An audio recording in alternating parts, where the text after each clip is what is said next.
Hey everyone, welcome to another amazing project tutorial on this channel. Today we will build this AI resume builder SaaS application. And by SaaS, I mean that we will implement Stripe so that the user can buy different subscription tiers and unlock additional features like in a real software as a service website.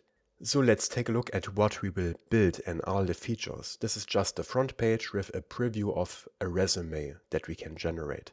When we click on Get Started, we get to the app itself. Here I already have one resume. I can edit this one if I want to. But we can also create a newer resume from scratch over this button. Now we get to the same editor, but everything is empty. And here we get this multi-step form. The first step are general info. This is the name of this project and a description. For example, my cool resume. Now when I stop typing, you will notice in the bottom right corner it says saving. This automatically saves the changes 2 seconds after we stopped typing. So as long as I'm typing, it doesn't save. But if I stop typing for a moment, but it has to have some changes, then it saves automatically. Isn't this cool? So my cool resume, this is a resume for my future jobs, whatever. This is just the name and the description, which will be shown on the resume overview page right here. But to actually put something into the resume, we also have to fill out these other steps here.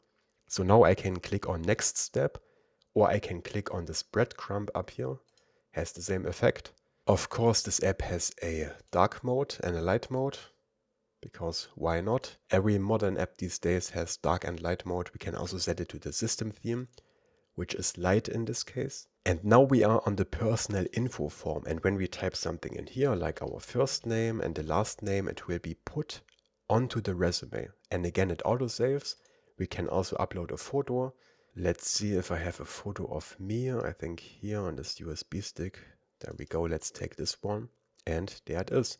It's automatically uploaded to a blob storage and saved there. So even if I refresh the page now, everything is still there. The image, the name, and we are even still on the same tab, the same form.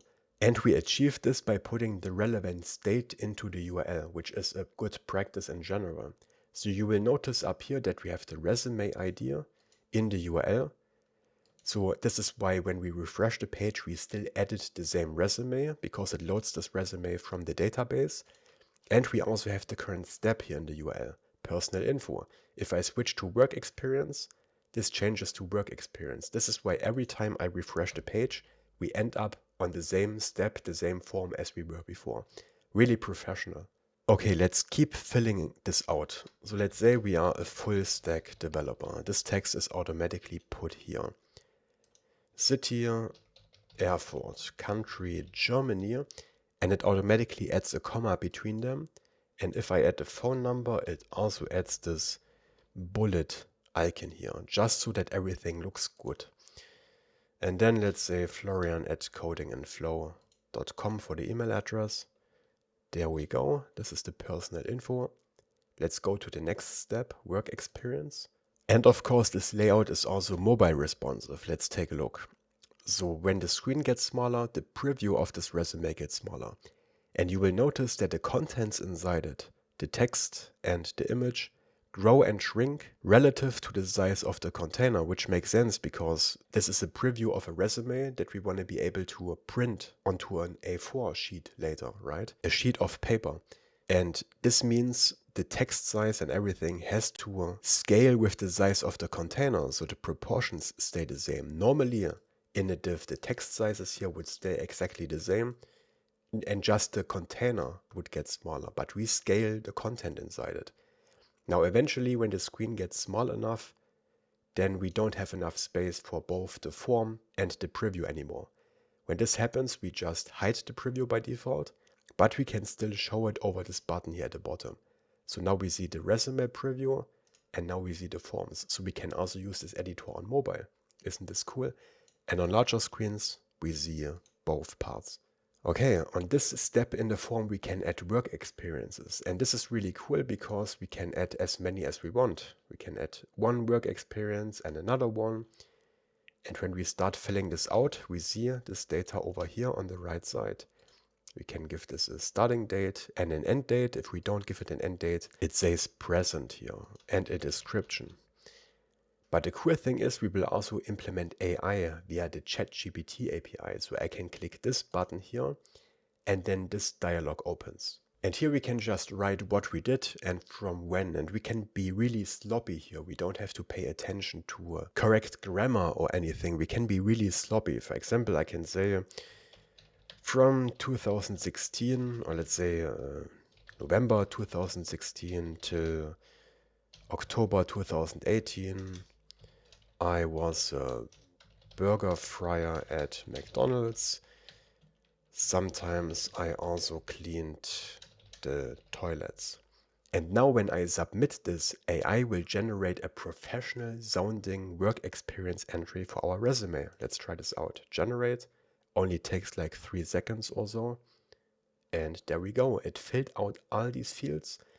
And it wrote it so that it sounds really professional. Operated frying equipment to cook burgers, ensure a clean and safe kitchen environment. But it took our input as the guideline. We said from November 2016, which it put into the start date, till October 2018, burger fryer at McDonald's. Isn't this cool?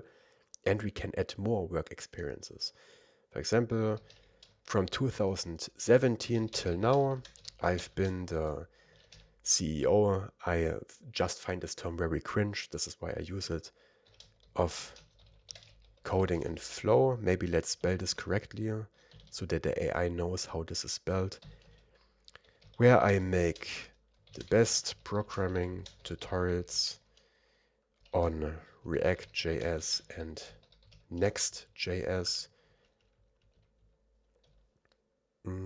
Maybe let's leave it like this. Generate.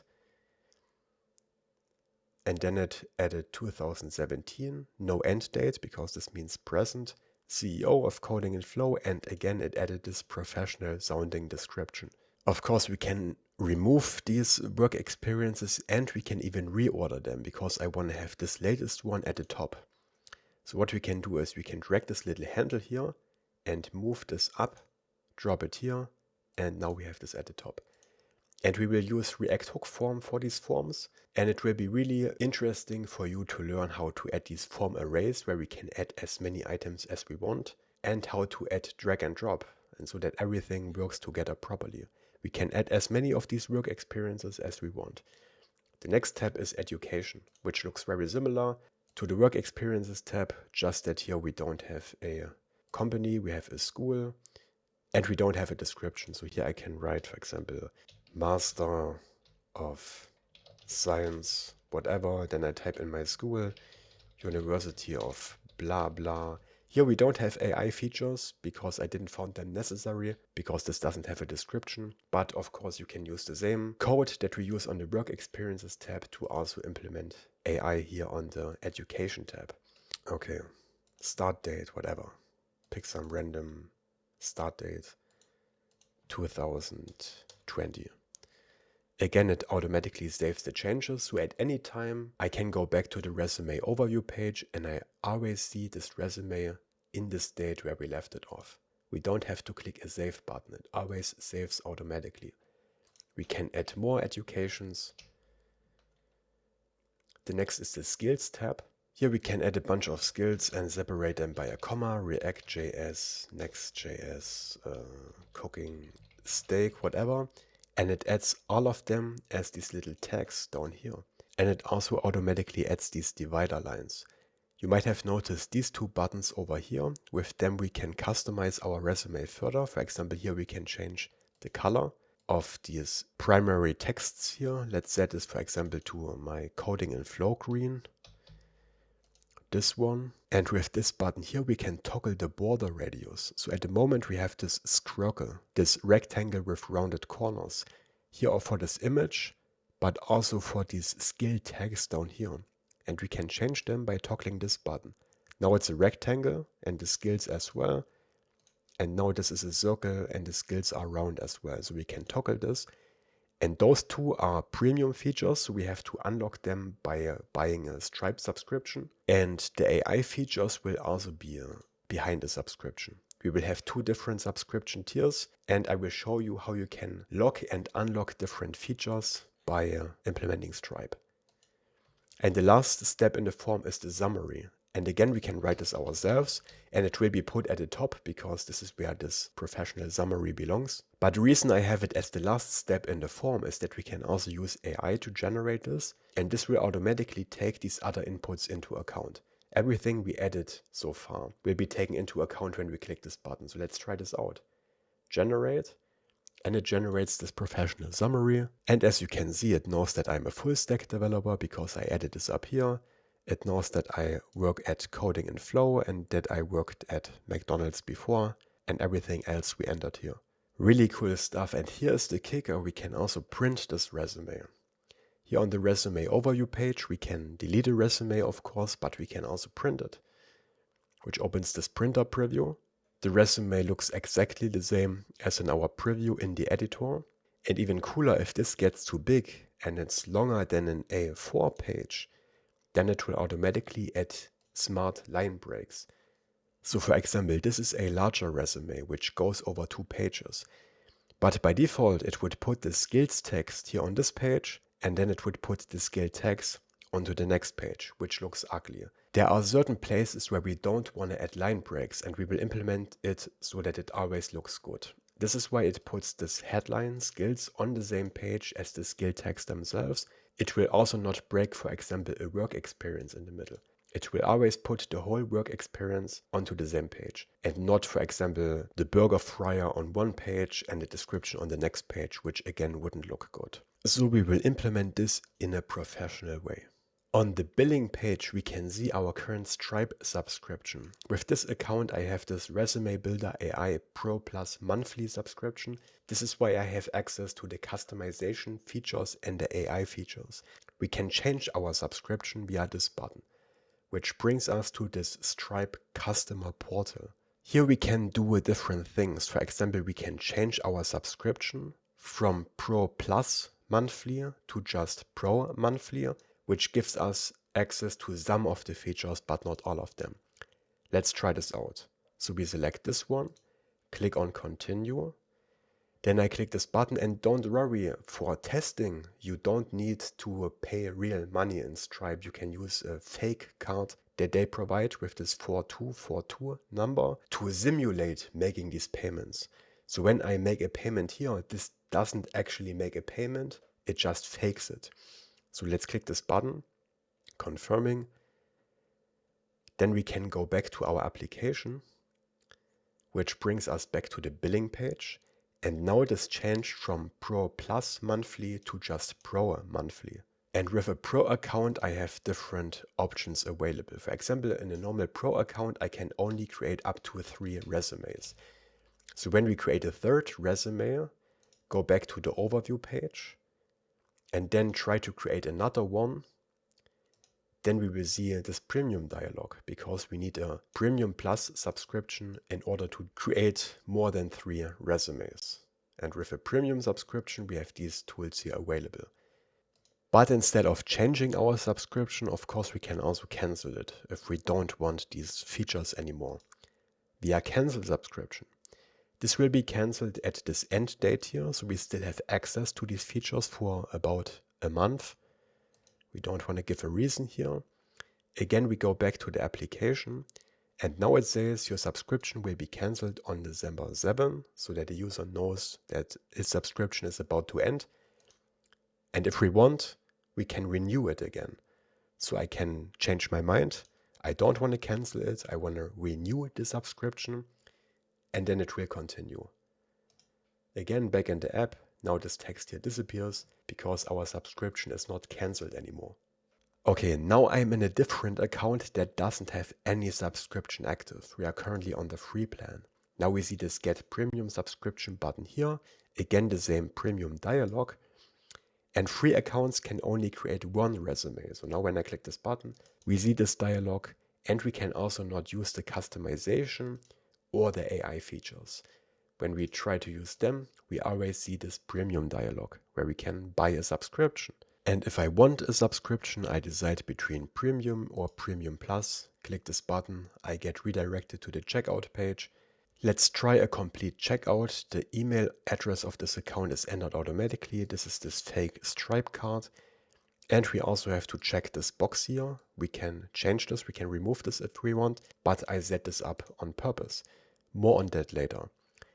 Subscribe with obligation to pay. Then it's processing. No, we don't want to save this card. And then after a few seconds, we will automatically get redirected back to our website. And then this account will also have an active subscription. There we go, we see this check mark. The checkout was successful. Go to resumes, and now we have all these premium features available. We can create a new resume, we can use the AI features, and again on the billing page we see our current subscription and we can change it. So everything works, everything is really professional. For authentication we will use Clerk, which is a really popular payment provider for Next.js and other frameworks because it's very easy to implement and you get a ton of features out of the box. For example, we can manage our account here, we can upload an avatar, we can add two-factor authentication, social accounts, all this stuff, and the cool part is that everything works out of the box. I really like Clerk for these kind of projects, and they are also sponsoring this video. And Clerk is free up to 10,000 monthly active users, which makes it perfect for a SaaS application like this one, because once you have a lot of users, you usually also make a lot of money, and then you can pay for a paid tier, and these paid tiers are also pretty cheap. So once you get over 10,000 monthly active users, so those are not users that are just signed up, they actually have to actively use the app, only then they count. Then you have to get a paid tier, but this is super cheap, and again you get a ton of features out of the box. This is why this is the, in my opinion, perfect authentication solution for a SaaS app. We will use Next.js 15 in this project and Clerk v6. This is the latest version currently, and there have been a few changes because Next.js 15 had a few breaking changes. So you will learn how to implement the latest version of Clerk. We can of course sign out, which brings us back to the front page. When we click this button, we have to log into an account. We can use different social login providers, you can add more if you want, or we can log in with good old email and password. All of this works, and all of this will be very easy to implement. Let's see here, caps lock, resume builder 15 is my password here. Okay, there we go, and we are back in our account. So I think this is a pretty cool project, and at the end we will even deploy everything to production so that we can use our website on the internet. And to recap, as the technology we will use Next.js 15, which is the latest stable version currently. We will use Postgres as our database and Prisma as the ORM, because I really like Prisma. We will store our images, the profile pictures, in Vercel Blob storage where we can upload files for free, by the way. We will of course implement Stripe and learn how to handle automatic fulfillment via webhooks so that everything just works and the user can manage their own subscriptions. For the AI features, we will use the OpenAI ChatGPT API, and for styling, we will use Tailwind CSS and Shadcn UI components. We will also use React hook form, and for this reordering functionality we will use dnd-kit, which is a drag and drop library, and for this global dialog where we can buy a premium subscription we will use Zustand, which is a state management library for React. We will not use Zustand for a lot of things in this project, but for this global dialog. So you will learn how this works as well, and then we have a bunch of other libraries and stuff that we use in here. We will also set up VS Code together so that we can work efficiently with our different libraries. We will, for example, install Prettier, which is a code formatter, and a bunch of different extensions that make working with, for example, Prisma easier. We will set up all of this together. The only prerequisite for this tutorial is that you know the basics of Next.js and the app router. I have a Next.js 13 beginner tutorial, which is still up to date enough to show you all the basics you need for Next.js right now. There are a few small changes between 13 and 15, but for the most part it's still the same. I will put a link to this tutorial into the top right corner of this video. If you have no experience with Next.js, you should watch that tutorial first and then come back to this tutorial. But if you only know the basics of React, then it's probably also enough to follow along, but I won't explain all the basics of Next.js in this tutorial again, because I assume that you already know them. Before we begin, I want to plug one more thing. I have a free React Best Practices course under codingandflow.com/React Best Practices. This is a free video course I made for my subscribers, and when you get this video course, you will also be put into my email newsletter. And I recommend that you join this newsletter because there I write about one email every 2 weeks with some new stuff I learned. Usually the topic is React or Next.js. And if you like my video content, then you will also like this newsletter. I never send you spam. And of course, you can unsubscribe at any time. And again, you can join this newsletter and get my free React Best Practices course by going to codingandflow.com/React Best Practices. The link is also in the video description below. I would be really happy if you join. And then let's start with this tutorial. All right, party people. First of all, we have to make sure that we have at least Node 20 installed, because there is some code that will require at least Node.js 20. We can check this by opening the terminal. On Windows, that's the PowerShell. And we can check the version with Node-v. And I have 20.17 installed. This has to be at least 20 point something. If this number is lower, please go to nodejs.org and install the latest LTS version, which seems to be 22 right now, but I keep it at 20 because I'm lazy. Then, as usual, I will provide the starting code for this tutorial. The benefit of the starting code is that I already installed all the packages in there, which makes sure that you will use the same version numbers as I do in this tutorial. Which is useful because if you watch this tutorial, say 1 year or 2 years in the future, these version numbers will have changed, and sometimes this introduces breaking changes and everything works differently, and then we have a lot of tears because you don't know what you have to do. So if you download my starting code and then install the packages, you will have the same version numbers as I have, which makes sure that everything still works the same. The starting code will also include everything else you need to get started. For example, there are a bunch of different files in here, like the resume builder logo that I created. You don't have to use the starting code. I will also show you how to set up everything from scratch, and I will add links to these different files that you need. But again, by using the starting code, you make sure that you use the same version numbers. The link to the starting code repository will be in the video description below. It will not be this repository, it will be a new one I set up in a moment. You will find the link in the video description, and then you can clone this repository or you can download the code as a zip, like a caveman, whatever you prefer. You just need to get it onto your computer, then open it in VS Code. The main branch will be the starting code. And I will add an additional branch for all the different parts of this tutorial. And in there will be the package.json with these different dependencies, these different packages, but we have to install them. We do this by opening the terminal. You can go to View, Terminal, or use this shortcut. And then you have to install the packages with npmi, which is short for install. And then we have to add this flag --legacy -peer -deps. Make sure to spell this correctly. Then you run this command, which will install all these packages. And the legacy peer deps is necessary because Next.js 15 is still not fully compatible with some other packages. And this will make sure that they still work together properly.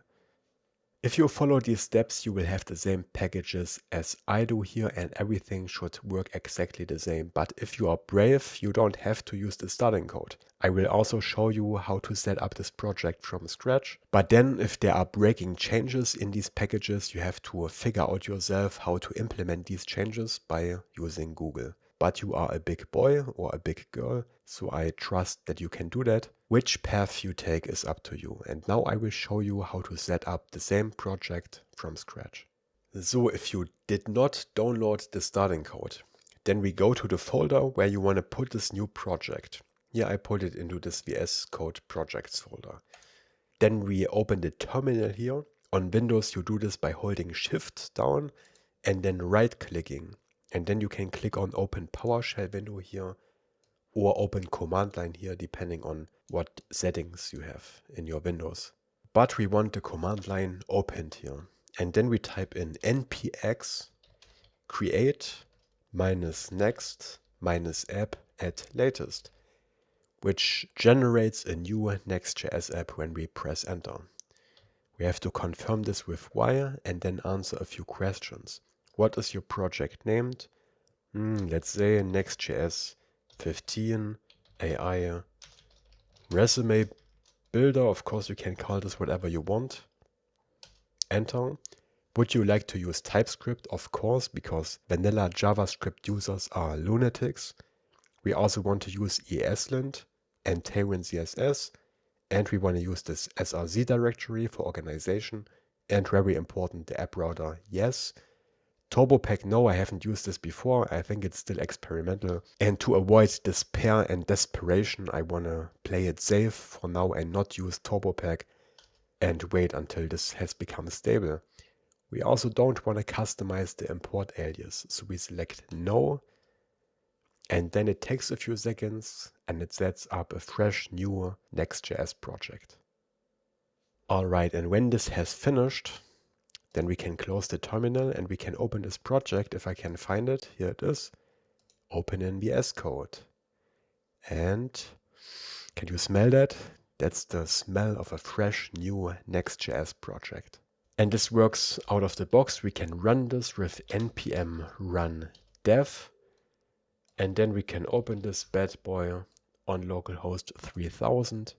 And then we see this very impressive front page, and that's basically it.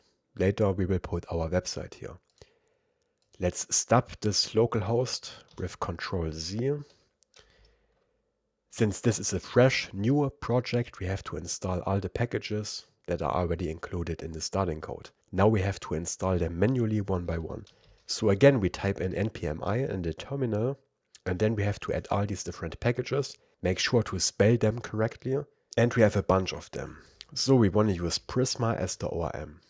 So we type in Prisma space add Prisma/client, add Vercel Blob, which is the blob storage that we will use to store our files. OpenAI is the package for the ChatGPT API. Then we will use this add t3 -oss/env -next.js. Again, make sure to spell this correctly. More on that package later. We will also use date-fns for date formatting. We will use next themes for dark mode and light mode. React-color is this color picker that we can use to customize the resume. React-to-print is a printing library. Then we have add dnd-kit /core. dnd-kit is what we will use for drag and drop reordering. Then we also need add dnd-kit /sortable and a few more. Add dnd-kit /modifiers. The next one is the stripe library. Zustand for our global dialog. And then we also need Clerk. Add Clerk /next.js. And lastly, add Clerk /themes. Make sure you have spelled all of them correctly. And then, important again, we have to add this --legacy -peer -depth flag again. Otherwise, the installation might fail. But it also depends on when you watch this tutorial. You can try without legacy peer depth first, and if everything works, you don't need it anymore. But here at the moment, because Next.js 15 is still new, I have to add this flag. And I also think it doesn't hurt. So even if you don't need it, you can still add it, and everything should work the same. Okay, please take a moment to make sure that everything is spelled correctly, and then we can confirm this with enter. And then it takes a few seconds to install all these packages into the package.json file. Okay, when this has finished, we should see all these packages here in the dependencies block. We also need a few dev dependencies, which are packages that are only used in development but not in production. This is why they have this separate block here. So again, we open the terminal npmi minus uppercase D, which stands for dev dependencies. And then we have a few more packages. Add Tailwind CSS slash typography, which we use for formatting later. Add types slash react minus color, which belongs to the React color package. Then we want Prettier minus plugin minus Tailwind CSS, more on that later, and ESLint minus config minus Prettier, and this should be all of them. And again, we need the legacy peer depth flag. Again, make sure this is all spelled correctly, then press enter and wait until they are installed. And then they are in this dev dependencies block. Okay, and as I already mentioned, for the design of our website, we will use Shadcn UI components because I'm very bad at design and Shadcn just looks great out of the box, even if you have zero design skills like I do. Shadcn is one of the most popular component libraries for React and Next.js at the moment, and the cool thing about this is that you don't install it as a package. Instead, you basically copy-paste these different components, the ones you need, into your project. This, of course, gives you full control over the code, because with other component packages, you often have the problem that you update the package and then suddenly your website looks different because, for example, they changed the default border radius. But with Shadcn UI, this doesn't happen because the code of these components is inside your project. And only if you want to change it, you actually change it. So let's install Shadcn UI and add the components that we need. And I already added all the components to the starting code. So if you downloaded the starting project, then you don't have to follow these steps. But if you created a new project from scratch, then we have to install Shadcn now, which we do in the terminal again with npx Shadcn, which is spelled like this, at latest init. This is the command. Enter. Y. Then it again asks us some questions. We want to use the New York style, but doesn't matter. You can also pick default, just looks slightly different. Which color as the base color? Neutral. Would you like to use CSS variables? Important, select yes here. And here we have to select use legacy peer depth, but if you watch this tutorial in the future, this might not show up anymore. If it shows up, select legacy peer depth, and then it adds some new files and packages. So let's see. It added this components.json file, which is basically some configuration for Shadcn, and it also added a few packages. But no components yet. So we don't have any buttons or dialogs or anything like that yet. We have to add them separately. You can either copy paste them directly from the Shadcn website, or you can add them via another command, which we will do. And this command is npx Shadcn add, and then we add all the names of the different components that we want to add. So let's add them one by one. Again, make sure to spell them correctly. And just for clarification, you can find all these different components here in the Shadcn documentation. For example, let's say we want to install a button. Then we have this command here, Shadcn add button. Let's add all of them. So add, we need a badge. We need breadcrumb, which is spelled like this. We need button. We need a card. Dialog, drop down minus menu. We need form, input, label and popover, and two more, text area and toast. So add all of them here, and then we confirm this with enter. Y. And this adds all these components to our project and some necessary packages. And again, we have to select legacy peer depth here at the moment. Okay, and now in the sidebar, we will find this components folder in the src folder.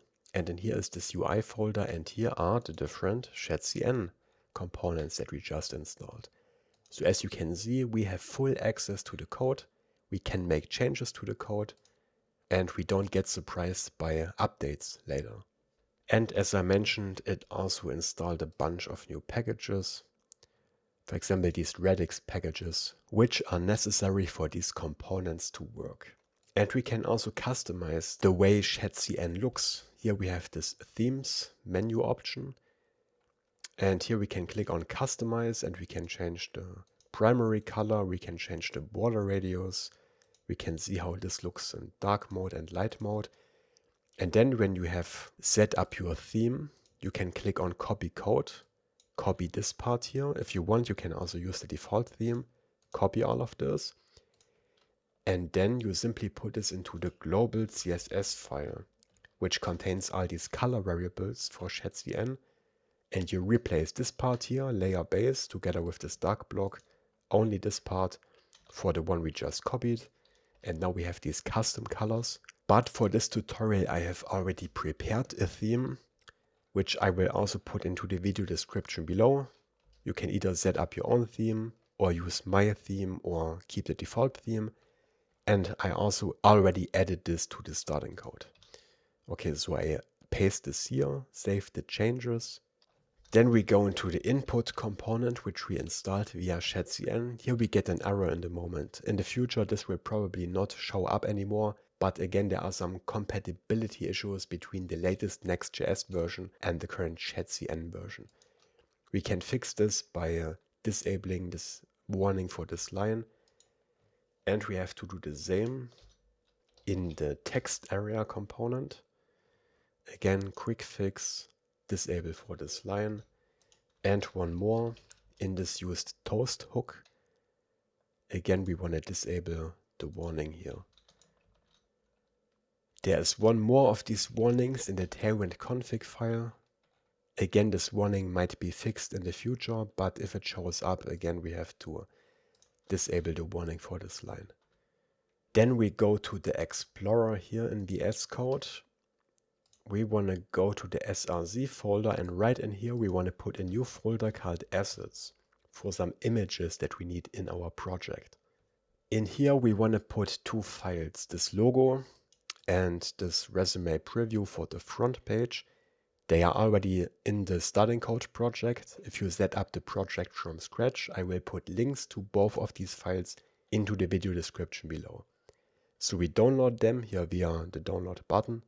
And then we take these two files, we cut them out and put them right into the assets folder here, so that we can use them in our project. Then we need two or more files. One is the fav icon, which is the icon here that's shown in the tab or on Google search, for example. And this open graph image, which is the preview image that is shown on social media later when we deploy this to production. Again, download these two files. And again, we put them into our project, but not into the assets folder. They go into the app folder here. Here we already have a favicon.ico file. Delete this one. And instead we put this fav icon in here directly into the app folder. There we go. And we do the same with the open graph image. We also put this into the app folder. And you must not change the name of this file, because Next.js only recognizes this as the open graph image when it has this exact file name. So don't change this. Otherwise it won't work later. Next, we can delete this public folder here because we don't need any of this stuff in here. Let's get rid of this sucker. And then we do the same with the fonts folder, which is inside src app. And here we don't need these two fonts, so we delete the whole fonts folder. Bye-bye. And then we open the layout.tsx file, which is located in the app folder. First of all, we change this import up here to next font / Google. This way we can use Google fonts. And in here we find this inter font, which I want to use. I don't want to use this Geist font, so I remove this part. Then below the imports, we create a const inter with a lowercase I. We call this inter constructor with an uppercase I. parentheses, curly braces. And in here we have to configure this with subsets Latin inside an array. This defines what characters we want to use. And then we replace this class name in the body here for inter.className, and now we have this inter font applied to the whole body of the website. So all pages, you can also use a different Google font if you want. They are all located inside this import statement here. But I want to use inter. Here we can also change the default title and description that shows up on social media for our website. Let's remove the string for the title and instead add an object here, because then we can do something cool. We can use a template, which looks like this. It's a string, %s, minus AI resume builder, comma, and then we set absolute to just AI resume builder. And what this does is, on the front page, it will show this title, but if we are on a sub page which has its own title, then the title of the subpage will be put into this placeholder, and then we will see AI resume builder after it. We can see this, for example, in the browser tab. So let's try this out quickly with npm run dev. Then we open our website on localhost 3000. And now we see this title here, AI resume builder. And later when we have subpages like billing, for example, then it will say billing dash AI resume builder, because this is the template we configured here. But you will see how this looks later. Let's also change the description to AI resume builder is the easiest. Of course, you can write whatever you want, doesn't matter. Way to create a professional resume that will help you land your dream job. This is just some marketing text, right? There we go. Okay, we are almost ready to actually start coding, but there are a bunch of extensions I recommend that you should have installed, because they will make working with our tools much easier. So let's start with the official Tailwind CSS Intelligence extension. This really makes working with Tailwind CSS much more comfortable, because it adds autocomplete for these Tailwind classes, previews for these different colors, and so on. It's really good. It's the official plugin by Tailwind, so this is safe and you don't have to worry about accidentally installing a virus. So go ahead, install this extension, and then we have to configure this properly. For this we go into the settings. So Shift-Control-P, we search for settings, preferences, this one. Then we search for files, associations, this one here. And here we have to add this file association. Click on add item. For the key you type in *.css to activate this for CSS files, and Tailwind CSS in all lowercase for the value. This enables this Tailwind extension in CSS files, so we get some help in there that we normally don't get. And then one more setting, which is called Editor Quick Suggestions, this one. You want to make sure that strings has the value of on, so that we get autocomplete inside these class name strings. So enable this. And in the beginning, when we installed the packages, we also installed Prettier, which is a really nice code formatter. I really like it a lot because it takes a lot of decisions away from you. You don't have to worry about using single quotes or double quotes, semicolons or not, or where to put line breaks. It makes all of these decisions for you, so we can instead focus on the important stuff, like what colors to use for our buttons or what to eat for lunch. We already installed the Prettier package in the beginning, but by default you run Prettier over the command line, which is a bit too nerdy for my taste. Instead we can also install this Prettier extension, which makes Prettier features available directly in VS Code, and we don't have to execute this over the command line like a damn nerd. So I recommend that you install this as well. And then again we have to change a setting, because you want to make this the default formatter. Here you should select Prettier, so that when you press the format shortcut, this will automatically be used. And the format document shortcut is this one here. For me it's Shift-Alt-F. For you it might be different. But when we set this as the default formatter, it will automatically use Prettier. And then there is a special Prettier plugin for Tailwind CSS. What does this do? It automatically reorders these class names into the recommended order, which is really useful to keep better organization, because otherwise you have these classes all over the place and it can get very confusing. We already installed this package in the beginning, and now we just have to create a little file in the Explorer here. This goes directly into the root folder. Right here in this empty space, we right click, create a new file, which we call prettier.config.js. Make sure to spell this correctly. And in here we put this exact code. You can pause the video and type this out by hand. One more change and then we should be ready. We open the ESLint.rz JSON file. And here as the third string we add Prettier, like this in all lowercase, which makes sure that Prettier works well together with ESLint and these other ESLint rules. Okay, we don't have to make any more configuration changes, but I also highly recommend that you install the Prisma extension, because later when we use Prisma as the ORM and we create these different files like the schema file, then this will come in really handy. For example, we get syntax highlighting and formatting in our Prisma schema file, but this doesn't need any special configuration. You just have to install this. Again, this is the official extension, so it's safe to use.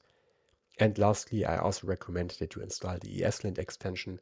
I use this for every project to make ESLint warnings show up directly in the editor, but this should be everything. And this is now the starting code that I will push to GitHub. If you downloaded the starting code, it will include all these code changes. You still have to install the extensions yourself and configure them, because this is not part of the starting code, but all the different files and components and everything we have changed in the code is inside the starting code. And this is what I will now push to GitHub. And then every change we make going forward, you have to add yourself. So now the real fun begins. Oh, and one more thing, now that we have made all these changes, I also recommend that you restart the IDE. You can either close VS Code and open it again, or use this reload window command to make sure all the changes come into effect. Okay, next we open the terminal again. And then we run npx prisma init, which initializes Prisma by creating a new file. This schema.prisma file, which is located in this new Prisma folder here. This is where we connect our database and set up the different tables in this database, but we don't have a database yet, right? We will use a Postgres database, and the provider of the database will be Vercel, because it's easy to configure, and later we will also deploy our project here, and the first database is actually free. So go to vercel.com, create an account if you haven't yet. You will need this later anyway to deploy the project. Here we click on storage, and then we can create a free Postgres database. As you can see, this is powered by Neon, which you can find under neon.tech. Those are the same Postgres databases. And if you already have one set up on Vercel and you don't want to pay anything for the second one, I think the second one costs $1 per month or so, then you can also create another account on neon.tech and create another database here. But the easiest way is to just set it up on Vercel directly. So here we click on create, accept the terms, and we have to give it a name. Let's call it AI Resume Builder DB. For the region, I will pick something close to where I live. So I pick a German region, but shouldn't matter, you can also keep the default. But in development, it will probably be slightly faster if you pick a region close to where you live. Then we click on create. And yeah, then we have a database. And here we first of all click on env.local and we copy these environment variables into our project. So here we have to create a .env file. Actually, there is already one because the Prisma init command created this.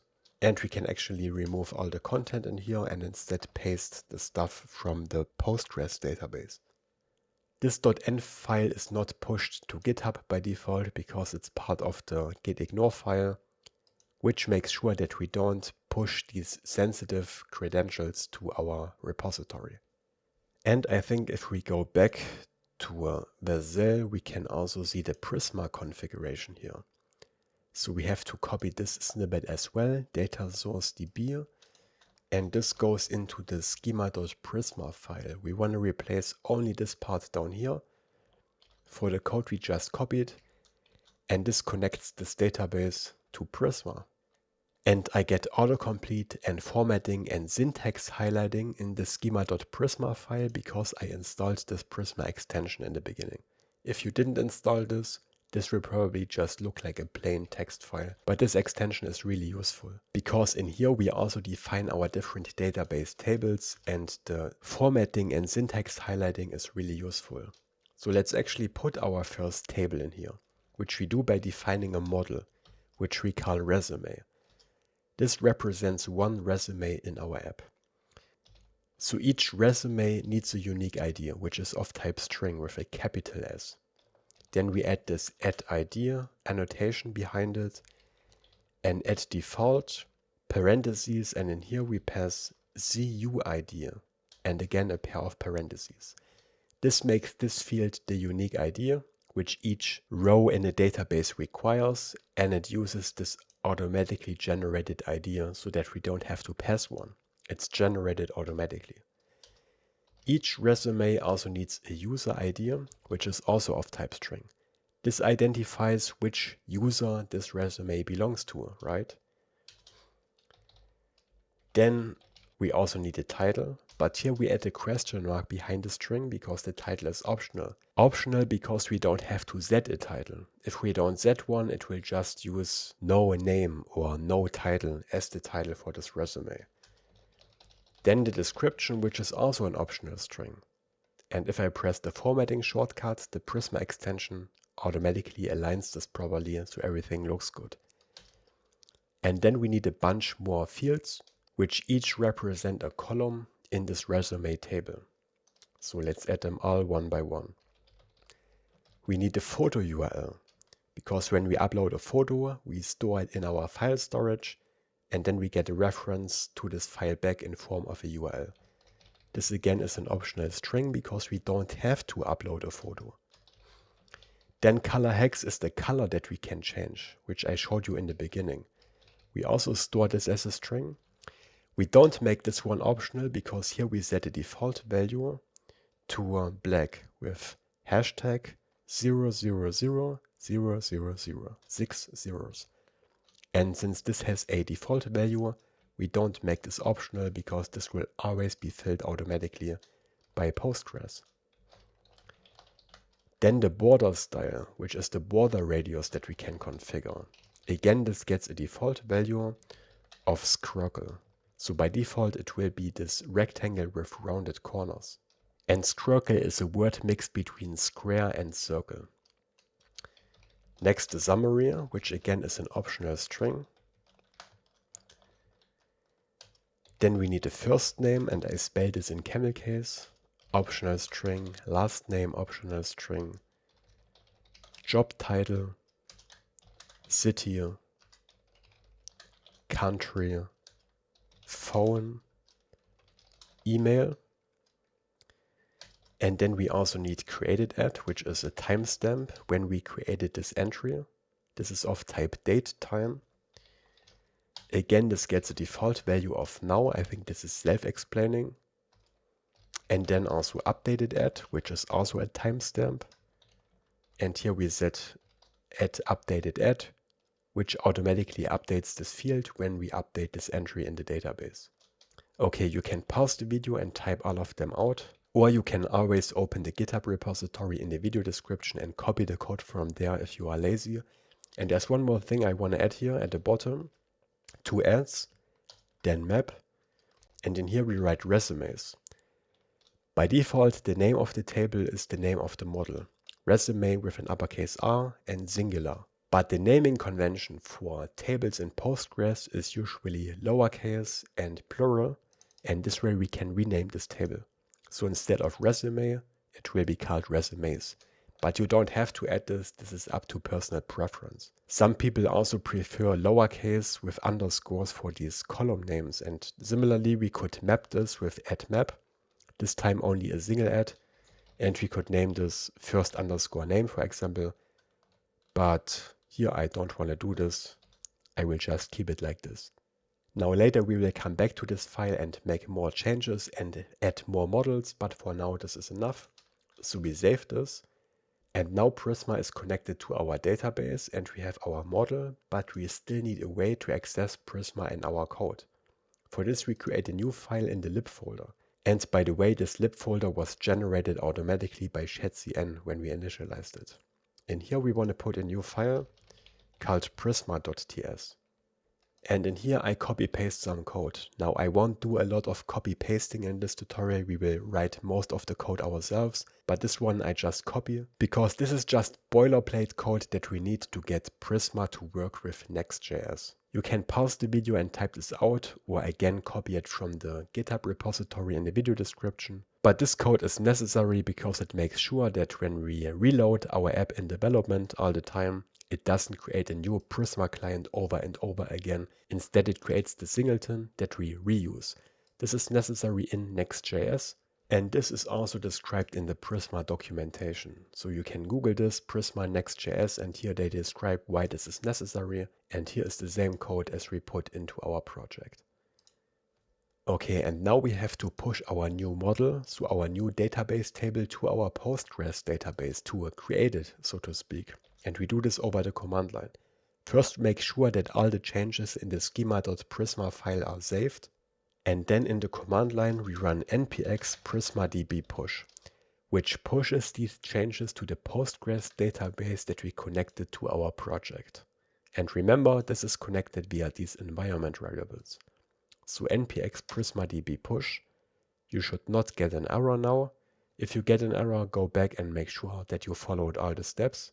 And now it created this new table in our database, and it also generated the Prisma client. The Prisma client is what allows us to use Prisma in our code. So just to show you how this looks later, we would, for example, call Prisma, import it from the lib folder. And now after pushing this table to our database, we have this resume model in here. And now we can find resumes, we can create new resumes, update them and so on. But more on that later. But you only have this model available after executing npx prisma-db push, so make sure to run this. Next we will set up authentication. For this we go to clerk.com and here we create an account if you haven't yet. We click on sign in or get started. Go ahead and create an account, it's free, and I will log into my existing account. And I already have a project, but I will create another one, a new application. We have to give it a name, Next.js 15 AI Resume Builder. Then we can select the sign-in options that we want to support, but of course we can change this later. Here, for example, we can also activate Facebook or whatever social logins you want to use. Add as many or as few of them as you want, and then we can create this application. And then we get redirected to this page where we have instructions for different frameworks. We of course use Next.js. We already installed this package. Then we have some new environment variables that we want to copy. So we click the copy button, go back to our project, open the .env file and paste them in here. And by the way, we can put double quotes here or we can leave them out. Doesn't matter, it's both viable. I like to add them. Okay, add both of these keys here and save this file. Then we have to create this middleware TS file. Middleware is a special file type in Next.js that contains code that will execute it before we open any pages. And in here we handle the main part of the authentication. So we copy this as well.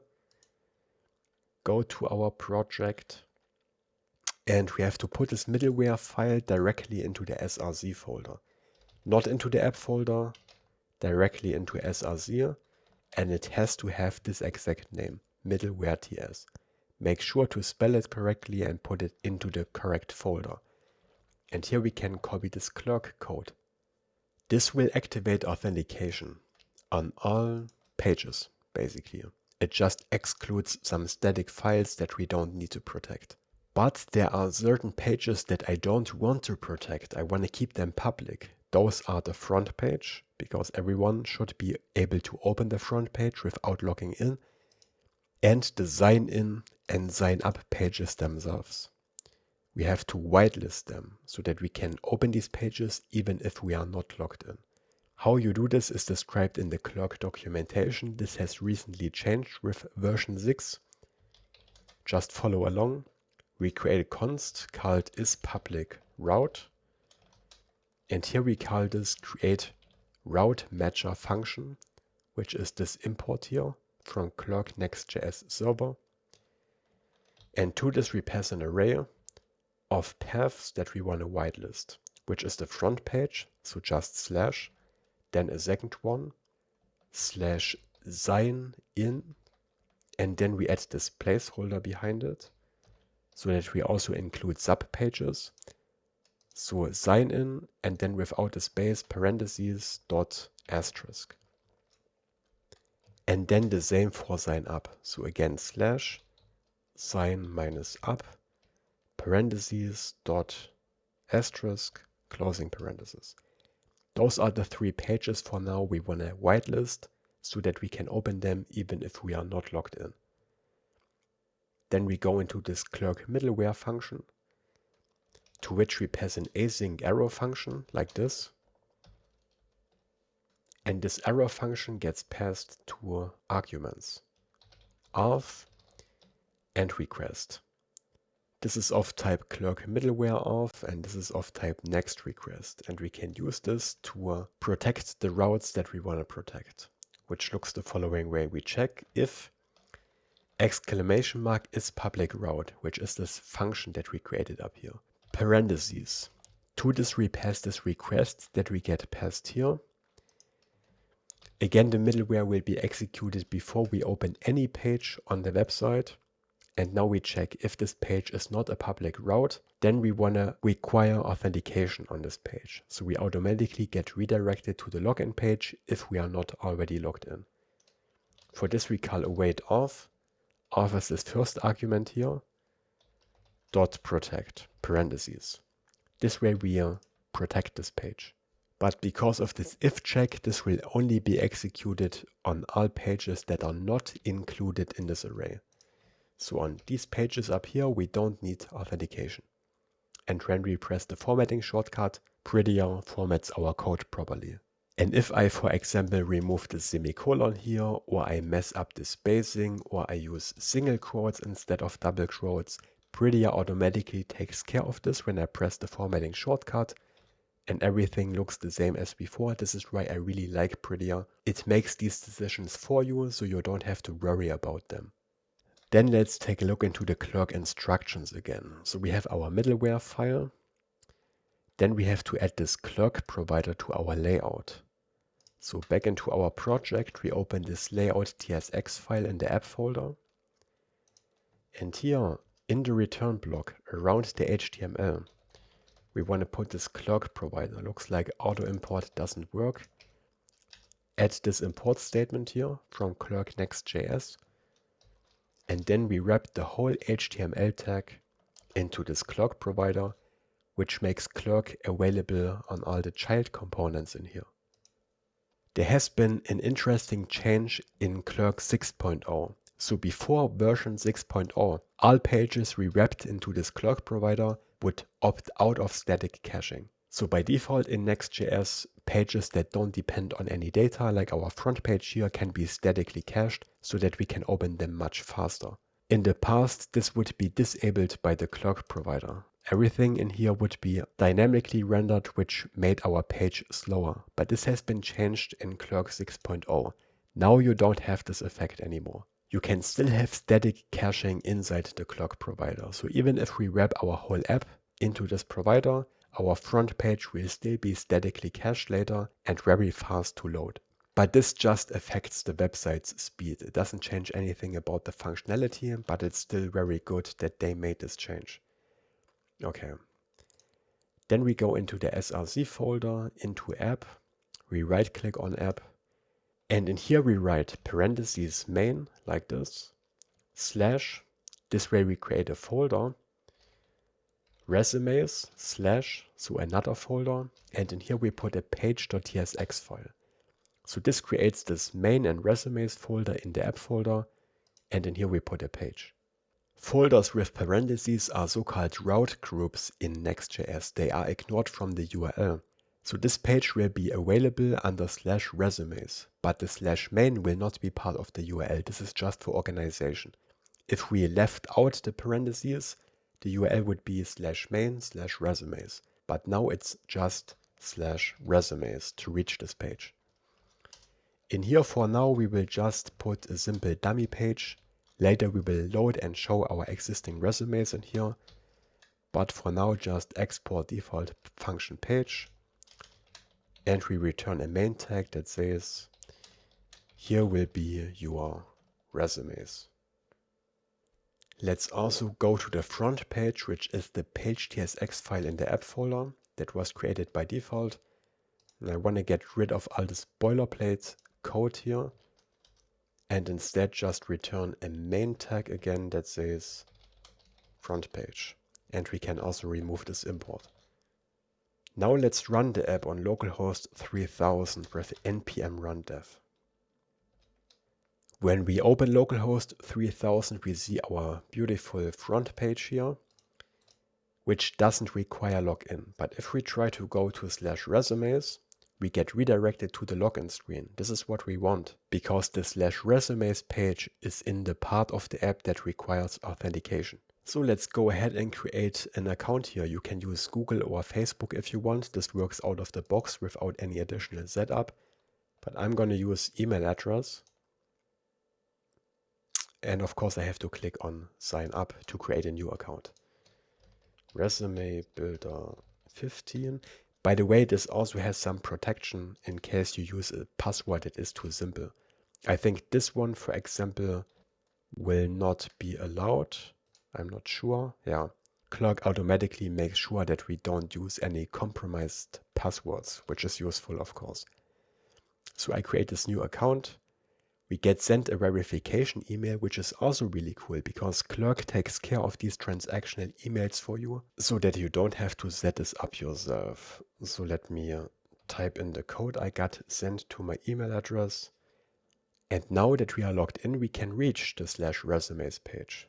Now we actually have an account. And now we can go to a dashboard.clerk.com in our Clerk account and we see our active user, just like that. And here we can also customize our project, by the way. Under this configure tab, we can activate different features, multi-factor authentication, different sign-up options, email, username, whatever combination you prefer. We have different social providers available that we can add, as you saw earlier. We can do different customizations. For example, you can customize the emails that Clerk sends on your behalf. You can change the text in there. But we are going to use the default templates here. And we can also customize how the login page looks and avatars, for example. So let's click on avatars. By default, it has this purplish color. I want to change this to this green color because this is the primary color we use in our app. We save this. And later, when a user doesn't have an avatar, they have this green background instead of the purple one. You can take your time and check out all these different options that you have available in the Clerk dashboard. And then I want to go to application settings down here, because somewhere in here we can upload a logo, which will be shown on the login page. So let's do this. And for this, we want to use the logo of our project. So here in our project folder, this one, src assets. Here's our logo. Let's upload this and also as the fav icon for the login page. And we can also set a support email here, which will be displayed on the login page, I think. So for example, support@airesumebuilder.com. which of course doesn't exist yet, but you could create this email address and receive messages there. Okay, let's not forget to save the changes. And now if we open the resumes page again in an incognito tab where we are not logged in, this page will look slightly different. We now see our logo here. You can also change this purple color if you want. Actually, let's go ahead and do this. Should be somewhere here under customizations. Account portal, customization, and here we should be able to change this, for example, to black or green or whatever color you prefer. And now the color of the login button here is changed as well. But I don't like this URL. This is an automatically generated URL for the login page, but it would look much better if this was the URL of our own website, right? So localhost in development, but in production, our production URL. And we can do this. We can put this login page onto our own domain. For this, we go back into our project and we create a new page. So again, we right click on the app folder right here. Then we create a new route group, which we call auth /sign-in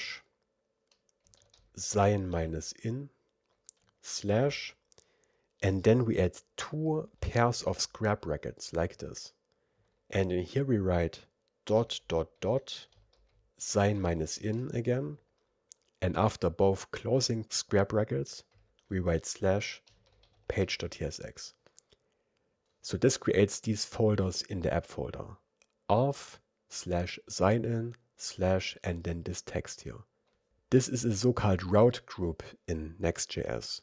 This creates a page under /sign-in, but it also creates pages under /sign-in / and then additional paths between. We don't have to worry about what exact pages this generates. This is handled by Clerk. Clerk requires this route group because it generates a bunch of different pages that are related to sign-in. And in order for all these pages to work, we have to add this route group. Okay, just make sure this folder structure here is set up correctly. In here we export a default function called page as usual. In here I want to put a main tag, which I want to style with flex age screen, so this is as big as the screen. Item center, justify center, so the login component is in the middle of the screen, and I want to give this a padding of 3. And in here we render the sign-in component, which is an import from Clerk Next.js, and that's basically it. That's the sign-in page. We have to create one more such page for sign up, which will look very similar. So again, right click, but this time on auth because we already have this folder. And we type sign up / then again this catch-all route with ... sign up this time to closing square brackets / page.tsx. And in here goes the sign up page where we can create a brand new account. Export default function page, again with the same styling, so I'm going to copy this. Don't forget the return statement, but instead of sign in, we want to render the sign up component. That's the only difference. But before this works, we also have to make a change in the .env file. Add another environment variable here, which is called next public clerk sign-in URL. This tells Clerk that our sign-in URL is now on the sign-in page that we set up. And we simply set this to /sign-in like this. This is the path where we have the sign-in page. And we need another one for sign up, which is called next public clerk sign up URL. And these environment variables have to have these exact names, otherwise this will not work. And the path is of course /signup. Save these changes. And now when we try to open /resumes in an incognito tab again, we get redirected to our own domain. And now we have the sign-in component in here. And when we click on sign up, we go to /signup. Perfect. And this is the basic Clerk sign up. As you saw, it's very easy to implement and you get a ton of features out of the box. And now we have authentication. And this is free up to 10,000 monthly active users. We don't have to pay a cent. And next I want to put a button here in the top of the page into the navbar basically, where we can see that we are currently logged in and where we also have the logout button. So let's do that next. So next we create a new file in the main folder. So we right click directly on main, new file, and we call it navbar.tsx. And the reason why I created this main and auth route groups is to separate these both parts of our app, because this way we can put our navbar only on these main pages, which are the pages of the app itself, without the front page and without the authentication pages, where I don't want to show the navbar. But you will see how exactly this works when we put the navbar into our layout. For now, let's just set up this navbar component. Export default function with the same name, navbar. Here we return a header tag. We could also use a div, but a header is a bit more idiomatic for a navbar. Maybe for now let's just put the text navbar in here and let's put this into our layout. We don't put this into our root layout, because then the navbar would be shown on all pages, including the front page and the authentication pages. Instead, I want to put a new layout into this main folder, right here. New file, layout.tsx. And this layout will only be applied to all the pages inside this main route group. From here, we export a default function called layout, where we pass the children, which are the pages that we put into this layout. And we have to define the type, because we use TypeScript like this react.react node. This layout will be pretty simple. It's a div in which we put the navbar that we just created, and below we render the children, which are the pages themselves. And this way we put this navbar above the page. And now when we save this and open the front page, we don't see the navbar because it's not part of our main layout. And when we go to /sign in or sign up, we also don't need the navbar. We don't want it here. But we see the navbar on all pages in the main route group. For example, our /resumes page. Here we have the navbar, and this is exactly what we want. And now let's continue with designing this navbar. For this, I put this into a split screen so that we can see the changes immediately. First of all, we add a class name to this header, shadow SM, and I get autocomplete because I set up the Tailwind extension in the beginning, as I showed you. So now we have this shadow here, and instead of this text, and here we put another div with the classes max width 7XL. We center this on the screen with MX Auto. We also add a padding of 3, which adds a little bit of extra space here. Then we make this a flexbox with item center and justify between. And we also add a gap of 3 to align the elements inside this navbar properly. On the left side of this navbar, we want to put our logo, and on the right side, this Clerk UserButton.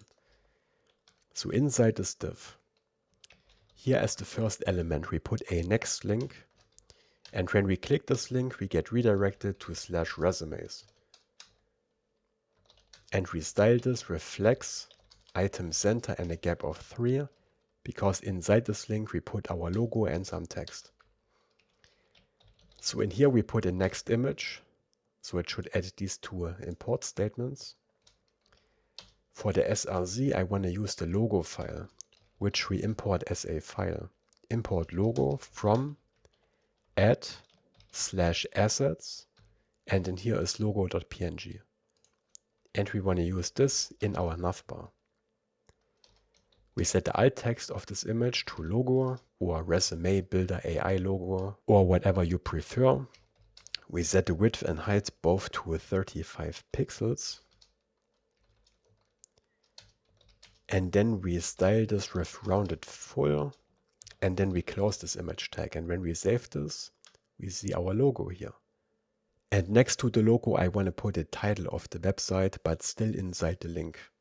So here next to it, we put a span that says AI resume builder, and we style the span with text XL, font bold, and tracking tight which reduces the letter spacing. So the letters are a bit closer together.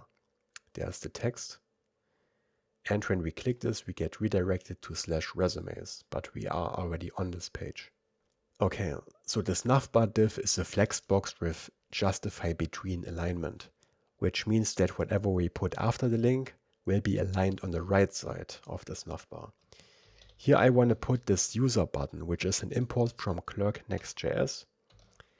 This gets a self-closing tag, and when we save this, just like this, we see this user button where we can manage our Clerk account, we can sign out, and all of this other stuff. But we also want to customize this a little bit with the appearance prop. Here we have a pair of curly braces, and in there we put another pair of curly braces, and then we can style this via this elements field. I want to make this avatar here a bit bigger because I think it's a bit too small. We can do this via this avatar box value, colon curly braces, and then here we can set the width and height, which again I want to set to a 35, just like the logo. And when we save this, it gets a bit bigger. Perfect. That's our navbar for now. And on large screens, this navbar doesn't get bigger than this 7XL size, and it's always centered on the screen. And another cool improvement that Clerk made lately is that you can add new links and buttons to this drop-down menu here. For example, we can add a link to the billing page that we use later to manage the Stripe subscription. So let's set up a simple dummy page for now and put this link in there. So this belongs into the main part of the app. So we right click on main, billing/page.tsx. And for now, this will just contain a simple dummy page. Export default function page, return a main tag that says billing, save this, and then we want to put a link to this billing page into our navbar, into our user button here. This works the following way. We change the self-closing tag of the user button to a normal closing tag so that we can put other tags in between. And in here we put user button.menu items. We close this. And in here we put user button.link. This is described in the Clerk documentation. This link gets a self-closing tag. We give it a label. This will say billing. We can give it an icon. And when we installed Shadcn earlier, it automatically installed an icon package called Lucid, because this is what Shadcn also uses. So from this Lucid package, we can import different icons. For example, this credit card icon here, which adds this import from Lucid React, this one. This is an icon. And we can set the size via a Tailwind class like this and give this a self-closing tag. And then we set the href for this link to /billing, because this is where this should point to, right? And I just noticed that I put the navbar into the wrong folder. I put it into the resumes folder, but it should be applied to all pages in the main folder. So let's move it in there, directly inside the main folder. And then in the layout, make sure that the import statement is updated properly. And one more thing, we get these errors down here. We get rid of them by turning the navbar into a client component. I think we can only use the user button in a client component, or at least these menu items here. So let's make this a client component with the use client directive. Again, I explained this all in my Next.js 13 beginner tutorial. And since we are already working on the navbar, let's also add the dark mode now. For this, I want to put another button here on the right side where we can toggle between light and dark mode. How to implement dark mode is described in the Shadcn documentation. We already installed this package here. We have to wrap our layout into a theme provider and then create a toggle button with which we can switch between different themes. So let's do it. First we go into the root layout.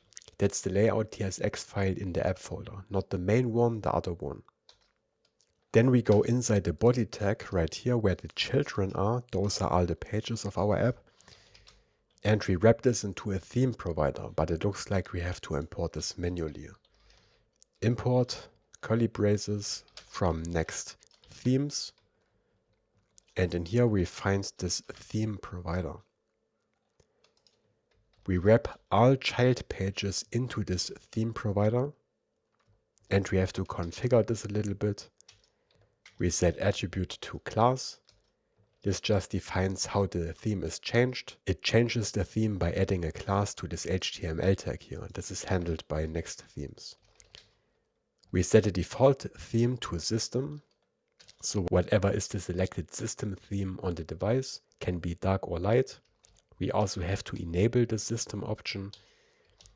And then we add disable transition change, which disables these CSS transition animations which can look weird. By adding this option, the theme just changes abruptly when we click the button. And this just looks better. And they also use this in the documentation, by the way.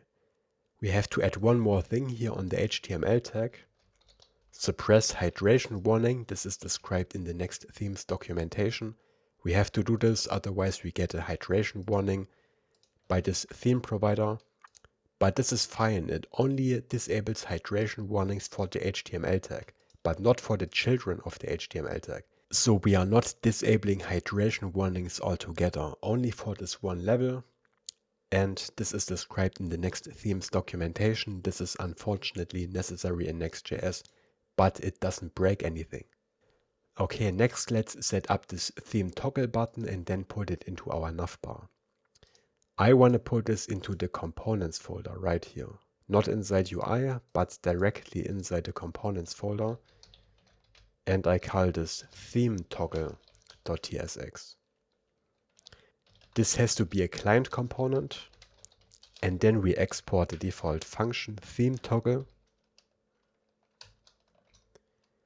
In here we call the following hook, use theme from Next themes, and in here we find this setTheme function with which we can toggle the theme. Then I want to render a drop-down menu, which is a Shadcn component, and we can learn how to use these different components in the Shadcn documentation. So for example, here is a drop-down menu which we installed in the beginning. And here we can see how we can use this. We need this structure. So here we return drop-down menu. And very important, there are two imports from Radix UI and from the UI folder. We always want to import the component from the UI folder because this is the Shadcn one. The Radix one is unstyled by default. In here we put a drop-down menu trigger, again from the UI component, very important. Here we add this as child prop, which allows us to render whatever we put in here. In here we want to put an uppercase B button, which again is a Shadcn component. We can set the variant of this button to ghost, which makes it transparent. And we set the size to icon, because in there we don't want to show text, we only want to put an icon, which again are Lucid icons. So opening angle bracket sun from Lucid React, and we have to style this a little bit. We set the size not to 0, but to a hard-coded value, which we can do with square brackets, to 1.2 rem, like this. And size sets both the width and height at the same time. Then we add rotate 0, you will see what this is for in a moment, scale 100, transition all. Then we use this dark modifier, dark colon, with which we can set a class only in dark mode. Here we set this to -rotate -90, the one with a minus in front of it. Then after a space, again we use the dark modifier, and in dark mode we want to set the scale to 0. What does this do? Well, it makes sure that the sun icon is only shown if light mode is activated. Then it will be shown without rotation and with a scale of 100. When we switch to dark mode, we will show a moon icon instead. This is why we hide this with scale 0 in dark mode. And this rotation is just a little animation, and I copied this directly from the Shadcn documentation. I didn't come up with this myself, but now we close this icon here, and then we add another icon still inside the button, moon, which will only be shown in dark mode. So again, we set the same hard-coded size, 1.2 rem. We give this absolute positioning so that it's placed on top of the sun icon. This one will have rotate 90 by default and a scale of 0 by default because we only want to show this in dark mode but not in light mode. Again, we add this transition all modifier which adds these animations.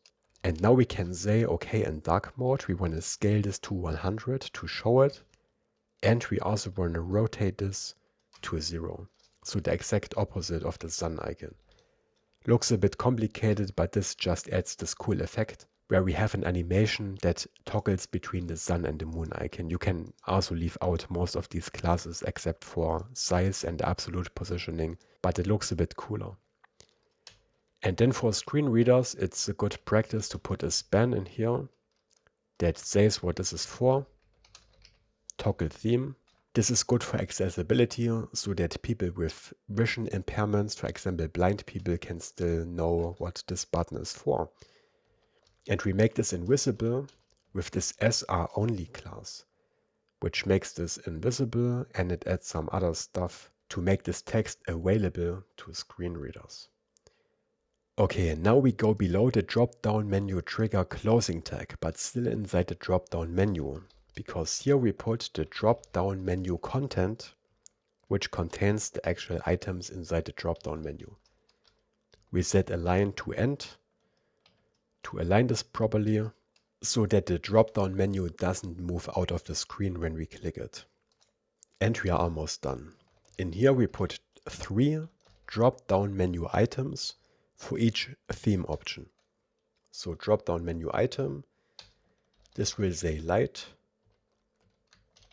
We add an onClick handler, and when we click this, we call our setTheme function, to which we pass light as a string. Let's duplicate this 2 times. The second one is dark in all lowercase. The text will of course say dark. And the third one is the system theme, like this. And of course this should say toggle theme and not toggle theme. But now this button is finished and we can pull it into our navbar. Navbar.tsx, and we put it here right before the user button. Theme toggle gets a self-closing tag because all the logic is contained inside it. But to align them both on the right side, we have to wrap the theme toggle and the user button into another div, like this. And then we add some class names to this div. We make this a flexbox with item center and a gap of 3. And as soon as we save this, we should see this theme toggle button in our navbar, and now also the theme is applied automatically. And now we can switch between light and dark and the system theme. Isn't this cool? Just one annoyance. By default, the Clerk drop-down menu doesn't change its theme because it's not styled by Tailwind. But we can fix this. For this, first of all, we go all the way up and we import a dark theme for Clerk, which we can find in this add Clerk/themes package that we installed in the beginning. And in here is this dark object. Then we need to know the current theme so that we can apply this dark theme conditionally. And we can get the current theme again from this useTheme hook from the next themes package. And there is not only the setTheme function, but also this theme value, which is the currently active theme. Then we go down to the Clerk UserButton, where we already have this appearance prop. Next to the elements, we can also change the base theme, like this colon. Then we check if the theme that we have currently active is equal to dark. Question mark, then we want to apply this dark theme. Otherwise we keep the light theme, which we do by setting this to undefined, so we don't pass a value. Then a comma, and then this drop-down menu here changes its theme as well. Perfect. and it's always in sync with the rest of our app. Okay, great. Authentication works, dark mode works, and now we will implement the core piece of our app, which is the resume editor. Okay, let's take another look at the editor we want to build. So this is the finished editor. It has a header that is shown on all forms. We have a footer, and then the middle part is split up into two halves. On the right side we have the resume preview, which is always shown, and on the left side we have our different forms between which we can navigate. And my first idea was to put this all into a layout.tsx file, where the header and the footer and the resume preview are part of the layout file because they never change, and the different forms are pages. But I ran into a few problems. First of all, in the layout.tsx we can't receive search params, which is a big problem because we want to store the current step and the resume ID in there. But there are a few other problems. Navigating between different pages would be slower because it has to make a request to the server. Whereas here we basically just replace a component which is instant. Third, state management becomes much harder when you split it up across multiple pages. But if we put it all onto one page, then state management is very easy because then we can put it into use state.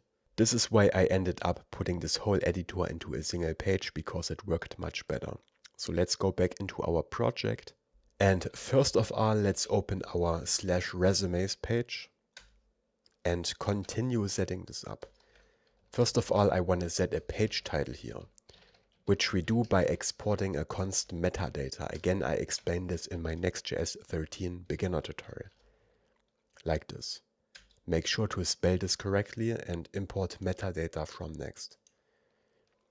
In here we can set a page title, for example, your resumes. And now you can also see this title template in action.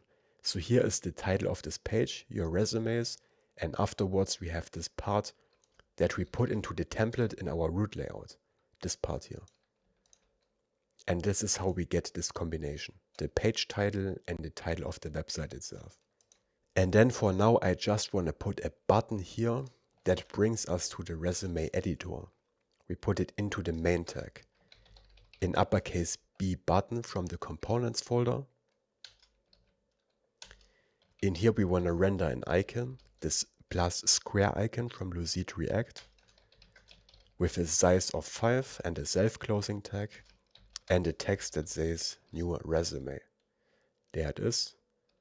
I also want to align it properly, so we add some class names first to the main tag. Remember, the Navbar has a max width of 7XL, and I want to use the same max width here for the content. And again, we want to center this on the screen with MX Auto. But we also want to set the width to full, so it takes up the available width all the time. Then we add some horizontal padding, px3, and a vertical padding of 6. And then space y6 for some spacing of these elements in here. I also want to turn this button into a link because it should link to another page. And it's bad practice to use a button's on-click function to navigate to another page. Instead, you should use a link because this is what a link is for. So what we can do is we can use the asChild prop and then put the next link in here. This tells Shadcn to not render a button. Instead, it renders a link that looks like a button, which is really cool. This is what this asChild prop is for. So this link should point to a /editor, and we wrap both our icon and the text inside this link. And then we also want to style this button with MX Auto to center it on the screen, flex, a width of fit, and a gap of 2. And when we save it, it's put in the middle. And when we check this button in the Chrome DevTools, we can see that this is not a button anymore. It's an A tag. It's a link. This is what this asChild prop here does. Later we will make this button a bit more sophisticated so that when we don't have a premium plan, but we already have our limit of resumes reached, we show this premium dialog instead, but we take care of this later. Next, I want to go into our main layout, so the layout.tsx file in the main folder. We have to add some classes to this div. We make this a flexbox with a min height of the screen size, because our editor should always take up the full available screen height, at least. And then we make this a flex call, which we later need for proper alignment. And in here we put our editor. And the editor is another page under /editor. So let's create it in the main folder here, right click on main, editor /page.tsx. And here we export the default function called page. I also want to give this a title, export const metadata of type metadata. And this will say design your resume. You can only export metadata from this page server component. If we make this a client component, this will not work anymore. But our resume editor has to be a client component because we need JavaScript features like state in there. And the way we solve this is by putting the contents of this page into a separate file, which we then make a client component. And we put it into the same editor folder here. We call it resume editor.tsx. And from here we export a client component.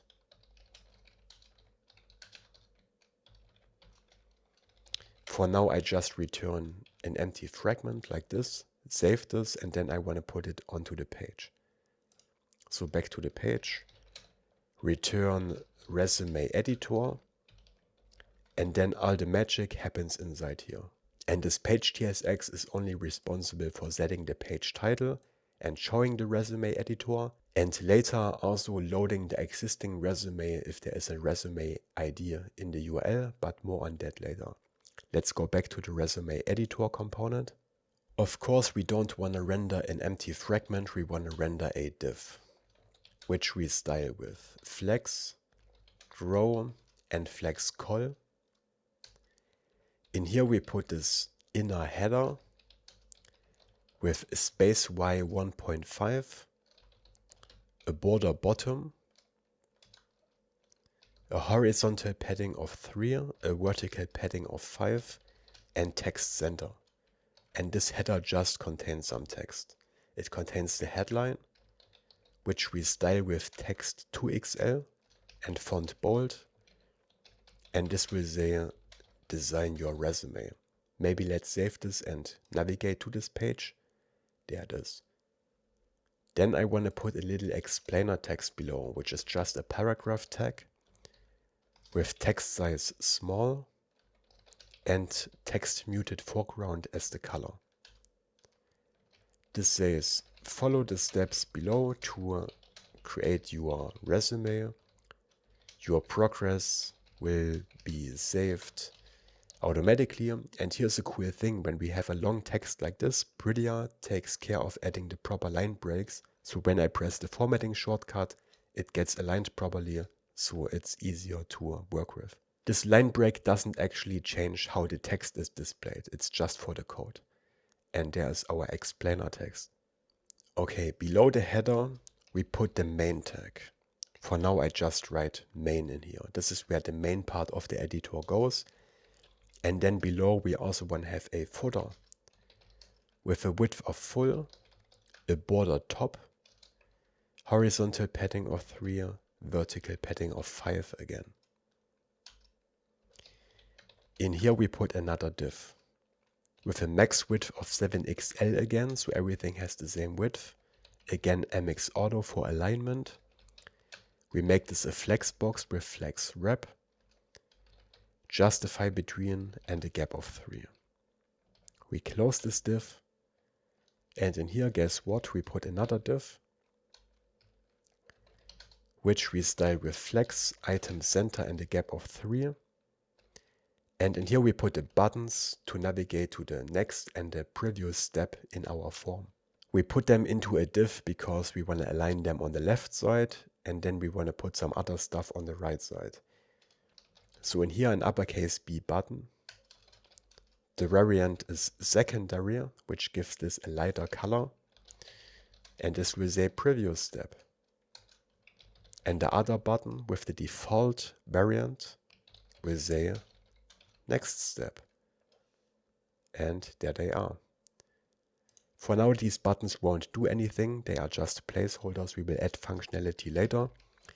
And below this inner div, we put another div for the content of the right side of the footer. Again, flex an item center and a gap of 3 to add spacing between the elements inside it. And in here we put also a button with a variant secondary, which should render a link. So we use the asChild prop again and render a next link in here, which will bring us back to /resumes. And this is just the close button. Of course, we can also navigate back via the back button or via the link in the Navbar, but we also add this close button for usability. And next to the close button, I want to put a text that indicates if the changes are currently saving, right? So we have a paragraph tag that says saving next to this close button. And this should be item center here, by the way, because item start doesn't align them properly. There we go. And then we want to style this paragraph tag. Text muted foreground to give it this light gray color. And for now, I want to make it transparent with opacity 0 to hide it. Then let's take care of the main part. I want this to take up all the available space to fill up the whole screen height, but the footer should still be visible at the top. It should not be pushed out of the screen, which we can do by styling the main tag with relative positioning and a size of grow. Then in here we put another div, and to this div we add absolute positioning with bottom 0 and top 0. And we make this a flex box and give it width full. And this way we get this effect here. The editor takes up the full available height no matter the zoom level, but it still leaves enough room for the footer at the bottom. Perfect. And in here we want to put another div with the class names width full. Then we use this MD breakpoint modifier. At the MD breakpoint, we want to set the width to 1/2. And for now, this will just say left. This is the left side of the editor. And another div that says right, where we later put the resume preview. We style this with hidden, width of 1/2, and this one should only be shown on the MD breakpoint and upwards, because remember, on very small screens, we don't show the resume preview by default. So we hide this by default, and at the MD breakpoint we show it again by making it a flex box. Let's see. Yeah, we are currently on a small screen, but if I make this a bit bigger, then the right side shows up. Can you see it? There it is. And they both take up 1/2 of the layout. And between them I want to have a divider line. So let's go between left and right, these two divs. Here we put another div, but with a self-closing tag, like this. And here we add a class grow, so it takes up the full available height. And we only want to show it at the MD breakpoint, right? So we add MD colon, border right, to show a border here. And on small screens, this disappears. Now we have this divider line. And on the left side of our editor, we want to put our form elements, for which we use the Shadcn and form components. They are really good because they are integrated with React Hook Form. React Hook Form is the most popular form library for React. It handles form state, submitting the form, getting the values out of there and all of the stuff, and also real-time validation. We already installed the form libraries and components in the beginning. And the way this works is that we have to set up such a form schema, and then hook it up with this useForm hook and add these different form components. They are a bit verbose, as you can see here, but they take care of a lot of stuff like accessibility, for example. It makes sure that, for example, the label is properly connected to the input field and also the description and the optional error message. So we get a lot of functionality out of the box, and they are also styled in this nice way. So let's go back to our project and take care of this. First of all, we create a new file in the lib folder down here.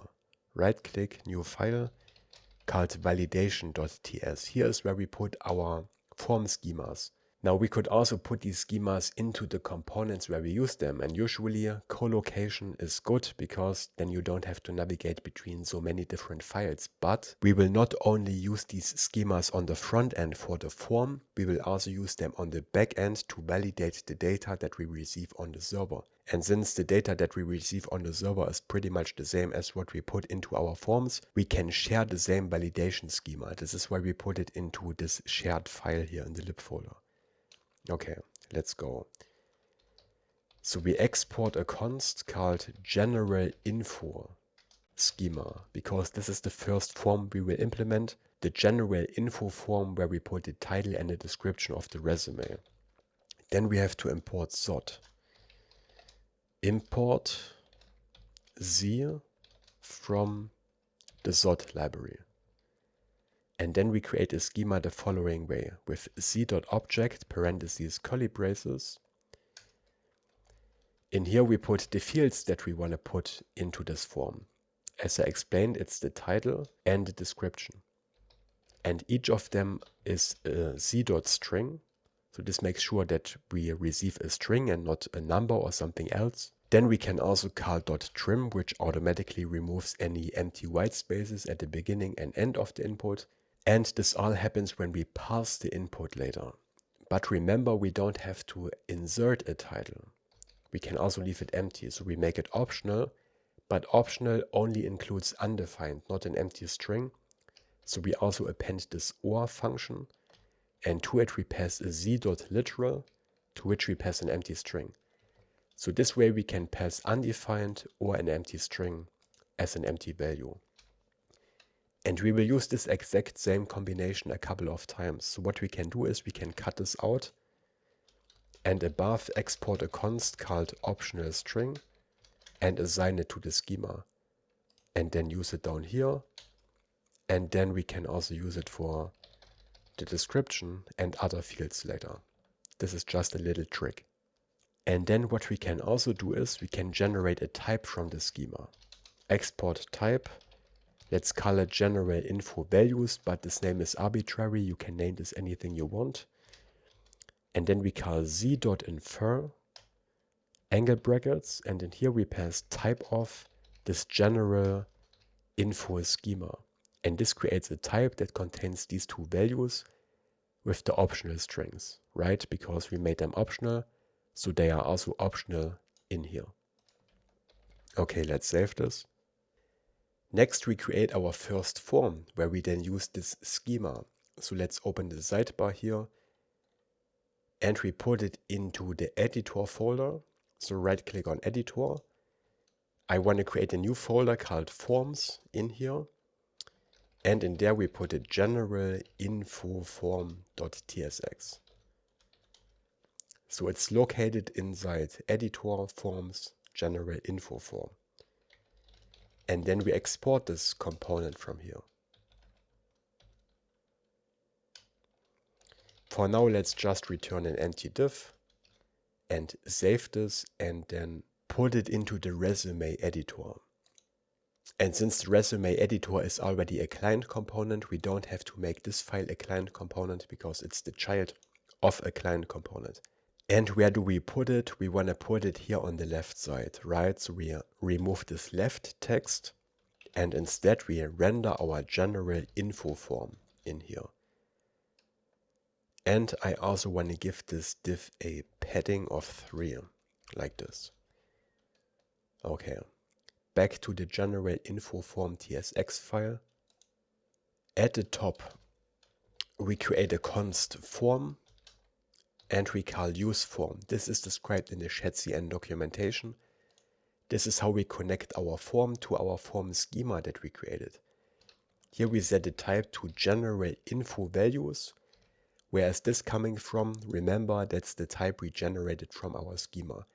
And this tells React Hook Form what values our form later receives. Then we have to call this, so parentheses, curly braces. Here we can pass a resolver, to which we pass the zot resolver, but auto import doesn't work. So let's import this manually.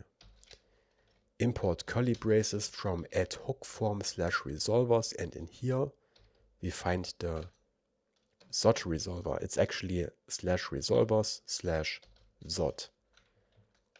And in here we find the SOT resolver, which we use down here. And to it we pass our general info SOT schema. This is what connects our schema to our form, so that React Hook form can make sure that our input adheres to whatever rules we set up here. Here our rules are pretty simple because those are just optional fields, but if we had validation in here, like that a field can't be empty, or that we have to type in only numbers into a certain field, then this resolver is what takes care that we can't submit our form until all fields are correct. And here we should also pass default values. Here we get autocomplete for our validation schema, and we set both of them to empty strings, because by default these values are undefined and the React Hook form documentation recommends to initialize them with empty strings instead. Okay, then let's take care of the return part here. We style this div with a max width of XL this time. So not 7XL, just XL, which is smaller. And again, we want to center this and give this a vertical spacing of 6. In here we put another div with space Y 1.5 and text center. This will contain the headline, H2, because H1 is already this part up here, right? We style this with text 2XL again and font semi-bold. And this will say general info. There it is. And again a little explainer text below with text SM and muted foreground. This will say, this will not appear on your resume. This is just an explainer text for this step in the form. And then below the paragraph tag and below this div closing tag, we put this uppercase F form component, important the one from the components folder, not from React Hook form, this one. This is the Shadcn form component. In here we have to spread this form that we get from useForm. This connects everything. And in here we have to put a lowercase form, and this is all explained in the Shadcn documentation. The lowercase form gets a vertical spacing of 3, and in here we have to put a bunch of different form fields, one for the title and one for the description, right? Again, this is described in the Shadcn documentation. We wrap them all into such a form field component, which gets a self-closing tag. And in here we have to do some configuration. We have to connect this again to our form value here. And we do this via the control prop, to which we pass form.control. For the name of the input field we get autocomplete again because we connected it to our schema. This one is the title input field. And then in this render prop we put the actual form field that we want to show. In here we put parentheses, curly braces, and then an arrow function like this, and then again parentheses. Not curly braces, parentheses, because we want to return a component here. In this destructured argument here we can find this field, which contains some values that we need. In here we put a form item. In this form item we put a form label. And this label will say project name. That's the label of the input field. Of course, there should be no space here between the equal sign and the greater than, because this is an arrow function.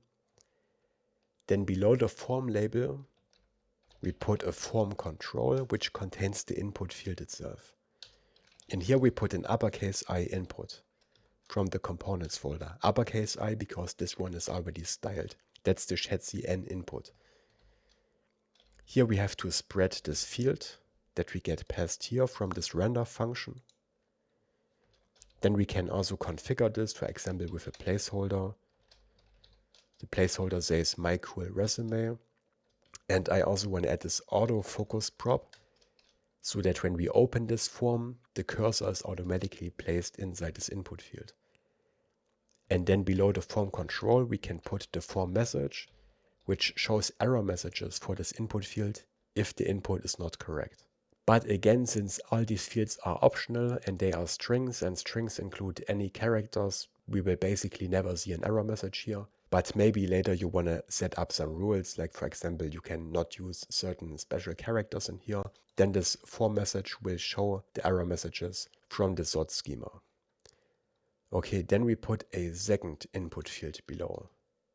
Maybe let's duplicate this form field that we already have below, but change the title to description and the form label as well. We still need an input field, but we remove the autofocus, and the placeholder will say a resume for my next job, for example. This is just a placeholder text. And another thing we can do is, below the form control, we can put a form description, which is a description text, and this is also connected to the form properly for accessibility, so that screen readers know that the form description belongs to this input field. This is what this form item here takes care of. It connects everything. And this form description is also already styled. And this will say, describe what this resume is for example. And there is this explainer text. Okay, that's our first form. And because we had so much fun, on to the next one. For the next form, so the next step in the editor, we create another schema. So below at general info values, export const personal info schema. Again, this is a z.object with different fields that we expect. This is a bit more involved because in here we also have the photo, which is a file. We set this to z.custom. With custom we can set our own rules. And here we can say this should be a file or undefined because we don't have to upload a photo. It's optional, right? So z.custom. But when we use custom, we have to define our own rules. So we don't have this out of the box like we have for the string. We can set our own rules with .refine parentheses. In here we get passed an arrow function where we receive the file that we want to check. And here we can set up a rule by returning a boolean, and then we can add an error message that we want to show if we don't follow this rule. And this error message will then be shown by the input components in form of this error message that you saw earlier.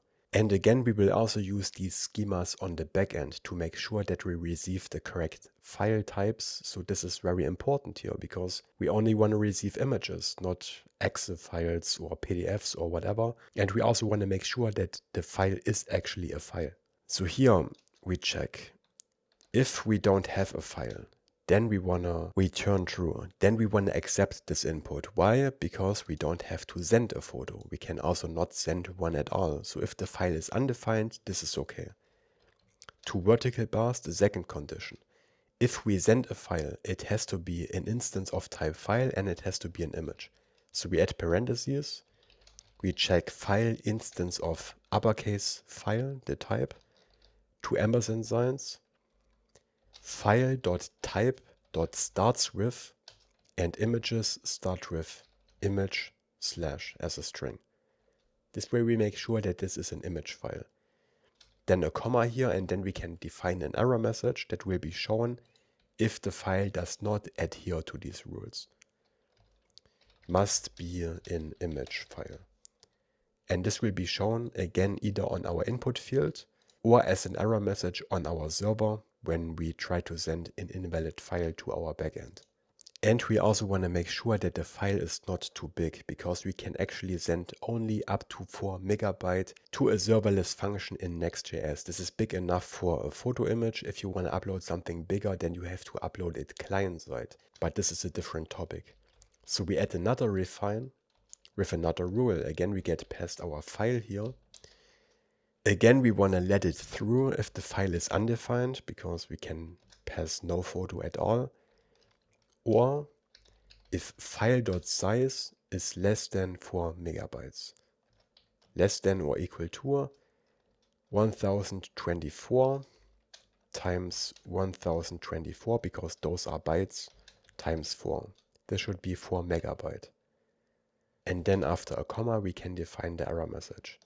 File must be less than 4 MB. There we go. This is how you set up a complete custom validation rule with Zod. But the other input fields are easier. They are all optional strings. The first name, the last name in camel case, job title, those are all the different input fields that we want to have in our form. City, country, and I already miss GitHub Copilot because I don't use it for recording. Phone, and last one, the email address. Now we could add special rules for the form and email. We could tell Zod that the email has to be shaped like an email address and the phone can only take numbers, for example. But I think it's not necessary because we don't really care what our user types in here. If they want to type in some random words into the email address, then who we are to tell them not to do it, right? Our app will still work. This is why we keep them just plain optional strings. They can type in whatever they want. But if you want, you can also set up more specific rules. And then again, we want to generate and export the type from the schema. Personal info values, c.infer type of personal info schema. Alright, and then we need a new form for our schema, which we put into the same form folder as the generate info form right here. Personal info form, this is the second step. Export default function, personal info form. Let's return an empty div for now. Save this, go to the resume editor. And for now, we will just replace the general info form for the personal info form to see it on the screen while we are building it. Later, we will be able to navigate between these different forms. But for now, we just hard code it in here. And I also want to add another class here, overflow y auto. This form will be a bit bigger and it can be bigger than the screen height, and this way we add a scroll bar to this div if the content in here, the form, is bigger than the screen. Okay, back to the personal info form component. This will look very similar to our general info form, just a bit bigger. Again, we create a const form and call useForm from React hook form. This time we use the personal info values as the type. Again, we pass the Zod resolver. This time auto import works perfect. To which we pass the personal info schema. And again, we have to set all these default values. And we get autocomplete in here. We set them all to empty strings. First name, last name, job title, city, country, phone, and email. Add them all here. Yeah, and then we return our form below. So we have this div. Again, we want to set the max width to XL. Again, we want to center this and give it a space y of 6. The layout is the same as in the other form. Again, we put a div in here with space y 1.5 and text center with an h2 headline, text to XL and font semi-bold that will say personal info.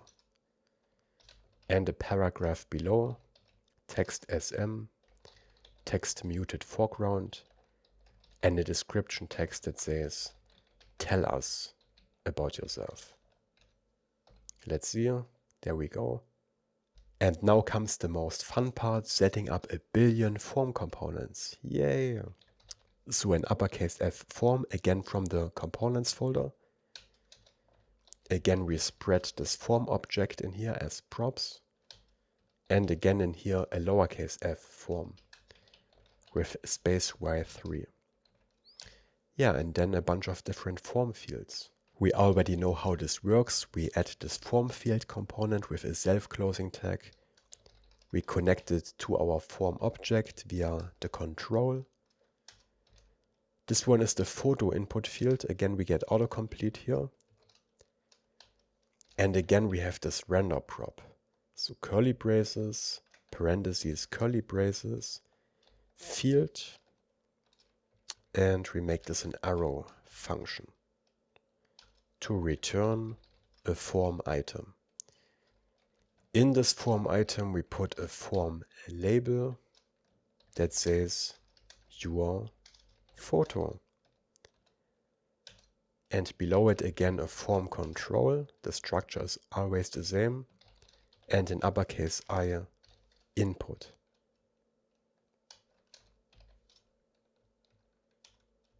And in here again we need to spread these field values, and this field contains a bunch of props, like the value of this input field, the onChange handler, and so on. The only problem is file inputs can't take this value field. This doesn't work, so we want to ignore this. And the way we can ignore this is by destructuring this field up here with colon curly braces. We take the value and then the remaining values with dot dot dot. And then down here we only want to apply the field values, and this way we ignore this value because again this doesn't work with file inputs. And we make this a file input by setting the type of this input field to file, which changes this from a text input to such a file picker that we can click. We can also define that we only want to accept images and no other files with this accept prop image/*, so all image files. And now when we click it, we can only select images.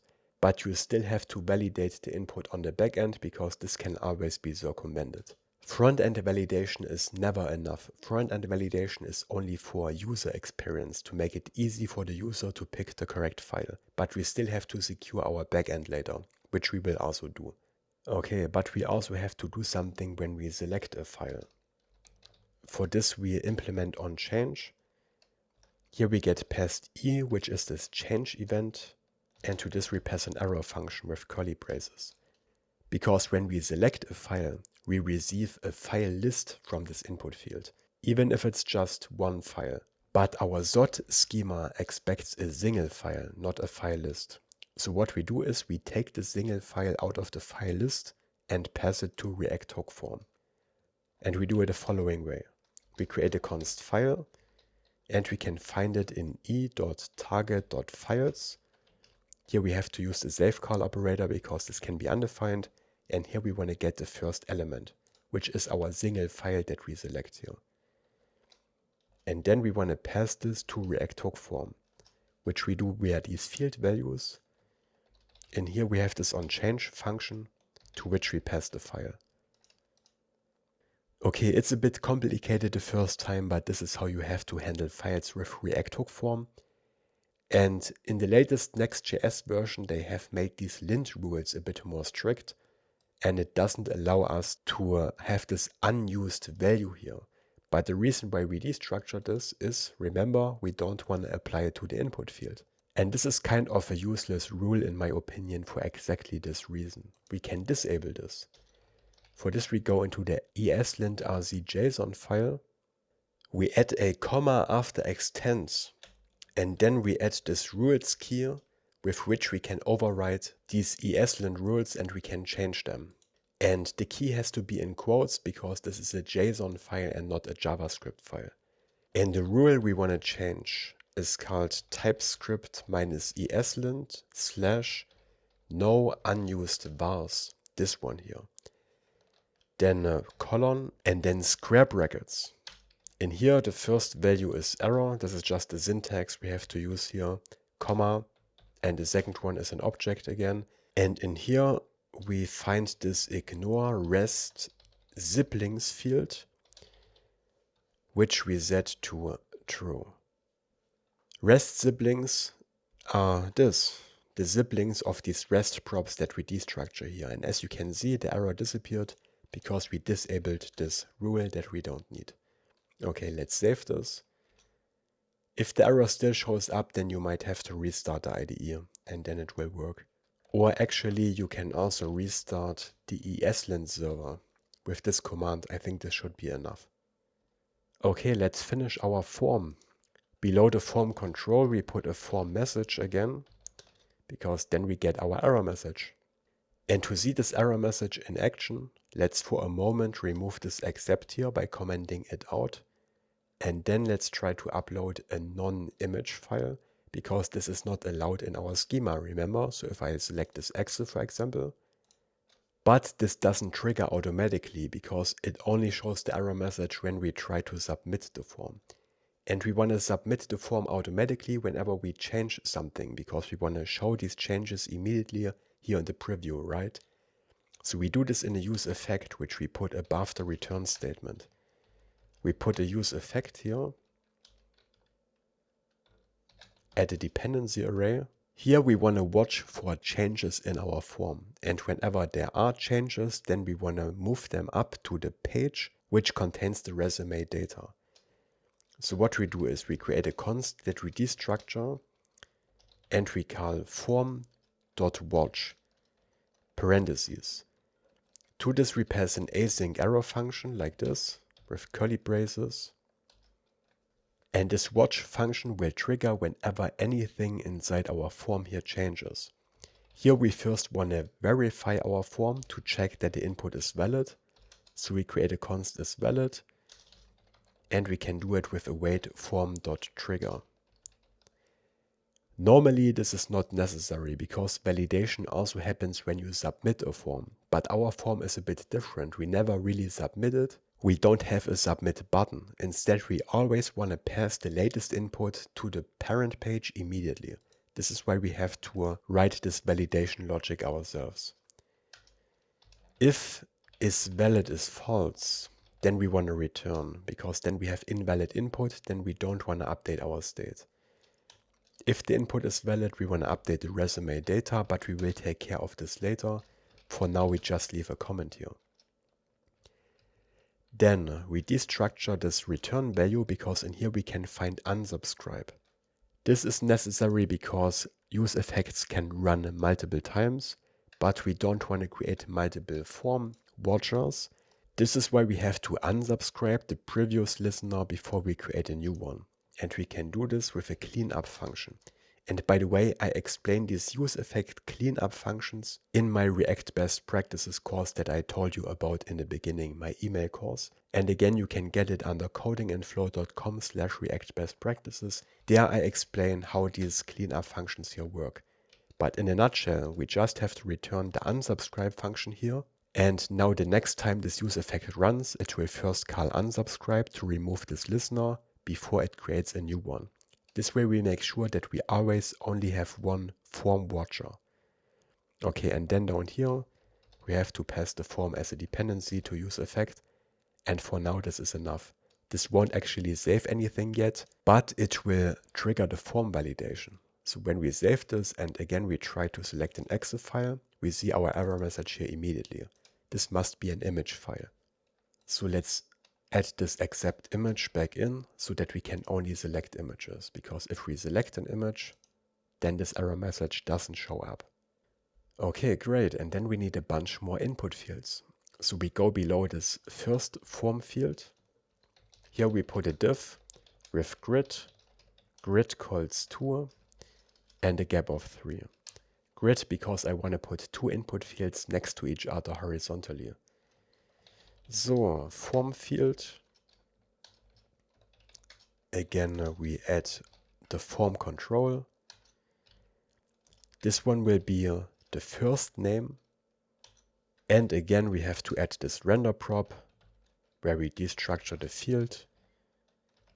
And we pass an error function where we render a form item. This is always the same structure. Form label.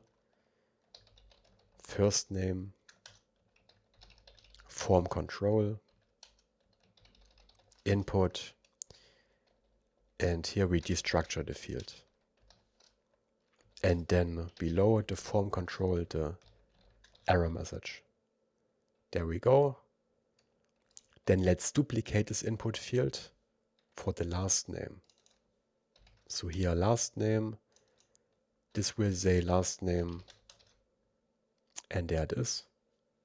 Then let's copy this form field here and put another one below this div in the next line. This one will be the job title, the label says job title, and this takes up a full line. Then we have another two input fields next to each other. So let's copy this whole div here, the grid one, so that we don't have to write the same code over and over again. Paste it below. This one is the city and the country.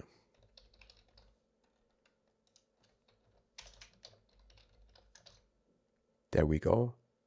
And then we need the phone and the email input fields. So again, we copy the form field. Again, this goes outside of this div.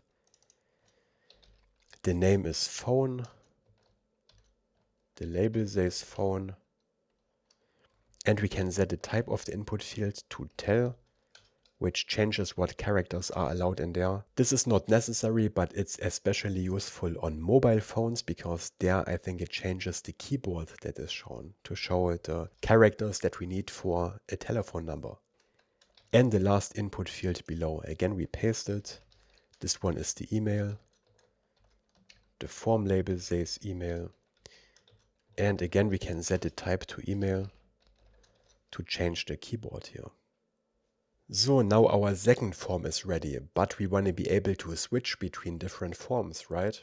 The way we do this is that we create an array that contains the different steps in our form and the corresponding components. Let's put this into a separate file. I want to put this into the editor folder here. Let's call it steps.ts. It's a normal TypeScript file. And here we export a const called steps.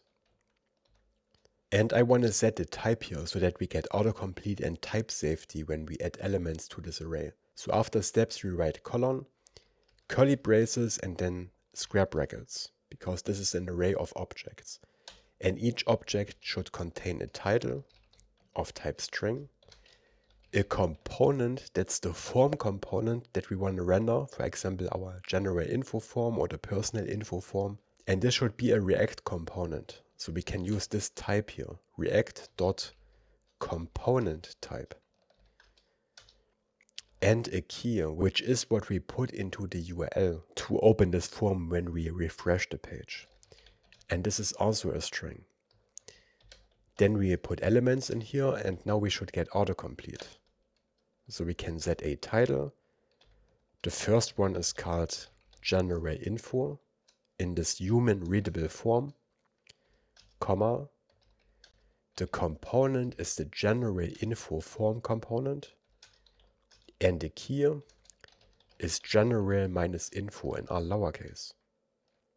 And then we add a second one, title personal info, component is of course the personal info form, and the key is personal minus info. I can't type today, god damn it. Personal info.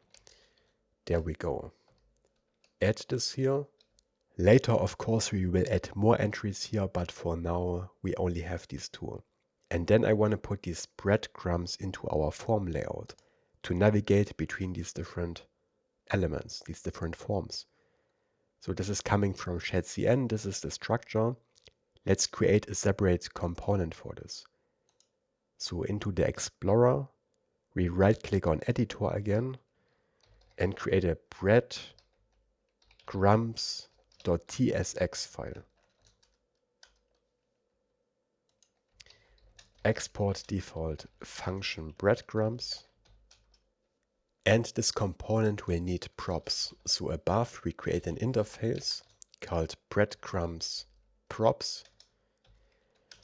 This needs to know which form is currently active so that we can highlight it. But this information is coming from the page because it's contained in the URL, right? So we pass it as a prop called current step of type string. This is one of these keys here. And when we click one of these breadcrumb links, we want to update this current step, right? So we add a callback, set current step, which is a function that receives the new step and it doesn't return anything.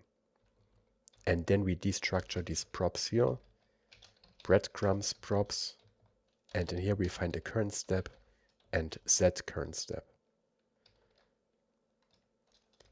Then from this component we return a div, which we style with flex and justify center. And how to use these breadcrumbs is described in the Shadcn documentation. We wrap this whole thing into a breadcrumb from the components folder. And in here we put a breadcrumb list. And in here we want to render our different elements. And we get them from this steps array here, which we export. So here we put an expression. We take steps and we want to map each step to a breadcrumb item. So here we get past each step and we want to render a component, right? In here I want to put two elements, the breadcrumb link and a separator. But we can't put two elements directly inside this return block here. We have to wrap them into a fragment. Normally we create a fragment like this, but there's also a different syntax. We can also create a fragment like this with react.fragment. And I use this one because this way we can apply the key here, which is necessary to render an array. This also creates an invisible fragment that doesn't actually show up in the HTML, but we can apply this key, which is necessary because we are mapping from an array. In here we put a breadcrumb item, and below the breadcrumb item we put a breadcrumb separator. And then inside the breadcrumb item, we want to render either a link or a normal text. The current page should render a normal text. So we add a condition here, we check if step.key, so step is this current step in this map iteration. If step.key is equal to the current step, then we want to render a certain component, question mark, and if not, we want to render a different component. Here we want to render a breadcrumb page, which is a normal text without a link. And this will show step.title, which is the readable name of the current step, this part here. We render this here. But if this element is not currently active, we want to render a breadcrumb link. Again, we use the asChild prop because we actually want to render a button. Because this is not a link, this needs an onClick handler. But it shouldn't be styled, so we use a lowercase b button, which again will render step.title. And when we click this button in the onClick handler, we want to call setCurrentStep and activate the step by passing it to the parent. So here we pass an arrow function. We call setCurrentStep, to which we pass step.key. The key is also part of this array, right? Okay, let's save this and put this into our resume editor. So back into this file. And here we need to do a bunch of setup. So at the top of the resume editor, remember the currently active form is put into the URL, into the search params. So we need to read the search params here. And in the client component, we can do this via the use search params hook. We could also forward the search params from the page to the resume editor as a prop, but it's not really necessary because we have this hook. From the search params, we can get the currently active step. So we create a const current step, and we get it from search params.get, and the key will be step. And if there is no value in there, we want the first step of our array here to be active, the general info form, right? So as a fallback value, if the search param is undefined, we want to use steps at the first index.key. And steps is an import from our steps file. Makes sense, right? Then we create a function called setStep so that we can update the step. This takes the new key. Here we create new search params, which we assign to a new URL search params, to which we pass our existing search params from the hook. This way we basically copy these search params, but all the other params that are already in there will be kept in our new params. So if there's a resume ID in here and we only want to update the step, then we want to have the same resume ID in the new params, right? This is why we copy them. And then we only want to change the step param, which we do with new search params.set. The key is step again, and the value is the key that we pass to this function later. And then we want to put this into our URL. And we do this with window.history.pushState. The first argument data is null. The second argument is an empty string. This is just the syntax of this function. And the third argument are the search params. Here we add a backtick string, question mark, because the search params start with this question mark, and then a variable placeholder. Here we call new search params .toString to stringify them. And this updates the step in the search params. It keeps all the other search params intact, and then it pushes this new URL into the browser. Now you might know that we could also use router.push to push to a new URL, and we get the router from the useRouter hook. But there is a difference. When we use router.push, then it actually has to make a request to our server, which takes a moment. Whereas if we use window history push state, then this doesn't have a delay. This just puts the search param into the URL immediately, and we don't have to wait. This is important because if there is a delay, then our app will feel very unresponsive because we click a breadcrumb and then it takes like half a second to switch the form. But by using push state, we have this switch immediately and it will feel really snappy and fast. You will see this in a moment. Okay, and then of course we don't want to render the personal info form or any other form. We want to render whatever form is currently selected in our array. So below we create a const form component, and this should have an uppercase F because in here we want to store a component, and the convention for this is to use an uppercase first letter.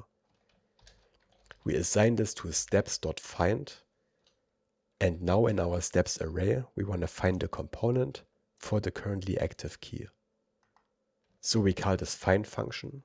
Here we get past the step, and we want to return the step where the key is equal to the current step from the URL, right? And here we find the component. This is the one we want to render. And then we scroll down, remove the personal info form. Instead we render our breadcrumbs, but a plural one, our own file. The current step is the current step from the URL. And the setCurrentStep function is our setStep function. We close this, and below we want to render our form component, but this can be undefined because find can return undefined. So we have to add an expression here and check that form component is defined. And if it is defined, we want to render it. And this is whatever form component we have currently selected. Okay, let's save this and take a look. Yeah, there's some space missing here, which we put into this div that wraps the breadcrumbs. Here we add a space y6 to add some spacing here. And we also want to get rid of this last divider, which we can do in the breadcrumbs file. We always render a breadcrumb item and then a separator, right? But we want to hide the last separator, which we can do the following way. We add another class, we use the last modifier, and then we set this to hidden. And this will only hide the last element here. Perfect. And if we had 3 elements, it would show 2 dividers. And now we should be able to switch between these different forms. And the switch is instant, as you can see, and it updates the key in the URL. so that when we refresh the page, we still have the same form opened as we had before. Really nice. And one more cool side effect of putting the current step into the URL is that we can navigate back and forth between these different forms. So I can click the back button and I get to the previous form, even though this is still the same page. But by putting this step into the URL, we can navigate back and forth between them. If you don't want this, you can change it if you want. You could change push state to, I think, replace state. Yeah, this will not add it to the back history, but I prefer it like this. Next, I want to make these buttons here in the footer work, the previous and next step buttons. And for this, I want to put this whole footer into a separate file for organization. So we cut out this whole footer tag here from the resume editor. And we create a new file in the editor folder right here that we call just footer.tsx. We export the default function footer. And here we return this footer and we have to import the button and the next link. And the same as for our breadcrumbs, we need to pass the currently active step to this component and a callback function to change the step, because again, this state is in the parent, in the resume editor. So we create an interface called footer props, and again we pass the current step, just like we did in the breadcrumbs component, and the z current step callback function, which receives the new step and doesn't return anything. And then we destructure these footer props. Current step and z current step. Let's save this for now and put this into our resume editor, where we cut out the old footer. We now put the uppercase F footer, and to this we pass the current step and our z step function that we already used in the breadcrumbs. There we go. Back to the footer component. We need to find the next step and the previous step in our array so that we can add functionality to these buttons, right? This is why I put this into a separate component, because it requires some logic, and if we put this directly into the resume editor up here, it would be very messy.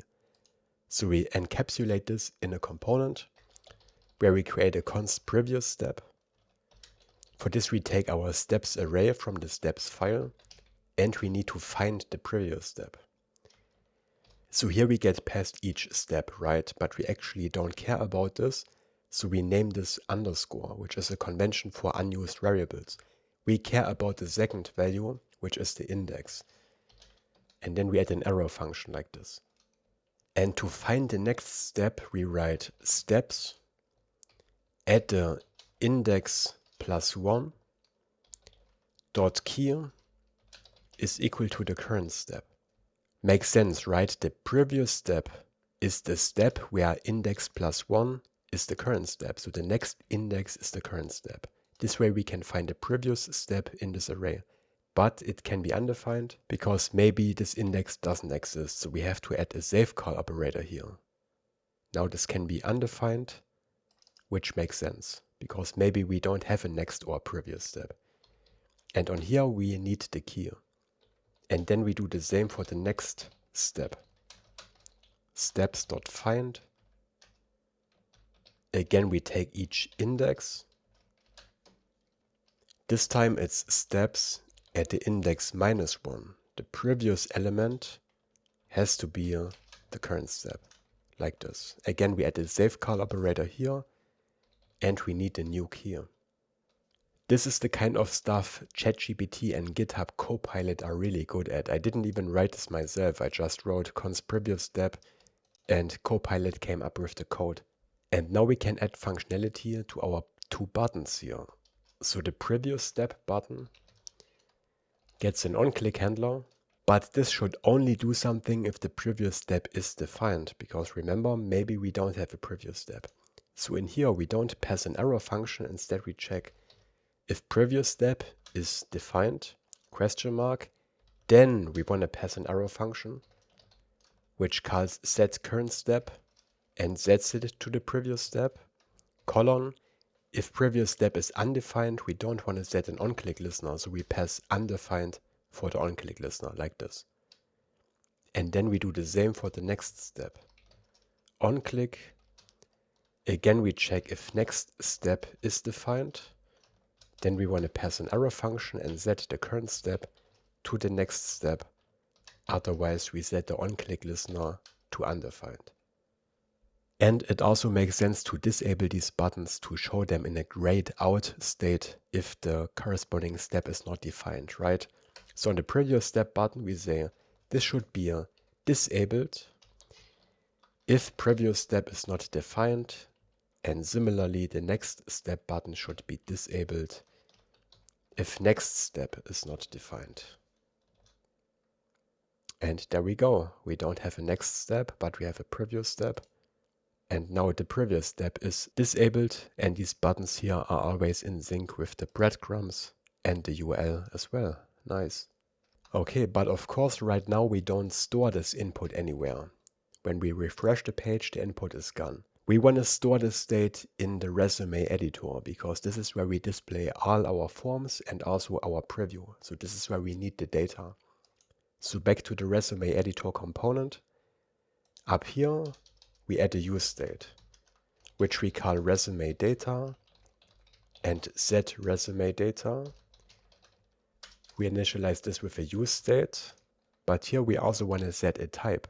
We want a type for our resume values that includes all the fields that we have in our different forms. So the personal info form, but also all other forms that we add in the future. We could create this type from scratch, but a smarter way is to use our already existing form schemas here and combine them into one big schema. And from this one big schema, we can then generate a type, and then we have a type for our whole resume.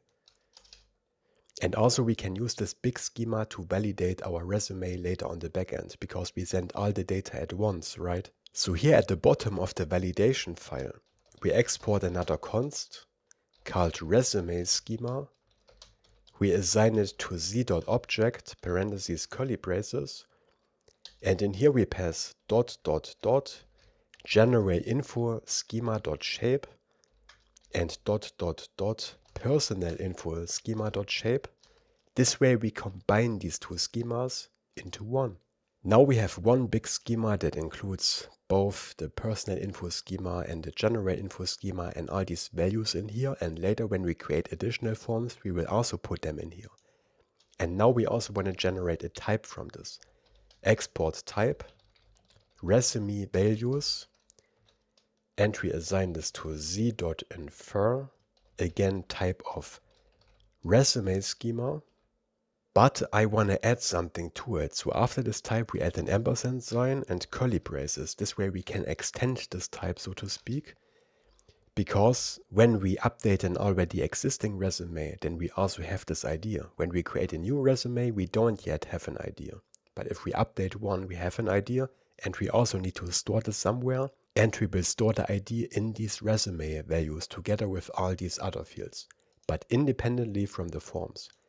Okay, so we extend this type. This is of type string, and it's optional because, yeah, a new resume doesn't yet have an ID. And there is one more problem. The photo in here is a file or undefined. But when we upload the photo to our backend, the photo turns into a URL. The URL to our blob storage. When we load it back into our app, it's not a file anymore. It's a URL, which is a string. So we have to tell TypeScript that the photo here can be a file or a string or undefined. So we add another value here, optional photo of type file or string or undefined, but this clashes with the photo that is already in here. As you can see, it's still file or undefined. So what we want to do is we want to remove this value here from this type so that we use the one down here. And for this we have a helper type in TypeScript, which is called omit. This works the following way. Before z.infer we write omit, and then we wrap this whole sod type into omit like this, so angle brackets. And here between these closing angle brackets we write a comma. And then we can define the value that we want to omit. We want to omit the photo. So now the photo value is removed from this original type, but it's replaced for the type we defined down here. Those are just some TypeScript techniques that you have to learn. And here's one mistake. I actually want to make this null and not undefined, because when we later delete a photo, we will send null to the backend. And undefined is already included because this is optional with this question mark. Now this type is correct. And then we go back to the resume editor and we set the type of this use state to resume values, and we can initialize this with an empty object since all fields in there are optional. Okay, and what do we do with this state now? We want to pass these values to our form component here, because we need to display this data in our form, right? And the form should also be able to update the state. So we need to pass them as props to the form component, which means that each of our forms here needs props, but they all need the exact same props. So instead of repeating them over and over again, let's put them into a separate file. For this, we create a new file in the lib folder called types.ts. And in here, we export an interface called editor form props, which takes the resume data, which is of type resume values, that's the type we just created, and a callback, set resume data, where we get the new data, which is also of type resume values, and this doesn't return anything. We save this and then we go into the steps.ts file. Here we can say that this component that we pass should be a React component that takes the editor form props. This way we can only put components into this array that take these props, and we get type saved here. So now our resume editor should show us an error down here because it expects these two props, resume data and set resume data. So let's pass them here. Resume data from the state and the setter. This way we can pass these values to our form components. But of course, we also have to modify these components. So in here, we destructure the editor form props. Here we find the resume data and set resume data. The resume data that we pass to the form are basically the default values when we load an already existing resume that we want to edit. And then we want to put these default values in here into each form field. So here we assign these default values. The first one is resume data.firstname, and only if this is undefined we fall back to an empty string. And then we do the same thing below. Resume data.lastname, resume data dot, maybe let's copy this so I don't have to type this out over and over again. Job title, city, country, phone, and email. Okay. At all of them, make sure to assign the correct values, and later when we load an already existing resume, we put these values into our form fields. And then we can modify them. And where do we call that resume data? We do this in the use effect here that we already set up, because this is where we submit our form after something has changed, right? So here in this async function, we actually receive the current values, which is the input in this form. And then here, where we have this comment, we call set resume data, parentheses, curly braces. In here, we spread the already existing resume data because we want to keep the input of these other forms.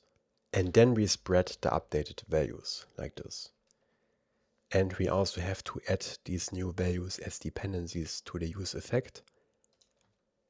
Resume data and set resume data. Then we do the same in the general info form. Let's copy this use effect because we need the same one over there. So we copy it, go to the general info form. Here we need the same editor form props, which contain the resume data and set resume data. Again, we want to assign these default values here. Resume data.title, and resume data.description. And then we paste this use effect, import use effect. And now every time we change something in this form, it will automatically be put into the state in the resume editor. But we can't see it yet because we don't render anything on the right side, right? So let's go down where we have the text right. And for now, to see that this works, let's just stringify our whole form data, all the resume values in here. We put this into a pre-tag because then we get nice formatting. In here we render json.stringify, resume data, and then to keep the formatting we pass null and tour, which formats this JSON properly. And now when we save this, let's refresh the page. And there we go. As soon as we type something in, we can see this data here, and this contains all the data that we put into our forms. When we refresh this again, it's empty again. But as soon as we start typing, it's put into the use state. And later we can then render the real resume preview over here using these values. But before we do this, we want to add our remaining forms. The next form we need is the work experience form. But this one is a bit more tricky because we can add as many work experiences as we want and we can reorder them. So we have to find a way to handle this in React hook form. First of all, we have to modify our schema. In the schema.prisma file, we don't have a field for work experiences yet.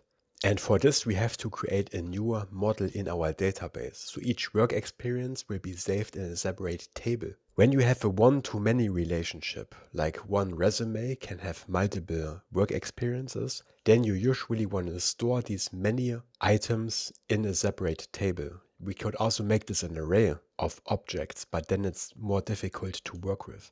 It's a good practice to put this into a separate table. So we create a model work experience. Each entry needs a unique ID, so we can copy this line from the resume model. And then the different values we want to store in here. The position, which is an optional string. Company. Start date, which is of type datetime, but still optional. End date as well. And a description, which is also an optional string. Then we need the ID of the resume that this work experience belongs to, which is also a string. And then we can create a relation. And with this relation, we can fetch all work experiences when we fetch a resume. So we fetch from both tables together in one request. For this, we add another field here called resume, which is of type resume. That's our resume model.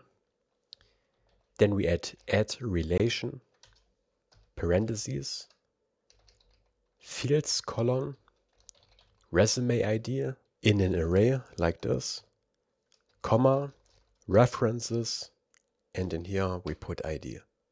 This connects the work experience model to the resume model because it tells Prisma that this resume ID belongs to the ID of the resume table. So this ID with which we can identify one resume.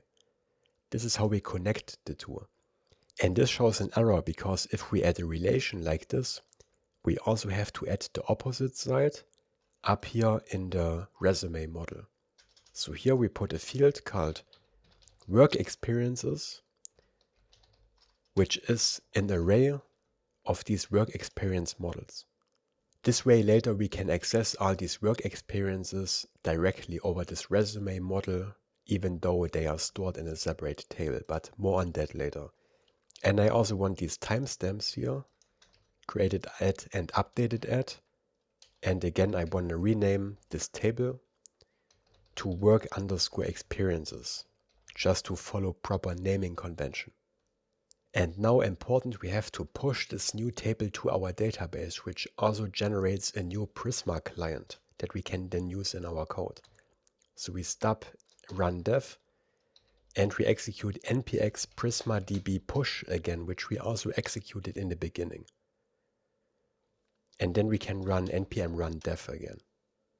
Next, we need a new validation schema for the work experience form, right? We put this into the validation.ts file.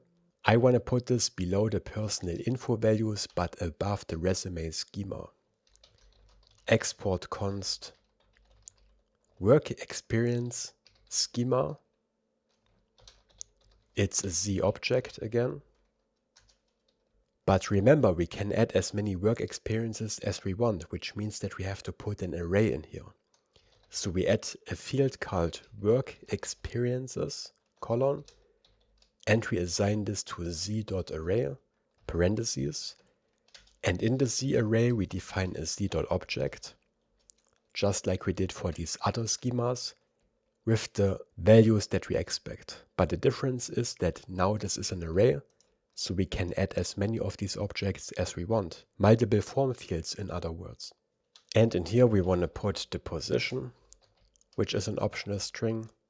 Basically, we want to put the same values in here as we have in this model, right? Because this is what we want to store in our database. So position, company, start, date, which is also an optional string, because the date input field actually contains a date string, and the string will later be turned into a date object on the server, but in our form, it's a string. The end date as well, and then the description. And then after this array function here, we append .optional, because this array can be undefined later, and this way we allow undefined values. And again, we want to generate a type from the schema. Export type, work experience values, z.infer, type of work experience schema. And then we want to add this to our big resume schema, because it's also part of it, right? So at the bottom, work experience schema.shape. And this also automatically adds it to the resume values type that we configured down here. Next, we need a new form component. So we put it into the forms folder, work experience form.tsx, export default function work experience form. This form needs the editor form props, like all other forms, where we get the resume data and the setter callback. And as usual, in here we create our const form via the useForm hook. The type are the work experience values. We set the resolver to the ZOT resolver, to which we pass the work experience schema, and we set the default values. In here are only this work experiences array. We set this to resume data.work experiences, or if this is undefined, to an empty array, so that when we load in already existing resume, we populate our fields with these work experiences. Then we need the same use effect as we have in our other forms to update the data in the resume editor component. So let's copy the use effect, paste it here. But this complains because the types are not completely compatible. A work experience can be undefined, but this doesn't accept undefined. So we remove ... values here, and instead we pass work experiences explicitly from values.work experiences, and we want to filter out the undefined values so that TypeScript doesn't complain. So we take each work experience and we check that work experience is not equal to undefined. And if value.work experiences is undefined, again we fall back to an empty string. Now this doesn't complain anymore. And then we want to set up the form where we can add and remove elements. And for this, with React hook form, we have this useFieldArray hook This hook allows us to add fields and remove fields dynamically. By using this hook, where we have these different functions, and I'm going to show you how to use this. So below the use effect, we destructure a const and we call useFieldArray from React hook form. Parentheses, curly braces. To this we have to pass the form control and the name of this array, for which we should get autocomplete, work experiences. And in here we can find different values, we can find the fields and this append function, which allows us to add a new field to this array and to our form. And then below we return a div, again with max width XL, mx auto and space y6 like the other forms. Again we have this div here with space y 1.5 and text center, where we render the h2 headline, text 2xl font semi-bold, which says work experience. And below a paragraph, text sm, text muted foreground, which says add as many work experiences as you like.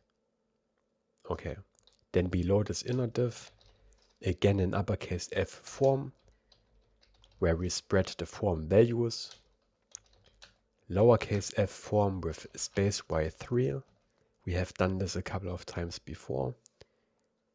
The difference is that now we don't hardcode one form field in here because we have a dynamic number of form fields, right? Which we get from this field's value, from the useFieldArray. So we take these fields and we want to map each of them to one form field basically. So here we get past each field and we want to return a component. We put this component into a separate function for organization. Function work experience item. And for now, let's just return a div that says work experience item. We fill this later. And let's render this here. Work experience item. And since this is an array, we have to add a unique key. And this field contains a unique ID, which is generated by React hook form. We can use this here as the key. Okay, before we continue, let's save this and let's put this new form into our steps file to add it to the breadcrumbs. So in here we add another object. The title is work experience. The component is the work experience form. And the key is work minus experience. Save this and then we can navigate to this form. We have to refresh the page because we restarted the development server. But now we have this third step here, work experience. But we don't have any elements in here yet because we haven't added any.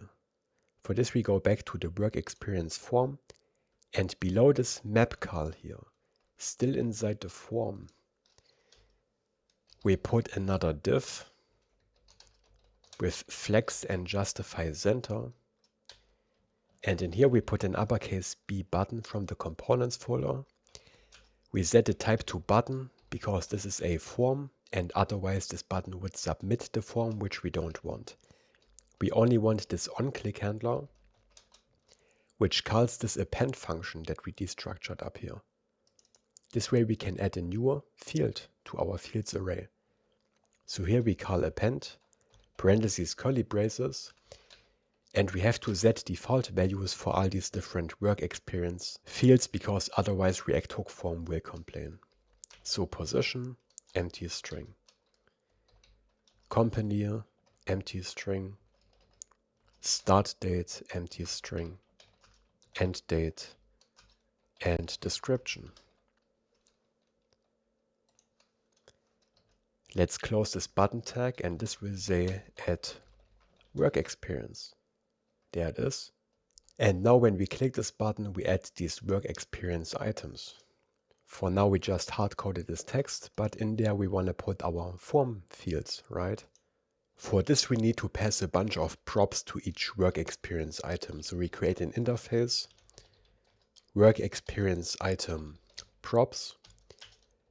We need a form value, the one from the use form hook up here, because we need this to connect our form field, right? So we have to pass this. And this has this return value, use form return. So this is what we use down here. Use form return of type work experience values. Then we also need the index of this current element, which is of type number. And each item will contain a remove button, and when we click it, we have to trigger a callback where we send the index of the element back so that we can remove it from the array. And then we destructure these props down here.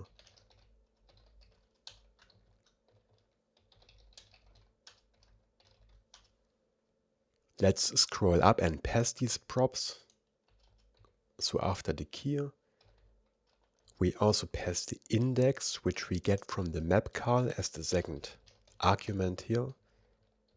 We forward this to this component, the form object itself, and remove. And remove is another function in this useFieldArray hook here. So comma, here we have this remove function which we want to pass to each item. Okay, and then we want to render our form fields here in this work experience item. So let's remove this text. We style this div with space y3. We give each item a border and make the border rounded with rounded MD. We also want to set a background color because by default the background is transparent, which will look weird when we drag and drop them later. And we add a padding of 3. In here we put another div with flex, justify between, and a gap of 2. And in this inner div I want to render a span with font semi-bold, which will say work experience, and then the number 1, 2, 3, and so on. So here we render index plus 1. Plus 1 because the index starts at 0, but I want to say 1 for the first element. And then after the span, we render the strip horizontal lucid icon, which we later use to drag and drop this item. And we style this with a size of 5, cursor grab, and there it is. When we hover over it, we have this different cursor. This is what this class here is for. And I want to change the color to text muted foreground to make it less prominent. This doesn't work yet, of course, because we haven't implemented drag and drop yet, but it already looks good. Yeah, and then below this inner div here, we put our form fields. So form field with a self-closing tag. We assign the form control. We assign the name. And here we have to add curly braces and a backtick string, because for these field arrays we pass the name the following way. So we have work experiences, then we add the dot, and then the index, because we can have multiple work experiences, right? And here we can then access the single fields inside it. The first one is the position. Okay, so this is the position input field for each work experience item. And then we have our render function again, where we destructure the field and then render a form item as usual. Okay, in the form item we put a form label, which says job title, so the position is the job title. Form control, uppercase I input, make sure to import it from the components folder. We spread the field values, and again I want to set this to autofocus. And the form message below the form control. And there we go. Now we have this input field in each of these array elements. But we need a couple more input fields. So let's duplicate this whole form field below. The second one is dot company. The label will also say company, and we remove the autofocus. Then again, I want to put two input fields into one line. So we put a div below with grid calls 2 and a gap of 3. And in here we put another 2 form fields. Let's paste 1 for now. Change this to start date. The label says start date. Again, we have an input here, but this time it's of type date, which turns this into this date input. But we also have to set the value explicitly, like this. Field.value.slice, and to slice we pass 0,10. This removes the time from this timestamp, because the date we store in our database also includes the time. But to this input field we can only pass the date without the time. This is why we have to remove it. This slice function only keeps the first 10 characters, which are the date. So 1, 2, 3, 4, 5, 6, 7, 8, 9, 10. 10 characters for the date. Let's duplicate this date field here. Change this to end date and the label as well. There we go. Almost done. Below this inner div here, I want to put another form description, which will say leave end date empty if you are currently working here, because an empty end date means present. And I also want to make end date bold. So I want to wrap this into a span, and we can use this wrap with abbreviation VS Code command, which wraps this into another tag. But of course you can also write this out manually. And to the span we add font semi-bold. And then it looks like this. And the form description automatically has this grayish color and a smaller text size. Then we need one more form field below for the description. Let's copy one below the form description. So work experiences.index.description. The label will say description. We remove this type date and also this value, and we change input to text area with an uppercase T, which is another Shadcn component. A text area is a larger input field because the description usually goes over multiple lines and we need more space. Yeah, and those are all the input fields, and I also want to add a remove button to remove this work experience from the array, which we put below this last form field, uppercase B button, variant destructive, which makes it red. We set the type to button again, and when we click it, we call this remove function, to which we have to pass the index. Remember, this is the property pass, like this, and this button will say remove. There we go. And this remove button should already work. If I click remove here, we only have 3 work experiences left. Nice. And to see that we remove the correct entry, let's put the number 1 here, second experience number 2, and maybe number 3. Let's delete number 2. And now we have number 1 and 3 left. Delete number 1, delete number 3, this all works. And this should say if you are currently working here, of course. Let's save everything. Later we will implement the drag and drop functionality and also this AI button, but for now I want to add the educations tab. So we have to repeat the same steps again. We go into our schema, we create a model called education, which needs an ID, and then a bunch of fields that we want to store in here. Degree, school, and again start date and end date. Maybe let's copy this. Again, resume ID and the reference to the resume model. Yeah, and then these timestamps and also the map call here, and we call this educations. And again, we have to add the other side here on the resume model, educations, which is an array of education objects.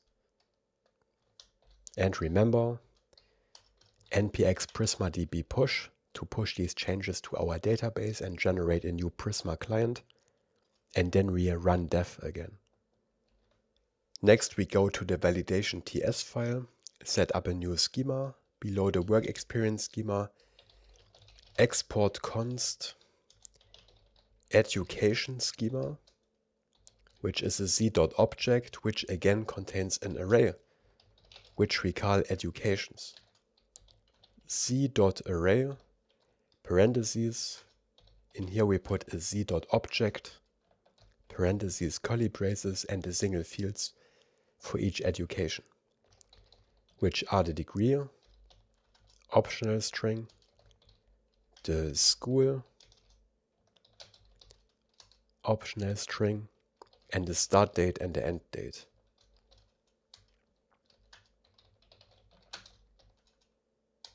There we go. And again, we make this whole educations array optional. And then we generate the type as usual.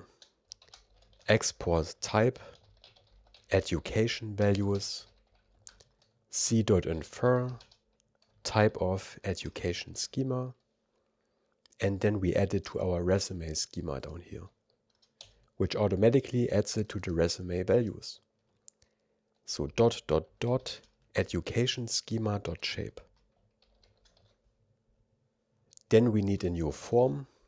So in the forms folder, right click, educational form.tsx, export default function, education form, which takes the editor form props as usual,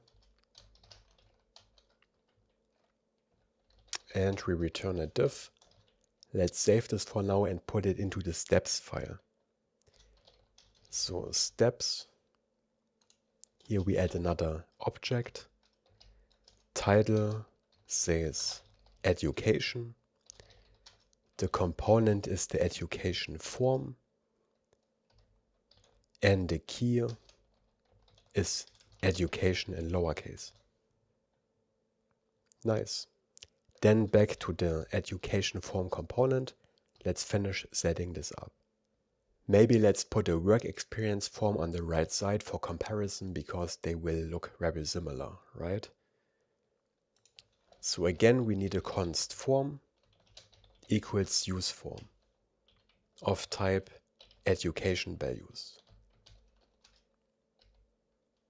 For the resolver, we use the ZOT resolver, and we pass the education schema.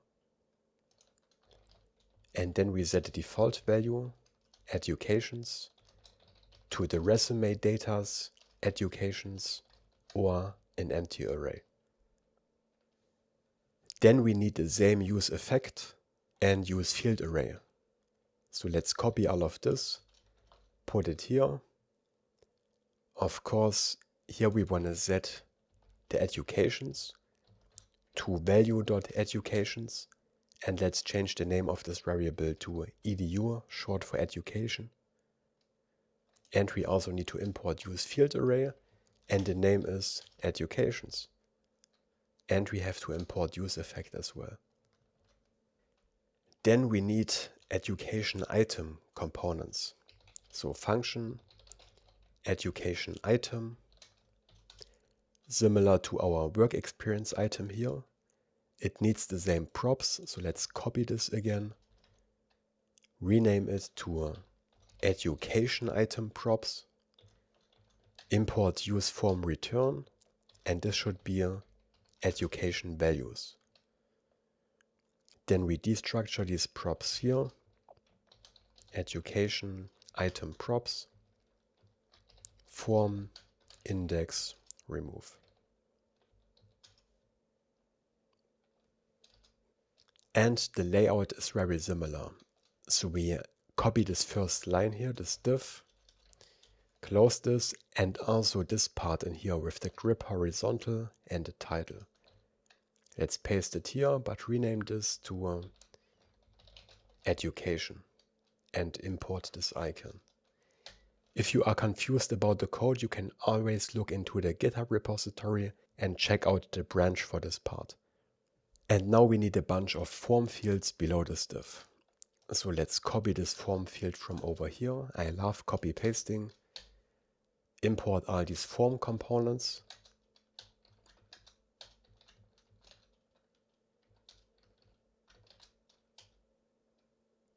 This should be educations.degree. That's the first field. And the label should say degree, of course. We keep autofocus here. And then we duplicate this form field for educations.school. The label says school. And we remove the autofocus. Then again below a div with grid calls 2 and a gap of 3. And here again we have start date and end date the same as over here. So let's copy these two form fields, paste them here, just that we change work experiences to educations. And the rest should be the same, right? This time we don't have a description, but we need our remove button, so we copy this as well. Below this inner div, import the button component.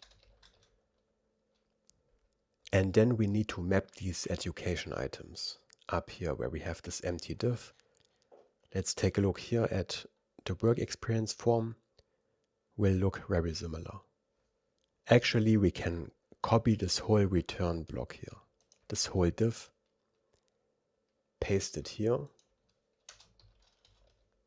like this. This should be an education item. We import the form component. This should say education. And the text will say add as many educations as you like. This still complains. It seems like I forgot to add the return statement here. So we want to return this div, of course. There we go. Let's see. Yeah, when we append a new item, we have different fields, right? We have the degree, school, and the start and end date. And this should say add education. And now this should work. We can close the work experience form component. You might have to refresh the page and then we can switch to educations and we can add them here as well. Nice. We can add more, we can delete them, and later we will be able to reorder them. Just one mistake, I called this education values because I'm not the smartest person myself. This of course should be education values. And then it should also be changed here wherever we use it. The next step in the form are the skills, which are also an array, but they will be much simpler because they are just one input field where we can type in a string. Nevertheless, we have to add it to our schema. This time we don't need a separate model. We just add a new field to the resume model, a new column called skills, which is a simple string array. Then we push this to our database, npx Prisma DB push. Then we add the validation schema below the education values. Export const skills schema equals c.object. In here we put the skills key, and it has to be an array again, an array of strings. So z.array, and in here we pass z.string. Again, we want to trim each string, and we also want to make them optional so that they can be undefined. And then we want to export a type for this. Skills values c.infer type of skills schema. And not to forget, we also want to add it to our resume schema down here. So we spread the skills schema.shape, and that's it. But the optional here is placed wrong. So this .optional on the skills, we cut this out and put this after the last closing parenthesis right here. Then we need a new form component in the forms folder, skills form, but don't worry, this one will be much simpler.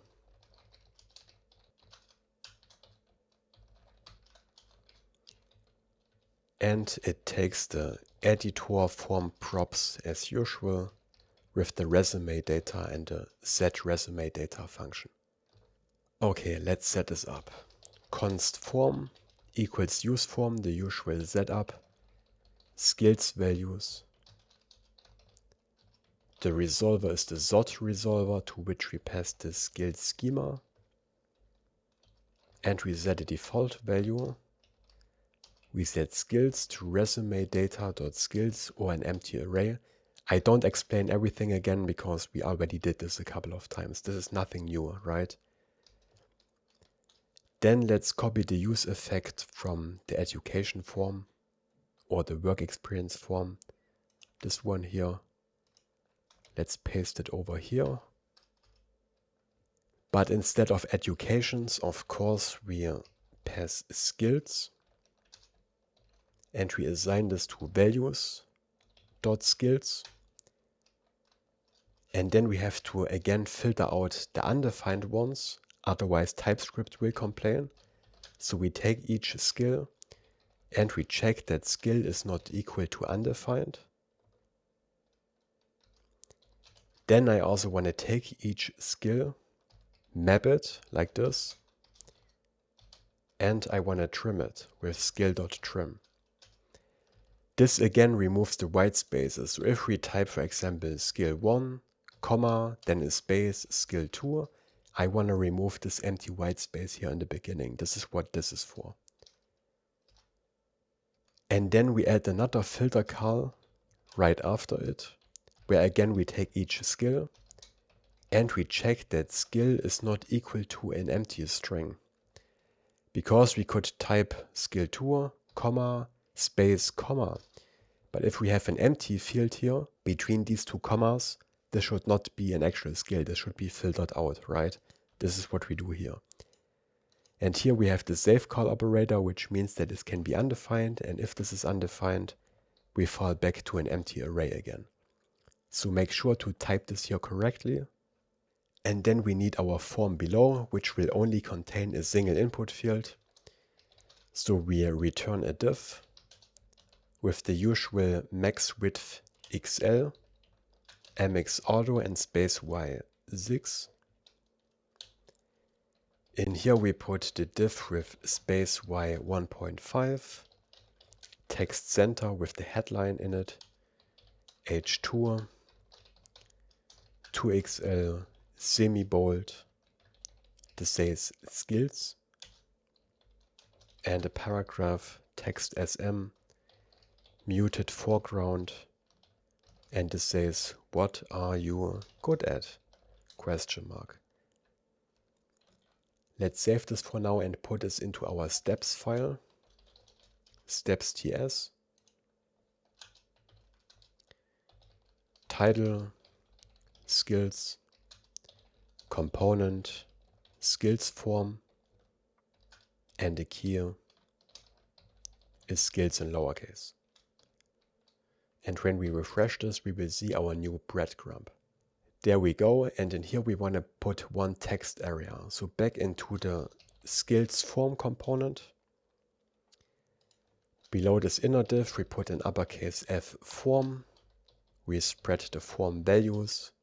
We put the lowercase form in here, space y3, and one form field. Thank God it's only one form field, right? I'm starting to get tired of adding these form fields. So we connect it with the form control. The name is of course skills. And then we render a form component.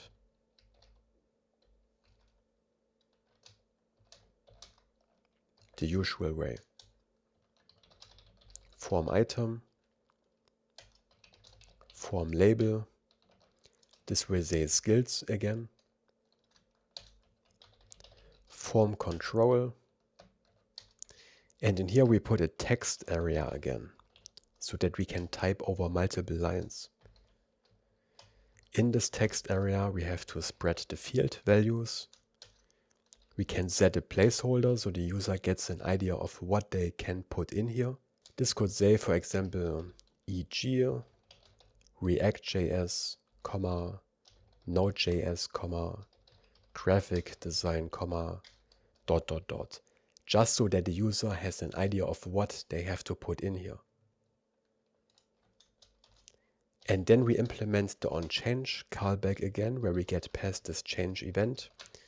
And we add an arrow function with curly braces.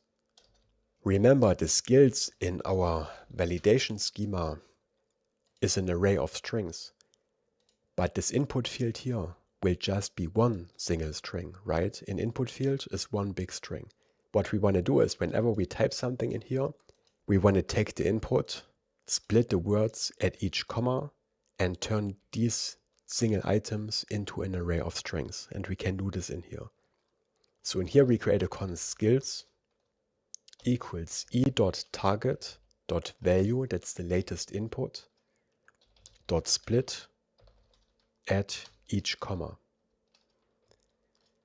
And then we call field.onChange and we pass the skills array to it, because React hook form expects an array of strings.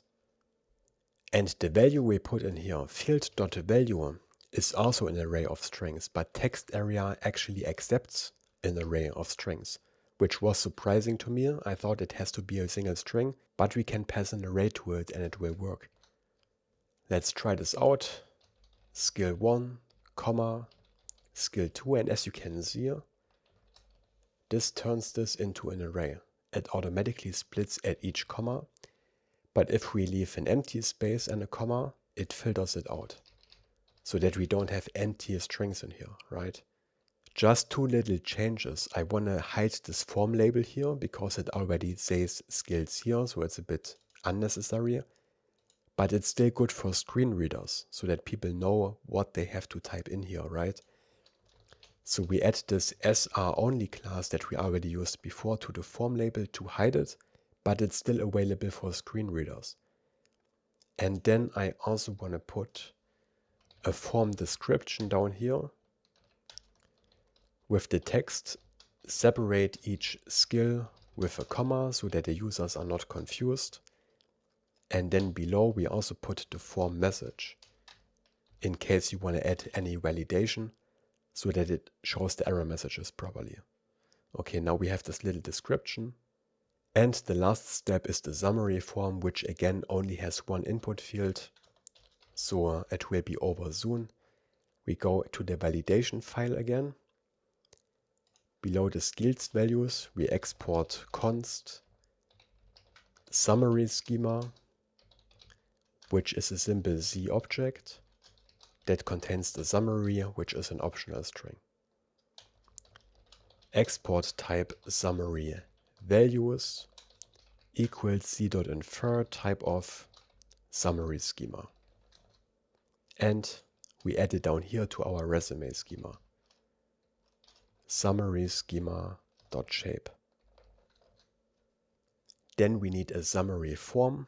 In the forms folder, right click, summary form.tsx.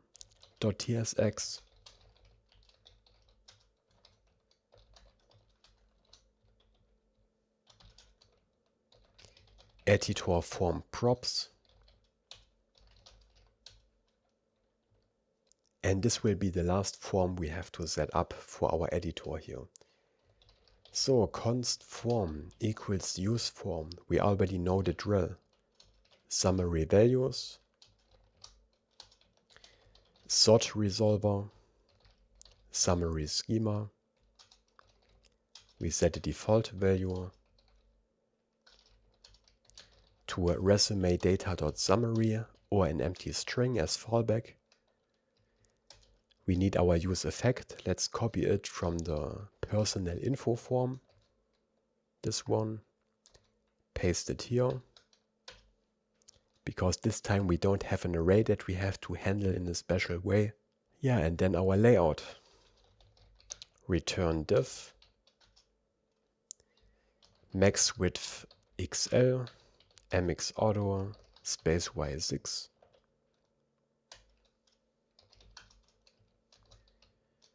Div with space Y1.5. Text center. H2. Font semi-bold, text 2XL. This will say professional summary and a paragraph. Text SM, muted foreground. Write a short introduction for your resume, or let the AI generate one from your entered data. Because later, remember, we put an AI button here that can generate the summary. This is why the summary is the last step. It will take all this other input into account to generate the summary, and for this we need all the other information first, right? Then below we put our uppercase F form, lowercase form, and one single form field.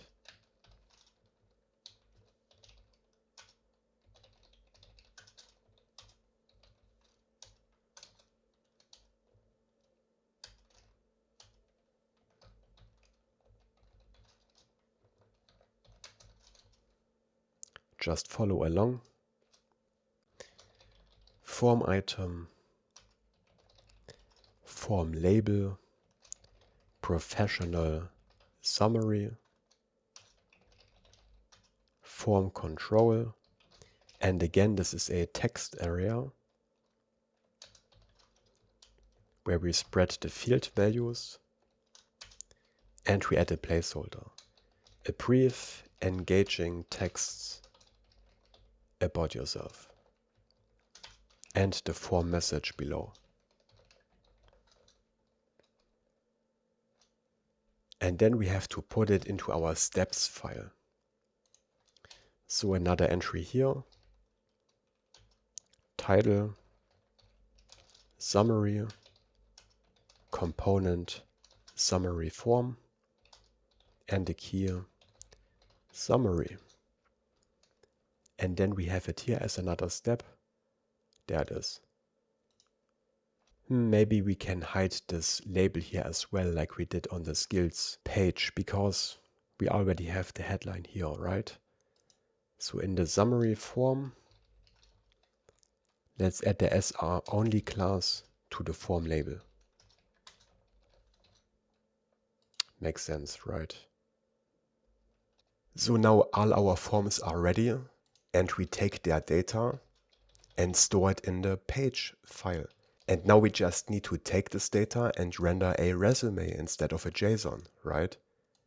So let's create a component for this.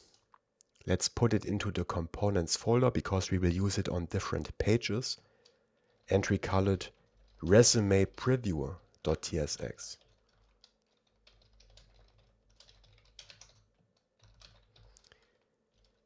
This component of course needs props, resume preview props. It will take the resume data, which is of type resume values, because this contains all the data from all our form fields. And I also want to pass this optional class name so that we can change the styling of this resume from the outside via classes. And then as usual, we destructure these props. Resume data and class name. Then we return a div. We add class names to this div, but in an expression with curly braces. Here we call this cn function, which is an import from the libs folder. This is a function. And it's inside this utils file, and this was added by Shadcn earlier when we executed Shadcn init in the command line. And we use this function the following way. We pass a string with our normal class names as the first argument. And then after the string as the second argument, we pass these optional class names that we pass to this component. This makes sure that the Tailwind classes we pass here override the already existing Tailwind classes. So if we have, for example, background red here, but we pass background green, then this will change the background color and remove this class. Because the order of these classes doesn't matter. Just passing background green as the second value doesn't guarantee that this overrides background red. This is why we need this cn function. This takes care of this. But we don't want to give this a red background color. We want to give this a white background color because this represents a sheet of paper and this should be white even in dark mode. And similarly, the text should always be black. Then we set the height to fit and the width to full. And then we hardcode the aspect ratio, which we can do like this. We write aspect minus and then square brackets. And in here we hardcode 210/297. This is the aspect ratio of an A4 sheet of paper.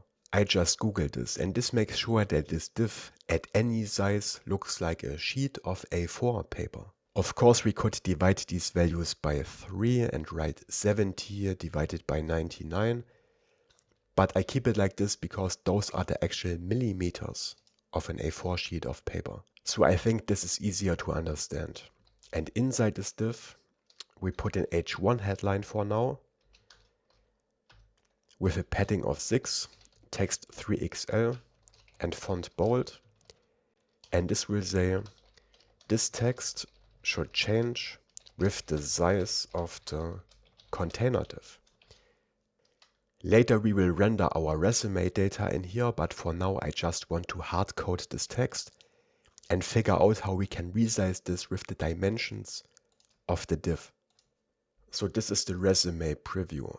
And I also want to create a component for this right part of this editor, which will contain the resume preview, but also some other stuff. So let's create a new component in the editor folder, because this is where we will use it, right here. And let's call it resume preview section.tsx.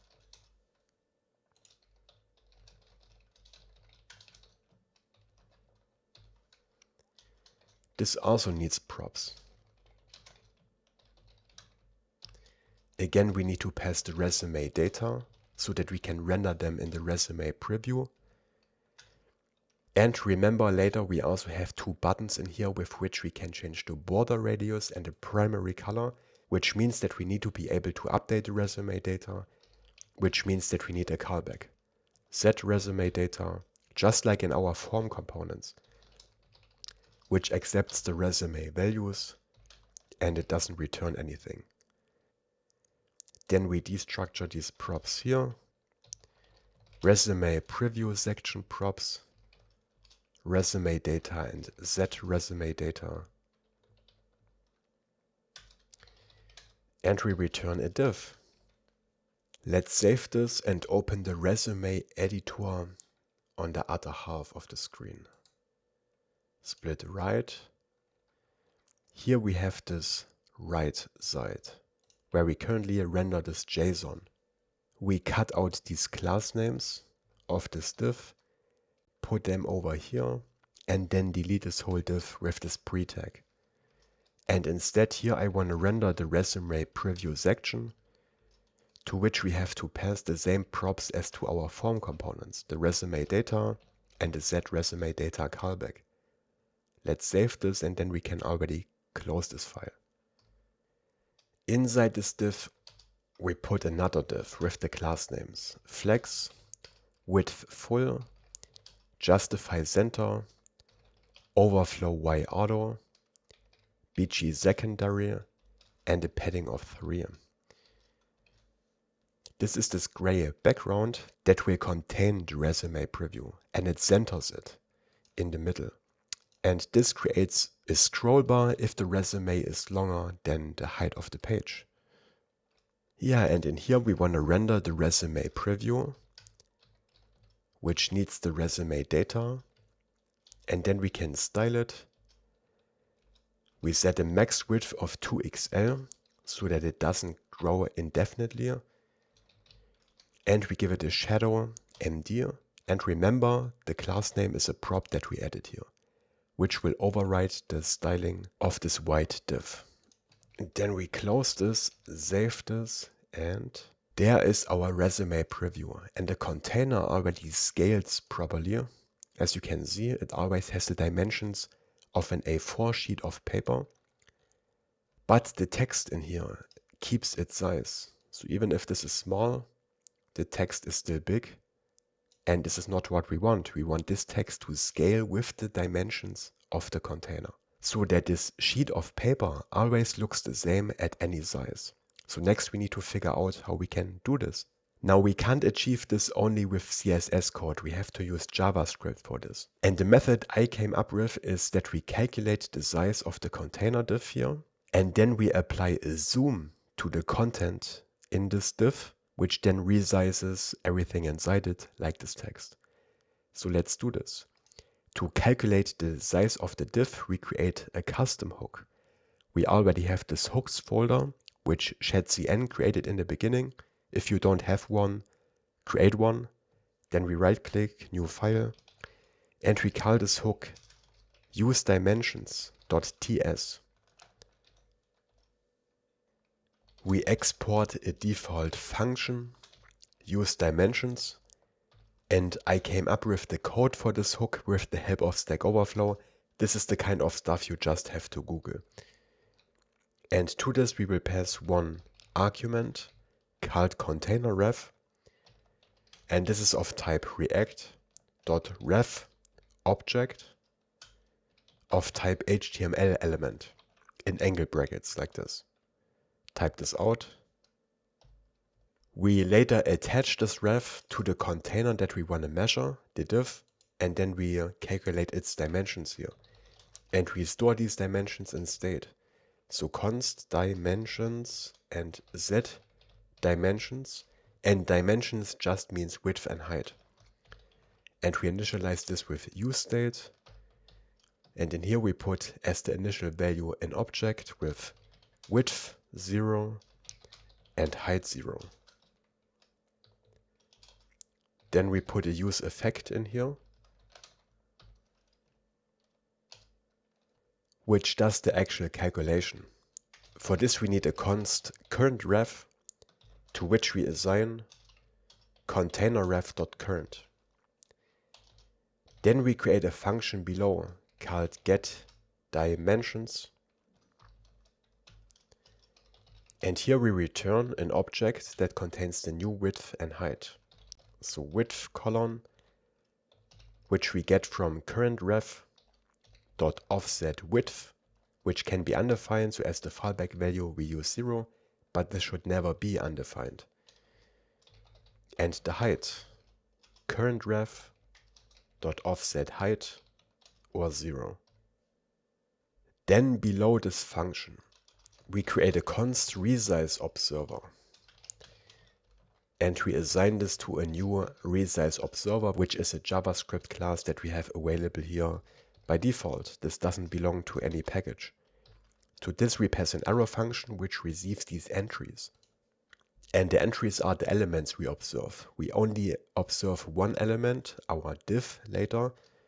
So we have to get this first element out of this entries array, like this.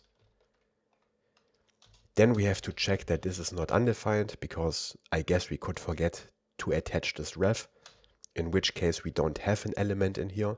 So just to be sure, we add this if check, and if the entry is defined and this resize observer triggers, which happens when the dimensions of the container that we attach it to changes, then we want to update our state, right? Which we do with setDimensions. And to this we pass our getDimensions function, which we have to call in here, and this reads the current dimensions from the container ref. But we also have to activate this resize observer, which we do below. We check if current ref is defined, because again this can be undefined. Then we call resize observer dot observe and we pass the current ref. And also we want to call set dimensions below, so that as soon as we attach this resize observer, we already get the latest dimensions and we don't have to wait until the div is resized, right? We want the dimensions immediately. And this is what this line takes care of. But remember, a use effect can run multiple times and we don't want to attach more and more resize observers because this would be very wasteful. And it could also make our code buggy. And as I already explained earlier, we can clean up our use effect by returning a function here. From the use effect, we return an arrow function, which will be executed before this use effect runs again. Again, I explained this in more detail in my React Best Practices beginner course, which you can find under codingandflow.com/reactbestpractices. And in here we check again if the current ref is defined. Then we call resize observer.unobserve. This is how we deactivate this observer. And again, we have to pass this ref. And then below this if check, we also call resize observer.disconnect, which disables it. And lastly, we have to pass the dependency array to the use effect. This is why this complains up here.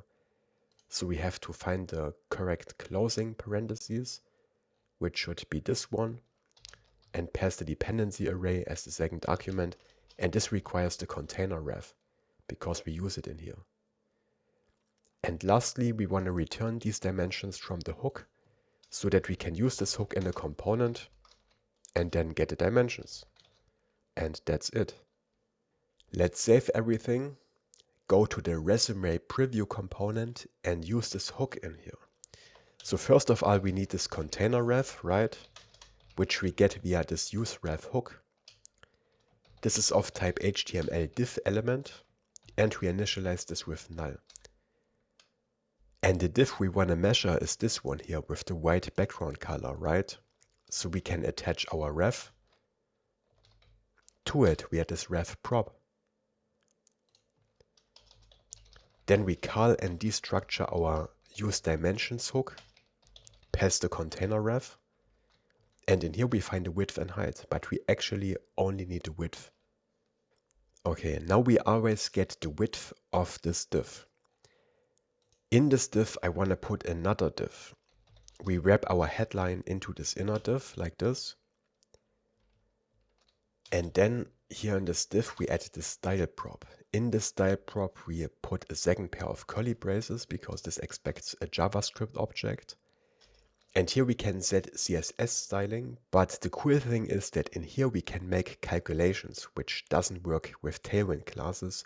Here we can use our width and change the scaling of this element depending on this width.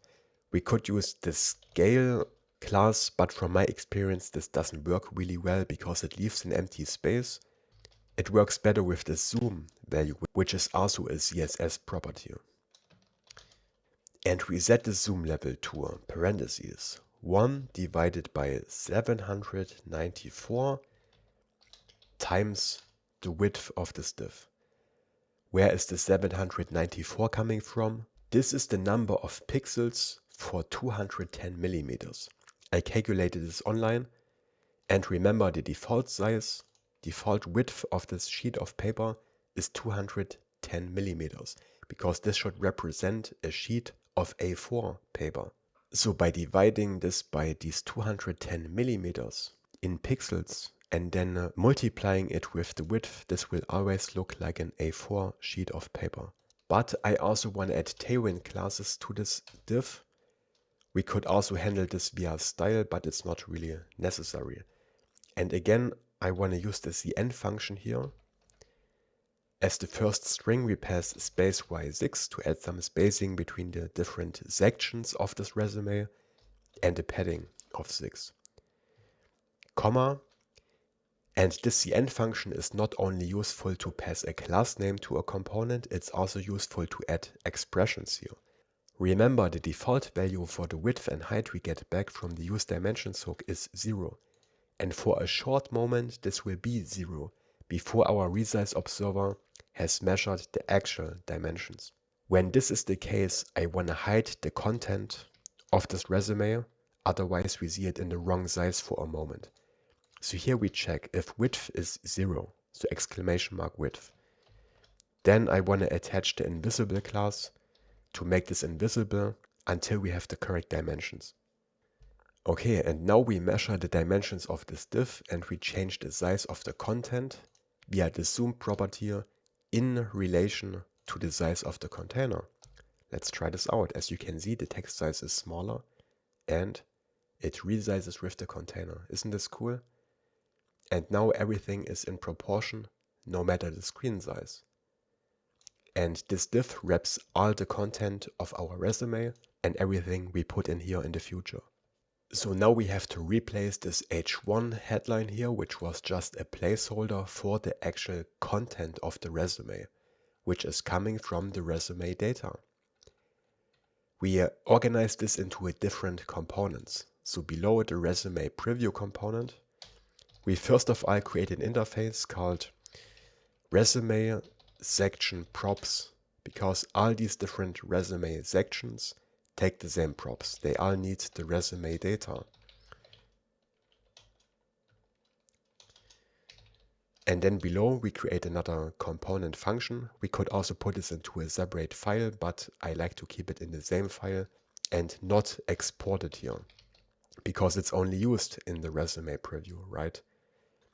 The first one is called personnel info header. And of course it takes our resume section props, where we can find the resume data. Let's destructure the resume data. We could also destructure it directly here in the prop, but I think here is a bit more readable. And we destructure all the data that we need in this section of the div. The personnel info header will show the photo, the first name, last name, job title, city, country, phone and email. Destructure all these values here. And remember, the photo can be a file or a string, because if we already stored this in our file storage, then we get an image URL back and not a file. So we have to handle both of these cases. What we do is we create a const, and this is a state, so we put this into square brackets, called photo src and set photo src.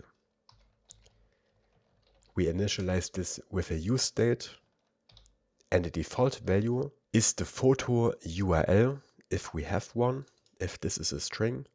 And if this is a file, we don't want to put a default value in here, because then we have to generate this src a bit differently.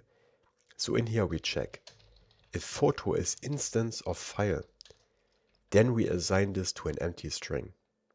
Otherwise we assign this to photo, which is now a string, right? Because it's not a file. Or undefined or null, which is also fine. Then below we put a use effect, and in here we will turn the file of the photo into a string that we can use to render this image on the screen, if this is a file and not already a URL. Here we create a const object URL, and here again we check if photo is instance of file. Then we call url.createObjectURL. This is a JavaScript function to which we pass the photo file. Otherwise, again, we assign this to an empty string.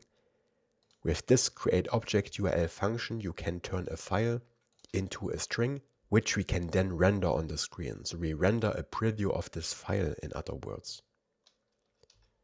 Below we check if ObjectURL is defined or not empty. Because remember, if this is not a file, this will be empty. If it's not empty, we want to set the photo src to this object URL. Then below we check if photo is equal to null. And null means that we not only not selected a photo, we actually removed the photo.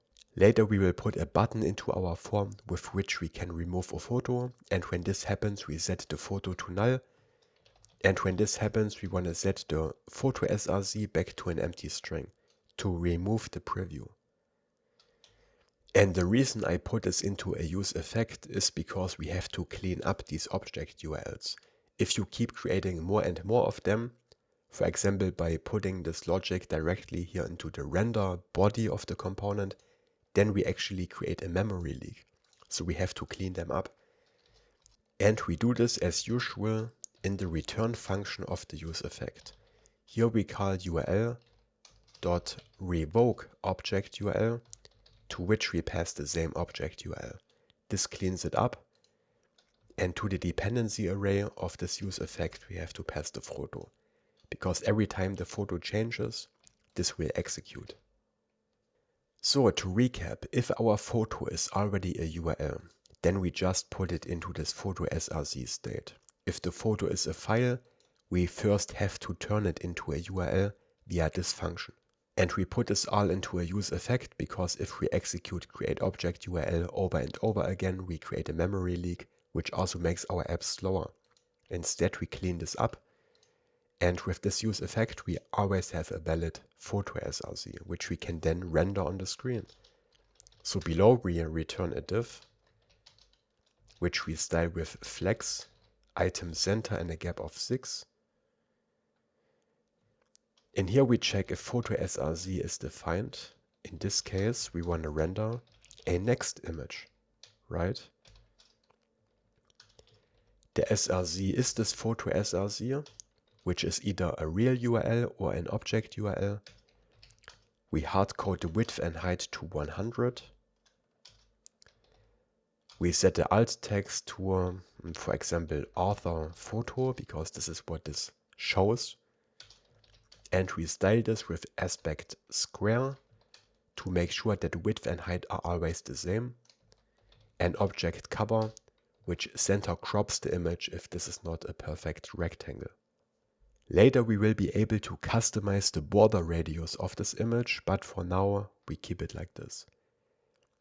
Then below this photo src block, we put another div with space y 2.5. In here another div with space y1. And in here I want to render a paragraph tag with text 3XL and font bold. And in here we render the first name and the last name with a space between them. Before we continue, maybe let's put this section into our resume preview here, where we removed the H1 headline. We put our personal info header, which needs the resume data. And there we go. There is our name. And when we change it here, it changes in the preview. Really cool. Below the name paragraph tag, I want to render another paragraph with font medium, which will show the job title. Full stack developer. There it is. And again, this all scales with the size of the container. Okay, then below this inner div here, we put another paragraph tag with text XS this time and text gray 500. And remember, we hardcode these text colors because the background is always white. We don't want to change the text color with the theme. This should always have the same color, because our div here is also always white, because this is a resume and not part of our normal website UI. Okay, and in here we render these address fields. So let me type in, for example, Erfurt, Germany, a phone number, and Florian at Coding and Flow. And then we want to render this data here. So we render the city. There we go. Then next we need a comma, but only if we have a city and a country. So we check if city is defined and not empty, and country is defined and not empty. Then we want to render a comma, otherwise an empty string. So as you can see, now there is a comma. It's a bit small, but I think you can see it, right? There's the comma. Next we want to render the country, Germany. And after the comma, we actually need an empty space here. Next, again, we add an expression. Curly braces, parentheses, we check if city or country is defined and not empty. And parentheses, phone or email has a value. Then I want to put a bullet point in here. I don't know how to write a bullet point on my keyboard, so I copy this from Google. So search for bullet point or bullet point icon, copy this icon and put it here, and 2 spaces to the sides of it. And again, if this is false, we want to render an empty string. So this bullet point will now only show up if there is either a phone number or an email address. If there is neither of the two, then the bullet point is gone, so that it always looks good. And lastly, we want to render the phone and the email, and we want to divide them by another bullet point. So down here I put another expression. Then we add an array with square brackets, and here we put phone and email. Then we filter them to only keep the ones that are not empty, which we can do like this, filter, and in here we pass an uppercase B boolean. This will remove the photo and email which is empty, and it will only keep the ones that have something typed in.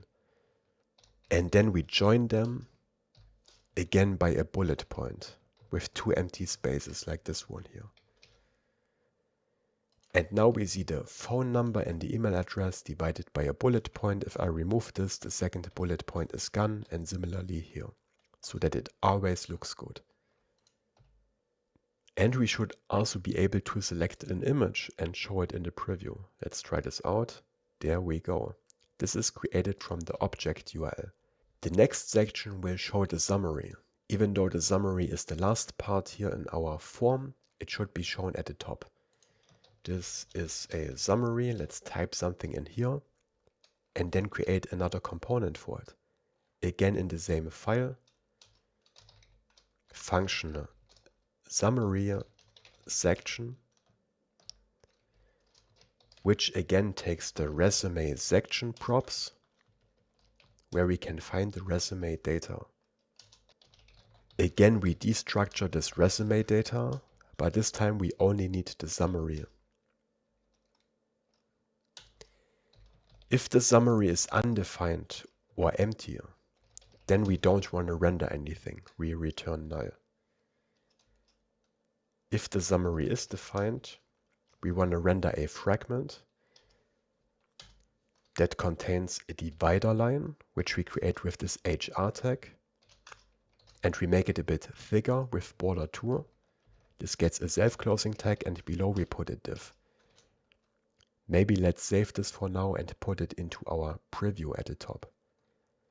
So below the personnel info header, we render the summary section, which again needs the resume data. There's the divider line, which will only show up if we type something into the summary. Otherwise it disappears. And later we will be able to change the color of this divider line. We style this div here in the summary section with space y3. And in here we put another paragraph with text LG and font semi-bold, which is the headline, professional profile, and a div with white space preline so that we keep the formatting of our input. We keep line breaks and white spaces, but we make the text a bit smaller. And here we want to render the summary, right? There we go. There's the summary, and all the line breaks and everything stays intact. And we add one more class to this div. that wraps this headline and the summary itself, which is called break inside a void, which adds this break inside CSS attribute. This is the class that makes sure that when we later print this resume, it will not split up this div. So it will not put this headline on one page and the summary onto another page. This way we can keep this div together when we print this resume. And we will use this break inside a void class a couple more times in our other sections. The next section is the work experience section, which again receives the resume section props, where we can find the resume data. From here we destructure the work experiences array. Now I only want to render this section if we have work experiences that actually contain data. Because if we add an empty work experience like this array is not empty anymore. But we haven't typed anything in yet, so I don't want to render a divider line or anything else. So what we do is below, we create a const work experiences not empty. Here we take our work experiences array and we filter them. We only want to keep the ones where we have at least one input field filled with something, right? So here we get past each work experience. And instead of checking each field one by one, we can check them all at once like this with object.values. Here we pass the work experience. This way we get an array of all the different values in this object. So the job title, company, the dates, and the description. Then we call .filter on this and again pass boolean, which will only keep the ones that are not empty or undefined. And if the length of this array is greater than 0, then we know that at least one of these input fields is defined, right? And this way we create this array that only keeps the work experiences that are not empty. Below we check if work experiences not empty dot length. So if this is either undefined or 0, then we don't want to render anything. We want to return null. Otherwise we return an empty fragment again, which again contains this divider line with border 2 and then a div with space y3. In here again we put a headline in form of a paragraph tag, text LG, font semi-bold, and this says work experience. And below we want to map our work experiences, but only the not empty ones. Work experiences not empty, we map them. Here we get past the work experience and we also need the index, like this. Then we pass an error function, parentheses, because we want to return a component here, a div. We need the index because the index will be the key. And then we style this again with break inside a void so that we don't split up a work experience between pages, and space y1. In here we put another div with flex, item center, justify between, text sm, and font semi-bold. We close this div and we add a div closing tag to it. Let's save it for now and put it here into our resume preview as the third section. Work experience section, which again needs the resume data. So now we should see the divider line, but only when we type something in here. There we go. If the work experience is empty, we don't see anything. This is exactly what we want. We filter out the empty ones, but we also have to render the work experience. So let's keep one of them and type in job title, company, description, and a start date and an end date, and then render them on the screen. Here inside this div. First we put a span that contains the experience's position. There we go. That's the job title. Below we check if the experience's start date is defined. Only then we want to render it. 2 ampersand signs, parentheses, in form of another span. In here I want to call format date, but auto import doesn't work, so we import it manually. Import curly braces from date-fns, which we installed in the beginning. And in here is this format date function. Import this. And then we can use it down here. Format date, to which we pass experience.startDate. And the second argument is how we want to format this. I want to show the months like this with 2 uppercase M's /YYYY, which renders the year. And then afterwards, after this condition, after the closing curly brace, we write a space, then a minus, then another pair of curly braces, and then an empty string with 1 space. This creates a minus with an empty space on the left and on the right side. If we just put an empty space here, this will not work properly. We have to put an empty space as a string condition. Just type it out like I did. Then I want to render the end date. First we check if end date is defined. Then again we want to call format date, to which we pass the experience end date and the same formatting as above, the same string. But if the end date is undefined, I want to render the text present. Because remember, if the end date is empty, it means you are currently working here. This is why we render present. And there we go. When we remove the start date, we don't see anything at all, which is what we want, because without the start date, this is not valid. But if we remove only the end date, it says present. And then we also want to render the company where we worked at and the description. So below this div here, we put another paragraph with text XS and font semi-bold, where we render the company of this work experience.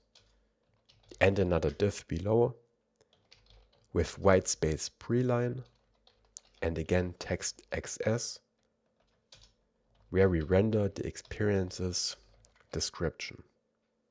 And there is a div closing tag missing. So I duplicate this one, save this, and now we have the full work experience rendered here. And if we type something into the second one, it's shown as well. And it renders in real time. And later we will be able to reorder these work experiences, but for now, not. Next, let's create the education section. Function, education section. As usual, we destructure the resume section props.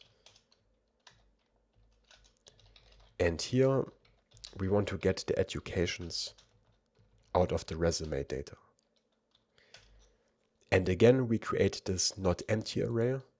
So maybe let's copy this over here and we call it educations not empty, and we filter the educations array. And maybe let's rename this from XP to edu for education. Then again we check if this array is empty. So if length is 0 or undefined, we want to return null. Otherwise, again, we return a divider and then our educations. And maybe we can just copy this whole return statement here because it will look very similar. So here we return an empty fragment with this content. But this will say education, This of course renders the educations not empty. Let's rename this to edu again. This span here should render edu.degree. We remove the description because an education doesn't have a description. And instead of the company, we render the school. And the date should also be rendered a bit differently. Let's delete everything inside the span. And add another expression where we check if edu.startDate is defined. If this is the case, we want to render a backtick string like this. In this backtick string, we put a variable where again we call formatDate. Here we pass edu.startDate, where again we use the same formatting, /, and then 4 y's. Then after this expression, still inside the backtick string, we put a space and another expression. If the end date is not defined, we don't want to render present, because usually the education was in the past, right? You are already in your work life. So instead of present, this should not render anything at all if the end date is not defined. So here we check if edu.endDate is defined. Then we want to render another backtick string like this. Otherwise we render an empty string. And then we go into this backtick string, and here we want to put a dash, space, and another expression. Remember, if the code is getting confusing, you can always take a look into the repository and the branch for this part, and you can also copy-paste code from there if you want. Okay, and here we call formatDate again to format the edu.endDate, again with the same date format. And this should be it, unless I made a typo anywhere. Let's see. Let's go to the Education tab, add an education, and as soon as we type something in, we haven't rendered it in our preview yet, so let's scroll up. Let's duplicate this line, Education section. There we go. If we remove this degree, it's empty, so we don't see anything. Then we have the school. And only if we define a start date, we will see something here. If we only set a start date, we only see the start date. If we also set an end date, we see the end date as well. But if we only have an end date, then we don't render anything at all, which is what we want. And of course, we can add more educations and we can remove them. And later we will be able to reorder them. And the last section is the skills section. So at the bottom, our last component for now, skills section, again resume section props, where we can find the resume data. Here we want to destructure the skills from the resume data, and this one will be a bit simpler again. We check if skills.length is undefined. Remember, this is an array of strings. Then we don't want to render anything. Otherwise, we render our fragment again with an HR with border 2 and a div with break inside a void and space y3. In here a paragraph, we are almost done. Text LG and font semi-bold that says skills, and then another div below, which we style with flex, again break inside a void, flex wrap, and a gap of 2. And in here we want to render a little badge for each skill. But the empty ones are already filtered out when we type this in, right? Because we handled this in our form. So we can just take the skills and map them. Here again we need the skill and the index. And we want to render a badge, uppercase B badge, which is coming from Shadcn, from our UI folder. We install this in the beginning. Again, the index is the key. Before we style this, let's render the skill in here. Save this, go up and put this into our resume preview. Skills section, resume data. And let's type something in. Skill 1, there it is, here at the bottom. When we leave one empty, it's automatically filtered out. Skill 2 and so on. This is how these badges look by default. But I want to style them a little bit. By default, the color of the badge changes with the theme. But of course we don't want this. They should always have the same color. So we hard code the color here to BG black and the text to white. Later we will be able to customize the background color. And I want to set it to rounded MD. And we can later also change the border radius. But the important difference for now is that when we change the theme, these badges keep their color. It looks like they also have a hover color. Let's see, and this must have been a change in the latest version of these components. Yeah, it looks like they changed their color when we hover. So let's override this as well.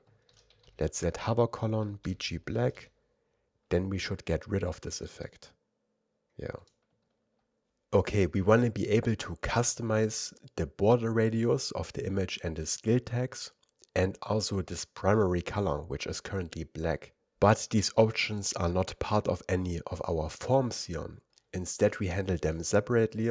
I want to put two buttons into our resume preview section with which we can customize the border radius and the color. So these two values have to become part of our resume values type, which, remember, we generated in the validations file. Here we have the resume values and the resume schema. We want to add two new values to the schema. The first one is called color hex, which is an optional string, and border style, which is also an optional string.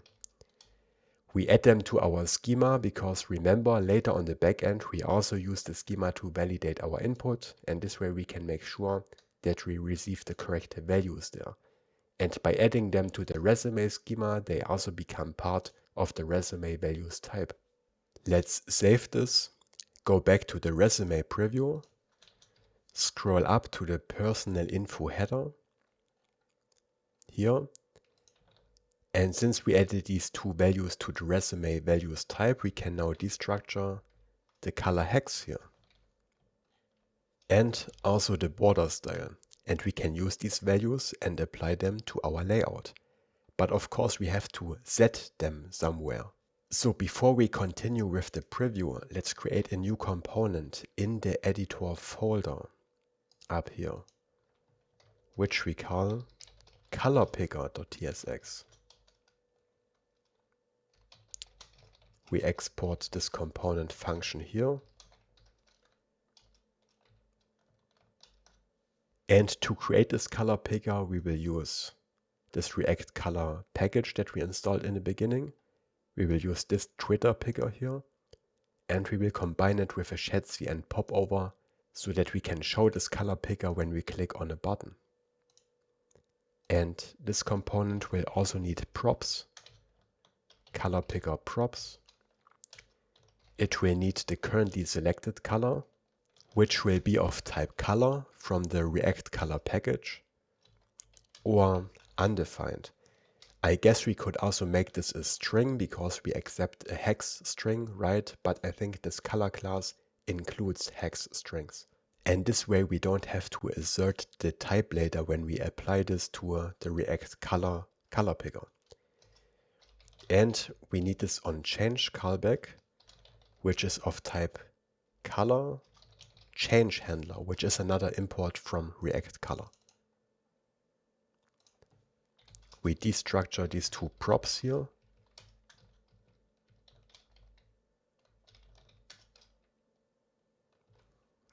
Then in this component we need a state, show popover and set show popover, which defines if the color picker pop-up is currently shown or not. and we initialize this with a useState of false. And then we return a popover from the components folder,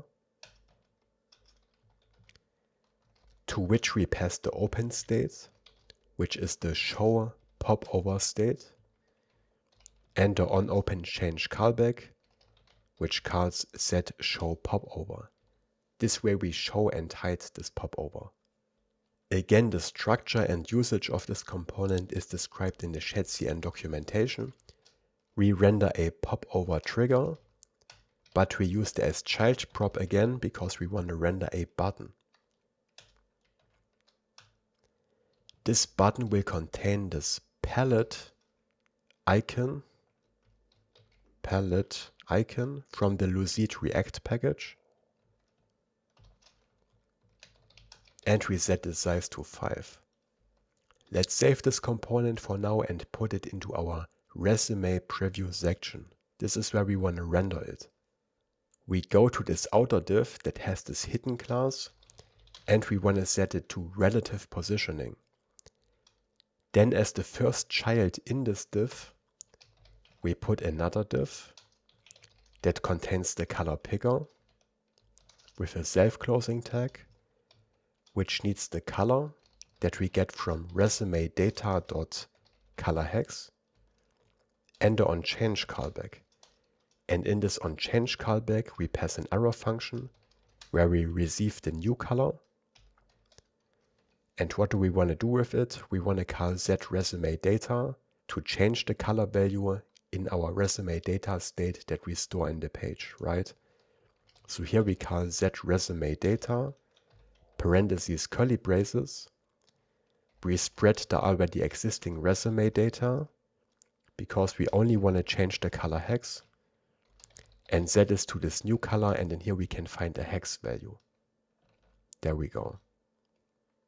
There's the button, but it doesn't look quite right yet. First of all, this should not be placed next to the resume preview, it should be put on top of it. So we go to this div that wraps the color picker, and we add some class names here. Absolute positioning with left 1 and top 1, which positions it there. We also make this a flex box with flex column because later we will put a second button in here, a gap of 3, and flex none so that these buttons don't shrink. If the container shrinks, they should keep their size. And on large screens and upwards, I want to increase the padding to 3 with left 3 and top 3. Like this, make sure to add the LG modifier. So on small screens, below the LG breakpoint, we have this padding of 1, and on larger screens we have this padding of 3. This is how it looks. This is a padding of 1, or not a padding, a margin actually, but on large screens we have more room, so we increase the margin to 3. Let's save this and go back to the color picker first. We go into this button component here. We set the variant to outline. Now it looks like this, and in light mode it looks like this. We also set the size to icon to remove this unnecessary padding. We can set a title on it, which is useful for screen readers, I think, because this only contains an icon, and the title will say change resume color, and the title is shown when we hover over this button. As you can see here, change resume color. So this is useful if there is no text here inside this button. Then we add an onClick handler, and when we click this button, we call setShowPopover and set this to true to show the color picker. And later, when we implement our premium subscription tier, we will first check if we have the correct subscription and only then show the popover. Otherwise, we will show this premium dialog, but more on that later. And below the popover trigger, we put the popover content. And in here we render the trigger picker, which is an import from React Color. To this we have to pass the currently selected color and our onChange callback. and this should have an uppercase C. We close this, and now when we click this button, we see the Twitter color picker, but it looks a bit weird because we still have this popover background. So let's remove this by adding class names to the popover content. We remove the border with border none. We make the background transparent, and we also remove the shadow. And now this background is not visible anymore.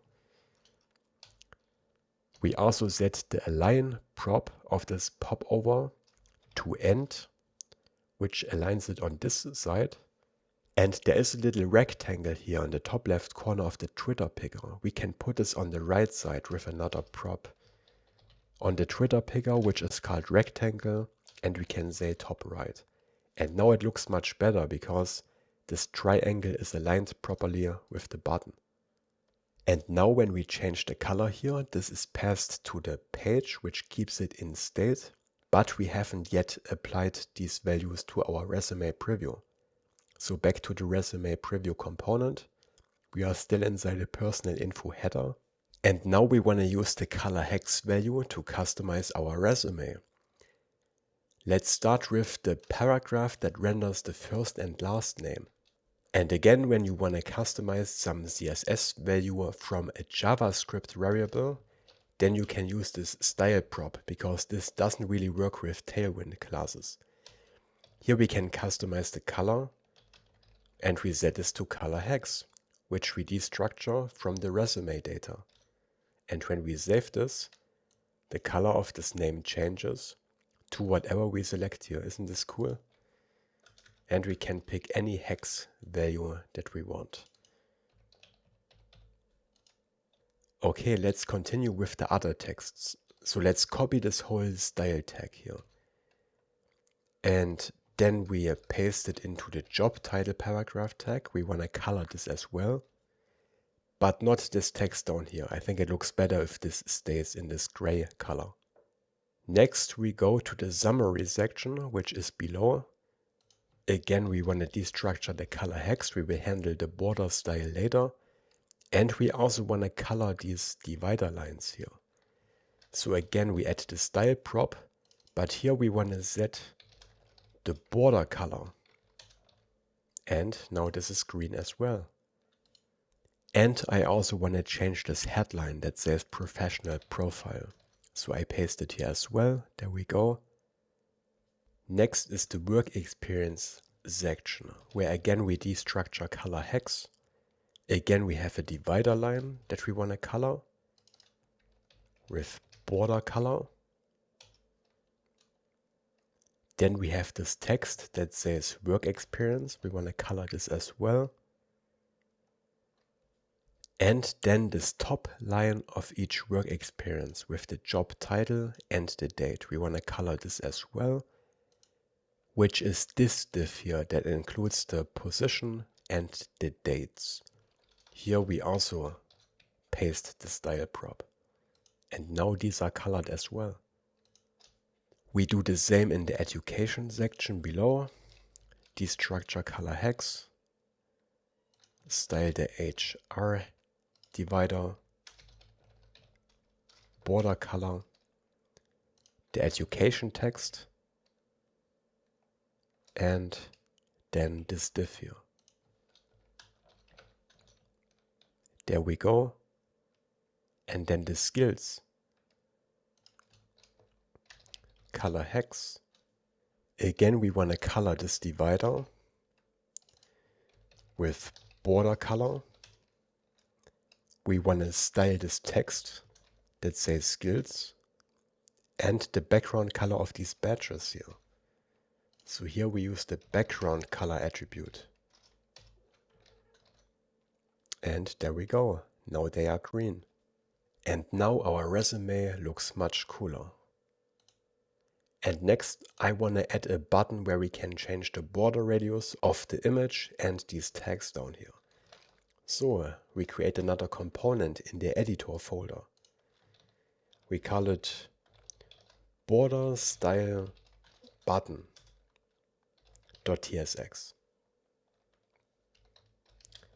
We export this component here. And of course this needs props.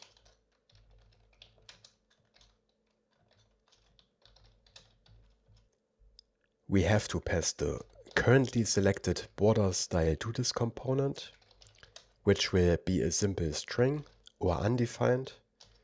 And similarly to our color picker, we will have an onChange callback where we pass the new border style back to the parent as a string.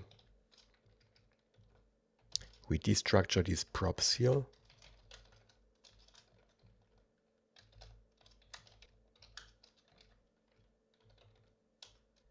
Here at the top we put a function called handleClick, which we keep empty for now. Then below I want to return a button, uppercase B, again with variant outline, size icon, the title will say change border style, and when we click this button we want to call our handleClick callback. And inside this button for now we just render this squircle icon from Lucid React with a size of 5. Later we will dynamically replace this icon, but for now I just want to save this and put this into our resume preview section. Next to our color picker. We put it below, still inside this absolute div.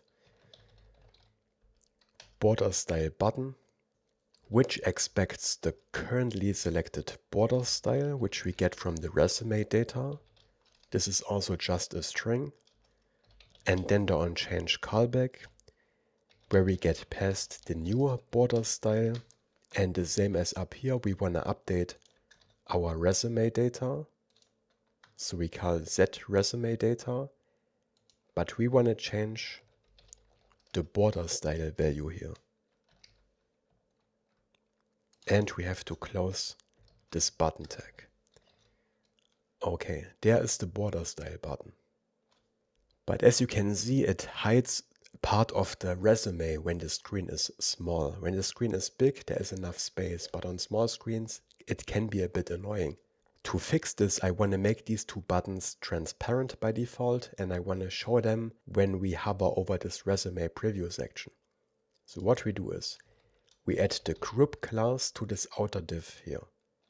With this class we can change the styling of these buttons when the state of this big div here changes, because I want to show these buttons with full opacity whenever I hover anywhere over this div. This is why we use this group class. Then we go to this inner div here, the one with the absolute positioning. We set the opacity to 50, which makes these buttons transparent by default. We say, okay, on XL screens and upwards, we always set the opacity back to 100, so that on big screens, they always have the full opacity. On small screens, they are 50% transparent. And then we can use the group hover modifier, which will be triggered whenever we hover anywhere over this group, which is this whole outer div. When we hover here, we want to set the opacity back to 100 as well, not to 10, to 100. So now when we hover anywhere over this div, the buttons show up in full opacity. But we also want to have a little transition animation, which we can apply with the transition opacity class. Add this one as well.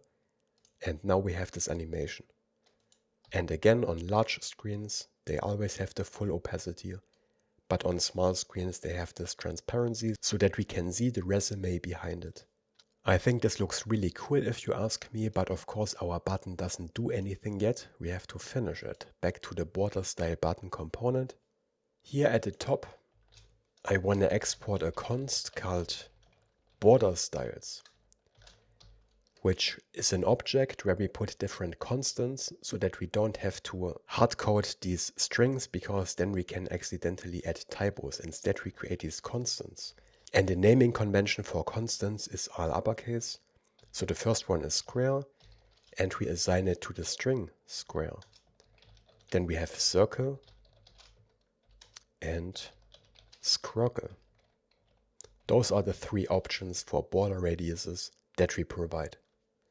Below this const, we create another const which we don't export called border styles. Here I want to turn this object into an array which will later be useful. We can do this with object.values to which we pass these border styles.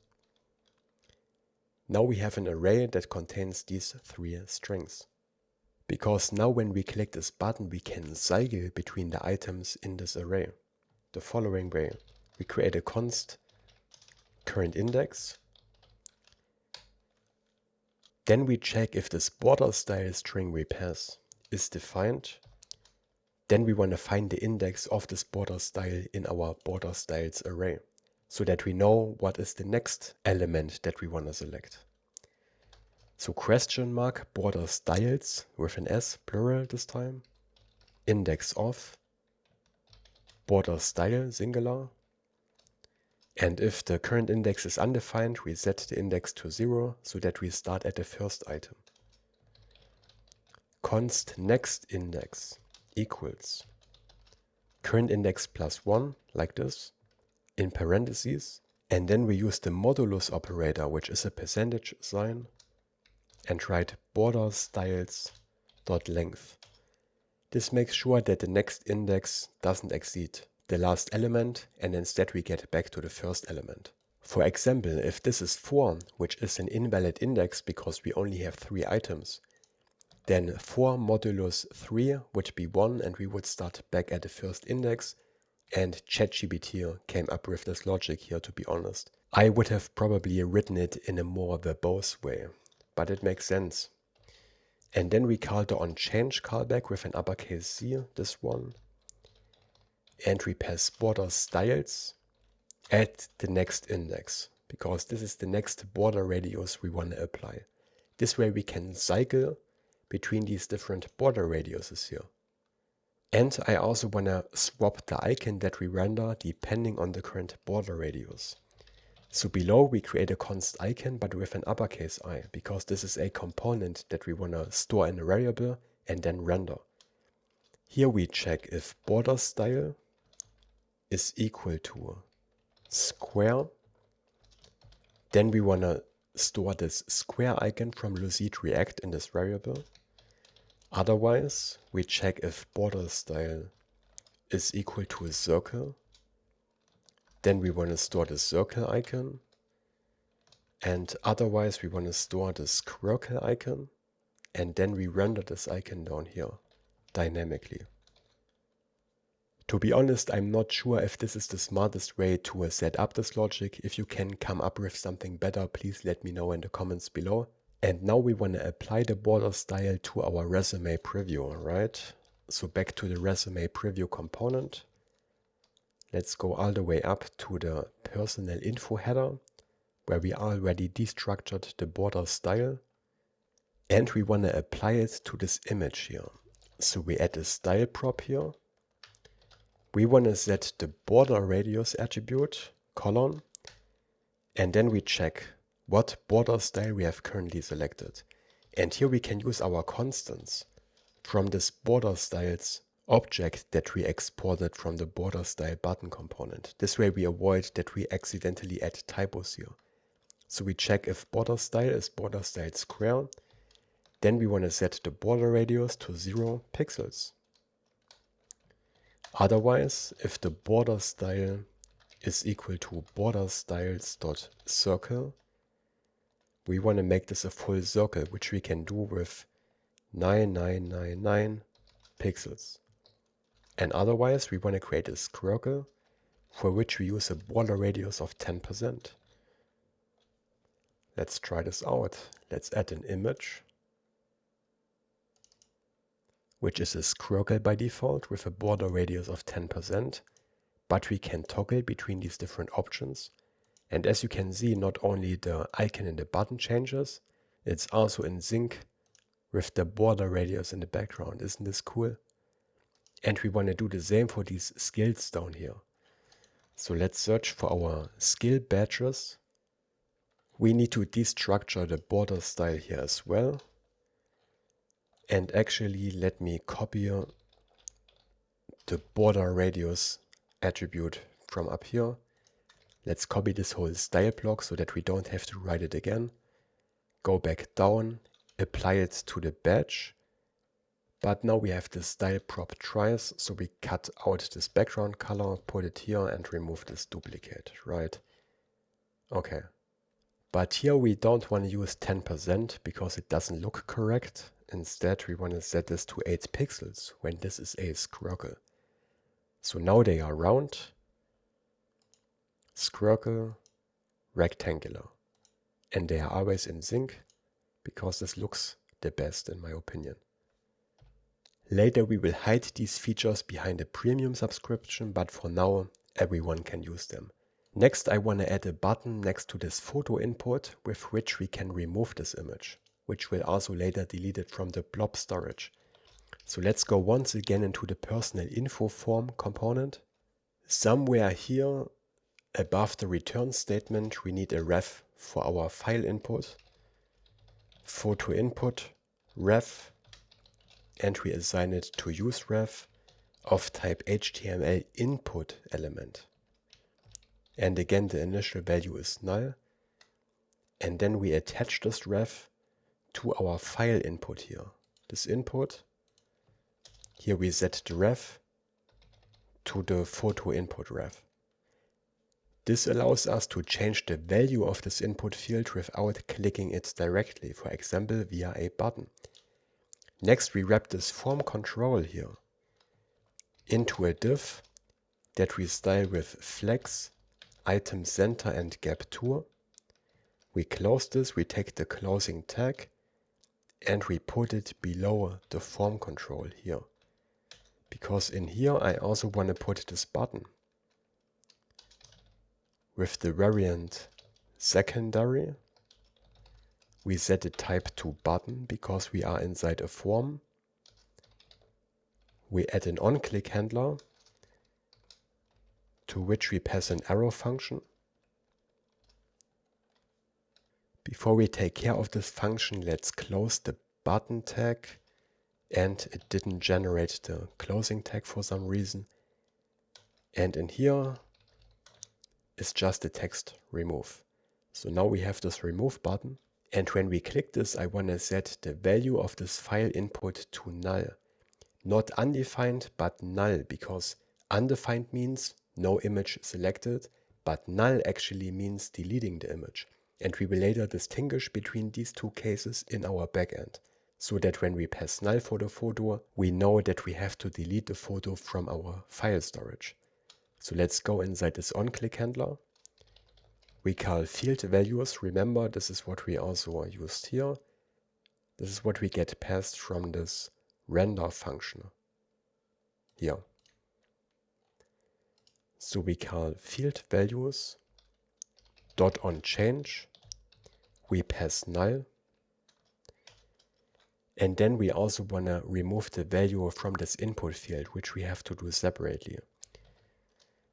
This photo input ref can be null. This is why we have to check if photo input ref.current. If this is defined, then we want to take the photo input ref current.value and set it to an empty string like this. This removes the value from this input. And we can actually try this out. Let's select an image here. For example, this one. When we click remove, we remove it. And later we will also delete it from the blob storage to make sure that we don't keep orphaned, unused images in our blob storage, which would be a waste of space. We always delete them. Next, I want to improve the responsiveness of our editor, because if we are on a small screen, we hide the right half, right? But now we can't see the resume preview anymore. This is why I want to put a button here into the footer where we can show and hide the resume preview on small screens. For this, let's go into the footer component. Here we need to add two new props to this interface. Show SM resume preview. SM stands for small, and this will be a boolean. And then set show SM resume preview, which is a callback that passes us a boolean. We destructure these two props here, like this. And then I want to put a button here into the middle with which we can toggle this value. So here we have the previous and the next step buttons. And between these two divs right here, we put another button which will be placed right in the middle. Inside this button we render an icon depending on the current value of show SM resume preview. If this is true, we want to render pen line icon. Otherwise we want to render file user icon.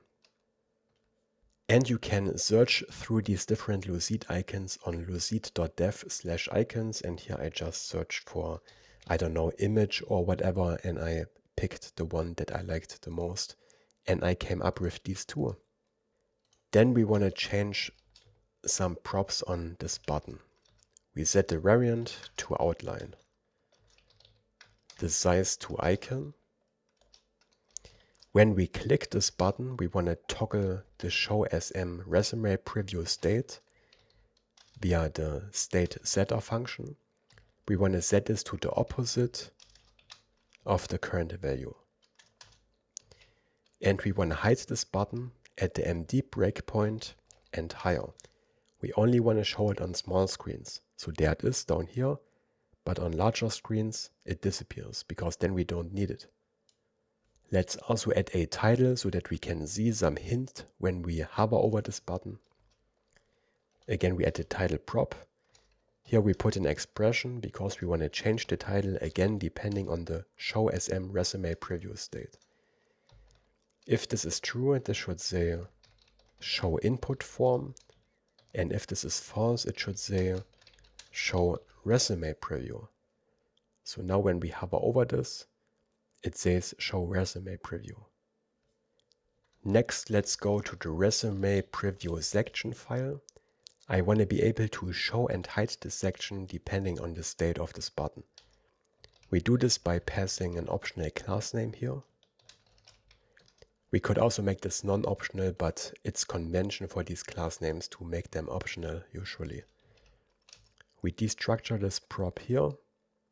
And then we take this outer div and we wrap this whole class name string into curly braces and then into parentheses, and we wrap it around this cn function. Okay, as the second argument, we pass our class names, which we then pass from the outside. But in this first string, we also add width full, because on small screens it should take up the full width, and only on the MD breakpoint and upwards we want to set the width to 1/2, right? So change this string. Then we go to the resume editor. Here at the top below our resume data, we create another state. Show SM resume preview and set show SM resume preview. Looks like my typing skills are on point today. And we initialize this with false. Then we search for the div that wraps our breadcrumbs, this one here. And again we want to wrap the class name string into curly braces, parentheses, and into the cn function. Because as the second value, we add a condition.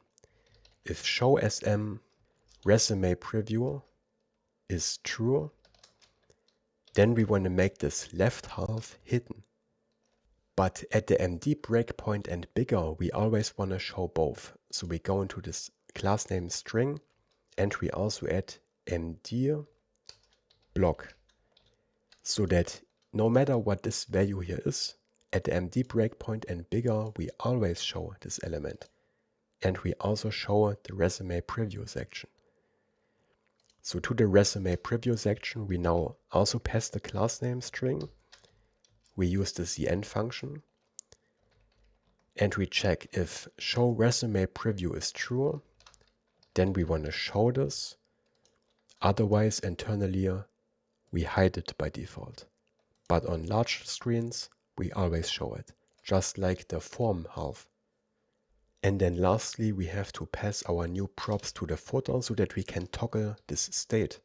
the show SM resume preview state. And set show SM resume preview. And this should be it. We save this.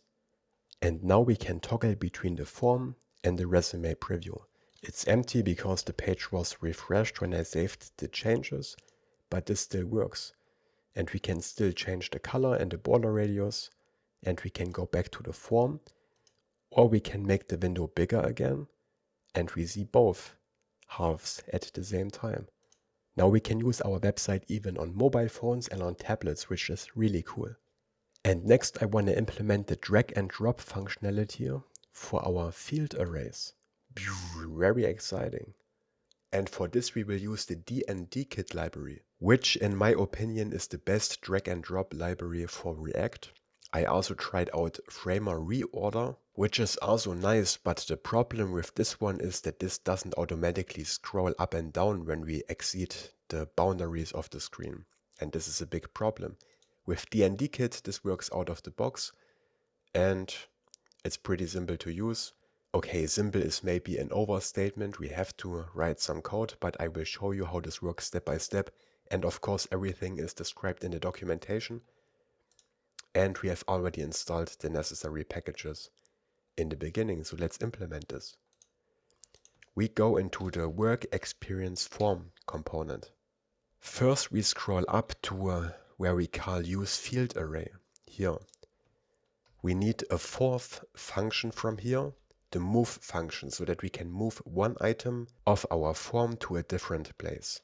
Then below useFieldArray, we create a const sensors and call useSensors, and this is an import from dnd-kit, but looks like we have to import this manually.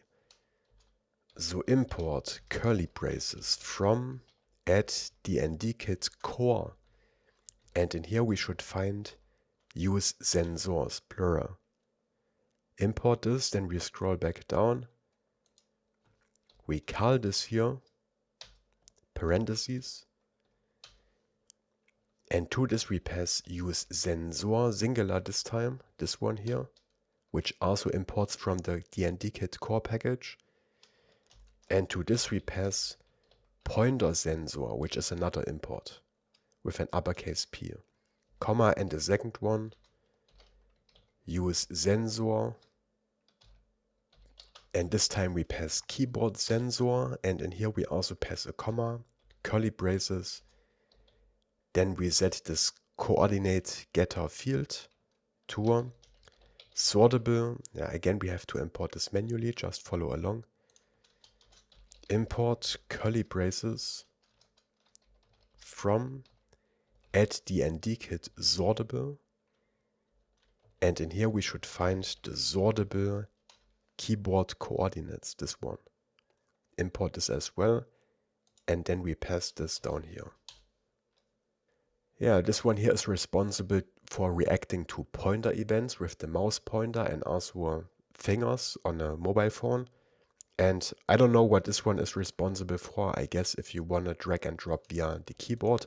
I added this because this is also included in the documentation. I guess this is necessary for accessibility if someone doesn't have a mouse, right? But usually people use the mouse, of course. Then below we need a function called handle drag end. This will be executed when we release the item after dragging it. And here we get past this event of type drag end event, which is another import from dnd-kit core. Here we can destructure this event. And in here we find the active item, that's the one we are dragging, and over, which is the item below the current item. And now we want to move this active item to the position of the over item where we drop it. Below we check if over is defined because this can be null. If there is no item below our active item, if we dropped it in some empty space, I guess, like above the list, only if over is defined. Then we want to compare if active ID is not equal to over ID. Only then we have to move something, because if they are the same, we just dropped it in the same position, right? Now we need to find the index of the active item and the over item. So below we create a const old index, and we need to find it in this fields array here, because this is the list we reorder, and we later also pass this list to a dnd-kit. So we call fields.findIndex. Here we get past each field, and then we need to compare field.id with the active.id. This way we find the active item. Then we also create a const new index, fields.findIndex, and this time we compare the field ID with the ID of the over item. That's where we want to move the active item. For this we call this move function here from useFieldArray, to which we pass the old index first and then the new index. And below we return, that's important that you call return, array move, which is another import from dnd-kit sortable, to which we pass fields, old index and new index. So this line is responsible for telling React hook form about the reordering, so that it knows that this form field moved to a new position, and this is responsible for telling dnd-kit about the change, so that it can, I guess, finish the animation and everything. Then we scroll down, we go below the form tag right here, and here we put a dnd context, which is another import from dnd-kit core. We close this and we put it below fields.map. To dnd context we have to pass a bunch of props. Our sensors that we already prepared. Then we pass collision detection. Here we pass closest center, which is another import. Then the onDragEnd callback, which will call our handleDragEnd function that we set up. And then modifiers, to which we pass an array. And here we pass restrict to a vertical axis, which is another import. Import from add dnd-kit modifiers, and in here we find restrict to a vertical axis. I think this is self-explaining. This makes sure that we can only move this element up and down, but not horizontally. And down here, in the dnd context, we want to pass this to the modifiers. Then below the dnd context, we put a sortable context. Again, we close this and wrap this fields.map inside it.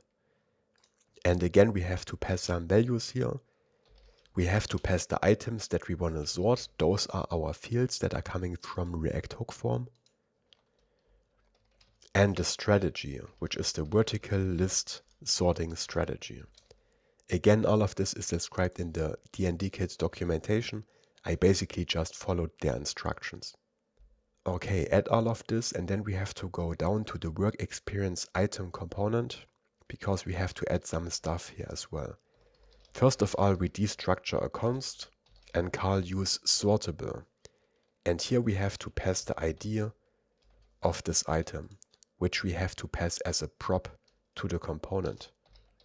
As a string, we destructure it here, and then we scroll up and we pass this prop here. The ID of this item is the ID of the field. This is also why the comparison up here works, because the field ID and the ID we use for dnd-kit are identical when we pass it here. Okay, back down to the work experience item. Here we need to destructure a bunch of values. Attributes, listeners, set noderef, transform, transition, and isDragon. Okay, destructure all of these. Then we go into this grip horizontal icon here. And when we click this item, we want to be able to drag and drop this item, right? But when we click anywhere else, we don't want to activate drag and drop. This is why we spread these attributes that we destructured here, and also the listeners. This attaches drag and drop to this handle, so to speak. But we also have to tell dnd-kit what element we want to move. We don't only want to move this handle, right? We want to move this whole div with the work experience. So we go to this outer div here, and here we have to add this setNodeRef function, which attaches the ref to this whole object. And when we save this and add a second item, this actually already works, but we don't see an animation. We can still grab this, move it up here, and when we release the mouse, now it says number 2 at the top, so drag and drop works, but we don't see that we are dragging this item. For this we have to style this div, which again we do via the style prop, to which we pass transform, which moves this item around on the screen. And here we pass CSS in all uppercase, which is another import from dnd-kit, but again no auto import, so let's import this manually. Import CSS from @dnd-kit utilities this time. I can't find it, maybe I try to type it out by hand. Utilities, there we go. Add this import statement, back down. Here we call css.transform with an uppercase T to a string, and to this we pass this transform value. And as the second value to style, after a comma, we pass transition, which is this value here. And this will take care of the animation when we drag this item. So now when we save this, we can move this item up and down. And this is responsible for applying the CSS code necessary to visually move this item around. The only thing I now want to add is maybe a shadow so that it looks elevated. And this is what we destructured this is dragging boolean for. This tells us that dragging is currently active. So we want to add some class names to this outer div. Let's wrap this into curly braces, parentheses, and into the cn function. And then we add an expression as the second argument. We check if isDragging is true. Only when this is true, we want to set a shadow XL on it. And we want to elevate this with a z index of 50 so that it is always above the other elements. So now, as you can see, we have a shadow, but it's still below the other item. Let me refresh the page and try this again. And now it works. We have a shadow, and this item is always above the other item, and we can only move this up and down. There is one little thing I want to improve. When the mouse is over the drag handle, it switches to this grab cursor. But if we move it horizontally, it switches back to the normal cursor because we are not over this grab handle anymore. For this reason, I also want to add this grab cursor class to this outer div when isDragging is true, because then we can move it around and we still have the same cursor as long as we hold the mouse down, which just looks a bit better. But in order for the z-index to work, I think we have to add the relative class here as well, because otherwise the z-index isn't actually active. So add the relative class here, and then the item we are dragging should always be above the other elements. One more improvement we can make is we can remove this outline here from this drag handle, because it doesn't look great with this black outline, right? For this we add another class name to the grip horizontal icon. We use the focus modifier, this one here, focus colon, and then we set outline to none. And now this outline is gone. Looks better if you ask me. Yeah, and just like that you implement drag and drop functionality with React hook form and dnd-kit, and now we have to repeat this in the education form. Let's split the screen and put the work experience form on the right side so that we can copy over some code, right? We can start by copying the import statements of dnd-kit, this one here as well. Paste it over here. Then we need use sensors, this one. paste it below useFieldArray. And here we need to destructure the move function from useFieldArray. Handle drag end is also identical, and I love copy pasting. Next we need the dnd context down here and the sortable context, so we copy these as well, put them here, and the closing tags below fields.map. There we go.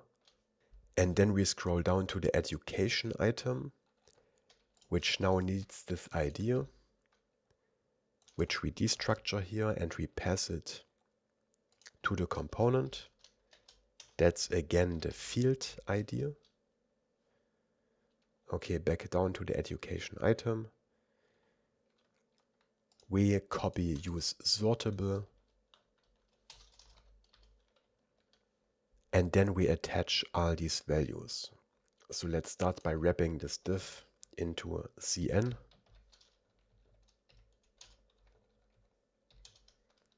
Pass the same condition here, is dragging. Then we assign this ref here and a style prop with the same values, the attributes and the listeners to the grip horizontal icon, and focus outline none to the same icons class names. There we go. Did we forget anything? No, that should be all. Let's close this, save everything, and try this out here as well. So, education 1, education 2, and boom, drag and drop. So cool.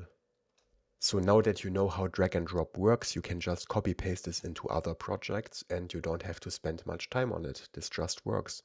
Next, I want to implement the Autosave hook so that after we made changes here, this actually triggers a save, which then later calls an update on our backend. Now we don't want to trigger a save every single time we change a character, because this would be really wasteful, because every time this would make a request to our backend. Instead, I only want to trigger a save after we stopped typing for a moment.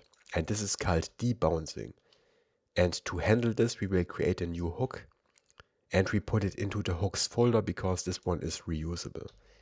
We call it use debounce.ts. We export a function with the same name. And the way this hook works is that we put a value in here and then we get the same value back, but after a delay. And to keep this hook reusable, we make it generic so that we can pass any value here. So we go between use debounce and the parentheses, make a pair of angle brackets, and in here we put not a Z but a T. And then as the first argument to this hook, we pass a value of type T, comma, and a delay of type number, and we set this to a default value of 250 milliseconds, but you can also change this default value. This here is a so-called generic. This way we can allow passing any type as the value to use debounce, and later when we get the debounced value back, it will have the same type. So if we put a string in here, we also get a string back.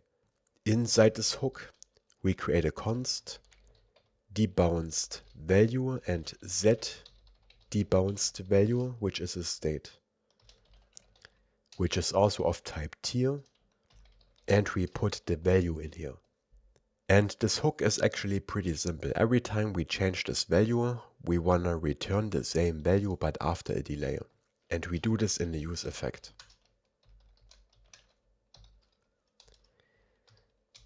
The dependencies of this use effect are the value and the delay. And then we use a timeout in here. We store this timeout in a variable, call setTimeout, which is a JavaScript function. And to this we pass an arrow function. In the body of this function we call setDebouncedValue and pass the latest value, and then the second argument to setTimeout is the delay. So after the delay, which by default is 250 milliseconds, we set a debounced value to the input value, and this will run every time the value changes. But we also have to clean up this timeout, because when we keep typing in, we actually want to cancel the previous timeout, right? Only then we get this debounce effect. And as usual, we do this in the cleanup function of useEffect. Here we return a function that calls clear timeout, and we pass the handler. And this cancels this timeout, but I put this into the wrong place. This belongs into the useEffect.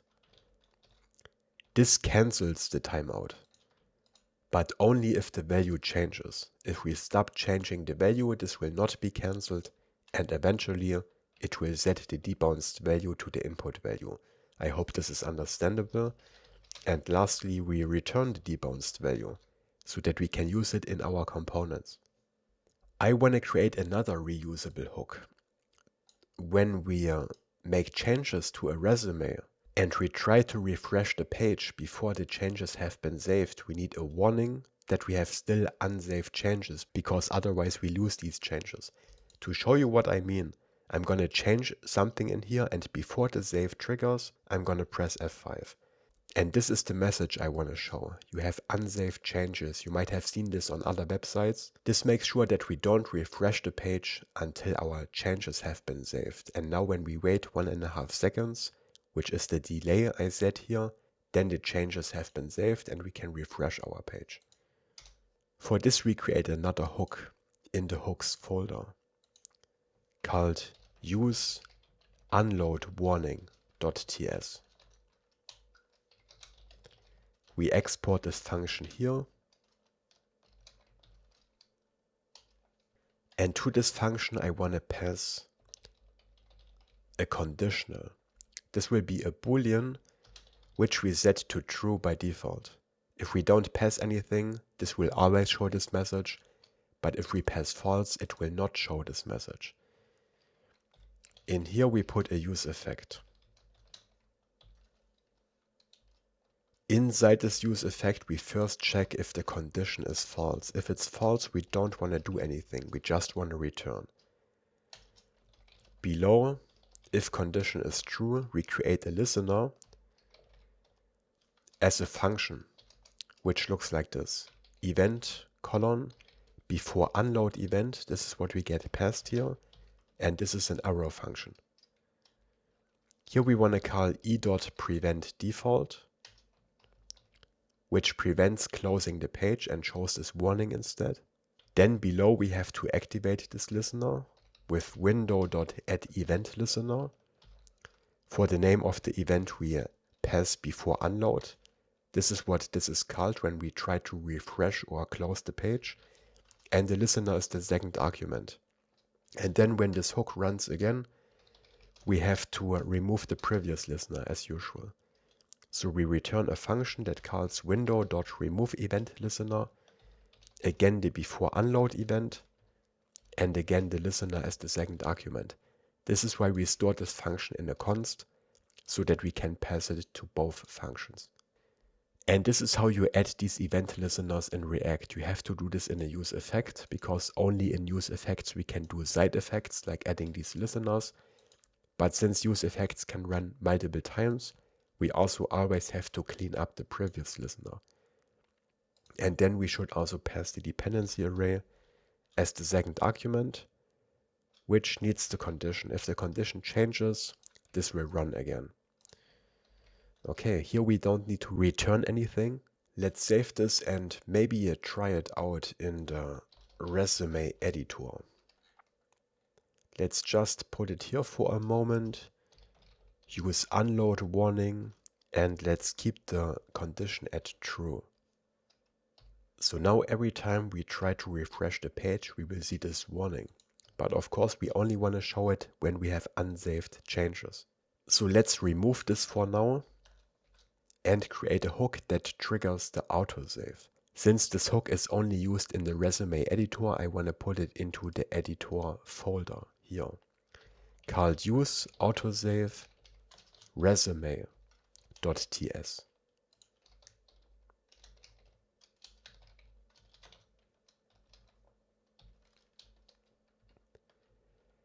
To this hook, we will pass the resume data of type resume values that we want to save. But we want to debounce this input, remember, so we create a const debounced resume data, which we assign to use debounce. Here we pass the resume data and I want to set the delay to 1.5 seconds, which felt good in my experience. But I also only want to trigger autosave if we actually changed anything. If we have the exact same input, I don't want to save the changes because it's unnecessary. For this reason, we put another state in here called last saved data and the setter set last saved data, which we initialize with a use state. And in here we call structured clone, which is a default JavaScript function that we have available. This is not an import from any package, this is available in the browser. And to this we pass the resume data. This way we create a clone of the existing resume data, which makes sure that if we later change the resume data, the last saved data is not changed as well, like it would happen if this was only a reference to the resume data, because then we couldn't compare them. We need a clone of the resume data, a deep clone, and this is what this function does. So now we have a clone of the resume data in the last saved data, and we can later check if the new resume data is different than the last saved data and only then trigger a save. Then we also create a state is saving and set is saving so that we can show our saving text and also make sure that we don't save multiple times in parallel. We initialize this with false. Then we put a use effect below which triggers the actual save. Let's add a dependency array. This use effect should trigger every time our debounced resume data changes. So we add this to the dependency array. Into this hook we put an async function called save. Doesn't need any arguments. At the beginning of this function we set our isSaving state to true. And then we trigger the actual save, which is a call to our backend. But we will set up this endpoint later. For now, I just wanna pretend we are saving by adding a delay here. We can do this by awaiting a new promise. This way we can create an artificial delay. Just follow along. Resolve, we call set timeout, call resolve, and then let's say a delay of 1500 milliseconds again. This will just wait for 1.5 seconds so that we can pretend that we are currently sending data to our backend, which also has a delay. Then after the save has succeeded, we have to update the last saved data, again with a structured clone that contains the debounced resume data, so that next time we know that we already saved these changes. And finally we want to set is saving back to false.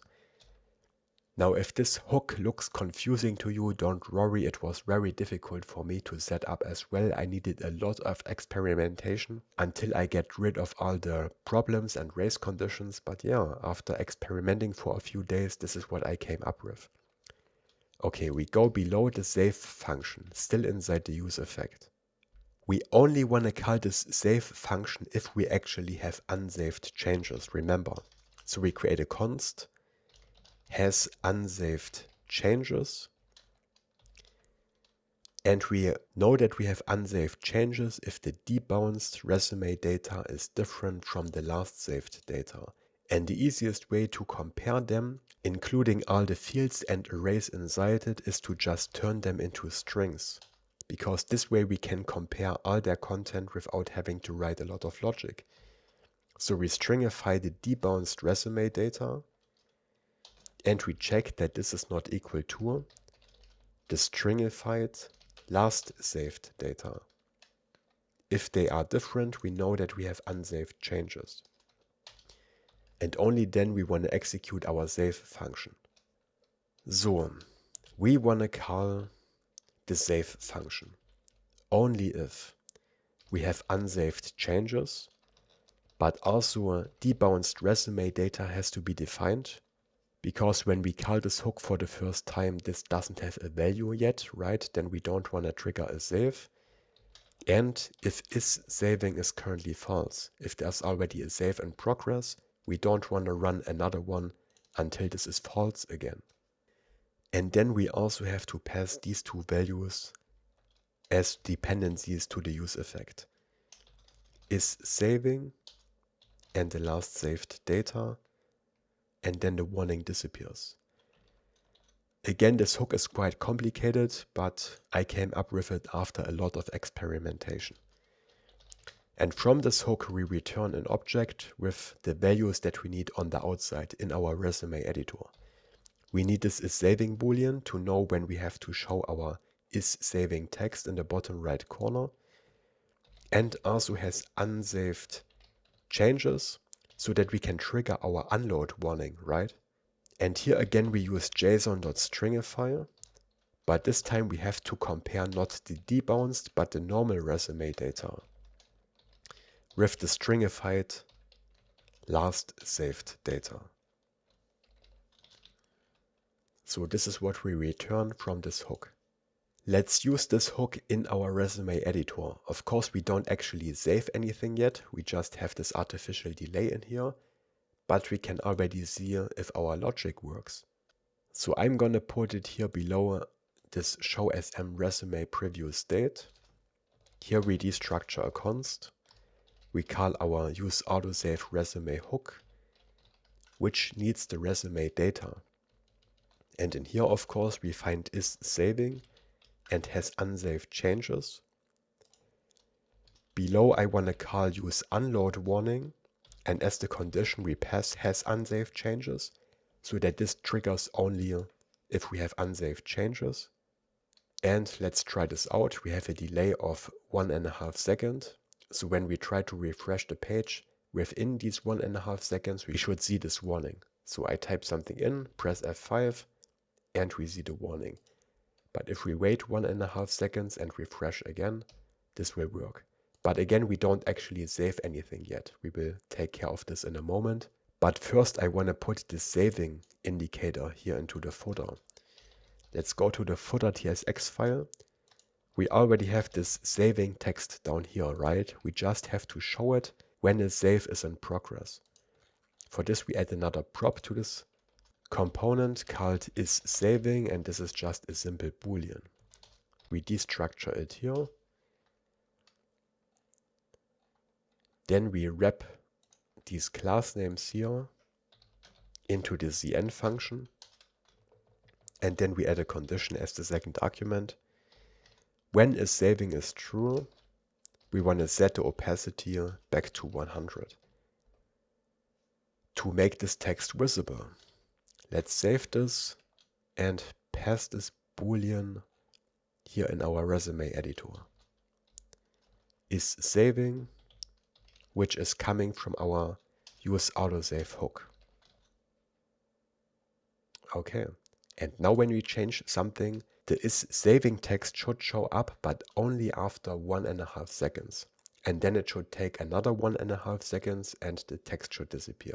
Let's try this out. I type in a letter, saving, and it disappears.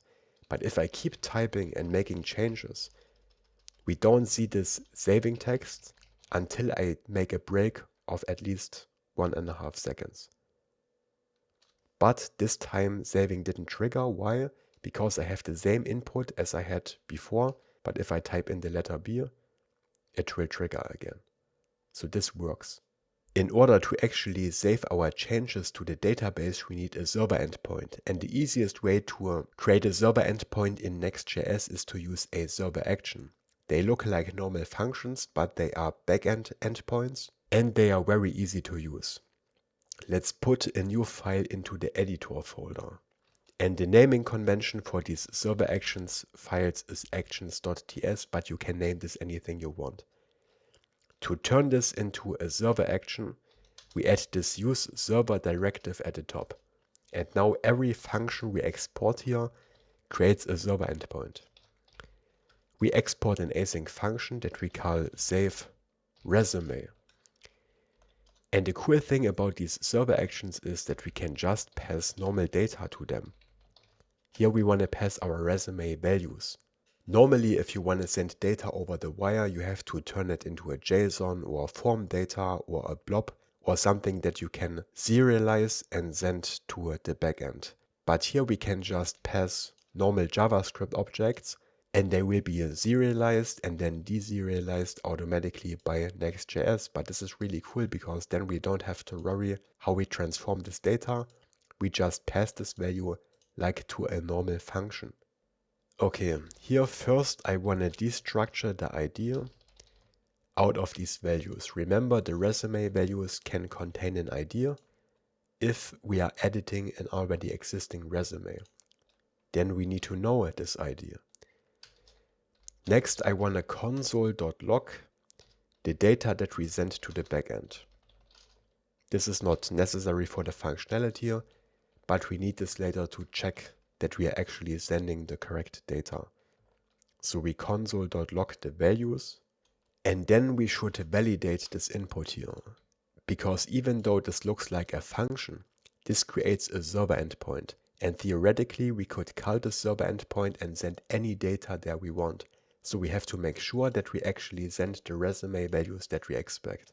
And this is what we created this resume schema for, which contains everything in our forms and the color hex and the border style. And we can use the schema to validate our input. So we destructure another const. We take the resume schema and then we call .parse and pass the values. This will take this input, run it through the schema, and if the data is not correct, this will throw an error. And if the data is correct, we can find these validated values in here. So we destructure the photo, which is a file or undefined. We destructure the work experiences, the educations, and then ... resume values, which are the remaining values. We have to destructure these values because we have to handle them slightly differently. This one because it's a file, and these two because they are arrays. Okay, then we need the ID of the currently logged in user, because a resume always belongs to a particular user, right? And we need to know who this user is. We can get the logged in user by calling await_auth, which is an import from Clerk. And in here we find the user ID. If the user is not logged in and they try to call the server action, then we need to throw an error, because this is a protected server action. Only logged in users should be able to call this.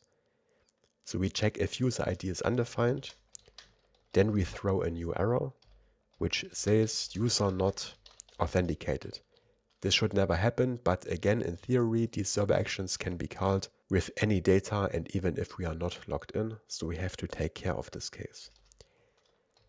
Then I put a to-do comment here. Later, we want to check that we don't exceed the resume count of our current subscription. So check resume count for non-premium users, but we haven't implemented Stripe yet, so we leave a to-do comment here to do this later. This save function will take care of both creating new resumes or saving changes to already existing resumes if we have an ID. So if we pass an ID here, we need to fetch this resume from the database. So we create a const existing resume. We check if ID is defined, so ID question mark. If the ID is defined, we fetch it from the database via Prisma.resume.findUnique. And here to the where clause, we pass the ID and also the user ID to make sure that this user is actually authorized to load this resume, because a user shouldn't be able to load a resume by someone else, right?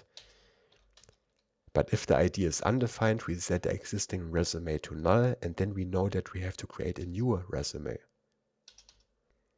Below we also check if the ID is defined, but we didn't find an existing resume. If this is undefined, then something is wrong because we have an ID, but the resume doesn't exist. Then we throw another error, which says resume not found, then we want to abort this execution. And before we insert this resume data into our database, we have to upload this photo to the blob storage, because this is a file, but we can't store a file in our database. We have to upload this file to the blob storage, and then we get a URL back, which we then store in our database. We already installed the Vercel Blob dependency, and of course in the documentation they describe how this works, but I will show you everything. So below we create a let called new photo URL, which will be of type string or undefined or null, and we initialize this with undefined.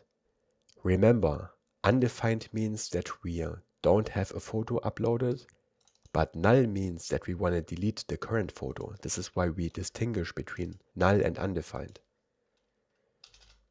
So below we check if photo, which we destructured from the resume values here above. We check if photo is an instance of file. I guess we could also check if this is defined, because this is either a file or undefined, but this has the same effect. If this is a file, then we want to upload this file to the blob storage. But if this resume already has a photo, I first want to delete the old photo before we upload the new one, to make sure that we don't keep these orphaned photos that we don't need anymore. So here we check if existing resume.photo URL, if there's already a photo saved in this resume. Then we call await del, which we have to import manually from Vercel Blob, and in here should be this del function, short for delete. So we call delete and pass existing resume.photo URL, which gets rid of this image. Then afterwards, after this inner if block here, we want to upload the new image. For this we create a const blob, call await.put, which is another import from Vercel Blob. Here we first have to pass the path where we want to store this together with the file name, and we put this into a backtick string. Here we write resume underscore photos slash, which creates a folder, and then the name of the file. Here we put a variable, call path, which is this import here, dot ext name, to which we pass photo.name. Actually, I think I prepared this wrong, because this is just the file extension, but this file doesn't have a name. But let's keep it like this for now, and then later look how the file name actually looks. The put function also needs a second argument, which is the photo itself. That's the file we want to upload. And the third argument is configuration. We set access to public, and actually public is the only available option right now. We can't even set this to private. This means all images that we put into our blob storage are publicly available. They can be seen by other users, and right now there is no way to make them private. But these URLs are also not guessable. So without knowing them, someone can't really find the image of another user, so this should be fine. Okay, and from this blob we get the image URL, which we want to assign to our new photo URL, blob.url. This is the URL of the uploaded photo. Okay, so if we send a photo to our backend, we first delete the old photo and then we upload the new one. If we don't send a photo, we still want to check if we send null, because remember, null means that we want to delete the existing photo. So we check if photo is equal to null. Not undefined or falsy, we have to check for null explicitly, because null means delete. Then again we check if existing resume.photo URL is defined, then we want to delete it again.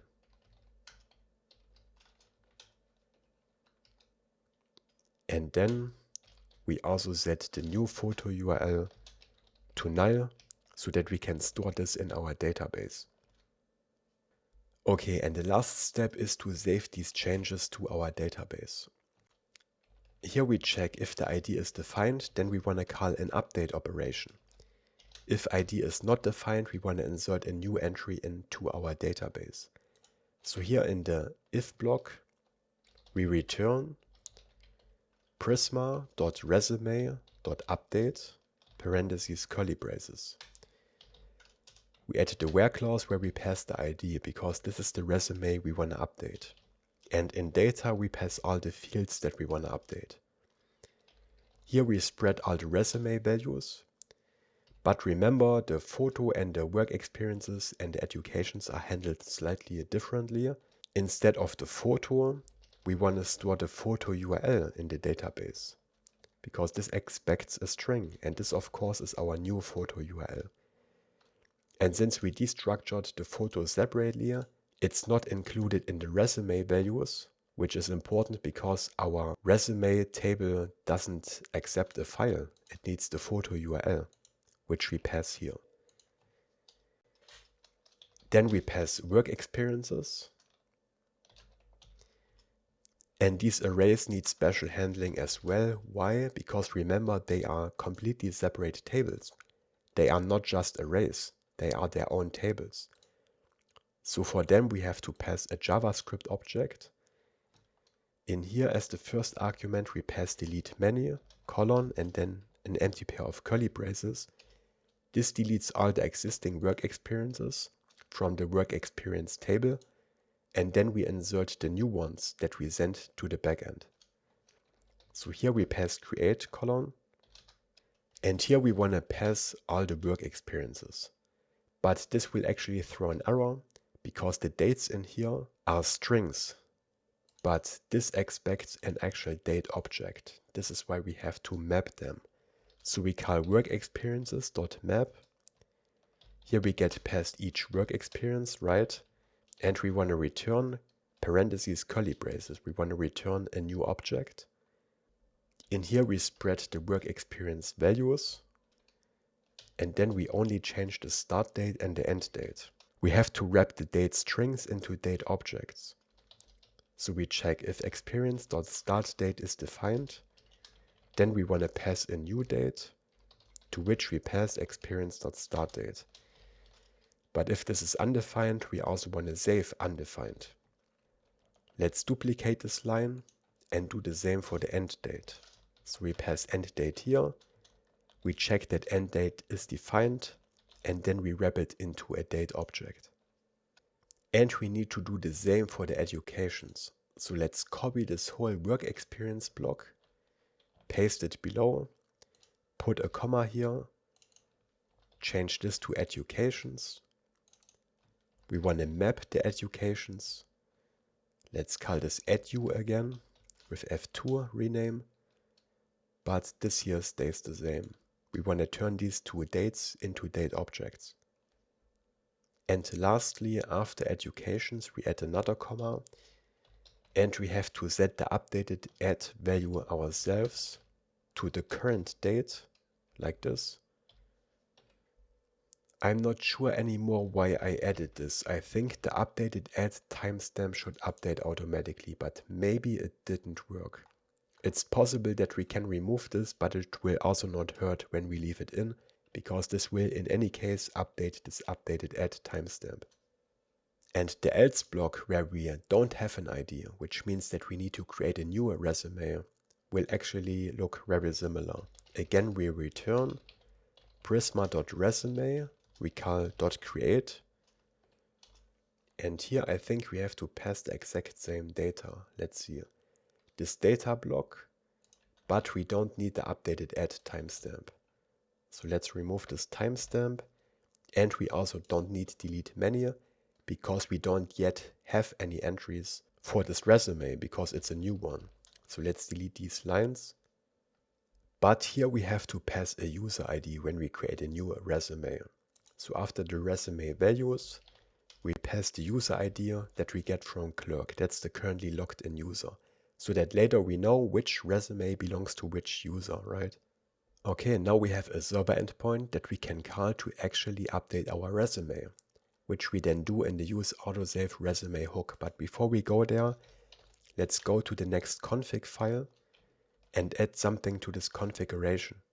Here we add experimental, colon curly braces, server actions, colon curly braces, and I want to set the body size limit to 4 MB, so that we can send images up to 4 megabytes to a server action. I think the default value is smaller, like 1 MB or so, I'm not sure. But 4 megabytes is the maximum we can send to a serverless function in Next.js. So if we wanted to send a video file, for example, or multiple images, this would be too small. Then we would have to handle the upload client side. But for a single image, this is fine. And remember, we also check on the front end that the image is not greater than 4 megabytes. So we have a check on the front end and back end to make sure that the image is not too big. Next, let's go to the root layout.tsx in the app folder. And here below children inside the theme provider, we put the toaster from the components folder. This is necessary to show toast messages, which we want to show later in our use Autosave resume hook when an error happens. This toaster is of course coming from Shadcn. Then let's switch to the use Autosave resume hook. Here we need a bunch of newer values. First of all, at the top, we create a const search params and we call the use search params hook. Then below, we destructure the toast function from the use toast hook, which we can use to show a toast message. And after the debounced resume data, I want to create a new state called resume ID and a setter function. We initialize this with a use state, and here we pass resume data.id, which can be defined or undefined depending if we create a new resume or edit an existing one. Then below is saving here, I want to create another state called isError and set isError. Because if we have an error, we don't want to try saving over and over again until we have resolved the error, right? This is what we need this state for, which we initialize with false. Below we put a use effect, and again this hook is complicated, but this is the code you need to create such an autosave functionality. And again, I just figured this out by building this step by step and then fixing the bugs that came up along the way. So whenever the debounced resume data changes, I want to set isError back to false, because after we made new changes, we want to try saving the changes again, because maybe the errors are resolved, right? Okay, then let's delete the content of the save function, which right now is just this dummy code. And instead in here, I want to put a try-catch block. In the try block, we set isSaving to true. We also set isError back to false. Then we create a const new data and we assign it to the structured clone of the debounced resume data. Then we want to call our server action to save the resume. And remember, from there we return something. We return this Prisma update or create value, and this is simply the new resume or the updated resume. So we can receive it here and store it in a variable, because this is the last saved data, right? So updated resume equals await. Then we call our saved resume server action, parentheses curly braces. In here we pass the new data, that's the data we cloned. That's the debounced resume data. And the reason why I spread the value here is because I want to handle the photo separately. Because what we want to avoid is that we send the same photo file to the backend over and over again every time save is triggered. This would be very wasteful because a photo file has a greater size than text. And we don't want to send multiple megabytes of data every single time we trigger a save. So in here we check if the photo of the last saved data is still the same as the currently selected photo, then we know that the photo hasn't changed, and then we don't want to send it to our server action. So we do the following. Again, dot, dot, dot, parentheses. In here we check if last saved data dot photo, again we turn it into a string for comparison, is equal to new data dot photo dot toString, and curly braces. Then we want to set photo to undefined. So if the last saved photo is still the same as the one we have currently selected, then we set this photo field to undefined so that we don't send it to the backend again. Only after we changed it, we send the new photo file. And this way we avoid sending the same file to the backend over and over again. And then we also want to send the resume ID, because this is part of the resume values. And if this is defined, we know that we need to update an existing resume and not create a new one. Okay, then below this updated resume, we set the resume ID state to the updated resume's ID. This is important because if we open this editor and create a new resume and then a save triggers, then we suddenly have a resume in our database. And the next time we change something in here, we don't want to create yet another resume. Instead, we want to update the existing one. So when we create a new resume, we get the resume ID back and we store it in the state that we created up here. And we then use this state to pass it to the server action and update this existing resume. And then afterwards, we want to set the last saved data to the new data. That's the clone we created up here. And it's important that we create the clone before we trigger the save operation and not down here. I figured this out via trial and error. Because of the way closures and references work in JavaScript, if we create the clone down here, then we will not properly save changes when we make a change to an array element while a save is in progress. This was a bug that was very difficult to solve, but I figured out that we can avoid this problem by creating this clone at the very beginning and not when save is in progress. Okay, and then if we create a new resume, what I also want to do is put the resume ID into the URL so that when we refresh the page, we load the resume that we already created so that we can keep editing it, right? So we have to put this resume ID that we get back into the URL if it is not already in there. So here we check if search params .get resume ID. This is the key under which we will store the resume ID in the URL.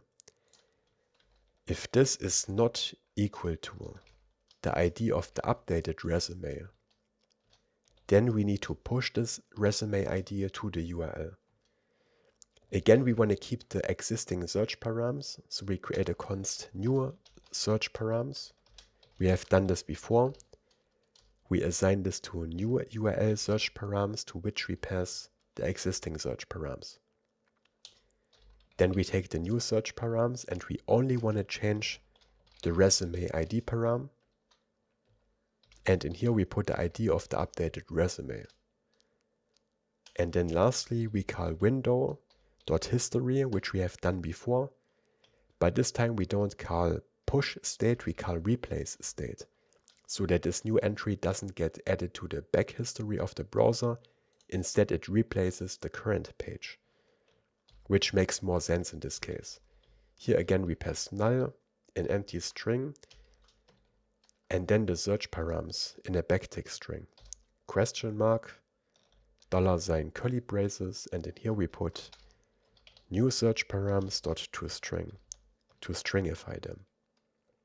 And this puts this resume ID into the URL, and it keeps all the other search params, which are mainly the current step, which we don't want to remove from the URL, right? So again, I know that this is very complicated, but you can figure this out yourself by just going step by step. You create the hook, you create a use effect that tries to save the changes, and then step by step you have to figure out everything you have to do to avoid race conditions and other bugs. And I needed multiple days to come up with this hook, but now it seems to work properly. Okay, let's take care of the catch block next. Here we set is error to true, so that we know that we currently have an error. We also want to log the error to the console for debugging purposes. And then I want to show a toast message, and we store the return value of the toast message in a const. We call this toast function, parentheses, curly braces. In this destructured const, we can find the dismiss function that we can use to hide this toast. We set the variant of the toast to destructive, which makes it red, appropriate for an error message. And then we set a description of the toast. And here you usually set a string like something went wrong. But instead of a string, we can actually also render JSX here. And this is what I want to do because I want to put a button into this toast message. So instead of a string, we pass curly braces, and in here I want to put a div. But we don't have JSX syntax support because this is a TS file. So let's rename this file to TSX so that we can use JSX syntax in here, like a div. And now this error disappeared. So, to this div we add space while 3. And in here we put a little layout that will be shown inside the toast message. Here we put a paragraph, could not save changes, and then below I want to put a button with an uppercase B that will say retry. When we click this button, we pass an error function. Here we want to dismiss this toast to hide it, and then we want to call save again, so that we try saving this again. And if it doesn't work, it will show another toast message. We will try this out in a moment. Okay, now we have the try block and the catch block, and we also add a finally block. In either case, we want to set is saving back to false. Okay, then here where we call the save function, we want to add another condition to the if block. We only want to try saving if is error is false, because otherwise we try to save over and over again if we have an error, which we don't want. We want to wait until is error is back to false. Now this dependency array expects a few more values that you can see here. So we have to pass all of them. Is error, resume ID, those are all the values that we use inside the use effect. Search params and toast. Add all of them. One more change. In the button in the toast message here, I want to set the variant to secondary. Then we save all the changes, and then we can try this out. So now in our resume editor, we call this use Autosave hook whenever we make changes to the resume data, and everything should just work now. Let's refresh the page to create a new resume. Let's also look into our database to see what entries we create. For this we open a new terminal, which you can do via terminal, new terminal, so a second one, where we run npx Prisma Studio. This opens Prisma Studio, where we can see all the tables of our database and their content. Right now our database is empty. So, we don't have a resume ID here, which means that the first time save is triggered, it should create a new resume, put it into our database, and put the resume ID into the URL. Let's try this out. And it should be debounced. So if I keep typing, it doesn't save, then it saves. Here's the new resume ID. And in Prisma Studio, we should now see one resume with all the data that we typed in. Color, hex, and border style have default values, and we typed in the first name and the last name. So now when I make more changes, like the job title, full stack developer, it saves these changes as well. And when we refresh this, we see the job title. Now you shouldn't refresh this page yet because we don't yet load the existing resume from this ID. We will take care of this next. But I also want to try uploading a file. So let's select an image of me, this one here. Again, autosave triggers, but we got an error. Let's see why this is caused. I forgot to add this environment variable, but the cool thing is we saw how an error looks. So now if we make a change again, we keep seeing the error message because it can't upload this file. And when we click retry, it retries saving, but doesn't work. Okay, we need to add this environment variable. We go to Vercel, to the storage tab in our account. Oh, we haven't set up Vercel Blob storage yet. I totally forgot about this in the very beginning. So let's go to storage. Click on create database and we need a blob storage. So we click here. This is also free right now. And we call it AI resume builder blob, for example. Create this. We already installed the packages. We basically only need this environment variable, the blob read write token. So we copy this and put it into our .env file. Somewhere here. Save this. And then we should be able to upload an image to our backend. So let's click retry. Now saving worked. We can look into the blob storage. In here should now be our image. We can use this browser. We have this folder that we created. And the file name looks correct. I wasn't sure earlier, but it has the same extension and is automatically generated ID. So the file name is fine.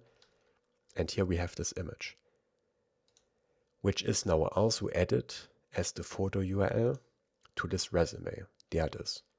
This is the URL of this file we uploaded. Now one important thing, in the actions file, I log the received values because I want to make sure that I don't send the same image file over and over again. So here we can see the received values. When I make another change here, what I want to see is that we don't send the same image again unless we change it. Because again, this would be really wasteful. So let's try this out. City Erfurt, we wait for the save to trigger, and as you can see, it doesn't send the image again, and this is exactly what we want. If we select a new image, we will send it again, and we should also delete the old image. So, let's see.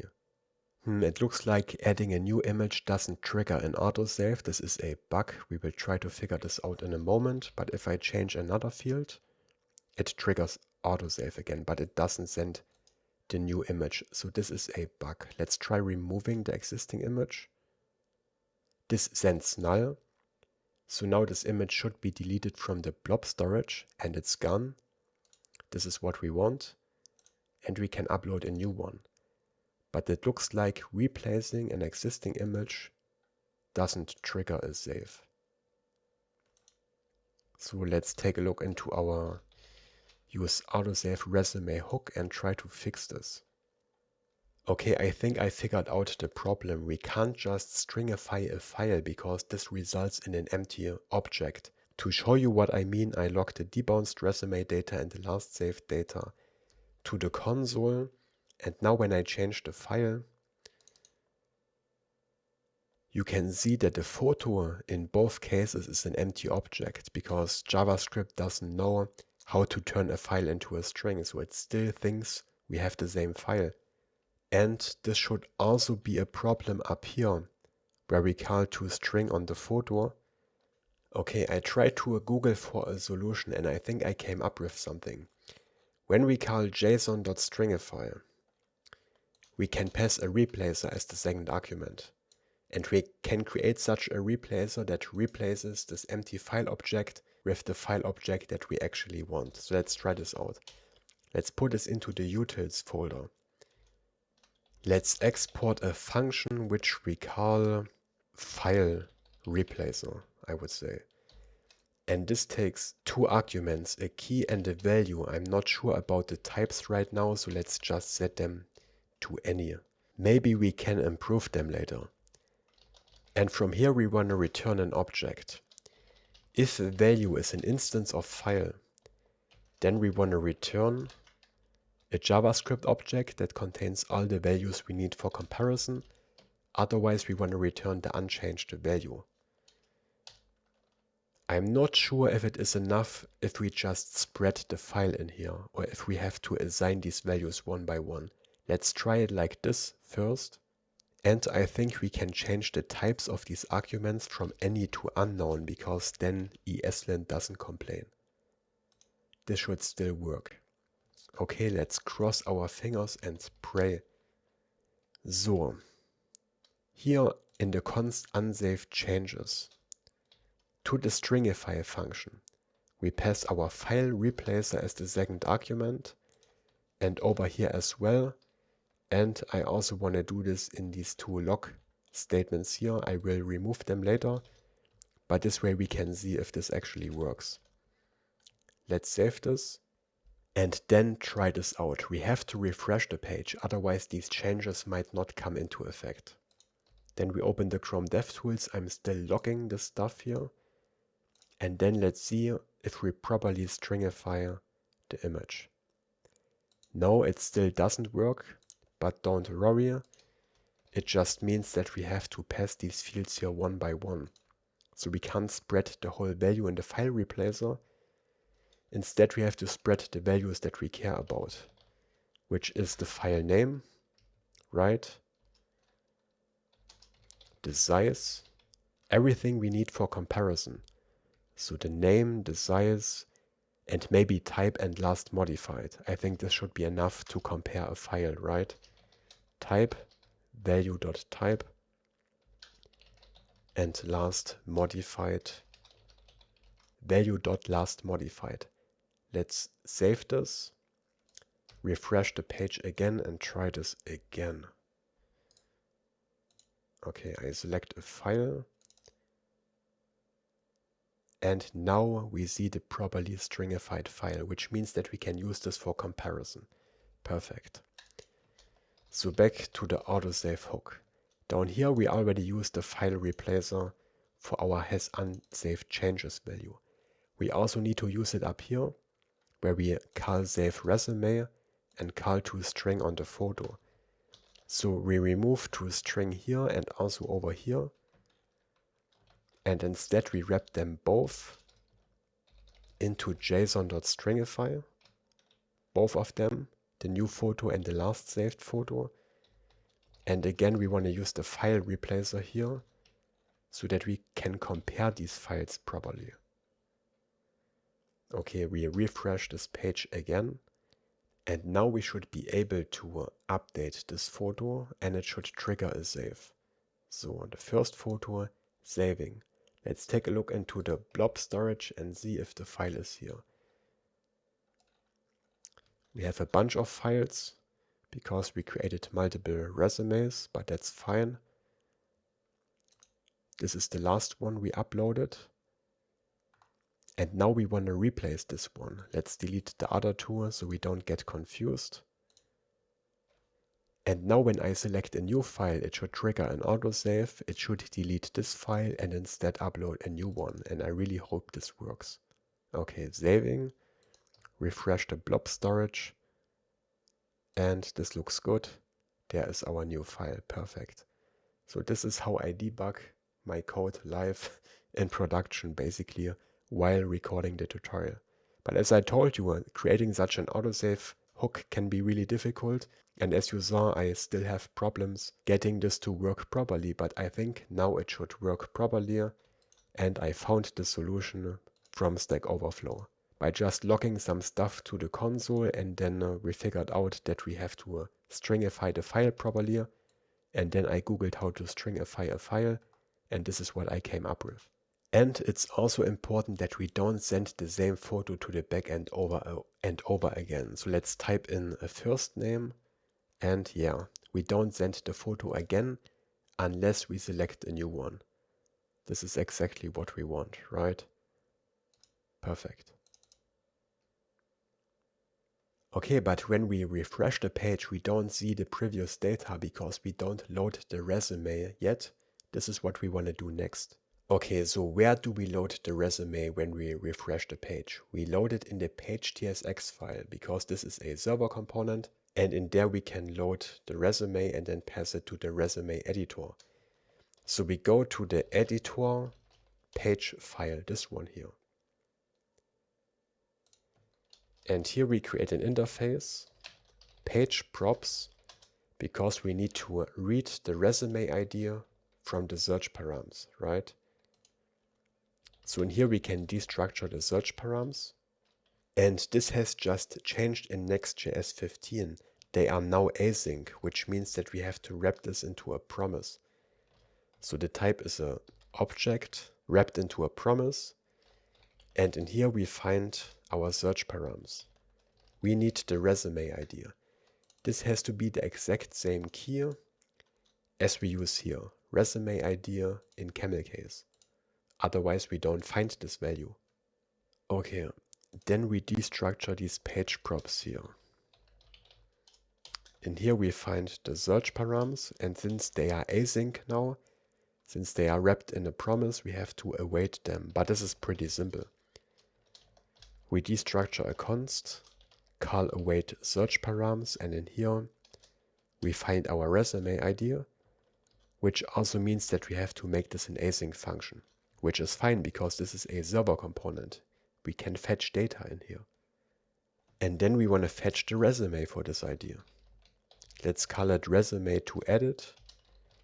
We check if resume ID is defined. If yes, we want to call await prisma.resume.findUnique. For the where clause, we pass the resume ID as the ID.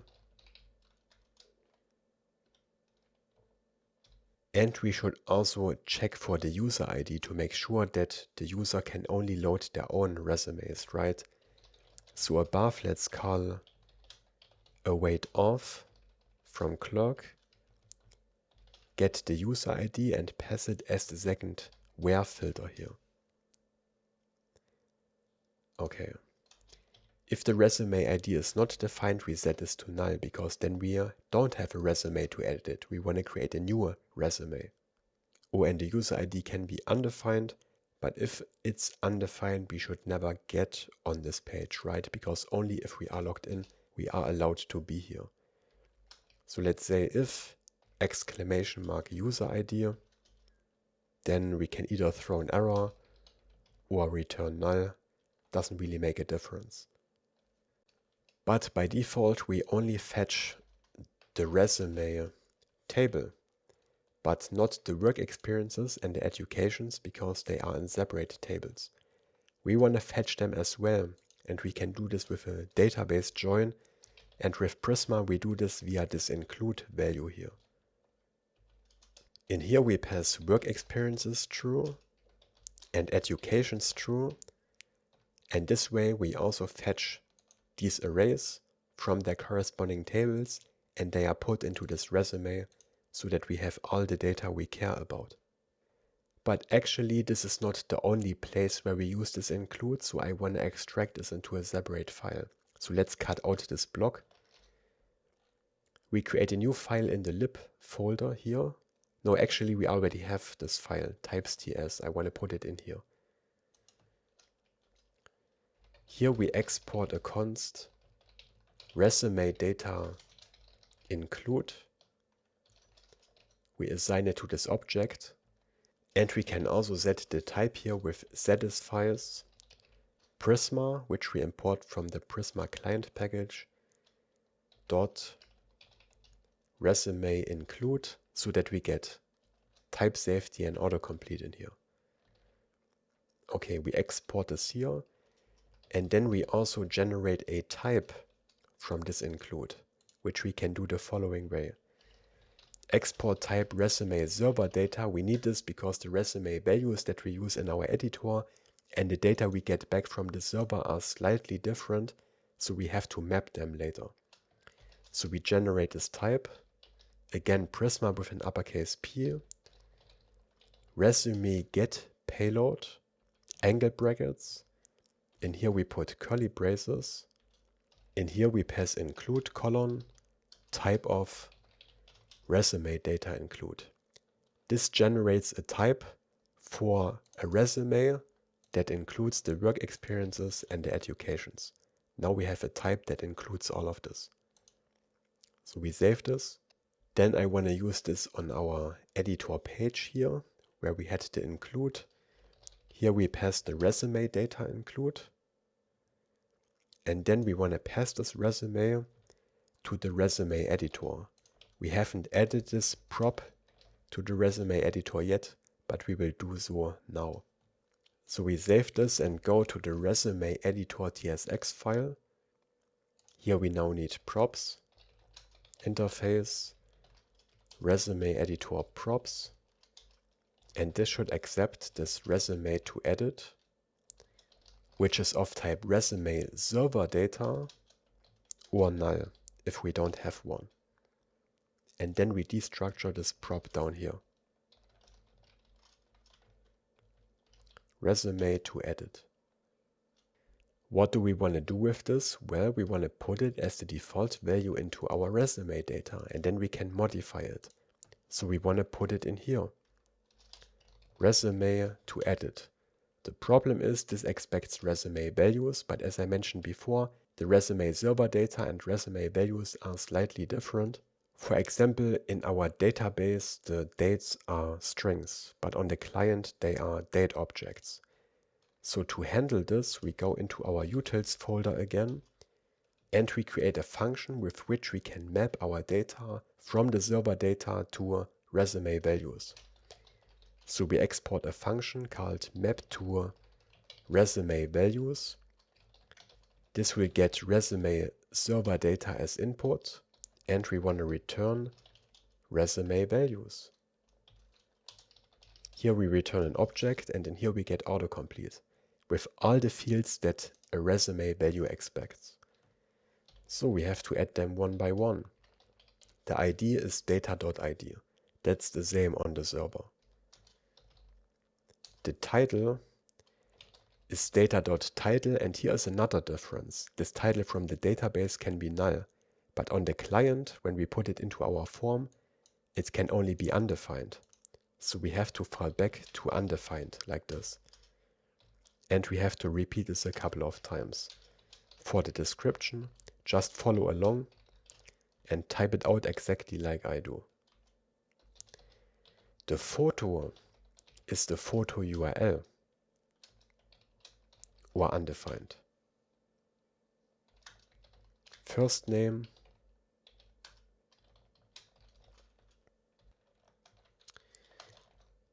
last name.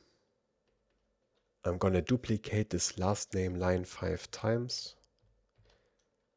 because then it's a bit faster. Job title, city,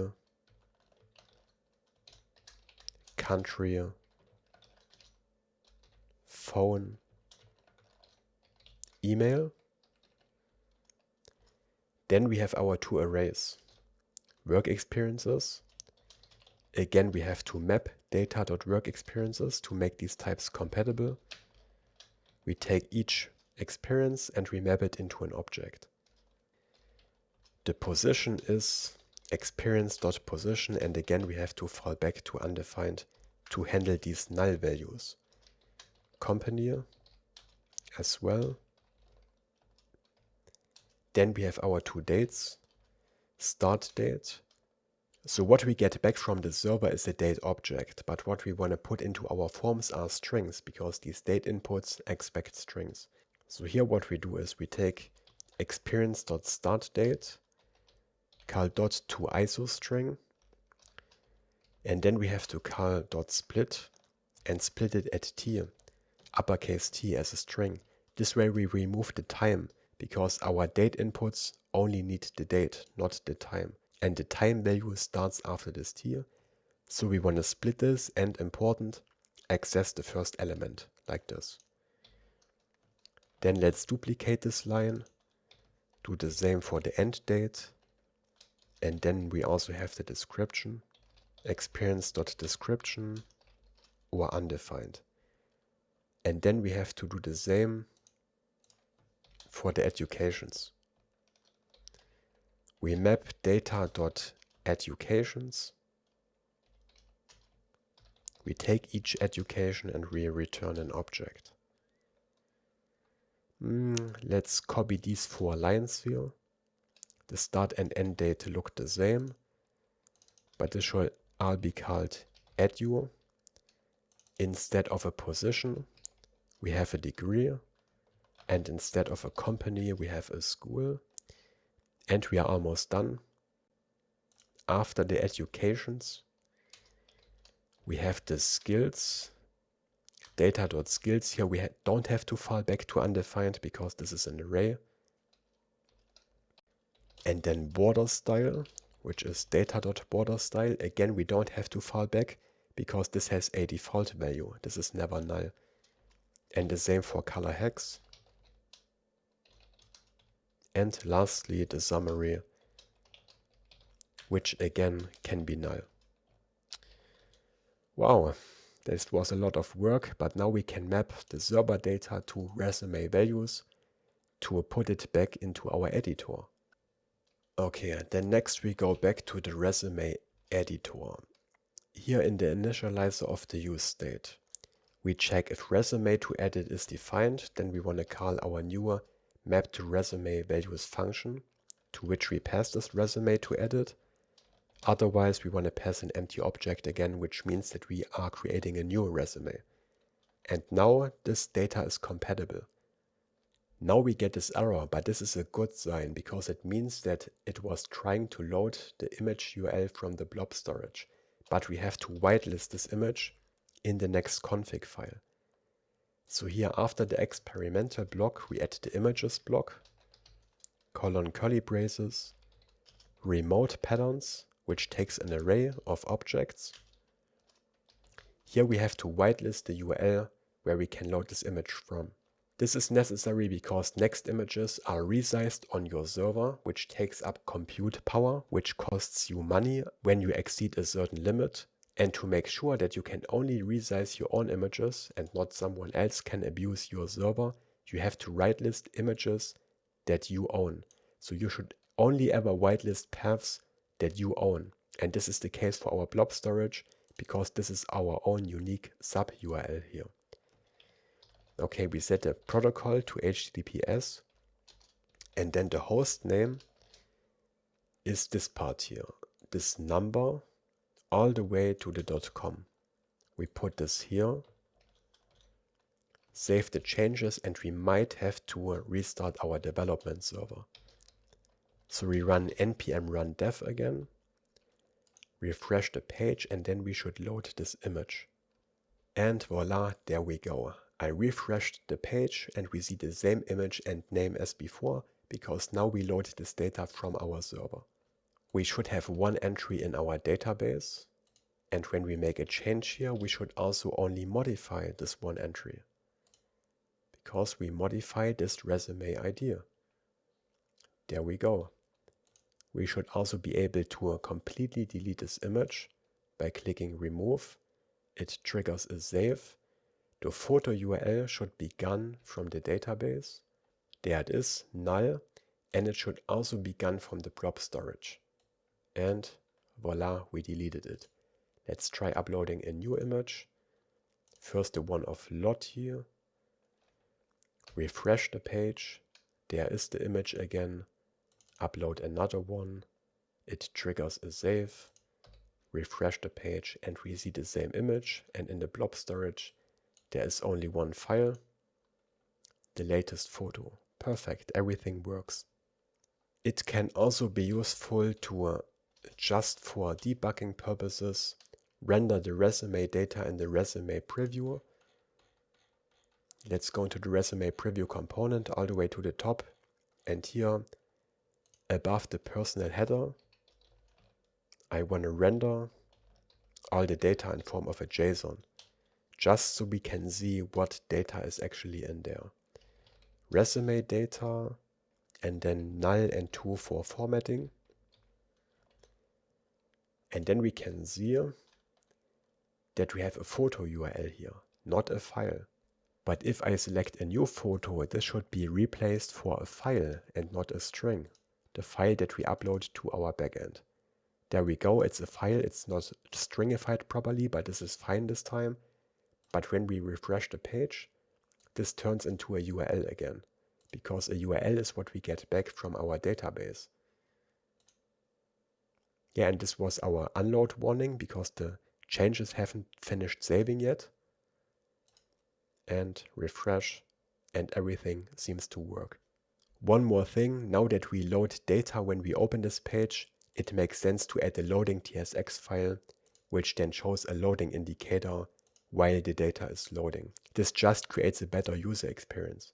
We put it directly into the app folder, this way we can use it on all pages, and it has to have this exact name, loading.tsx. I explain these files in my Next.js beginner tutorial. This is a loading indicator which will automatically show when we load data on a page. We keep this very simple, we just return this loader2 icon from Lucid React, which we style with mxauto, a margin y of 6, and animate spin. And then when we refresh the page, yeah, you saw it for a moment. And by the way, these hydration errors sometimes happen because of browser extensions or some other glitches in development. Sometimes you can ignore them and it doesn't show up again. But you can see the loading indicator, which shows while this resume is loading. Perfect. So our resume editor works, Autosave works. If you can find any bugs, let me know in the comments below. But next I want to implement our AI features so that we can automatically generate entries in our resume. For the AI features, we will use the ChatGPT API by OpenAI, which costs money. Now I know that many of you are very stingy and you get a panic attack when you just hear the word pay. And if you don't want to do this, you can skip this part in the tutorial. There will be timestamps on this video. You can just jump to the next section. The rest of your project will still work, you will just not have these AI features. But I highly recommend that you create an account here and you deposit like 5 or 10 bucks, because as you can see, these AI generations are extremely cheap. You pay a fraction of a cent to generate thousands of words. And our generations don't even need thousands of words, so we will pay a fraction of a cent per generation. So you can create an account here under openai.com. Here under products, you will find the API login. Maybe in the future this looks different, but we want to log in to our API account. Create an account if you don't have one yet. I'm gonna log into my existing account. Here you need to create an API key, which right now you do under /settings, but this sometimes changes. Just search for API keys, generate one. Then we go into our .env file and put it in here. Under this exact name, OpenAI underscore API underscore key. It has to have this exact name because then the OpenAI package recognizes it automatically. Here we paste this API key. And of course, I'm later going to delete this key, so don't even try to use my API key, you little snake. We put this in here, save this, and then we create a new file in the lib folder, right click, openai.ts. Here we create an OpenAI client, const OpenAI equals new OpenAI, looks like auto import fails me again. Import OpenAI from the OpenAI package. We call this here, and as I said, this automatically recognizes this API key name, so we don't have to pass it here. If the name is different, you have to pass it as a prop. And then below we export default OpenAI so that we can use it in our code later. We will start by generating the summary for our resume. And for this we need to send some of our resume data to a ChatGPT so that it can work with this data. We don't need all our data, we don't need a photo for example, or the border style or the hex color, but some of the other values. For this let's create a new validation schema in the validation.ts file so that we can validate this input later on our backend to make it secure. Let's put it at the bottom. Export const. Let's call it generate summary schema. It's a z.object. And then in here we put all the data that we want to send to the backend. We don't really care about the name or the address, but it makes sense to send the job title as an optional string. And also the work experiences, the educations, and the skills. And for this we can pass the schemas that we already have by spreading work experience schema.shape, the same as we did up here. And let's do the same for the education and the skills. And we don't need anything else, I think. And then as usual, we want to generate a type for this. Generate summary input, c.infer, type of generate summary schema. And the call to ChatGPT has to happen on our backend, because there we use our secret OpenAI key and we can't do this from the front end. So for this we can use another server action. Let's put it into the forms folder here in main, editor forms, because we use this server action in our summary form later, right? So let's put it into the same folder. Again, actions.ts, and again we add this use server directive at the top, which turns every exported function in this file into a server endpoint. Export async function. Let's call it generate summary. And to it we pass the input of type generate summary input. That's the type we just created in the validation file. That's the data we want to send over. Now later we want to make these AI features only available to premium users, right? So we will block this feature on the front end, but we also have to block it on the back end, because validation on the front end alone is not secure. So later when we have Stripe subscriptions, we want to check if we are a premium user. So let's add a to-do comment, block for non-premium users as a reminder for later. Then, as I explained earlier, we have to validate our input here to make sure that the user actually sends the correct data, because this is technically a public server endpoint, which can be called by anyone with any data. This is what we created our generate summary schema for, to parse the input through the schema, and then we can get our validated values out of here. Job title, work experiences, educations, and the skills. And if the data we send to this endpoint doesn't adhere to the schema, then this will throw an error. And I don't know if you have used the ChatGPT API before. The way this works is that you send it instructions in human readable form, as if you are talking to a human, in form of system messages. So let's create a const system message, which is just a string. But I want to make this a backtick string, because then we can put this over multiple lines, which makes it more readable. And now we describe to this API what it should do.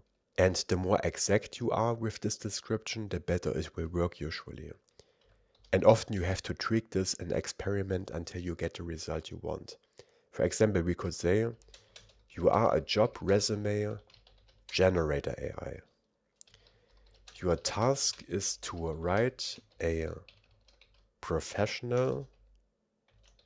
You don't have to make your spelling perfect. Even if you have typos in here, the AI will still recognize it, but of course I'm not a sloppy guy, so let's do it properly. Your task is to write a professional introduction summary for a resume given the user's provided data. You don't have to write the exact same instructions as I'm using here. You just want to tell the AI what it should do.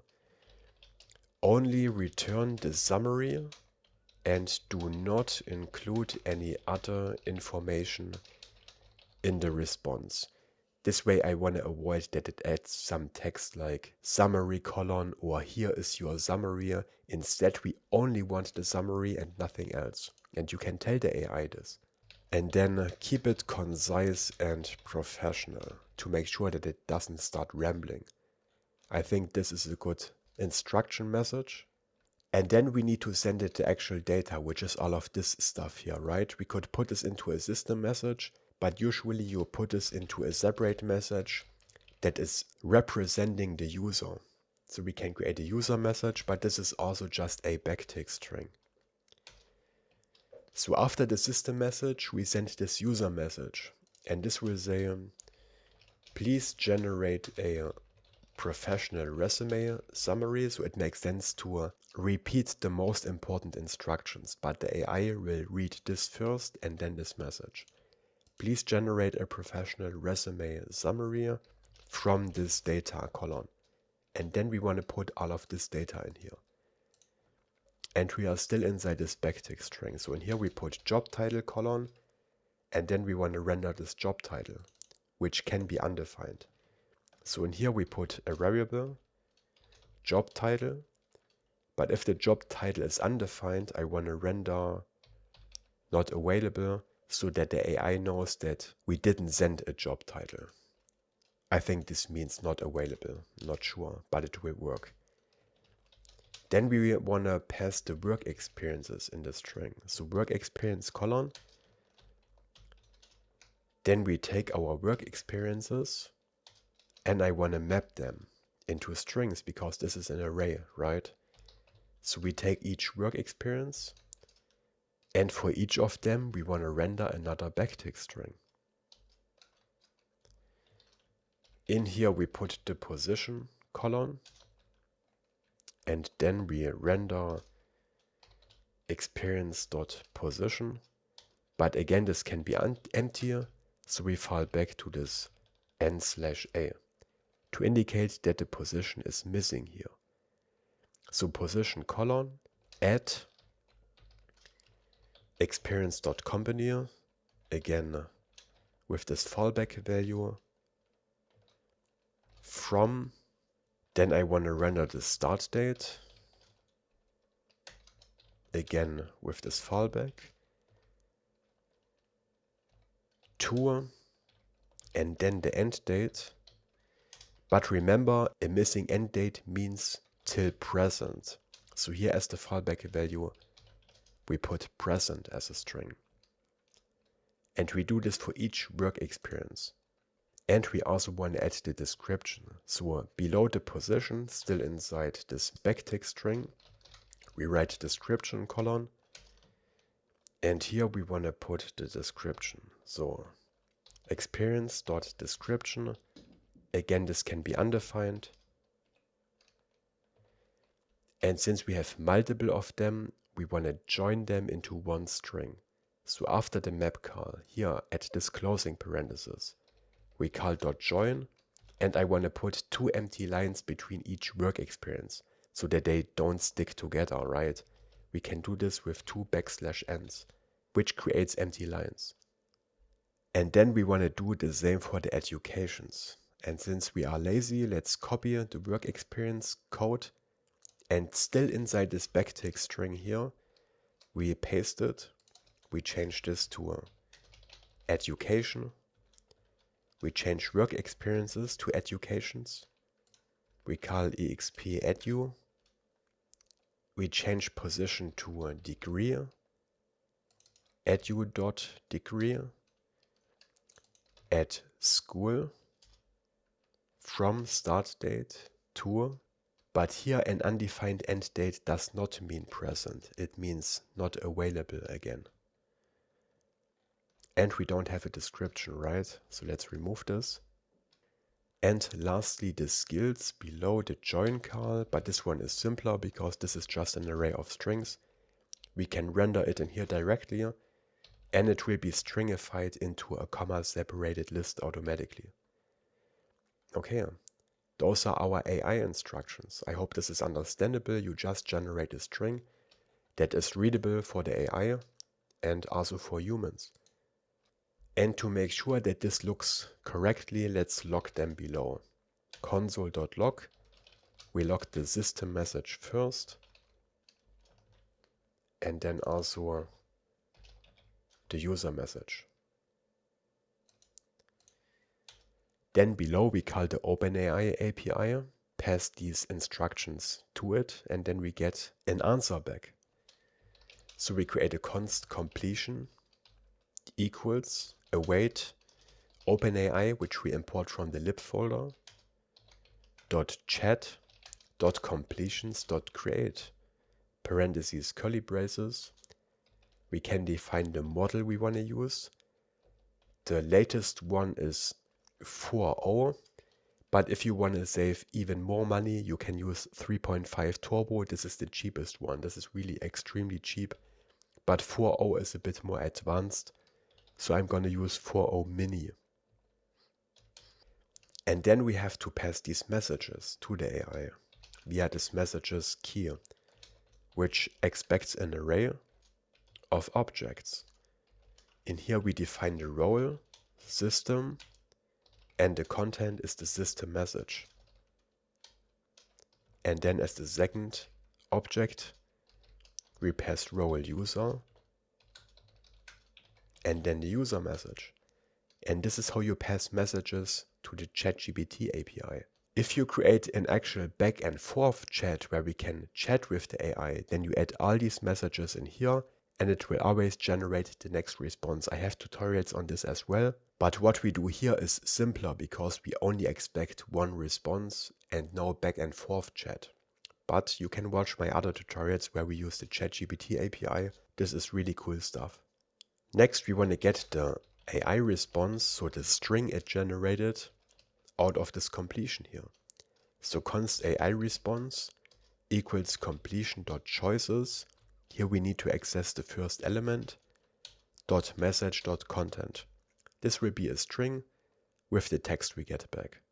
It can be undefined if something went wrong, so we have to check if !AI response, then we want to throw an error, because then we don't have anything to return. Failed to generate AI response, but if we got the response back, we want to return it to the front end, where we can then put it into our forms. And that's this whole endpoint. We want to call this endpoint in our summary form, but via a button, so it makes sense to put this button into a separate component for organization. In the forms folder, let's call it generate summary button. Always be descriptive with your names. Export default function generate summary button, and this will also need props.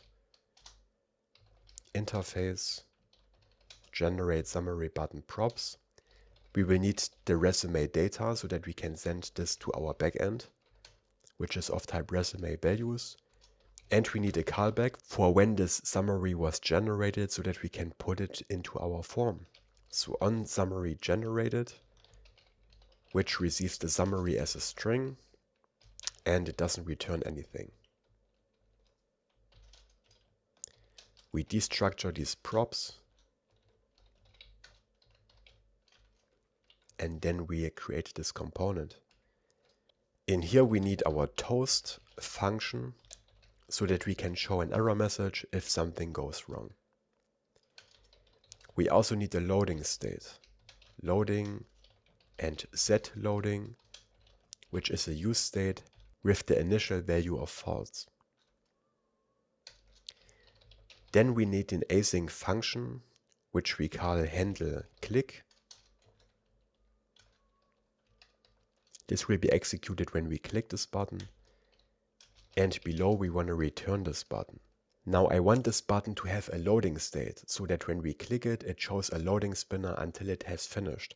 And we will have these loading buttons in multiple different places, so let's put this into a separate component. Into the components folder here, right click, loading button.tsx,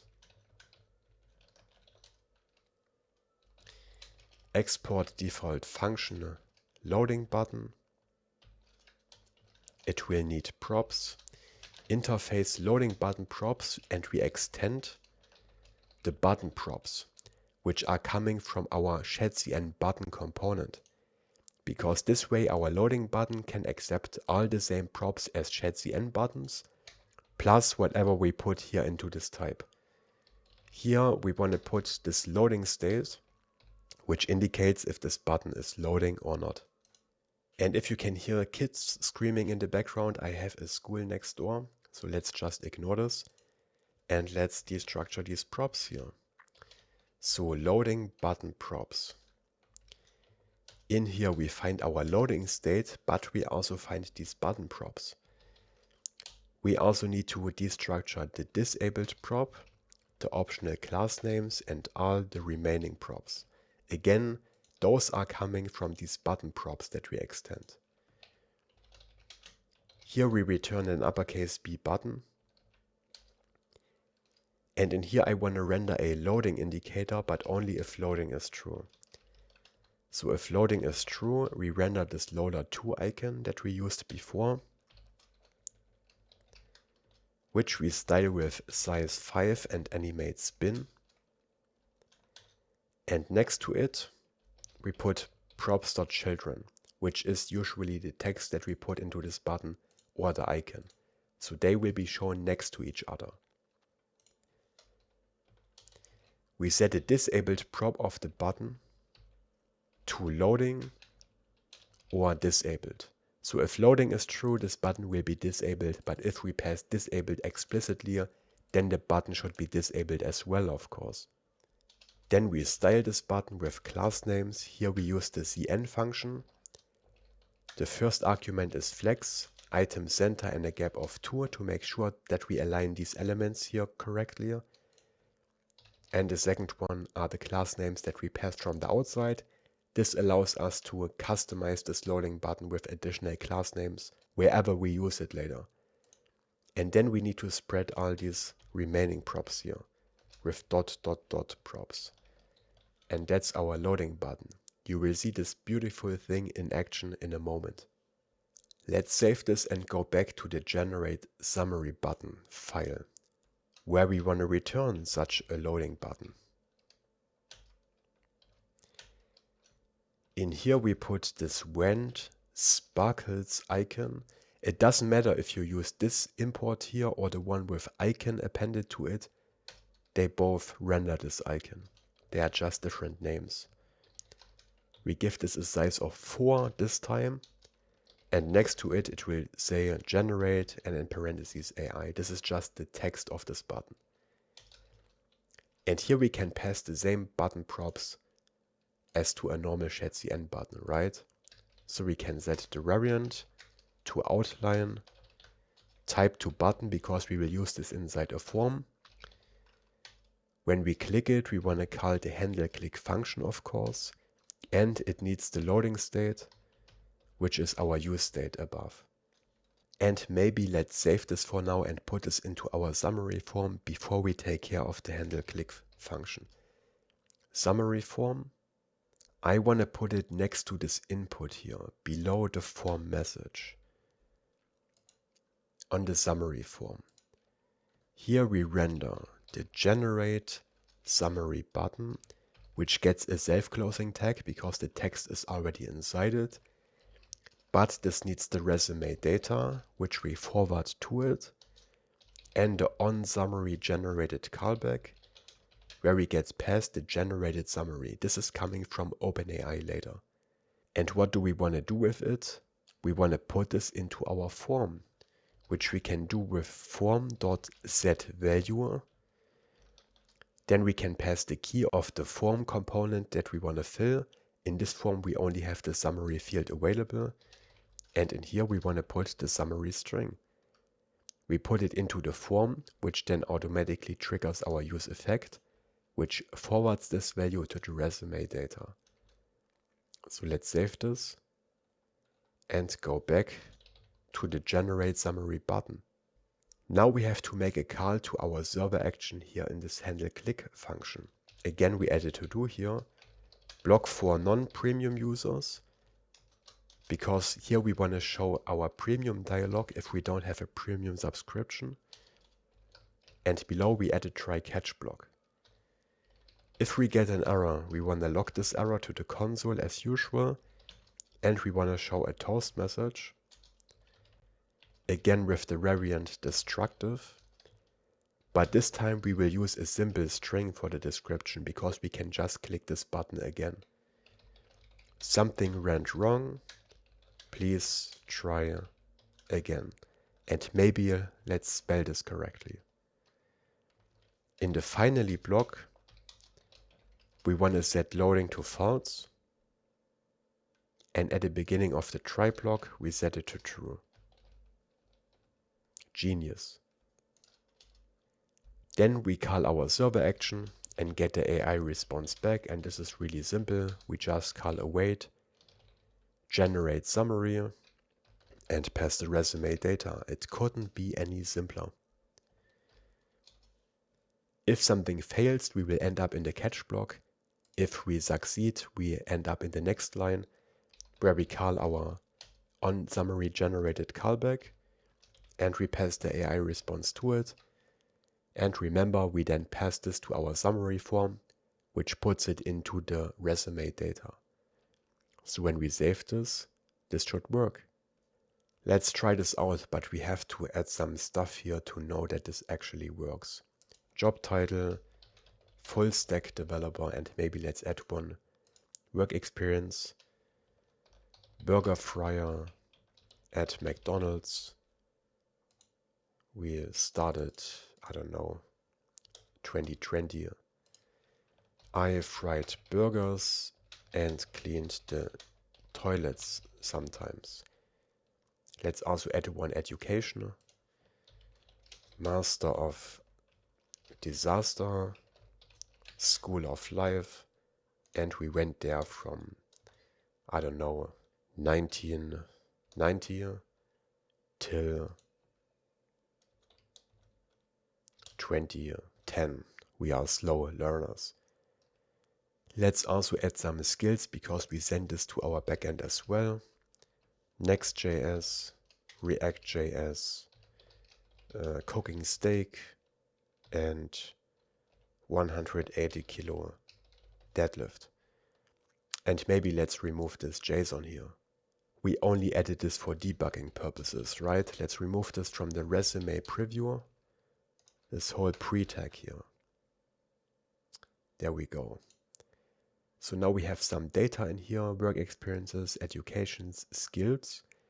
And we will send all of this to the OpenAI API to generate a summary. As you saw, this only took like 2 or 3 seconds. It was super fast. And let's see. Dedicated full stack developer. So it took the role into account with a diverse background and fast-paced environments. Frameworks like Next.js and React.js. So it took our skills into account. Unique life experience, master of disaster. Blah, blah, blah. Yeah, looks good. If you don't like it, you can also generate a new one. And you can, of course, fine-tune the instructions you pass to the AI. Just modify these strings here, mainly the system message, to explain to the AI what exactly you need. Okay, and now it also mentions McDonald's and my other jobs. And let's take a look into the console, where we should see the text that we sent over to the AI, because we render this here, right? So this is the system message, and this is the user message. Please generate a professional resume summary from this data. Job title, full stack developer. Work experience, burger fryer at McDonald's from this date to present. Looks correct. Description, education, master of disaster at School of Life from this date till this date. Skills looks correct as well. And this is the response we get back. And just like this, you add AI features to your app. And now we want to do the same on the work experience form. Here we want to put a button with which we can generate a single work experience. So we want to fill out these form fields here. So let's go into the validation file again. Here I want to put another schema. I want to put it below the resume values, above the generate summary schema, but of course the order doesn't matter. It's just for organization. Export const, generate work experience schema. This is a z.object again. And when we generate a work experience, we will send a description to the API, a description that the user writes themselves. So in here we put a description, which is a z.string. We want to trim the string. Then we add min1 to make sure that it's not empty. If it's empty, the error message will say required. But then I also want to add another min20 to give this a min length of 20. And if we don't reach this min length, it will say must be at least 20 characters. Of course, when we have a min length of 20, we don't need the separate min length of 1. We could remove this. I just add this because if we leave the field completely empty, it will show this error message. If we have some characters typed in but not enough, it will show this. And I think this is better for user experience. Then as usual, we generate a type for the schema, export type, generate work experience input, c.infer, type of generate work experience schema. There we go. Now the AI will generate a single work experience, which will contain all the data of such a work experience form. So I want to create a type for this as well. Here above somewhere we have our work experiences values, right? Which is an array of these forms. We can also generate a type for a single work experience, which we do the following way. Export type. We call it work experience singular equals c.infer, again type of work experience schema, but then afterwards we can access this work experiences field inside the work experience schema with square brackets like this. This way we reach into the schema because we want a type only for this inner object here. This is what this type now is.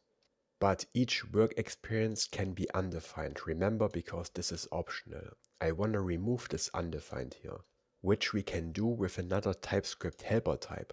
So we wrap this c.infer into another pair of angle brackets like this, and in front of it we put this non-nullable utility type. This is coming directly from TypeScript, and this removes this optional undefined here. But this is an array of work experiences, but we want one work experience. So again, we go to the end, add a pair of square brackets, and in here we pass number. This way we access a single element on this array, and now this is not an array anymore. It's a single work experience. So this is just some TypeScript magic that you have to learn over time, but you can pick up all these important tricks by just watching my tutorials and following along. Next, we need another server endpoint in our form actions file. Here we already have generate summary. Let's export another async function called generate work experience. To it, we will send the generate work experience input, which contains the description. Again, I want to put this to do at the top as a reminder. Block for non-premium users. Then again, we need to parse our input to make sure that it adheres to the validation schema. Generate work experience schema.parse. To it, we pass the input, and then in here we find the validated description. This way we check on the backend that this has at least 20 characters, and if not, it will throw an error. Then again we create a system message via a backtick string. Again, we have to be creative here. Again, I want to start with you are a job, resume generator AI. Your task is to generate a single work experience entry based on the user input. Makes sense, right? Your response must adhere to the following structure. You can omit fields if they can't be inferred from the provided data, but don't add any new ones. So you have to explain all of these details to the API, like you explain it to a 5-year-old child, basically. So this way we force ChatGPT to adhere to the structure that we give it. And the structure should look the following. We are still inside this backtick string. Now we explain to ChatGPT how the response that we want to get back is supposed to look. Job title, and here job title in angle brackets. These angle brackets don't have a special meaning in this API. I just write it like this as I would explain it to a human so that the AI understands it. But this doesn't have any special meaning. This just represents a placeholder and the AI is smart enough to understand this. Okay, next the company. And here it should put the company name, start date colon. And here I want to explain the format that we expect, the year, month and date. And I also add only if provided, and here closing angle bracket. This is just a reminder for the AI that if the date is not provided, it shouldn't add it. Then let's duplicate this for the end date, also only if provided, and the description. And here I add the explanation, an optimized description in bullet format might be inferred from the job title, so that it knows that it can generate description from the job title. Like if we are a full stack developer, then it generates an appropriate description the best as it can. Yeah, those are the instructions, and then we create a user message again, which again is a backtick string. Please provide a work experience entry from this description. And here we render the description that we send to this backend. Then we generate a completion, which looks the same as up here. Let's copy this and also all the way down to the error. So here we paste the AI response. And if this succeeds, what we get back here is a single string that should contain this data. But I want to return a work experience object. So at the end we write return, curly braces, satisfies work experience. That's the type we created in the validation folder. Pick this one, not the Prisma one. And now we get autocomplete here. We want to return the position, the company, description, and the dates, right? And we have to get them out of the string, which we can do via regular expressions.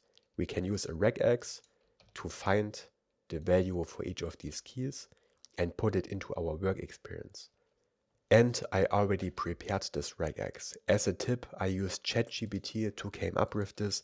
ChatGPT is really good at generating regex from my experience. You can pause the video and type this out. I will also link this in the video description below, so you can copy paste it from there. And what this does is it takes our AI response string, it searches for the job title, and it puts it into the position field, and it does the same for all the other fields. Let's save this busy and then create a new component for it. In the forms folder, generate work experience button.tsx. That's a mouthful. Export default function, generate work experience button, which needs props. Interface, generate work experience button props. Here we don't need to pass the resume data because we type in a description when we click this button, but we need a callback. On work experience generated. Here we get a single work experience, which is of type work experience. Again from the lib folder, not from Prisma. And the return type of this function is void. Then we destructure these props. There we go. When we click this button, I want to show a dialog with an input field where we can type in the description. For this, of course, we use Shadcn, and in the documentation you can find the instructions for how to use such a dialog. But of course I will hold your hand and guide you through the whole process, my little friend. So we create a state called show input dialog and set show input dialog. We initialize this with a use state of false. Then below we return a fragment. In this fragment first we put a button with variant outline and type button. And when we click this button, we want to set show input dialog to true to show the dialog. But again, this is a premium feature, so I will leave a comment here which says block for non-premium users. We have to take care of this later. And then we close this button. Again, I want to put this went sparkles icon in here with a size of 4 and a text that says smart fill and AI in parentheses. And the second element in this fragment will be the dialog, but we put this into a separate component for organization, function input dialog, and it will need props, input dialog props. We need a boolean that indicates if this dialog is opened or not. We need a callback to close the dialog called onOpenChange. And inside this dialog we make the call to ChatGPT, so we need a callback here as well on work experience generated. Let's copy this one from above. Here we need the same callback, and then of course we destructure these props here.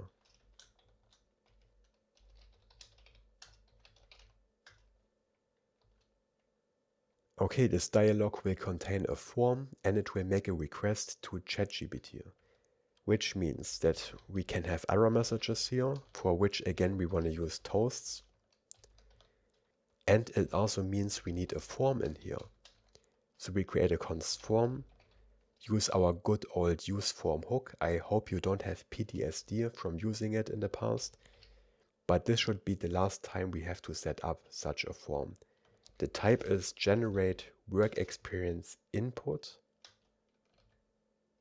parentheses, curly braces. The resolver as usual is the ZOT resolver. Yeah, auto import works. To which we pass our generate work experience schema.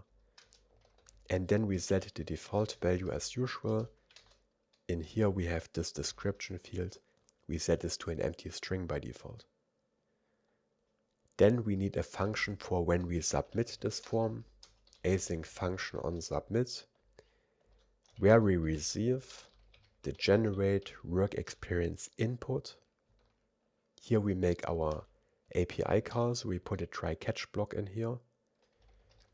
We log the error to the console.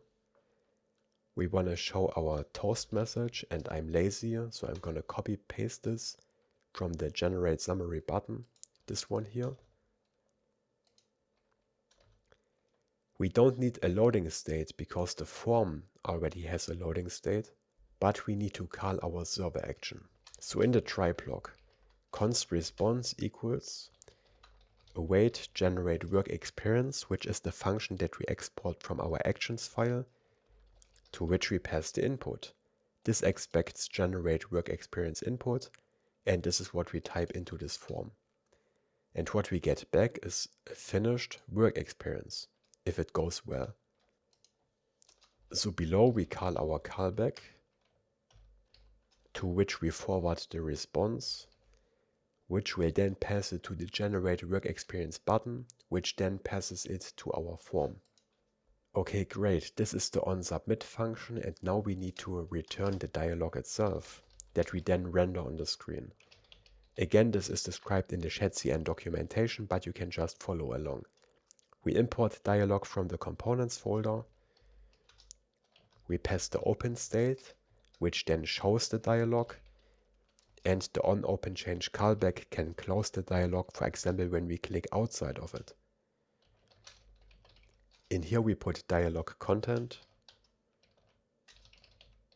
and a dialog header, and in the dialog header we put a dialog title, which will say generate work experience, and still inside the header below the title we can put a dialog description with a little description text. Describe this work experience, and the AI will generate an optimized entry for you, just so that the user knows what this is about, right? Then we go below the dialog header, but still inside the dialog content, and put our uppercase form, which we have used before. Here we destructure the form values as props, and then in here we put the lowercase f form, to which we pass the onSubmit function.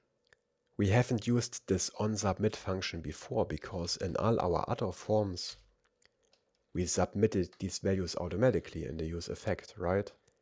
But normally in a form you submit the values when you click some kind of submit button, and then it triggers this onSubmit function here. And here we want to call our onSubmit handler, but we have to run this through React Hook form, because React Hook form then triggers validation and it gets all the values out of this input. So in here we pass form.handleSubmit, to which we pass our onSubmit function with a capital S. But we don't add parentheses here. We pass the function reference itself. And then we style this form with space y3 and close this. And in here we put a single form field with a self-closing tag. We attach the form control. We set the name to the only option we have available, which is description. And then the render prop as usual, where we destructure the field. And we return parentheses, a form item. In here we put a form label, which says description. Then a form control. In here we put a text area with an uppercase T, where we type in the description. Here we spread all the field props, and I also want to set a placeholder with an example of what we can type in, but I want this to be a backtick string, so we wrap this into curly braces, because in here I want to use double quotes. And now I write a little explainer text. So e.g. quotes from November 2019 to December 2020, and I write it in this sloppy way on purpose so that the user knows that they don't have to follow perfect spelling. They can just write it however they want, as long as the AI can understand it. So I worked at Google as a software engineer. My tasks were : ... Again, this is just a little explainer text for the user. And we also want to set this to autofocus. And below the form control, we put the form message, which is important this time because we have validation for this input, and this renders the error message. And since we submit this form the normal way, not automatically, we need a submit button, which we put below the form field, but still inside the form. We use a loading button so that we have a loading state. We set the type to submit so that it submits the form. And we set the loading prop to form.formState.isSubmitting. We close this and the text will say generate. And this isSubmitting value will be true as long as our onSubmit function is running. This is why we don't need a separate loading state, we already get one from React Hook form. Yeah, so all the input and the request to OpenAI is handled inside this input dialog, which we now want to render when we click this Smart Fill button, right? So below this button, we put the input dialog, which expects some props. It needs the open state, which is the show input dialog state. We need the onOpenChange callback, which is set show input dialog. And then we have onWorkExperienceGenerated, where we pass an arrow function that receives the generated work experience. And then we add curly braces, because here we want to do two things. We want to call the onWorkExperienceGenerated callback of this button and pass the work experience to the form. But we also want to close the dialog. So in the next line, we call setShowInput dialog, and set is back to false. Before we try this out, maybe let's also log the AI response to the console to see what we actually get back. So here, before we return the work experience from the server action, I want to log the AI response to the console. Then we put this button into our layout. It goes into the work experience form. We want to put it here between the headline and the job title. Of course, you can put this wherever you want. Let's go down to the work experience item. So each work experience item has its own button. And let's see, it should go right here above the first form field. To center it on the screen, we wrap it into another div with flex and justify center. And in here we put the generate work experience button, to which we have to pass this callback. Again, we want to pass this callback to our form with form.setValue. Again, we have to pass the name of the field, work experiences, but remember this is an array, which means that we also have to pass the index here, because we have multiple ones of these work experiences. And React Hook Form needs to know which of them we want to fill out, right? So this is why I made this a backtick string, and after work experiences, we write dot, and then we put a variable placeholder. In here we put the index, and then after this backtick string, we put a comma, and in here we want to put the work experience that we get back from this callback. So this puts this work experience into this one field.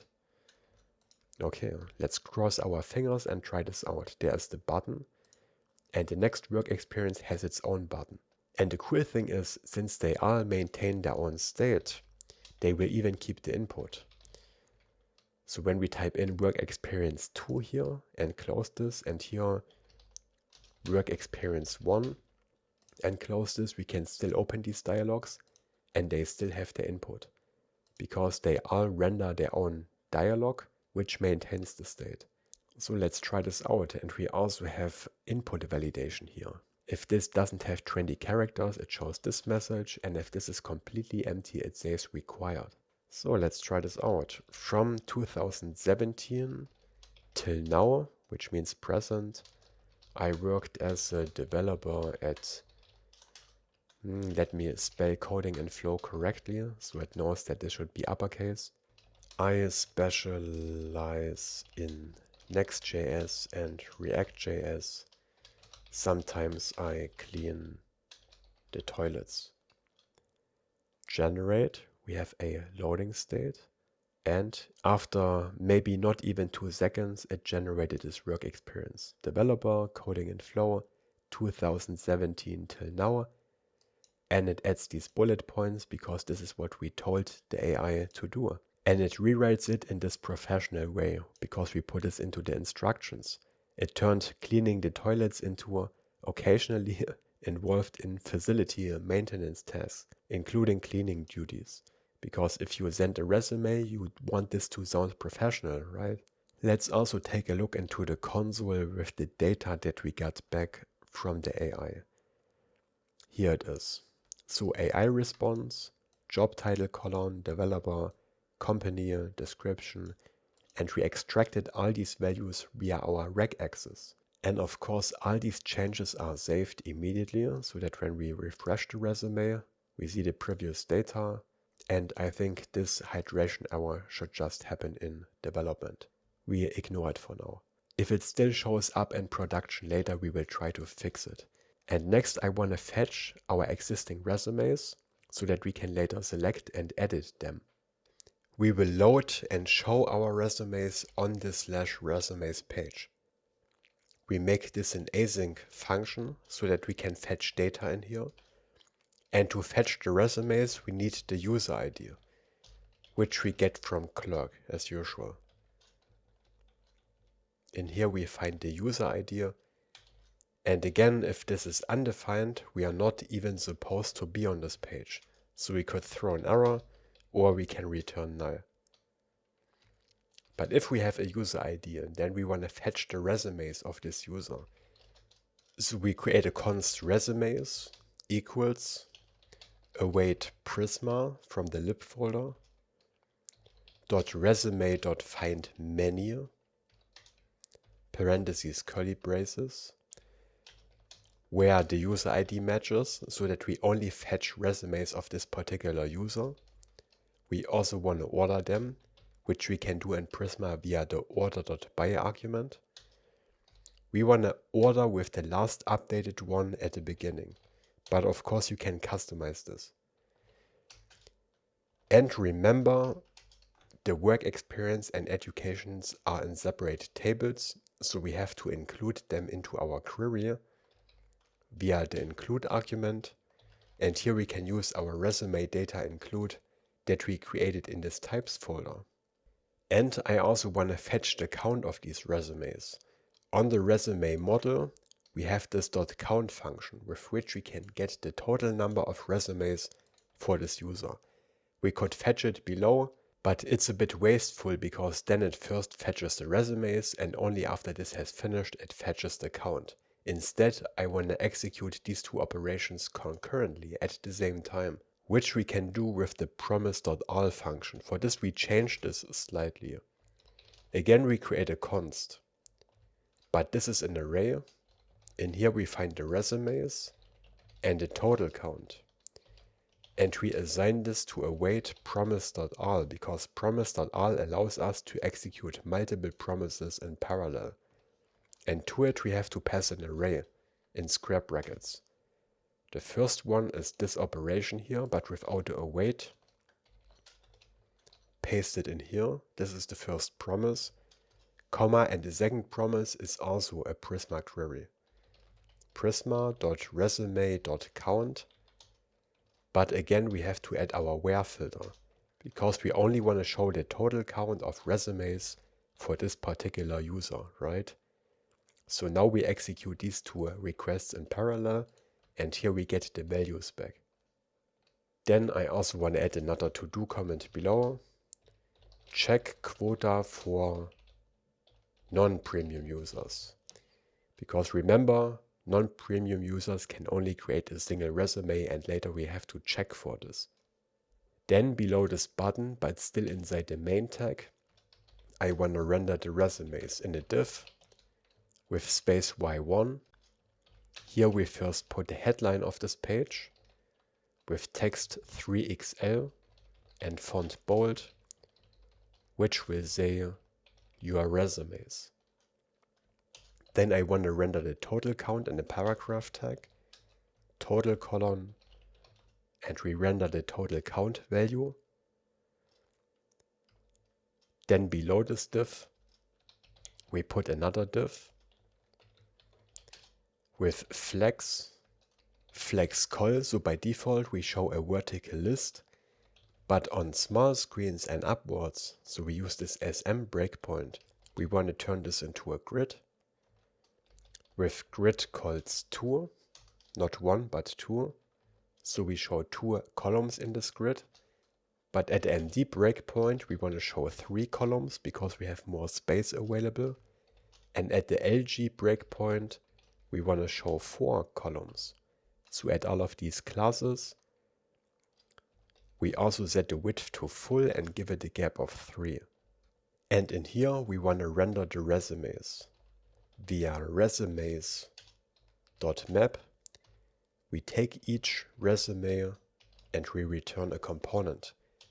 And I want to put this component into a separate function and even into a separate file, because we will put some logic in there for the drop-down menu and the delete functionality. And for organization, I don't want to put this into the same file. I want to put it into a new file, but still inside this resumes page folder here. Let's call it resume item.tsx. The resumes page is a server component, but the resume item needs to be a client component, so we add this directive at the top, and then we export the component, which needs props. It needs a single resume, and this is the resume coming from the server. Remember, for this we created this resume server data type, which is a resume that we fetch from the server, including the work experiences and the educations. When we fetch data from our database and we don't transform it into resume values, we always get the server data back. Now down here we destructure these props, resume item props, and we want to get our resume out of there. Here at the top I want to create a const was updated, which will decide if we show the created at timestamp or the updated at timestamp. We know that this resume has been updated if the updated at field is not equal to the created at field, because when we create a new resume, these two timestamps will be identical. But when we update a resume, the updated at timestamp will be newer than the created at one. And in here we put a div. Maybe for now, let's put resume item in here as a hard-coded text, save this, and render this here. Resume item. It needs a key because we render a list, for which we can use the unique ID of the resume, and then we have to pass the resume itself, which is the server data. Okay, then let's finish the resume item. And let's go to our /resumes page, where we should see our resumes. Yeah, our one resume, total count 1, but right now we only have this hard-coded text. So let's finish this. So we add a bunch of class names to this outer div. We use this group modifier that we used earlier. We set a border and rounded LG for rounded corners. We set this border to a transparent by default, which makes it invisible. But then we add the hover modifier, and then we set border. This sets the border to the border color. It's an unfortunate naming, but this is the border, and this second border here is the color. So in other words, by default the border is transparent, but when we hover over this item, we want to make it visible. This is what this is for. And we also add transition colors to have a transition animation. We set the background color of this whole item to BG secondary, which is this grayish color, and we give it a padding of 3. Add all of these classes, and then we already see something here, this little gray rectangle, and when we hover over it, we see this darker border color. Inside this div, we put another div with space y3. And in here I want to put the title of the resume, the description, the timestamp, and then a preview of the resume itself. In here we put a next link, because when we click any of this, it should bring us to the editor and load this resume, right? So the href of this next link is a backtick string. To /editor, that's the page where our editor is located.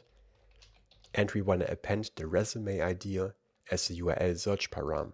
So we add this question mark here, then resume ID with an uppercase I, and then in here we want to put the ID of this resume, which of course is resume.id. This is the link of this item. We style this with inline block with full and text center, and into this link we first put the title of this resume, so resume.title, Or if it is undefined, because we don't have to set a title, this will just say no title. And we add class names to this paragraph, font semi-bold, and line clamp 1. Line clamp 1 makes sure that this title doesn't go over multiple lines. Instead it will add a dot dot dot at the end, so an ellipsis. Then below the title paragraph, we check if resume.description is defined, because this is optional as well. Then we want to render another paragraph with line clamp 2 this time, so this can show up to 2 lines, and text SM to make it smaller. And in here we want to render the resume description. And below the description I want to render the timestamp, so another paragraph, text XS this time, very small, text muted foreground. Here we check if was updated is true, in which case it will say updated, otherwise it will say created on. Then we have to add an empty space like this. We did this earlier. This is necessary because otherwise the JSX will not recognize this as an empty space. So we have to put it into an expression.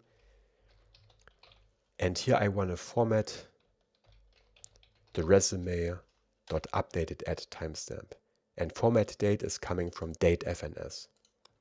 Again, we have to pass the format string to it as the second argument.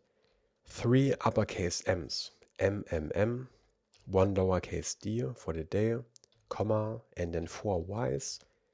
And we can also render the time here. H:MM, just type it out like I did.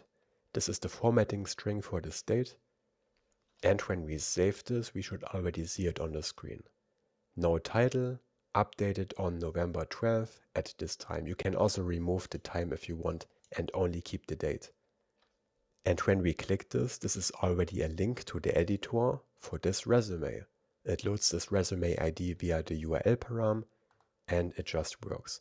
But below, I also want to render the resume preview with all the content, because this will look really cool.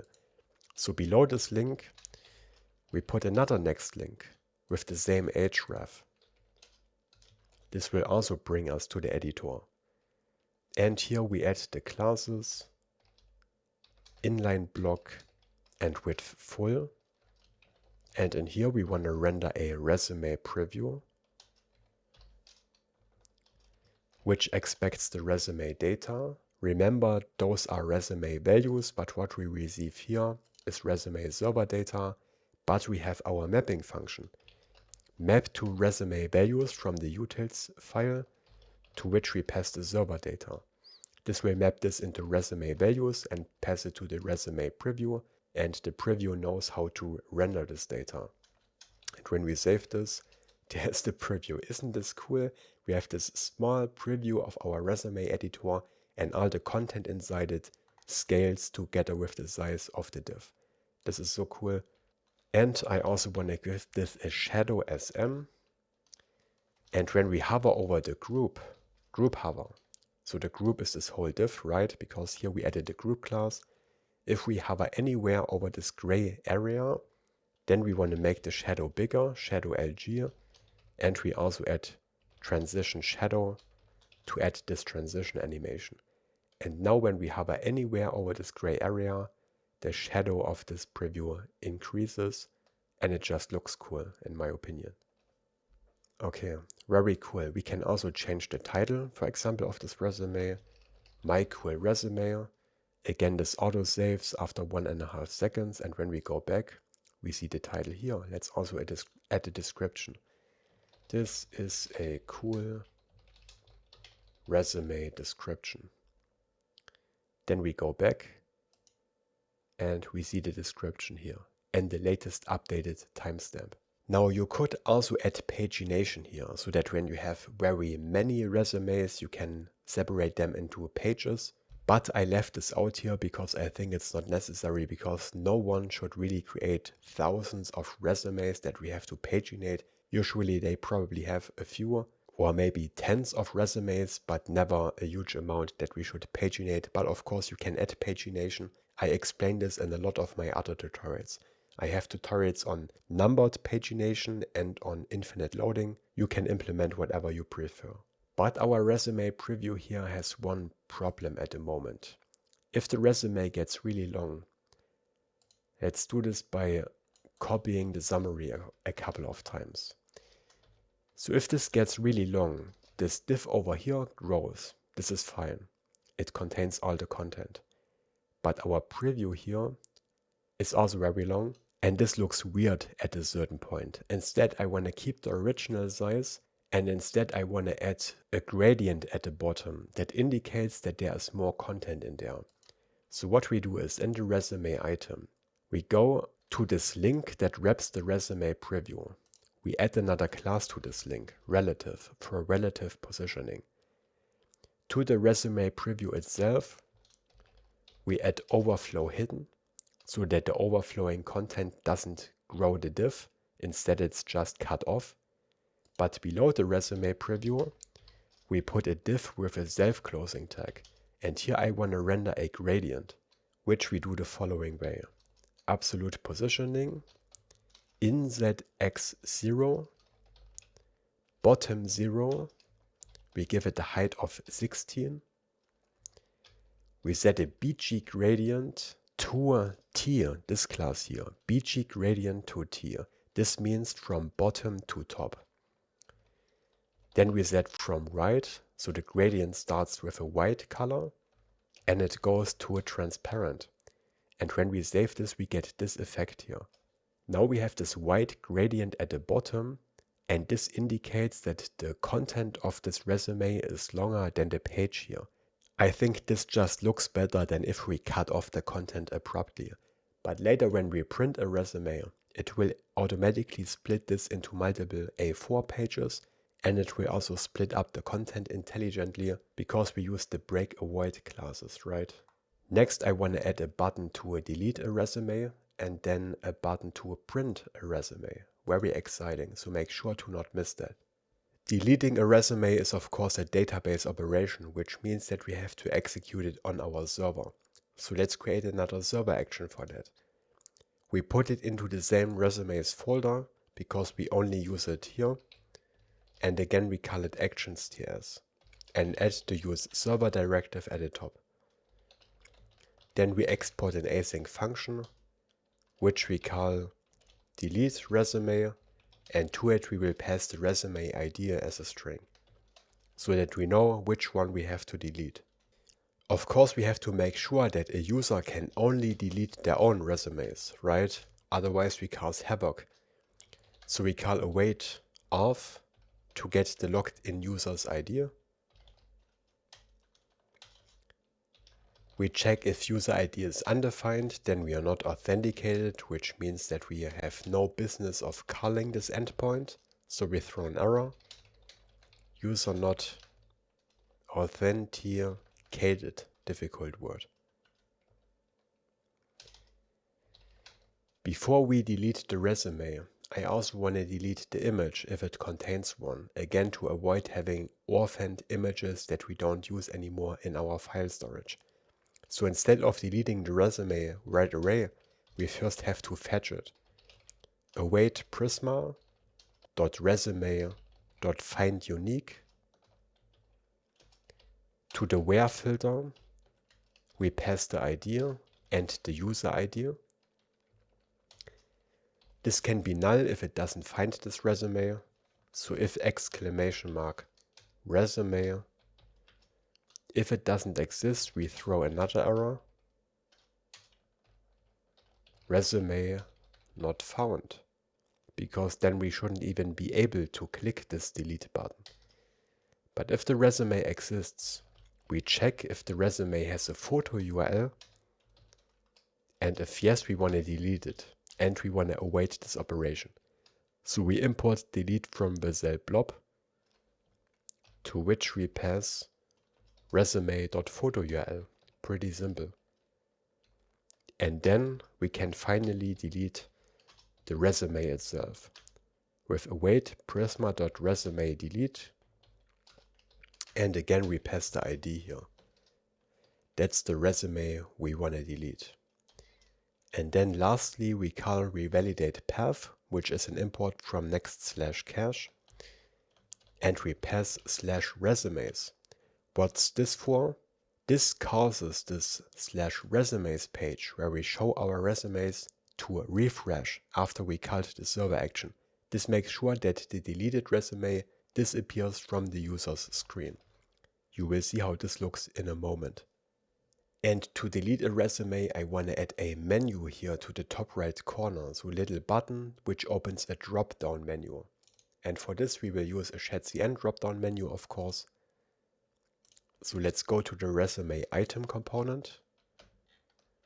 And at the bottom, we create a new component called more menu,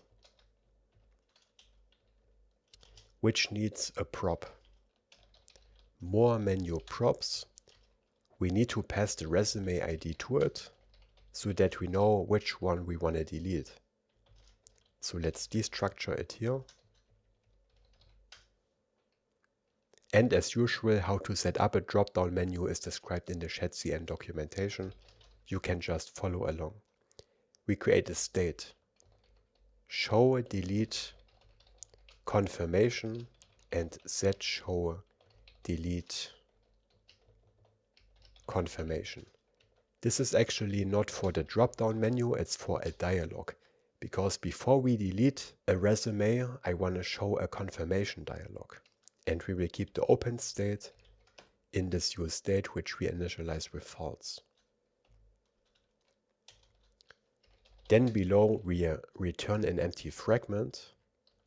In here we put a drop-down menu from the components folder, drop-down menu trigger, which we give the as child prop because here we want to render a button. And this button contains this more vertical icon from Lucid React with a size of 4. And then we add some props to this button. We set the variant to ghost for the styling. We set the size to icon because there is no text in this button. And I want to give this button absolute positioning here in the top right corner. So we add the class absolute, right 0.5. The 0.5 is the margin, top 0.5. Then we set the opacity to 0, set the transition opacity, and when we hover over the group, remember the group is this whole item here, group hover, then we want to show the button by setting the opacity back to 100. And since we added this absolute positioning, we have to add relative to this outer div here. That's the whole resume item. After the group, we add relative positioning here. And then we put the more button here above the last div closing tag. More menu, to which we have to pass the resume ID. And now we should already see this menu here. And it only shows up when we hover anywhere over the resume item. But when we click it, nothing yet happens because we haven't added the drop-down menu content yet. Let's do that next.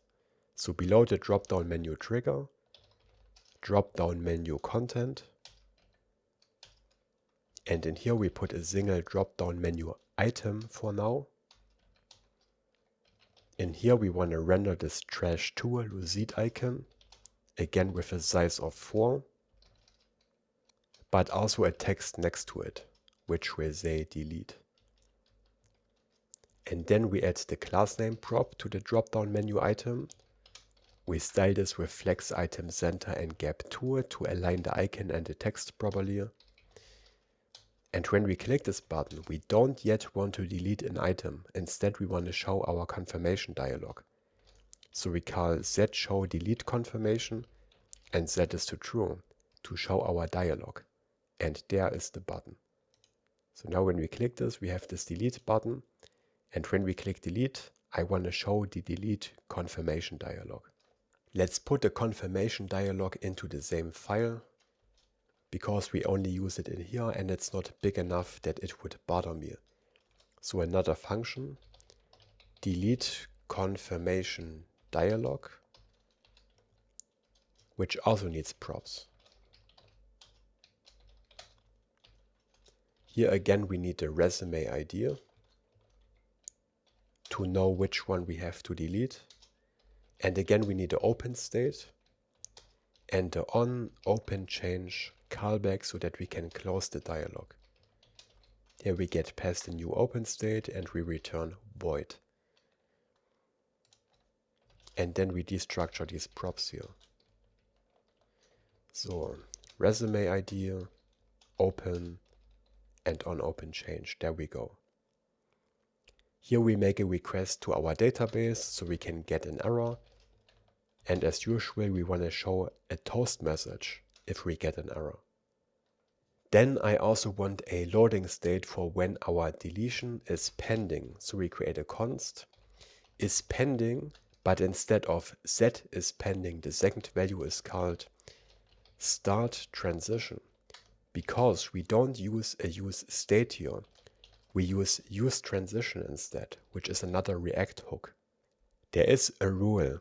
When we call a server action, like our delete server action, from a client component, and we have revalidatePath in there, which refreshes the page, we should wrap this into a transition, because then this pending state will include this revalidatePath call. It will wait until the page has been refreshed, which looks better than using a use state, because the use state would toggle back before the page has been refreshed.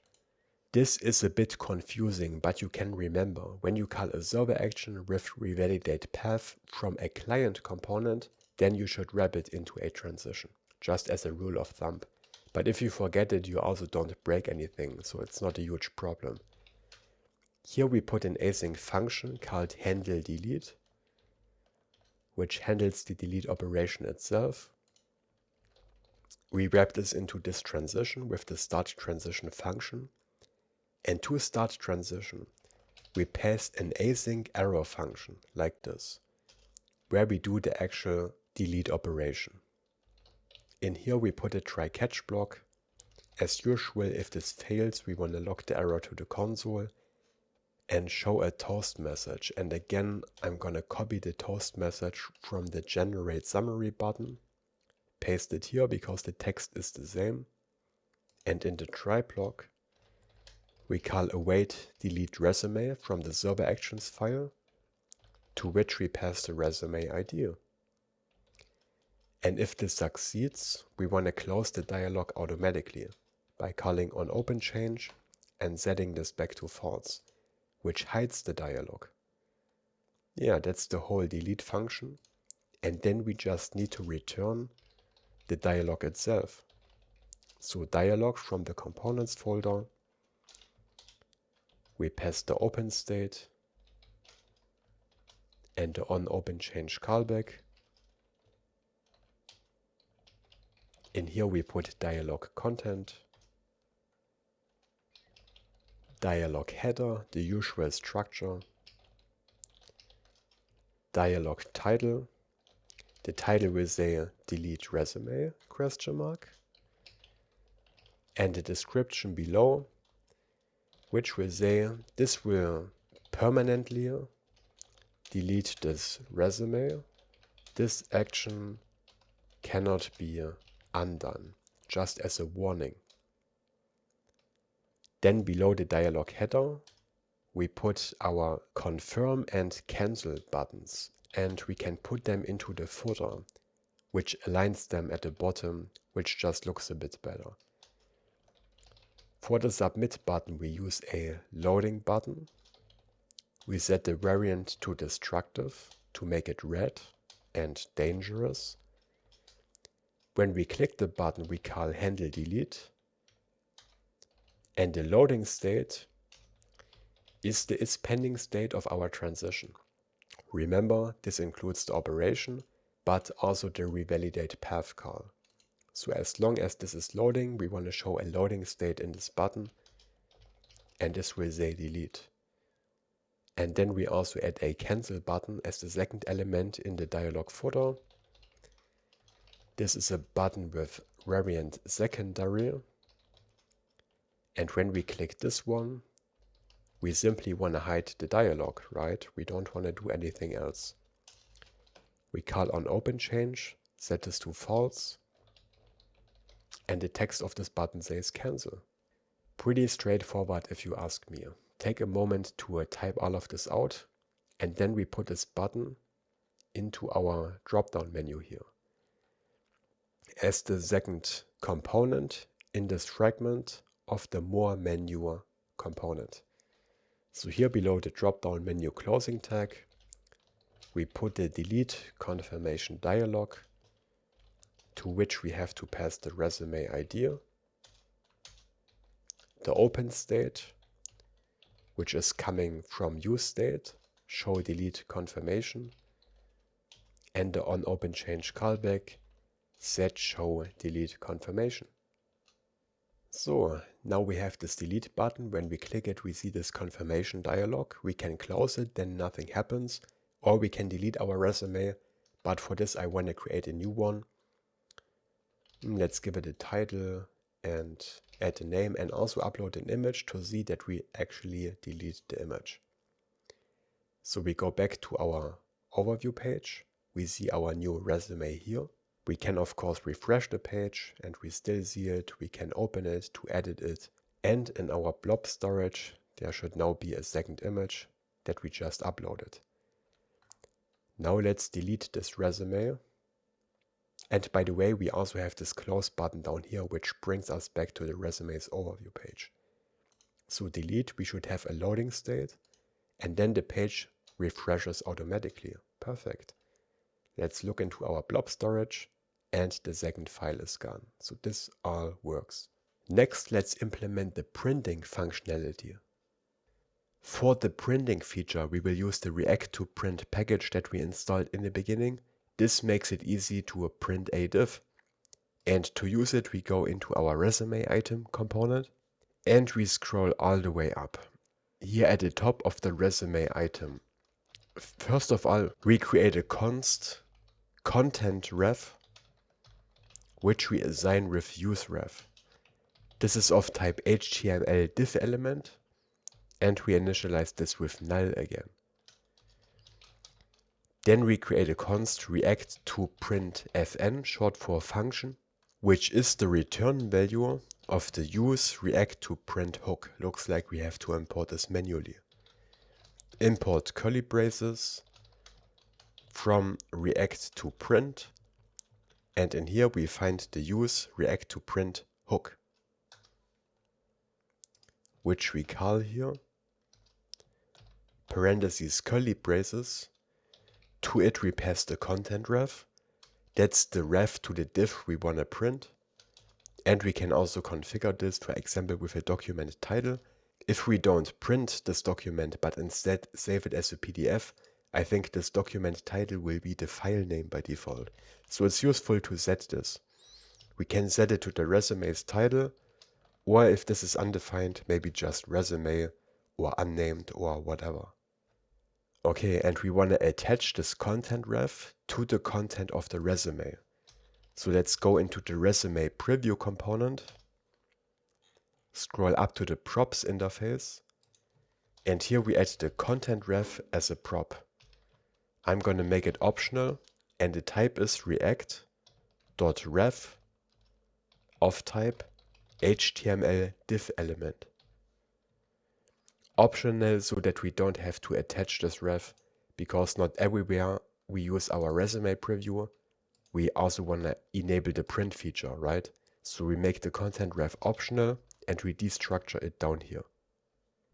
And then we attach it to the content we want to print, which is this inner div here. Not the outer one with the container ref, but this one with the zoom property applied to it.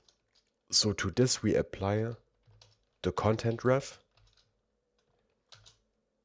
And also I want to set an ID here called resume preview content. This ID is there so that we can later target this div in CSS, because we have to add some attributes there as well, which we can't do with Tailwind classes.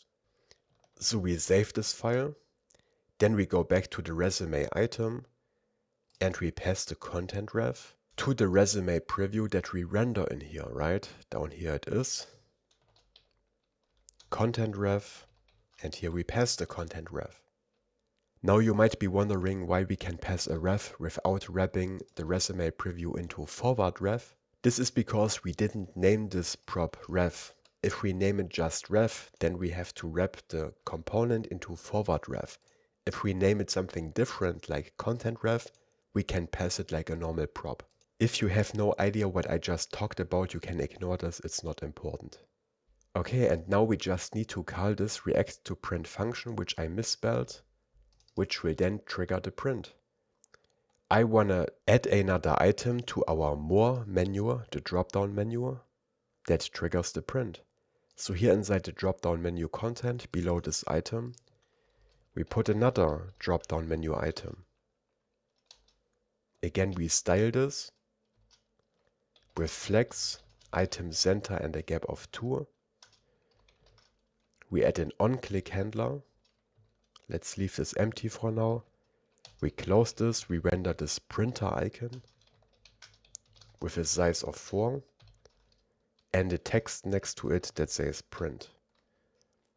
When we click this item, we want to trigger a callback. So we have to add another prop. On print click, which is just an empty callback function that doesn't return anything. We destructure it here. And then we want to call this when we click this item. On print click. And then in the parent, here in the more menu, we add this callback. And this should trigger our react to print function. Yeah, and that's already it. Printing should now work.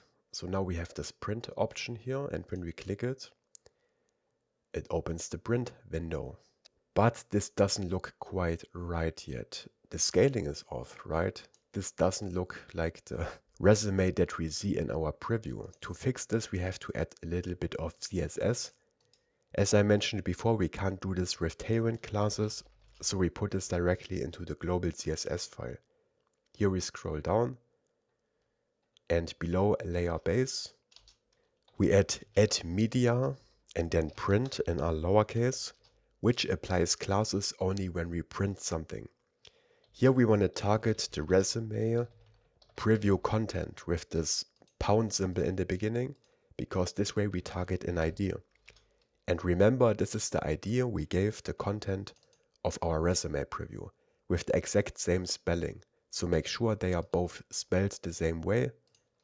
When we print this, we need to set the zoom back to 1, because this is always the size of a full A4 paper, right? So we wanna revert this up and down scaling that we do. And we also have to add exclamation mark important here, because otherwise this didn't work. And we wanna remove the padding. Below the add media print block, we again want to target this resume preview content div, and we set the font family to Inter. Otherwise this will print with the default font, which I think is Arial. And Inter is also what we use throughout our app, right? So we set it for printing as well.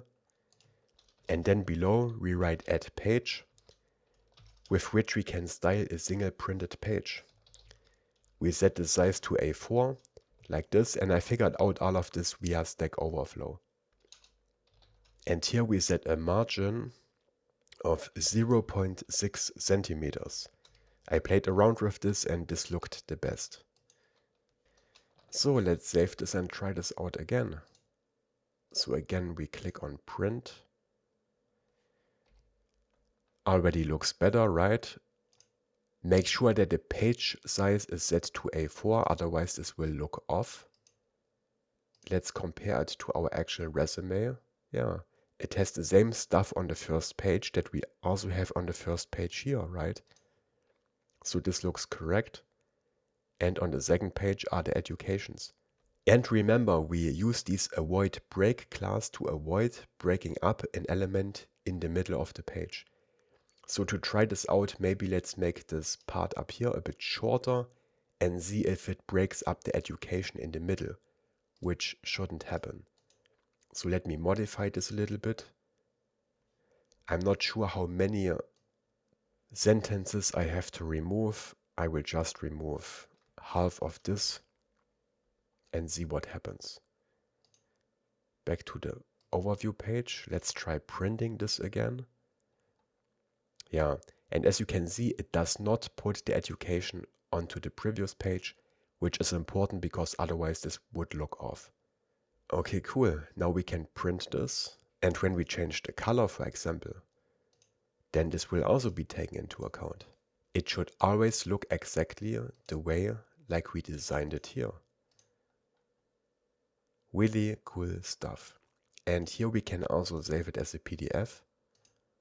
Save. It has the name of the resume that we set in the React to Print function. We can save it and we can open it. There it is. Perfect. Okay, our resume editor is fully functional, but next we want to implement Stripe so that we can hide some of the features behind a premium subscription. And then you will know how to build a real SaaS, a software as a service that can potentially make you money. But before we implement Stripe, I want to finish the front page, because remember, right now this is just a boring placeholder page. So let's finish designing this.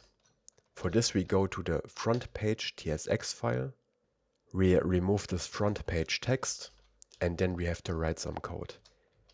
We style the main tag with flex, min age screen, flex col, items center, justify center, just follow along, a gap of 6, and we hard code the background color to BG Gray 100. So we will not take light or dark mode into account. This will always look the same. The dark theme is only applied to the actual app itself, but not to the front page. Okay. Then px5 for horizontal padding, py12 for vertical padding. We set the text to gray 900, which is almost black but not quite. We also add text center. At the MD breakpoint, we set the text back to start. This is for responsiveness. At the MD breakpoint, we also set this to flex row. And at the LG breakpoint, we want to increase the gap of 12. You can pause the video and type all of them out, or you can go into the repository and copy them from there. What exactly these different modifiers do, you will see in a moment. They are responsible for responsiveness. And into this main tag we put a div. This div will contain the text and the logo of the front page. And we style this with max width prose, which is a max width of 65 characters, and this is useful for readable text. For example, a blog post or some promotional text that shouldn't get too wide. And we also add space y3. In here we put a next image that should render our logo. So we have to import the logo. Import logo from add/assets, logo PNG. We render it here. Again, the alt text will say logo. And we set the width and height to 150 pixels. And we style this with MX Auto. And at the MD breakpoint, we want to set the margin start to 0 with MS0. Again, this is for responsiveness. Next to the image, still inside this div, we put an H1 headline. And this will contain the marketing text. This will say create a. Then again, we have to add an empty space like this, because the next text should be wrapped into a span. And otherwise it will not add this empty space. Inside the span we write perfect resume, and I want to style the span with class names. And I want to color it like this with this gradient color that goes from dark green to a lighter green. So let's see how we can achieve this. For this we add the BG gradient to R class, which creates a gradient from left to right. This is what this 2R means. From green 600 to a green 400. Yeah, and that's already it. This creates this gradient effect.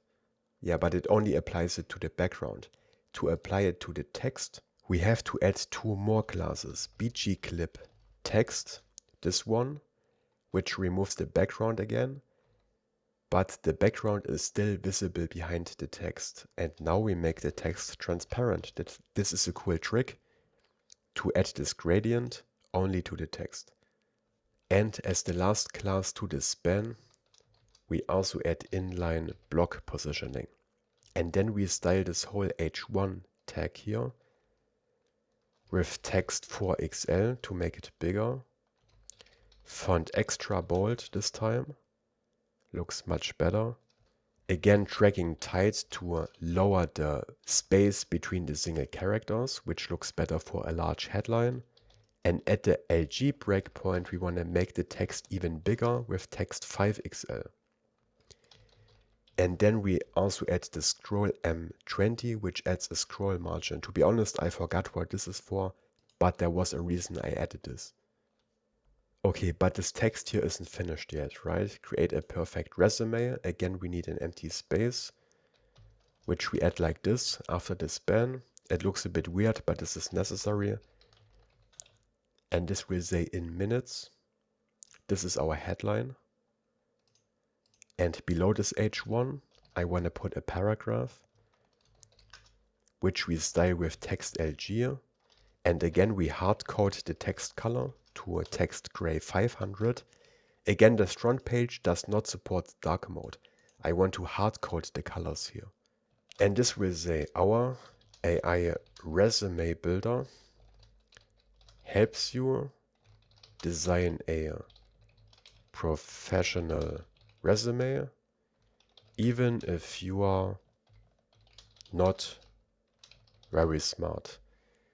And JSX doesn't like these single quotes, so we have to escape them with this ampersand APOS, which is short for apostrophe, and then a semicolon. And now it doesn't complain anymore, but it still shows this single quote here. And I also want to make this AI resume builder text here bold. So we wrap this into a span, this part here. Wrap with abbreviation, we wrap this into a span. You can also type this out manually. And we set this to not semi-bold, but full bold. Okay. Already looks really cool. Then below I want to have a button that brings us to the app itself. So a link that looks like a button. Below the paragraph tag, uppercase B button. We use the asChild prop to render a link. We make this button bigger by setting the size to LG. And we want to set the variant in a moment. And in here we render a next link. This next link will simply point to /resumes, which is protected behind authentication. So if we are not logged in, we will get to the login screen instead. We close this and this will say get started. There's our button. But I want to give this button the same color as our gradient here, because it looks really cool. And later I also want to use this color for our premium subscription buttons. So let's put it as another variant into this button class here. So we go into the button.tsx file. And as I explained in the beginning, the cool thing about ChatCN components is that you own all the code, which means that we can modify this code. For example, here where we have these different variants, we can add our own variant. We have used ghost and outline and destructive before. And here we add another one called premium, which should have the same gradient as this text here. So in here again we put bg gradient to r. Okay, one downside is that we don't get autocomplete here. So maybe let's write these classes as class names here first and then cut them out and move them over here, because for some reason we don't get Tailwind autocomplete in here. So let's do it on the front page. So bg gradient to r again to create this gradient from green 600 to green 400, the same as we used for the text. We hardcode the text to white so that it doesn't change with the theme. We set a shadow without a modifier. And we also have to change the hover color. When we hover over this button, we change from green 600 to a from green 600/90. This 90 is the opacity. This will make the button slightly lighter because it makes it 10% transparent. And also when we hover over this button, we set it to green 400 to /90 as well. You will see how this looks in a moment. And as I said, we want to cut out these classes. Remove this class name here. Go back to the button component and paste them here under the premium variant. And now we have our own button variant. We save this, go to the page, and now we can set this to the premium variant. And there is our premium button that we can later reuse in different places. Looks really nice, doesn't it? And this is just a link to /resumes. But I also want to put this resume preview image here on this front page. So back to the front page. We put it below this div, still inside the main tag. It gets its own div. In here we put another image. And we have to import the resume preview image. Import. You can call this anything you want. I call it resume preview in camel case. From add/assets/resume preview JPEG.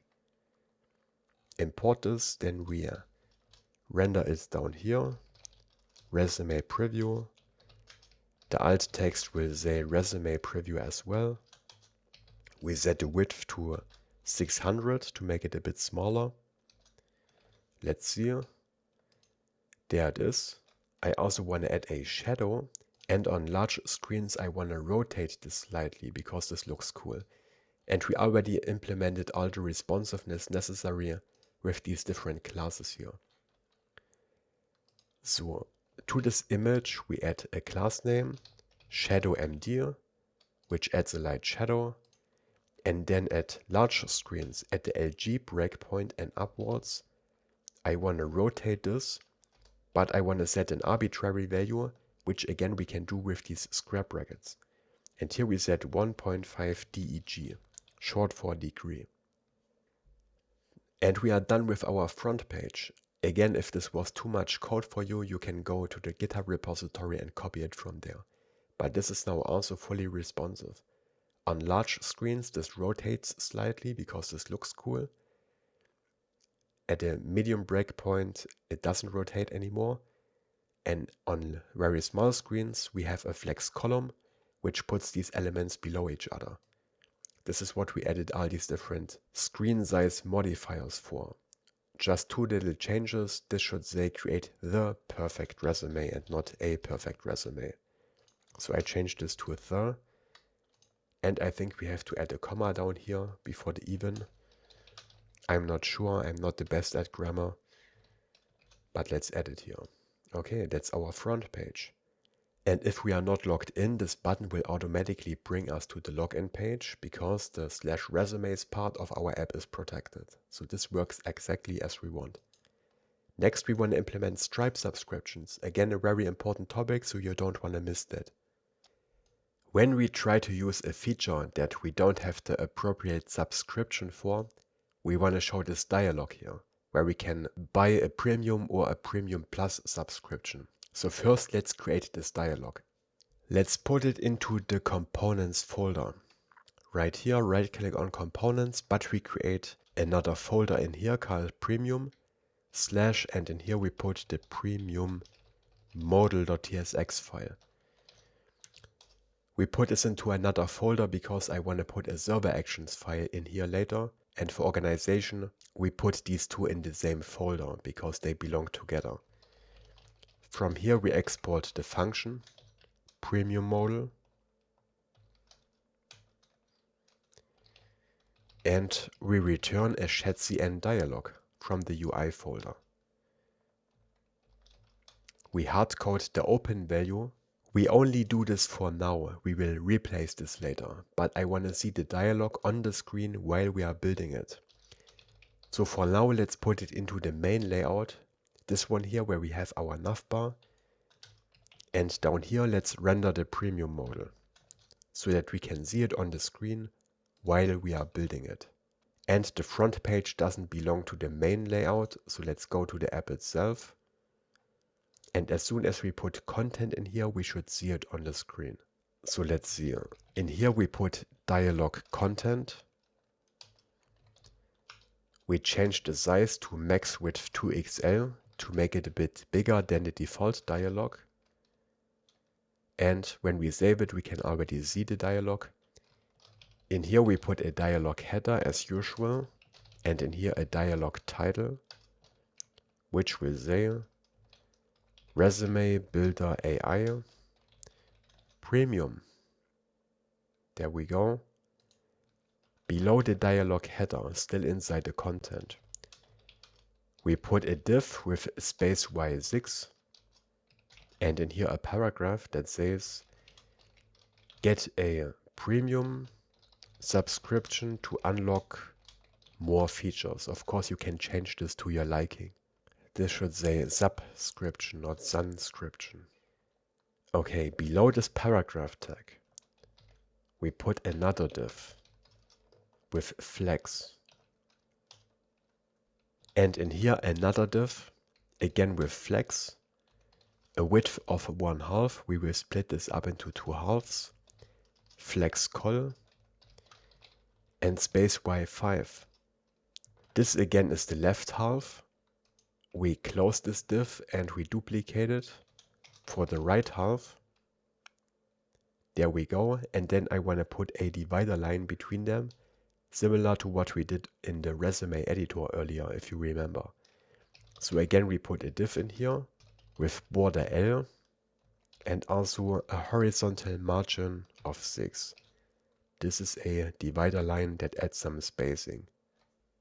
Okay, then we go into the left div. Here we put an H3 headline with text center, text LG, and font bold, which will say premium. There we go.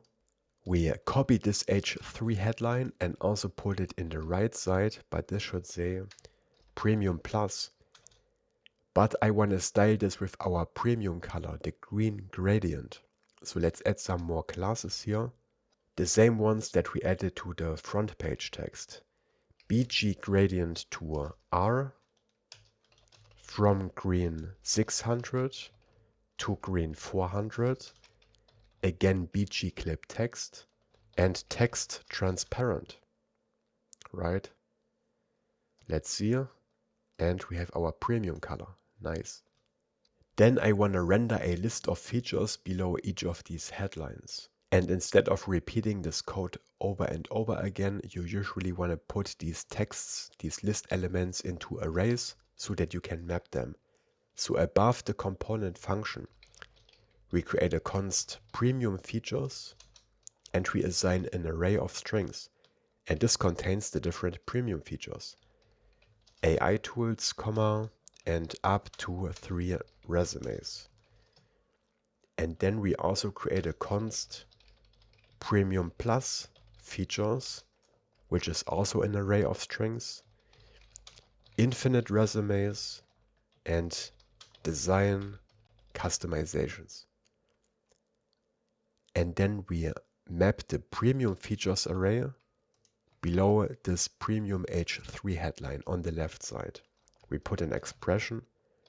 We take each premium feature and we map them to a list item like this. And we also wrap this whole thing into an unordered list, UL.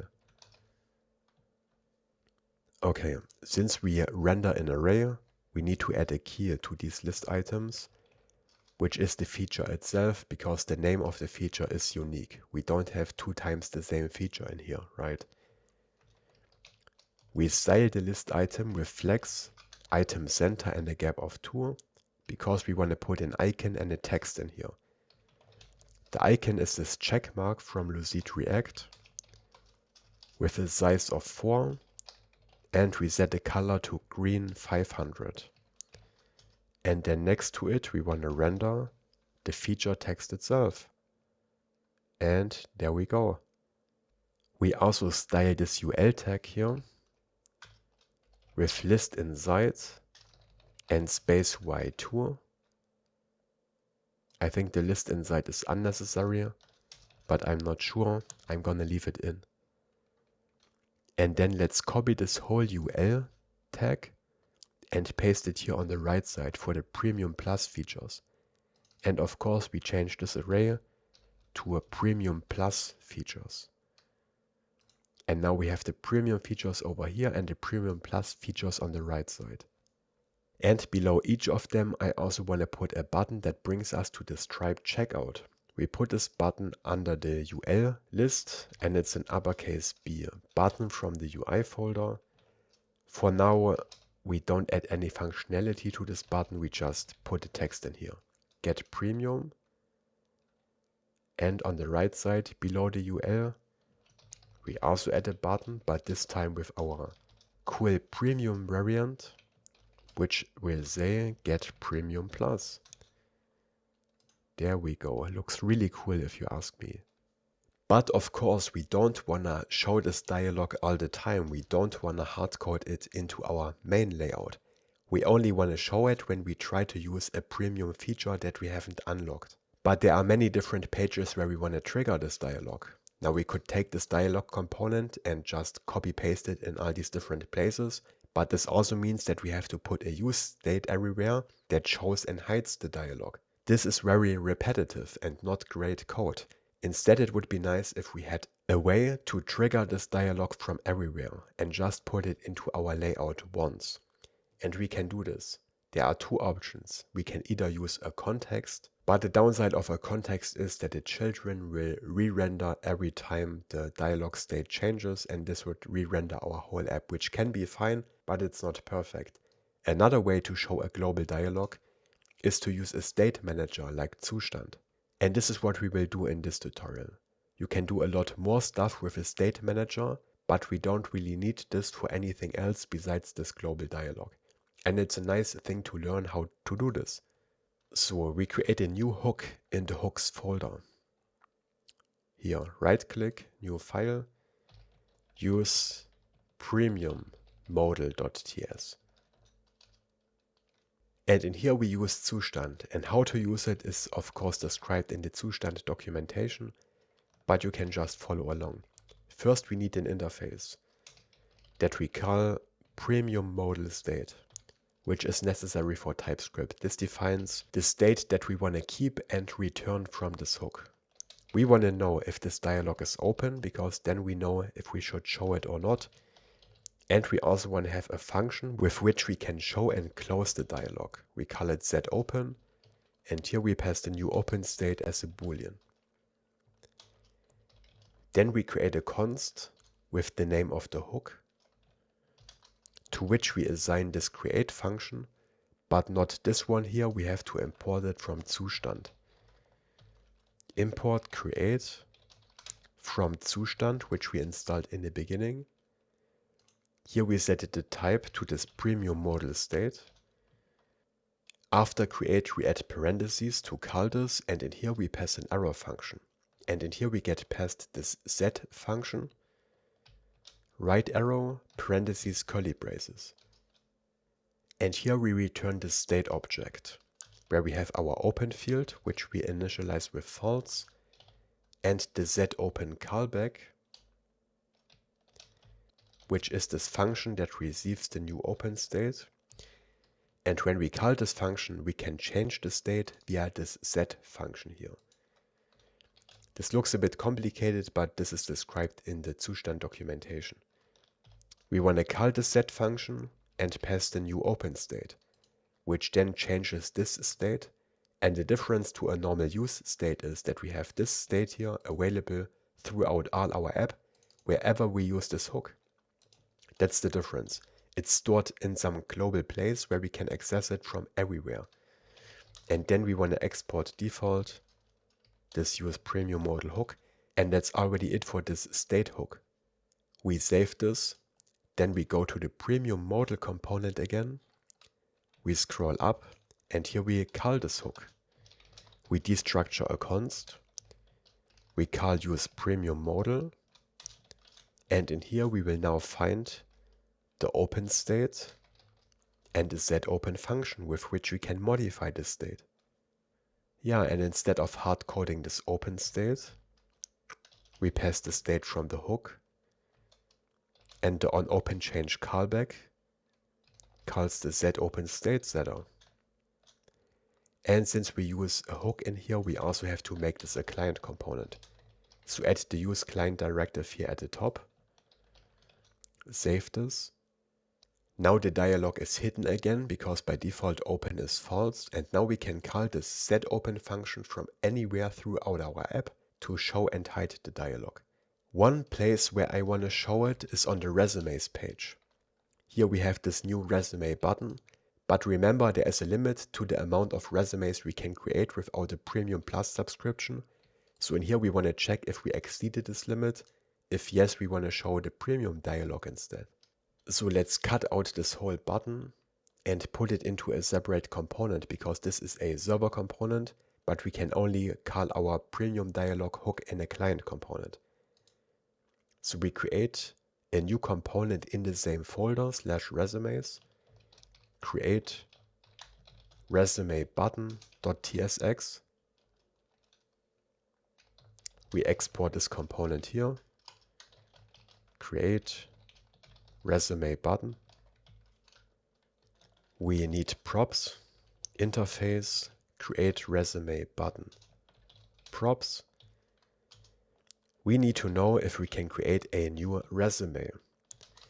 For this we will compare the number of resumes we get on our page with the subscription that we have, and then we know if we are allowed to create a resume or not. We destructure this prop down here.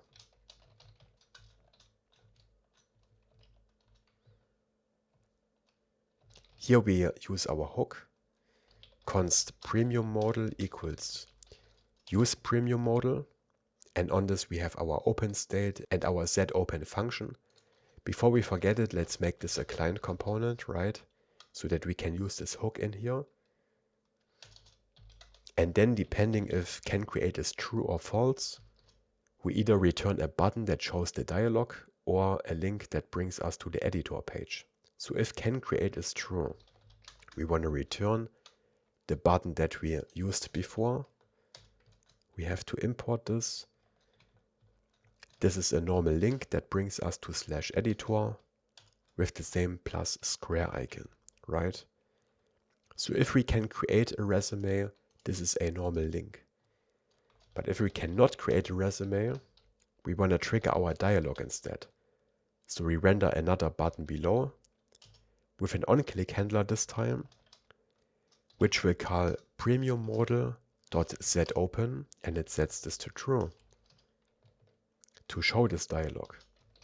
And again, we style this with mxauto, flex, with fit and gap2, the same classes that we used up here.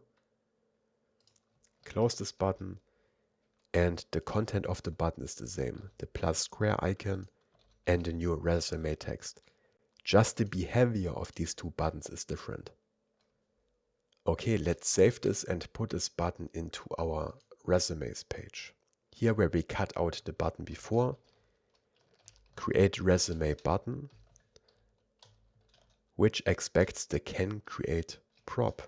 Later we will get this value here dynamically depending on our subscription. So a free subscription should only allow 1 resume, a normal premium subscription up to 3, and a premium plus subscription infinite resumes. But for now, we just hardcode this to total count is less than 3, so that we can try this out.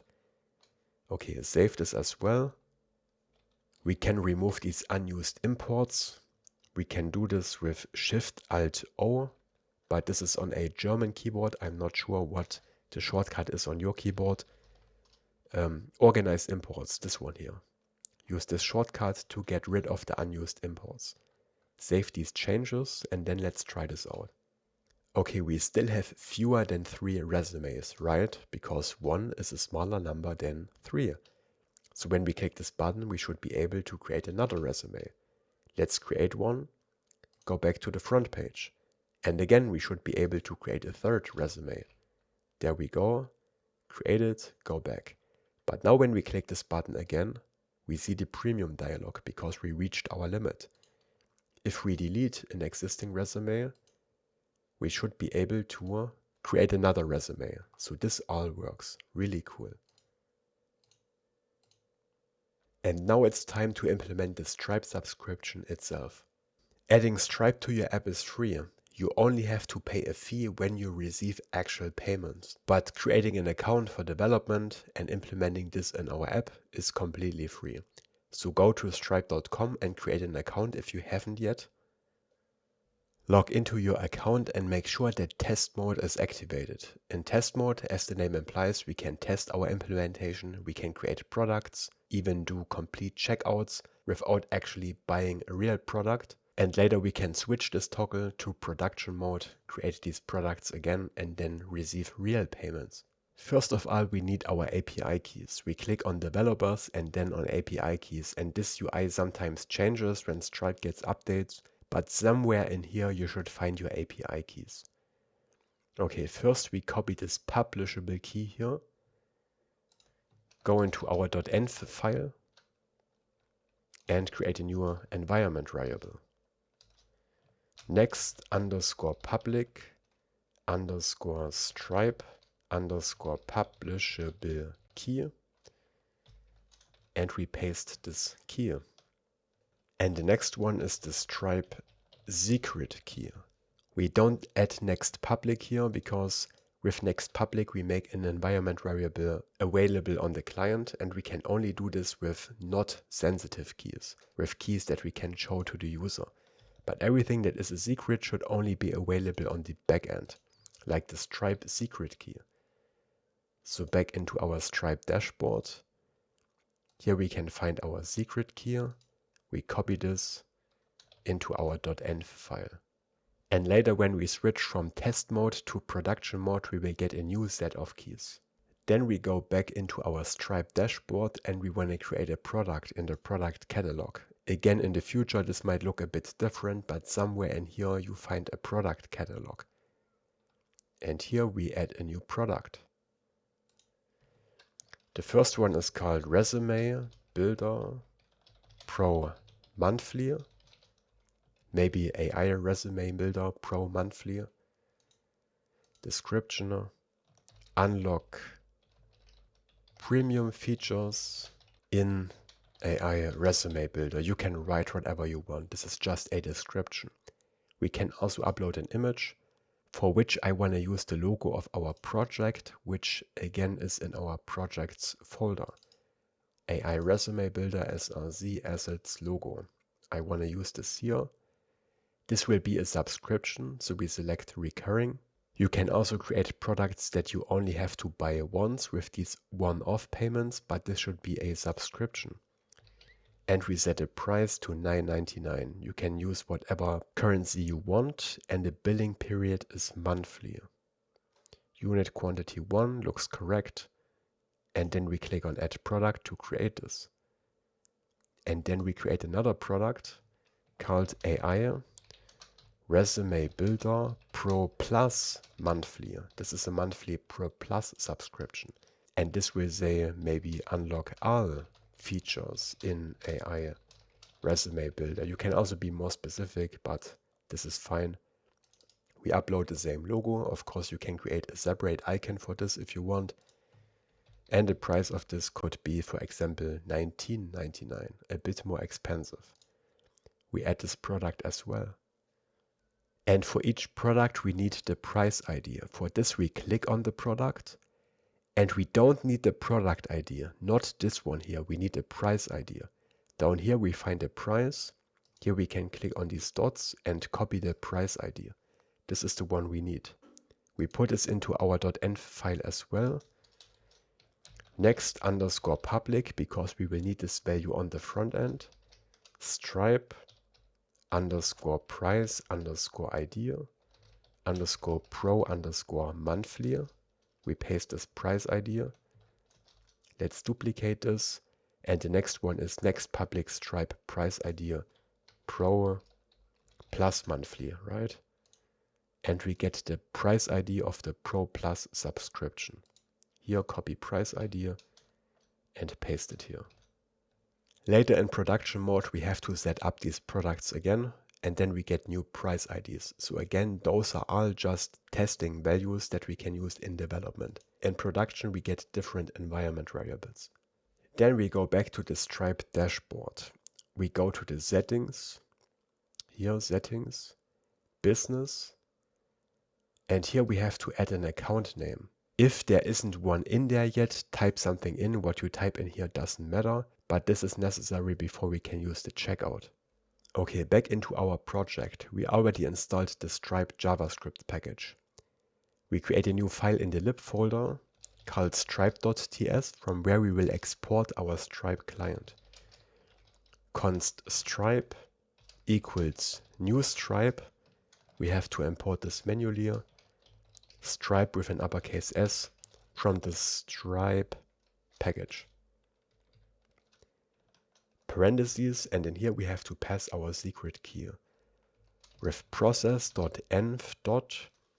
and then the name of the Stripe secret key, this one here. Now this could be undefined, so we have to add the non-null assertion operator with an exclamation mark. This is not very good practice, because if it is indeed undefined, if we forget to set this environment variable, we get problems here. We will take care of this later. Later we will get rid of this non-null assertion operator, but for now this is fine. And then we export default Stripe so that we can use it in our different files. Next, we need to create a server action where we use our Stripe client to create a checkout page. And we want to open this checkout page when we click one of these buttons in our premium modal, right? Get premium or get premium plus. So we put the server action into the same file as this dialog for organization. This is why I created this premium folder earlier. Again, actions.ts plural. We make this a server action file with the use server directive. And then we export an async function that we call create checkout session. And to this we will pass the price ID in form of a string, so that we know if we should create a checkout for premium or premium plus subscription, because we have to make this decision before we created the checkout. On the checkout page, we can't decide between our different subscriptions. We have to pass the product that we want to buy to the checkout page. So here, first of all, we need the currently logged in user, which we can get from await, not auth, but current user, which is another import from Clerk. This doesn't only return the user ID, but the whole user object. And we need this here because we need the email address of the user, which is contained in this user object. If the user is undefined, we should not be able to call this, because then we are not logged in. In this case, we throw a new error that says unauthorized. And below we create a session. Const session equals await Stripe from our lib folder .checkout.session.create parentheses curly braces. Now Stripe offers different ways to implement a checkout. You can add an overlay, you can embed something directly on your website, but the easiest way is to use these hosted checkouts. They are separate pages that are hosted by Stripe. We just have to initialize such a page, then redirect to it. Then we do the checkout on Stripe's server, and then Stripe will call a webhook where we can then activate or deactivate the subscription.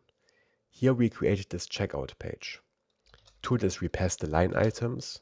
This expects an array of objects, so square brackets, curly braces. In here we have to pass the price ID for the product that we want to buy. We will pass this price ID from the front end to the server action. And we set a quantity to 1. We only want to buy one subscription, right? We set the mode to subscription. Then we can set a success URL. This is where we get redirected to after a successful checkout. Here we add a backtick string, and this should be our own URL. And for this we need another environment variable with the base URL of our website. We put this at the bottom. We call it next public base URL. And in development, we set this to http://localhost 3000, and later in production, we set this to our production URL. So add this here, back to the server actions file.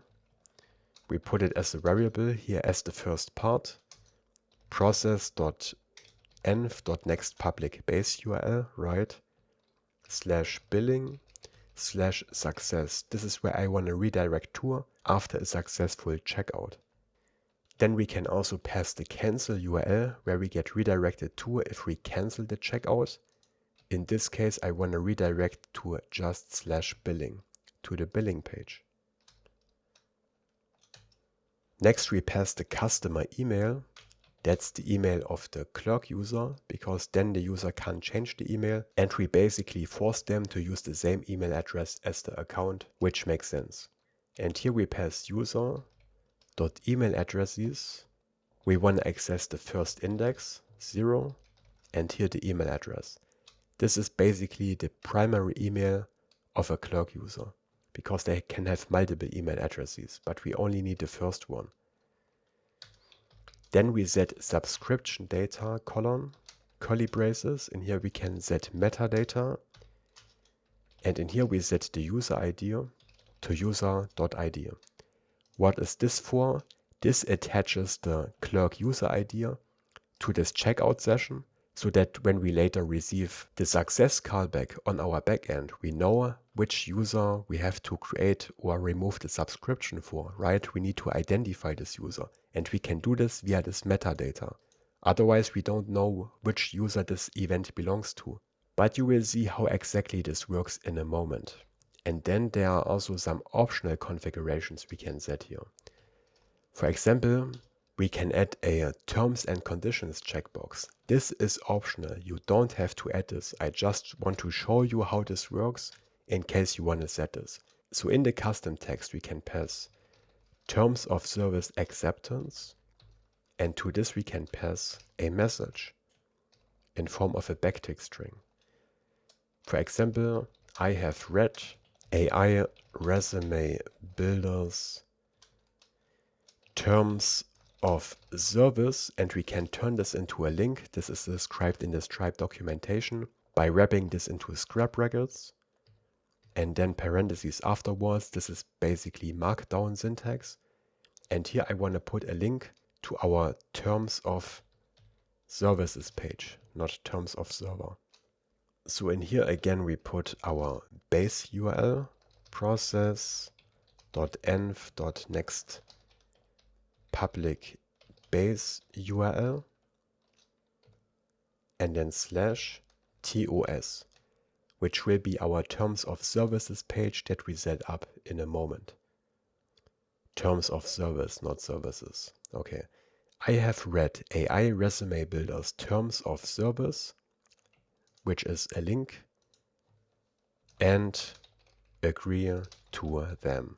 Again, this is optional. You can leave out this whole block. This will just add this checkbox to the checkout page. And then below, we can say consent collection, and we can set terms of service to required. Again, this is optional. This makes this checkbox here required. Okay. This creates a checkout session which contains a URL. But this URL can be undefined. If it is undefined, something went wrong because we need this URL. In this case, we want to throw another error that will say failed to create checkout session. But if it didn't throw an error, then we return session.url. And then on the front end, we redirect to this session URL where we do the checkout, and then we get redirected back to our success or cancel URL. And we want to call this server action in our premium modal, right? So back to the premium modal, we scroll up. Since we call a server action, we can get errors, and as usual, we want to show these errors with a toast message. So we extract the toast function from the useToast hook, and also we need a loading state. Loading and set loading, which we initialize with a useState of false. Then below we create an async function that we call handle premium click. When we click one of our premium buttons, we have two of these. So here we will pass the price ID for the premium or premium plus subscription. Let's scroll down to our two buttons. Here the get premium one. We add an onClick handler. When we click this button, we want to trigger handle premium click, right?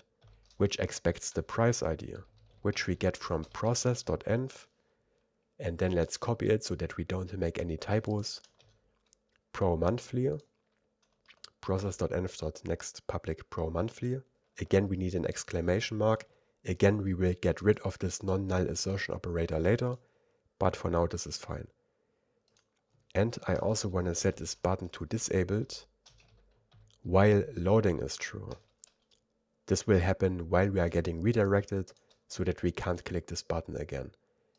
Let's copy this onClick handler and the disabled prop and paste it on the premium plus button, just that we change pro to pro plus monthly, right? Okay, this will trigger our handle premium click function where we want to do the actual checkout. And here we put a try catch block.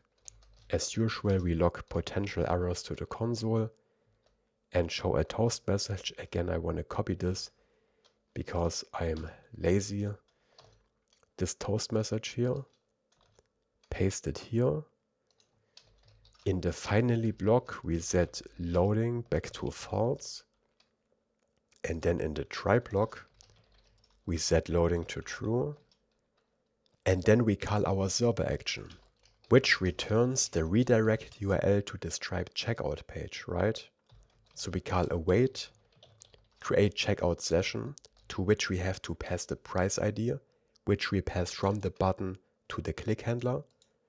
And then we just need to redirect to this page with window.location.href, and we set this to the redirect URL, and this triggers a redirect to this page.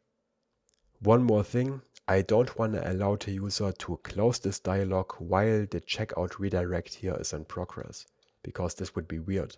Then we would close the dialog and still get redirected.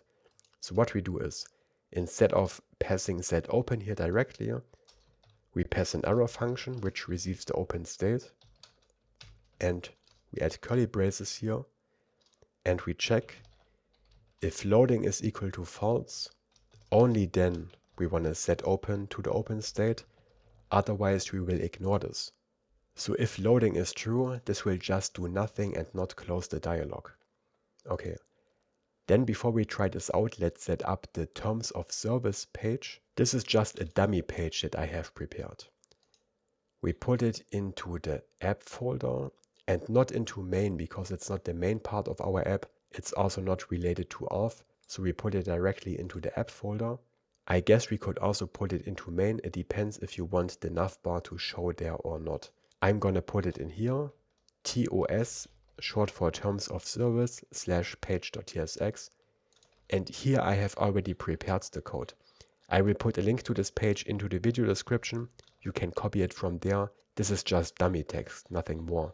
And as a little tip, if you build a real software as a service page and you need these legal texts, you can actually generate them really nicely with the help of ChatGPT. It's really good at generating this text and it will be customized to you. Of course, when your project gets bigger and you need more security, you might want to hire a lawyer to write this text, but for a new project, I found this to be more than enough. And here we also set the page title to terms of service, but the rest are just headlines and paragraphs. Okay, that's the terms of service page. Again, this whole file is linked in the video description. You can copy it from there. And one more page we need to set up, this billing success page that we passed here. So this should go into the main folder, billing, right click on billing, success/page.tsx. We export a default function page. We return a main tag with max width 7xl, mx auto, our usual styling, space y6, px3, py6 and text center. We keep the symbol for now.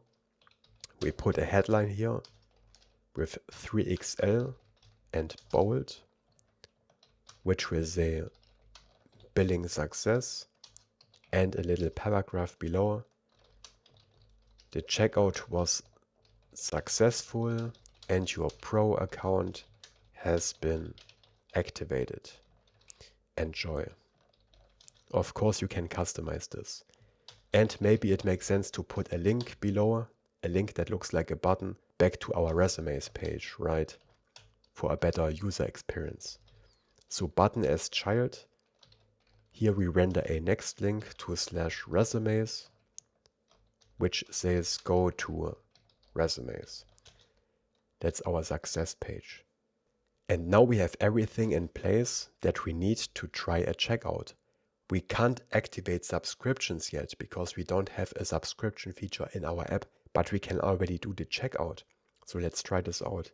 For this, I create 2 more empty resumes because this is the only way how we can trigger this dialog at the moment. We will add a separate button for this later, but for now I create 3 resumes. Try to create a new one. When we click Get Premium, we should be redirected to the Premium checkout. $9.99, this looks correct. Let's also try Premium Plus, which should bring us to the Premium Plus checkout. There we go. This is the Stripe hosted checkout page. Since we are in test mode, we can use Stripe's testing credit card here, which has the number 4242 and this 4 times. Then any date in the future, for example 11/26. It just has to be a date in the future, and any 3 numbers for ZBZ, and then your name, and this will not do an actual checkout. This is just a testing card. Okay, and then we added this checkbox here and we make it mandatory. Remember, we can remove this from our code. I just wanted to show how this works. As long as this is not checked, we cannot do a checkout. And here we have a link to our Terms of Services page on our own website. This is the page we just set up a moment ago. And when we click this checkbox, we can do the actual checkout with our testing card. And it was successful. We get redirected to the success page. And again, we haven't implemented premium subscriptions into our app yet, but we should already find this customer in our Stripe dashboard. Here with my email address, that's the email address I use to log into our app. And in here we can also find the subscription that we bought. Now we just need to find a way to activate the subscription in our own app, right? But for now, let's delete the subscription so that we can buy a new one later. So here we click on cancel subscription. We want to cancel it immediately. Cancel to get rid of this. By the way, you can also delete all the data in such a test account. You can either create a new account, which has a blank slate basically, or you can go to developers and then workbench overview. And here you can review test data and then you can delete everything so that you get rid of the subscriptions and the users and everything. But this will also delete your products. So if you don't want to set them up again, then don't do this. For these checkouts, you can also enable different payment methods besides credit cards. And there are different testing cards and payment accounts that you can use. You can also test error messages, for example. This is the Visa card we used, but as you can see, there are a lot of different ones, and there are also cards for different countries, cards that decline or throw certain errors, and also other payment methods. But the most common one you will use is this 4242 card here. That's just a normal credit card that works every time in testing mode. So one more setting I wanted to change. We go to settings again. Again to business, we can close this workbench here. Business and then branding. And here we have a lot of customization options for the checkout page. For example, we can upload our logo and an icon. We can also change the colors if you want, but I don't even want to do this. You can play around with this in your own time. You can check out these different tabs here, customize the receipts and the customer portal, which we will later implement, how the invoice page looks and so on. You can play around with this, but here I only want to upload our logo. If you want to move this checkout page to your own domain, you can do this as well, but this is a paid feature. You can find the instructions in the Stripe documentation. Otherwise, we have a Stripe domain, which is also fine. But before we handle the fulfillment of our checkouts, I want to get rid of these non-null assertion operators that we used for the environment variables, because this is a bad practice. If we forget to set the environment variable, this will be undefined, and then our code will either throw an error or worse, misbehave. To get type-safe environment variables, we can use this t3env package. With this, we can validate our environment variables using sort, and then we get these values in a type-safe way. How to use it is described in the documentation. We already installed all the necessary packages. Now we have to set up this env.ts file. So let's do it. We put this directly into the src folder, env.ts. Here we import from add t3 env Next.js, and in here we find this create env function. And we also need sort. Import c from sort. Then we export a const called env, which we assign to this create env function, parentheses curly braces. And in here we have to put all our environment variables, but we have to distinguish between the server variables that we put here and the client variables that we put here. So let's start with the Postgres URL. We put it in here and we assign a validation schema to it using sort. So this should be a string with a min length of 1 to make sure that this value is not empty. And we want to do the same for all our server variables basically. So all the environment variables that don't have next public in the beginning. So we have to paste all of them here. And after each of them, we make a colon and we validate them with c.string.min1. We do this for every environment variable. Next, the clerk secret. Let's duplicate this line, call this clerk secret. Not the public ones, but the blob read-write token, the OpenAI API key, and the Stripe secret key. They are all strings. Then we have our client variables. So in here we put the next public clerk publishable key, which again is a Z string. And again we duplicate this a couple of times for the other ones. The sign in URL, the sign up URL, Stripe publishable key, our two price IDs, Pro monthly and Pro plus monthly, and our base URL. And we can also use more specific validation. So we can say string with a min length of 1, but it also has to be a URL, because the base URL has to follow a URL structure, right? So we can append this here as well, and then sort will make sure that this looks like a URL. This still shows an error because we also have to implement this experimental runtime env block. And here we have to assign all these public environment variables manually. We don't have to do this for the server variables for whatever reason, but again this is described in the documentation. So here what we have to do is we have to take each of these public keys, right? Copy them and assign them to the corresponding process.env variable. Like this. Let me close this. Comma. And we duplicate this 6 times, 3, 4, 5, 6, and do this also for these other variables here. We always change the first key and the second one. Sign up URL, the publishable Stripe key, our price IDs, pro plus monthly, and our base URL. There we go. Your file should look like this. And now everywhere we used process.env directly, I want to use this env object instead. So this is in the lib stripe file here. We delete the process dot and just keep the env and import it from the .env file, this one here.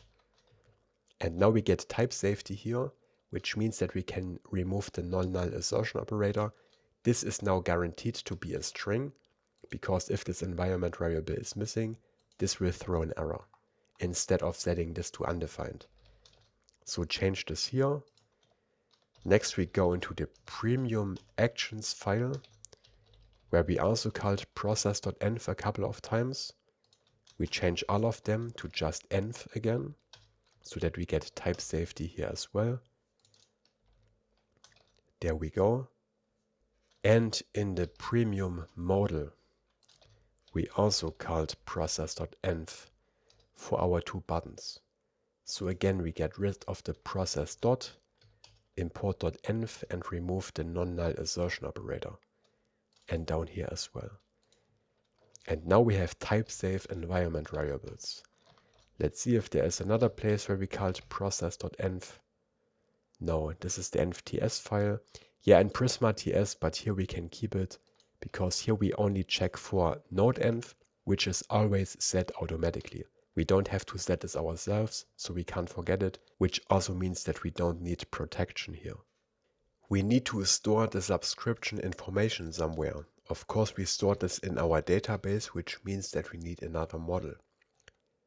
So let's put it at the bottom of our schema.prisma file, a model called user subscription.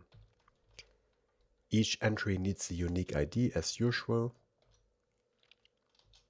We also need to know which user the subscription belongs to, so we store the user ID in here. And then a bunch of different values. The first one is the Stripe customer ID, which is also a string, and it has to be unique as well. Then the Stripe subscription ID, again a unique string. And where am I getting these values from? We will receive them later in our webhook when we buy a subscription. Then we will get sent an event with a bunch of different data, and some of this data we want to store in our database. And to find out what data we get back, you can either look into the Stripe documentation. Here we get the subscription object, and we don't need all of this data, only the information we later need. Or of course you can just log the data you get from Stripe in the console, and then you also see what exactly you are getting. Then we also need the Stripe price ID, which again is a string, but this time it's not unique. And 2 more, Stripe current period end, which is of type datetime. This is the date of when the subscription has to be renewed, or it can end at this time if we cancel the subscription. And we also need to know if we cancel the subscription, which we store in Stripe cancel at period end. This is a boolean, and if this is true, we know that the subscription ends at this date. Otherwise, the next payment is due on this date. Okay. Then we need our timestamps, and we also want to change the name of this table to user subscriptions. We save this. One more thing, I want to give cancel at period end a default value so that we don't have to pass this. We set the default value to false. And only if we pass true explicitly, this will be set to true.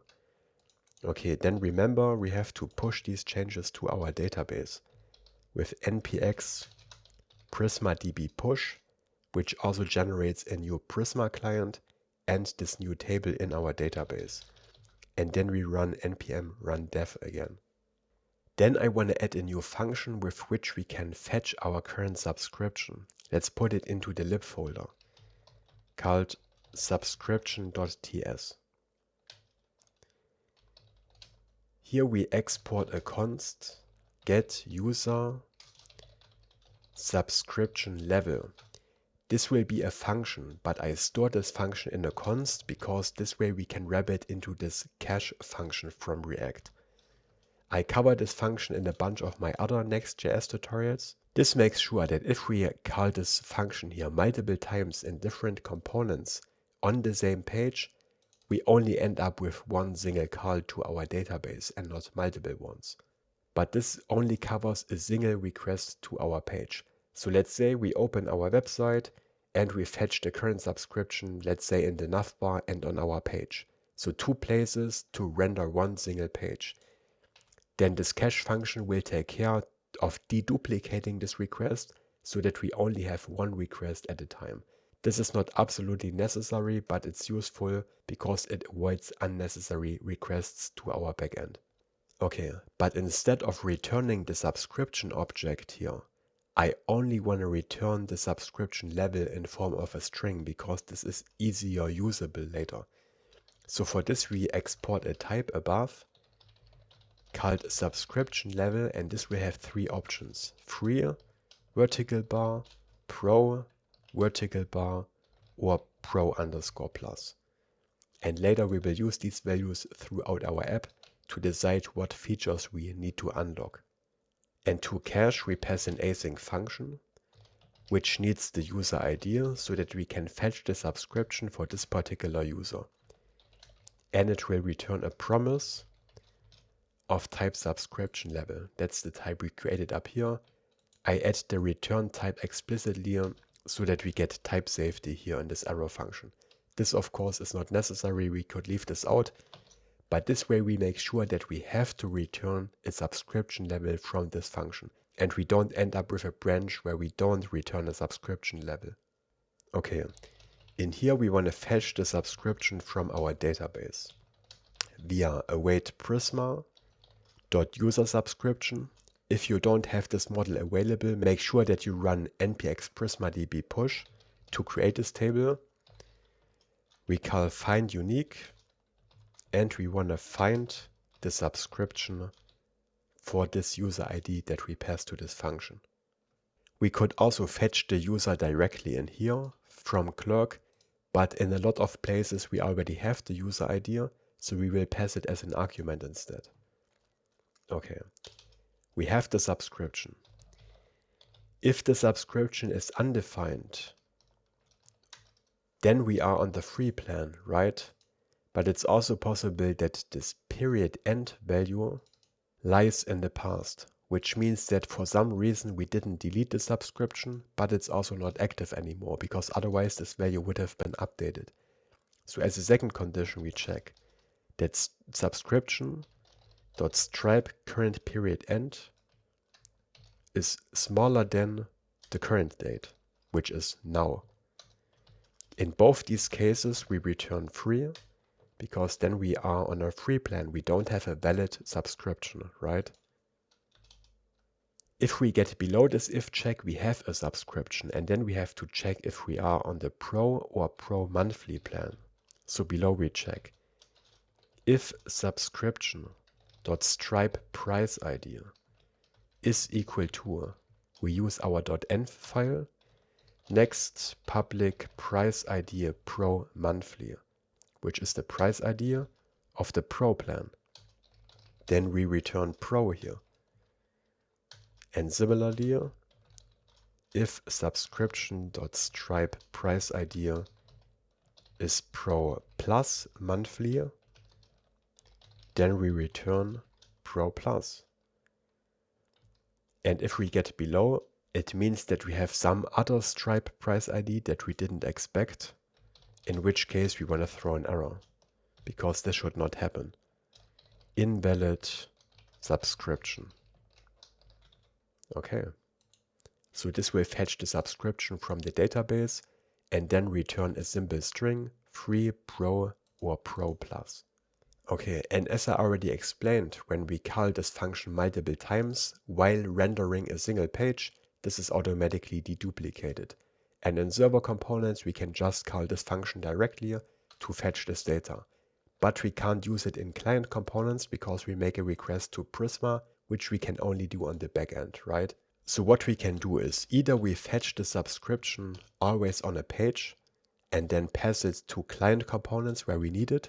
But a more convenient way is to fetch this once in our root layout and then put it into a context provider, which makes the subscription available to all child components.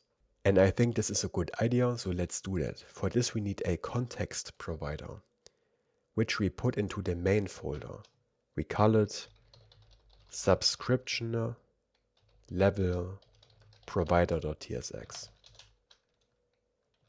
This has to be a client component, and we export a default function with the same name. What we are creating here is a context provider. A context provider allows you to make a value available to all client components. The clerk provider and the theme provider are also context providers, and now we create our own one. I don't want to explain context provider from scratch because it's a basic React topic, but you can just follow along. First we need a const called subscription level context, and we assign this to create context, which is an import from React. Pick the correct import here. We set a type of this to subscription level, which we import from the subscriptions file, or undefined. And we initialize this with undefined. The undefined fallback value is necessary because we have to create this context outside of the provider, but in here we don't have our subscription level available yet. So we need undefined as the fallback value. Then we create a props interface for this component. The usual way, interface subscription level provider props. To it we have to pass the children, which are the pages that we wrap into this provider, similarly to how we wrap other components and our children into these providers here. Whatever we put between the opening and the closing tag of a provider are the children that we have to pass to this component. And this is of type React Node. And then we will also pass the user subscription level to this context provider. Because remember, this is a client component, which means that we can't fetch it in here. And this is of type subscription level. We destructure these props here.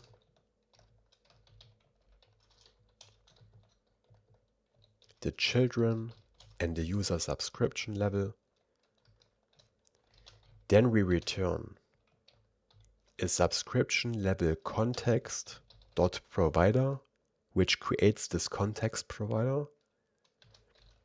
We set the value to the user subscription level that we pass to this provider, and this is the value we make available to all child components. And in here we render the children. Okay, we are almost done. Later, when we need to access this subscription in our component, we can use this useContext hook, to which we pass our subscription level context, and then we can access this value here. But since the default value is undefined, we always have to handle this possibly undefined value. For this reason, it's a good practice to create a custom hook which encapsulates this logic. So at the bottom of the same file, we create an export function, use subscription level. In here we get the context, as I just explained, via this useContext hook, to which we pass the subscription level context. This is how you receive this context, and in here is the user subscription level. But as I explained, this can be undefined. So in here we check if context is equal to undefined. And what does it mean that this context is undefined? Well, it's only undefined if we don't pass a user subscription level. But this value is not optional, so we have to pass it. So the only case when this can be undefined is when we forget to add this provider to our layout. Only then it can be undefined. But this is a developer mistake. This should never happen. So we throw an error here that will tell us what went wrong. And this error will say, use subscription level must be used within a subscription level provider. If a developer or we forget to add this provider in our layout, we will see this error message. And then after this if check, we return the context, but the difference is that now the context cannot be undefined anymore, because if it was undefined, we would throw this error. So now we can use this hook in our components and access this user subscription level. And it's a good practice to create such a custom hook for all your context providers, at least the ones that have an undefined or null default value, because then you get type safety. Okay, next we go into our main layout right here. We can fetch data in a layout because they are server components as well, so we make this an async function. In here we want to fetch the user subscription level, but for this we need the user ID, remember. We get it as usual from await auth. In here is the user ID. If the user is not authenticated, we want to return null, or again you can throw an error, this is up to you. And if the user is authenticated, we want to get the user subscription level, which we get from the function we just created. Get user subscription level, to which we pass the user ID. Okay, so we fetch this in our main layout, and then we want to pass this to all our child components. So we wrap this whole div into this subscription level provider that we created, to which we pass this subscription that we just fetched, close this, and we wrap this whole div inside it. And this will make the user subscription available to all child components, but only client components, because only in client components we can access the context. In server components, we can just call our getUserSubscriptionLevel function, which, remember, is deduplicated via this fetch function. So now we can get our subscription everywhere without fetching it multiple times unnecessarily. And this is really what we achieved here. We avoid duplicate requests to our database. Now, we could have also put this subscription level provider into our root layout to make it available everywhere. But then we would have to fetch the subscription here. But remember, our front page is statically cached. If we fetch data here, then all our pages are dynamic, because we have to fetch data, which means that we can't render and cache these pages in advance. This is why instead I only wrap the main layout into the subscription provider, so that only the main part of our app needs to fetch this data. This is just an optimization. And one other thing, the subscription level provider is a client component, right? And we wrap all these children into this provider, so all the pages of our app. Does this mean all these pages and child components are also client components? No, it doesn't. You can wrap server components into the children prop of a client component, and they can still be server components. So our /resumes page, for example, is still a server component, even though it's wrapped into this client component provider. But again, those are Next.js basics that I explain also in my Next.js beginner tutorial. Okay, one little change. I want to call this file subscriptgen and not subscriptgens, but this is up to you. You don't have to change this. Just make sure the imports are correct everywhere. Singular now. Next, I want to implement the permission system so that we can lock certain features if we don't have the appropriate subscription level. For this, we create a new file in the lib folder called permissions.ts. And here we export different functions that we can later call to check our permissions. For example, can create resume, to which we will pass the subscription level from the subscription file and the current resume count, which is of course a number, and then this function can check if we can create more resumes depending on our subscription level. So here we create a const max resume map, which is a normal JavaScript map, which we can type as a record. This is a record where the key is a subscription level and the value is the number of resumes we can generate. Just follow along. So here we have our 3 different options available. Free will allow 1 resume, Pro will allow 3, and Pro Plus will allow infinity, which is actually a valid value in JavaScript. Isn't this funny? Okay, so we have this map.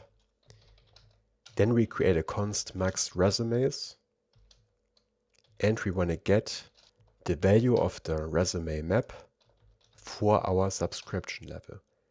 This is just better organization than adding a bunch of if-else checks here. And if we add more different values, more subscription tiers, then we only have to change this record here and nothing else. Okay, but I want to return true or false from this function. So we return current resume count is less than the max resumes value. Only then we can create another resume. Makes sense, right? We export another function called CanUseAI tools. Again, we have to pass the subscription level. And here we return subscription level not equal to 3, because both Pro and Pro Plus members should be able to use these AI tools.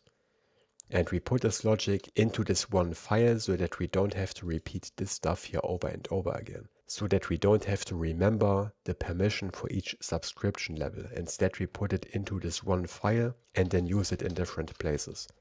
And one more function. Can use customizations, which are the different border radiuses and the custom colors. Again, we pass the subscription level here. And only Pro Plus members should be able to use these customizations. So we return subscription level is equal to a Pro Plus. So this will be blocked for both free and also Pro users, so that we have a difference between Pro and Pro Plus users. Okay, and then we have to use these functions wherever we want to check for the current permission. So the first one is the resumes page. Because remember, here we pass this canCreate value for which we want to check our current permission. For this we need to fetch the subscription level, which we do in parallel with the resumes and the total count. We put it as the third value into this promise.all function. Here, comma, subscription level, and we add a third operation, get user subscription level. Again, we don't have to put in a wait here. This is handled by the promise.all function, but we have to pass the user ID to this function. And remember, this function is deduplicated via this cache function, which means that when we call it on this page, but also in the main layout, we only end up with one single request, because this is deduplicated for us. If we didn't wrap it into this cache function, it would make 2 requests, one for the layout and one for this page, which of course would be wasteful. Okay, and then instead of hard coding this count down here to canCreate, we pass our canCreate resume function, which expects the subscription level and the current resume count, which is the total count. Let's try this out on the resumes page. We are currently on the free tier, so we should only be able to create at most 1 resume. Now we created these other resumes before we inserted this rule, but when I delete one, we should not be able to create a third one. And this seems to work. Let's for a moment try to change this value here in the permission. Now when we refresh the page, we get to the resume editor, because now a free account can create up to 5 resumes, but of course we want to keep this at 1. And again, when we set this back to 1, we see our premium dialog instead. But this only handles the front end. Remember, front end validation is not enough because this can always be circumvented. This means we also have to check for this permission in the server action of our editor, because this is where we actually create the new resume, right? Here we left this to-do comment, check resume count for non-premium users. We remove this. Here we need to fetch the subscription level. We are on the server, so we fetch it from the database. Equals await get user subscription level, to which we pass the user ID that we already have. But here we have to be a bit careful, because we call this function when we update, but also when we create a new resume, right? It depends on this idea. If we are updating an existing resume, then we don't want to block the save operation, even if we are already at the limit, because we are not trying to create a new resume. So here below we check first if ID is undefined, because this means we are trying to create a new resume. And then we have to check our limit first. So here we need our total resume count again, just like we did on the front end. Prisma.resume.count, where user ID. And then still inside this if block, we check if exclamation mark can create resume. So we can use these functions on the front end and back end. That's fine. And here we pass the subscription level and the resume count.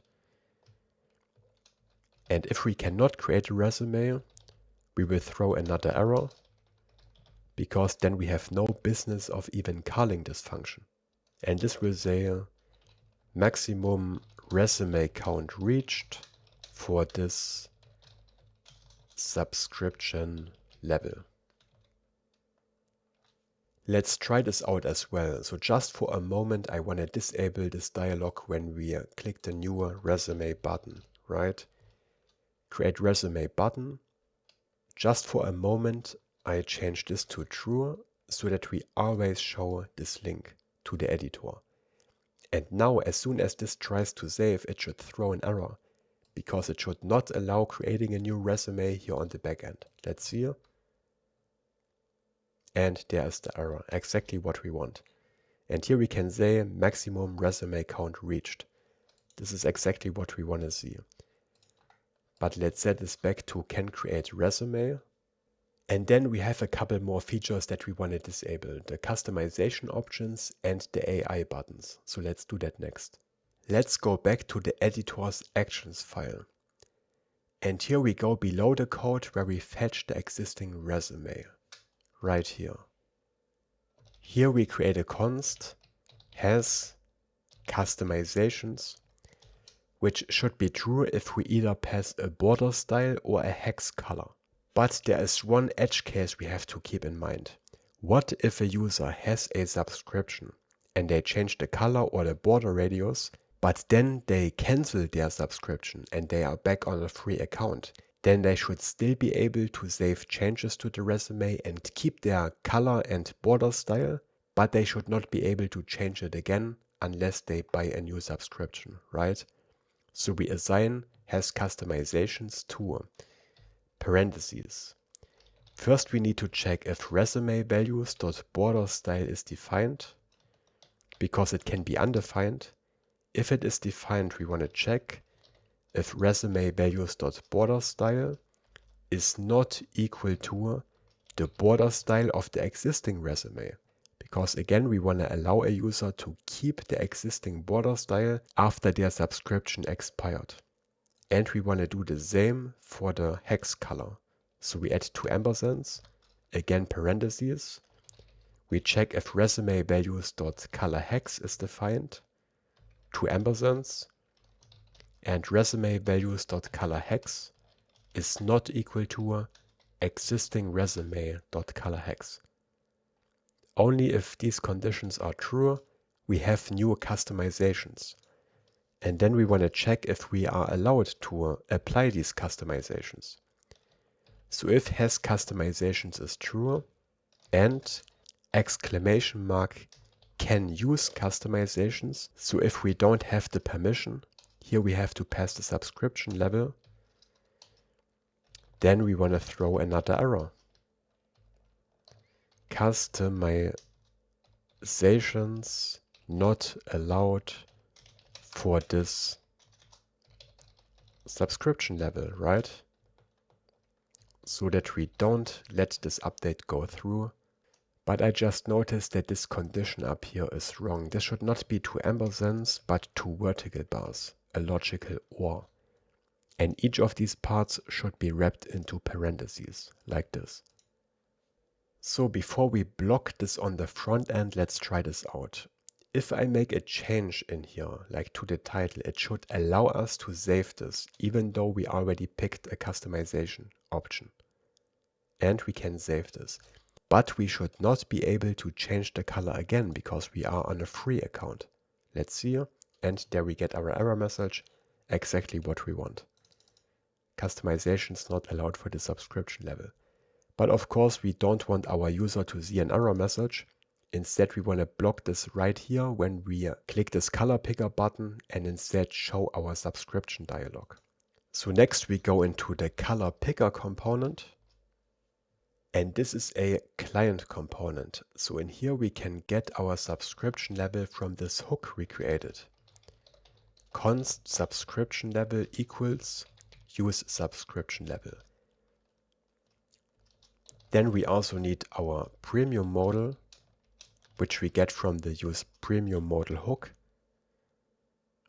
And then when we click this button, we want to check if we have a valid subscription, right? So we wrap this into curly braces, set show popover. In here we check if exclamation mark can use customizations, to which we have to pass the subscription level.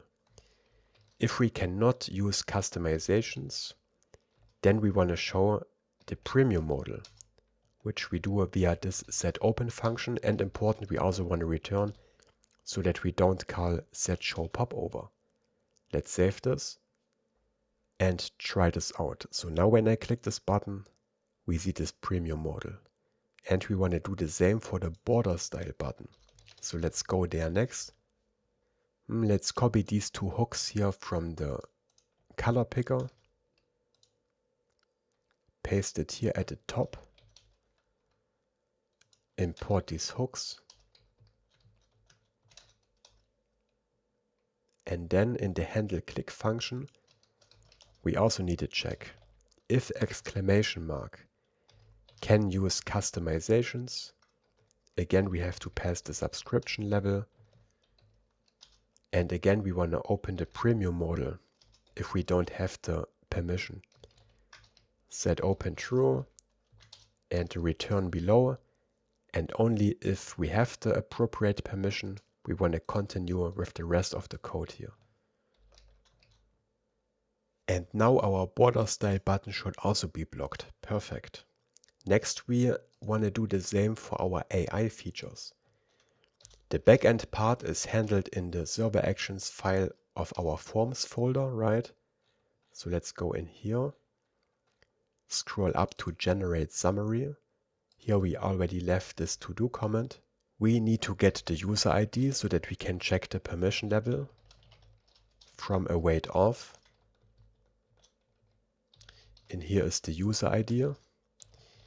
If the user ID is undefined, we throw an error that says unauthorized. Then, since we are on the server, we need to fetch the subscription level from the database. Get user subscription level, to which we pass the user ID. And then we do our permission check. If exclamation mark can use AI tools this time, we pass the subscription level. Then again, we want to throw an error. Upgrade your subscription to use this feature. You can type in whatever error message you want.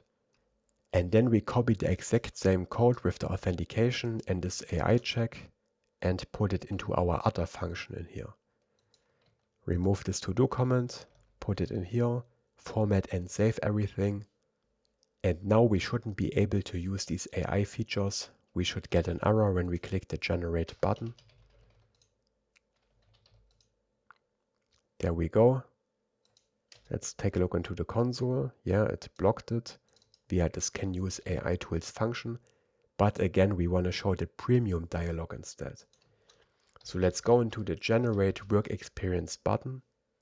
Again we need our subscription level and premium modal hooks. Again let's copy them from the border style button, these two, because I'm too lazy to type. Paste and import them here. Here we left this to do, we remove it, and again we wrap this set show input dialog in the onClick handler into curly braces. And here we check if can use AI tools. For this subscription level is false. Then we want to open the premium model and return. And only otherwise we want to open this input dialog. And now when we click this button, we see the premium model. Perfect.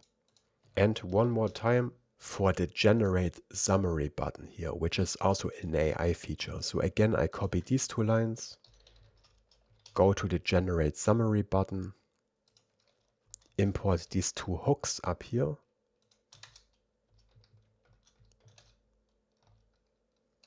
And again, we need this check here, which I'm gonna copy, this if block, here in the handle click function. If we can't use the AI tools, we have to import this function. Then we want to open the premium model, and there it is. Okay, and now all these premium features are only available if we have the appropriate subscription. We can also already buy the subscription on Stripe, but we haven't implemented fulfillment yet. We have to implement code that creates the subscription after a successful Stripe checkout. When we buy a subscription through our Stripe checkout, we automatically want to create an entry in our user subscription table so that we know that this user has access to premium features. And for this we can set up a webhook. A webhook is an endpoint on our server which Stripe can then call, and there it sends the information about the new subscription. To set up a webhook, we go into our Stripe dashboard, and they have recently been renamed into event destinations. So here under developers you find event destinations. You can also use the search for either event destinations or webhook and open it. Now Stripe can of course only call this webhook if it's available on the internet. It can't call into our localhost. We could use a local listener which works on localhost, but I didn't like this very much because then we have to decide what events and data to send, but we want to simulate a real checkout and get all the events that Stripe sends on a real checkout. So we create a real webhook, not a local listener. And here we have to configure this. We keep your account and the current API version selected, and then we have to select the events that we want to listen for. Here we type in checkout.session.completed. This is the first one we need. And then we type in customer.subscription. And here we need .created, .deleted, and .updated. We don't need parsed or resumed because when we parse or resume a subscription, we will get an updated event. So these 4 events are enough. We click on continue. Here we select webhook endpoint, continue, and here we have to enter a URL. Again, we can't enter localhost here because Stripe can't call our local machine. But what we can do is we can forward localhost onto a public URL via so-called port forwarding. And we can actually do this directly in VS Code. When we open the terminal, we have this ports tab here. And here we can forward a port. The port number is 3000 where npm run dev is running. Here we have to click allow and we have to sign into our GitHub account for this. We do this, open VS Code. You have to make sure that npm run dev is actually running, and then you get this URL. And this is an actual URL on the internet via which we can now reach our localhost. Yeah, here we have to click continue, and then we should get to our website. But this is running on a real URL. Okay, back into VS Code. Here, very important, you have to make the visibility public so that Stripe can reach it. So we right click, port visibility, we set this to public and click on continue. Now we can use this URL for our Stripe webhook. This will only work as long as VS Code is running. If you close VS Code or you restart your computer, you have to enable this port again and make it public again, otherwise Stripe can't reach it.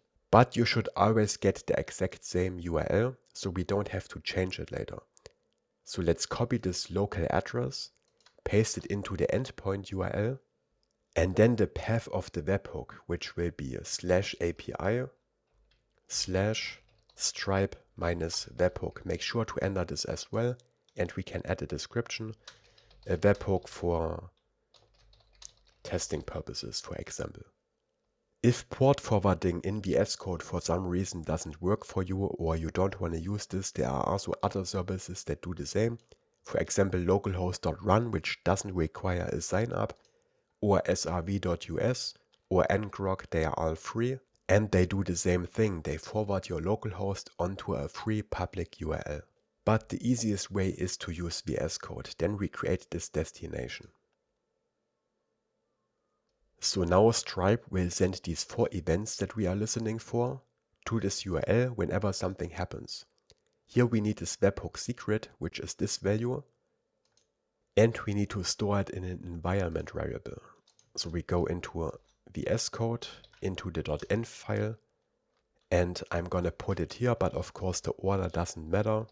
Stripe _webhook _secret, and here we paste this value. And then we also have to add it to our typesafe env.ts file. Here we duplicate the Stripe secret key for our webhook secret and save this as well. Then we have to set up the webhook itself. We can't do this via a server action because server actions are only meant for internal use in our own app.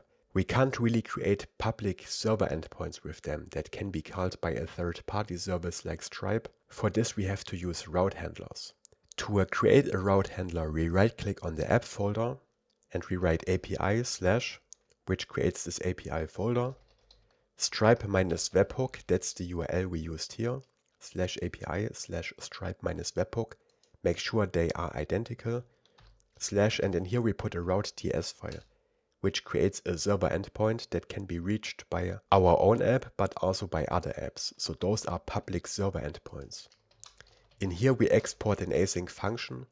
Important, don't add default here because you can't make them default exports. They have to be normal exports. And here we write all uppercase post, which creates a post endpoint in Next.js. And here we get passed the request, which is of type next request. In here we put a try catch block. In the catch block we want to log the error to the console. And we also need to return a response, which we do with return new response. And in here we put a simple string, internal server error, and a status code, which we put into this second configuration object of 500. This is the HTTP status code for an error. And in server actions, all of this is a bit abstracted for us. We don't have to send any status codes, we don't have to serialize or deserialize any data, but these API route handlers are a bit more old school. Here we usually have to write a bit more code, like defining the status code or returning a response object. But you can just follow along. In the try block, we create a const payload and we await request.text, which is a function. When Stripe later calls this webhook, it sends all the data in this request object and we have to pass it out of there, which we do like this. Then we create a const signature, and the signature is how Stripe authenticates itself, so that we know that it's actually Stripe who is trying to call this webhook and not some bad actor. And the signature is contained in the header of the request, which we get from rec.headers.get, and it's called Stripe -signature, like this. If the signature is missing, then we know that this is not Stripe, in which case we want to return a new error response. So return new response, signature is missing, and for the status code we pass 400 this time, which is the HTTP status code for invalid request. So this is an invalid request and we want to deny it. Then below we create a const event, and of course this is described in the Stripe documentation. Here we import Stripe from the lib folder, .webhooks, .construct event. And to this we pass the payload, comma, the signature, and env .stripe webhook secret. And this takes care of parsing the data out of this text that we get sent. It verifies the webhook automatically and checks that the secret key is valid. So this takes care of a lot of stuff that we don't have to do manually. This is handled by the Stripe library. Below, just for testing purposes, let's log some stuff to the console. Here I want to put a backtick string which says received event colon. And here I want to put event.type so that we can see what event we are receiving. And after the backtick string, still inside the console.log, I also want to log event.data.object. This is the actual content of this event with the data of our subscription. I want to log this all to the console. Then below we put a switch because we want to do a different operation depending on the event.type.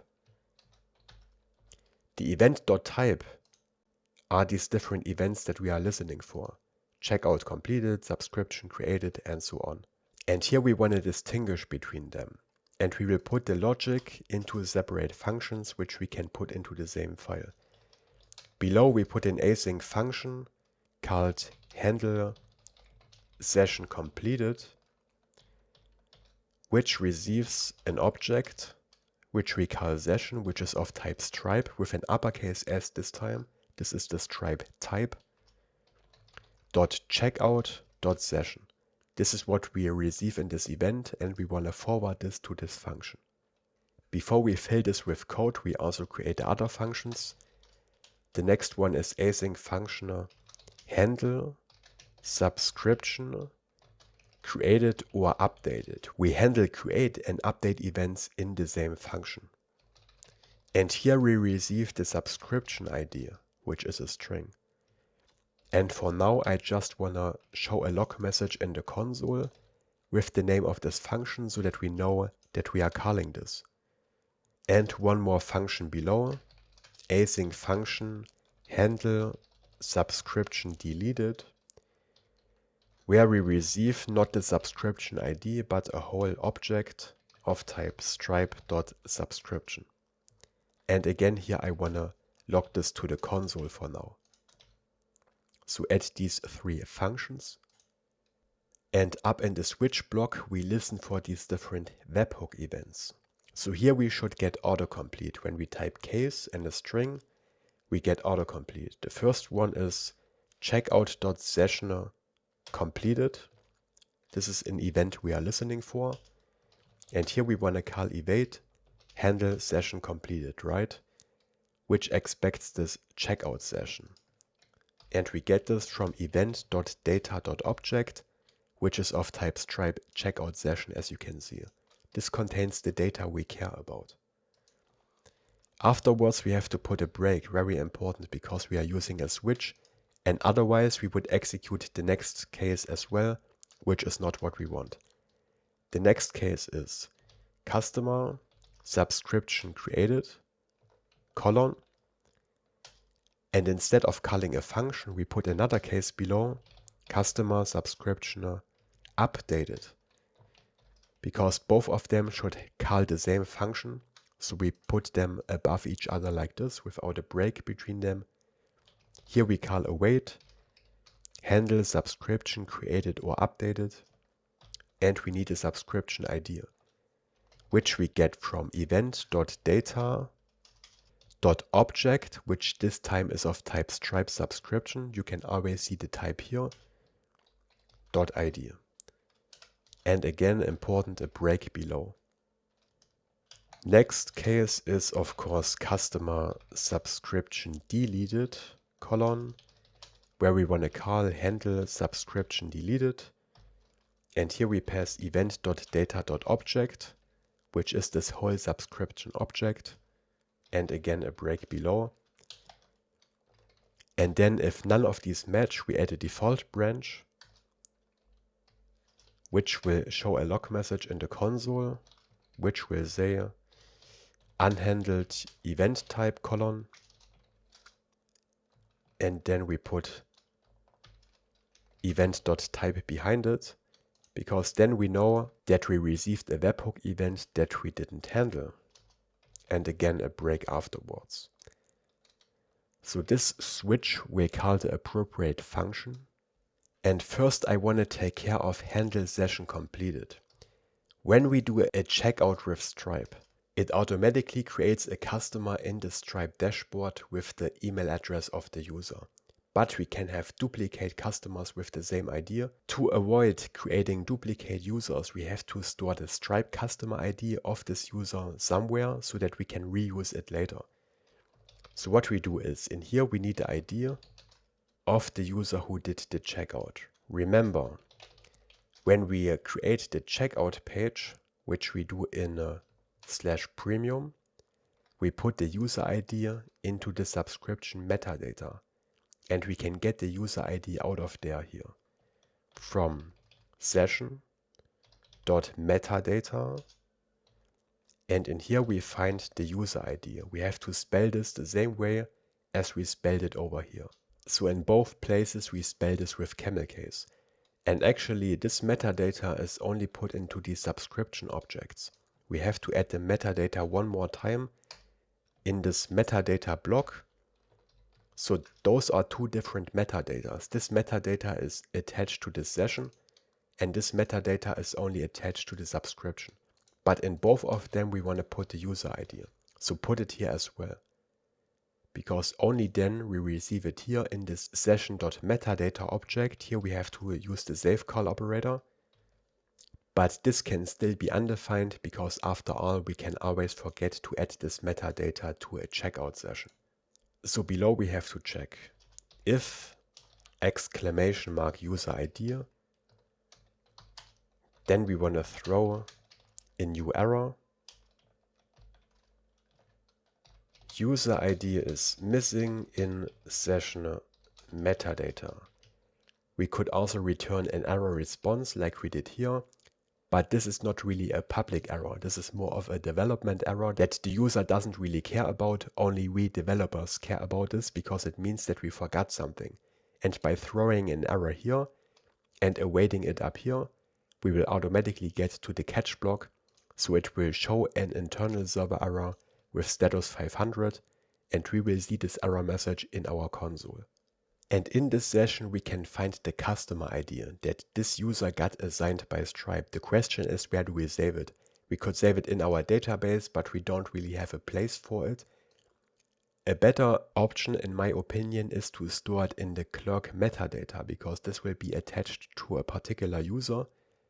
Here we have different types of metadata. We want to use the private metadata because this one can only be read on the backend by us. This is not public. And here we can store different values. In the documentation, they even use the Stripe ID as an example, and we want to do the same. So below this if check, we put parentheses, call await Clerk client, which is an import from Next.js server. This is a function, so we call this. And outside of the parentheses, we write .users, .update user metadata. This is how we update the private metadata. Here we have to pass the user ID, comma, and then a JavaScript object.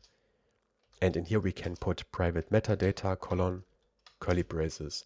And in here we can put any values we want. We want to put the Stripe customer ID in here, which we get from session.customer.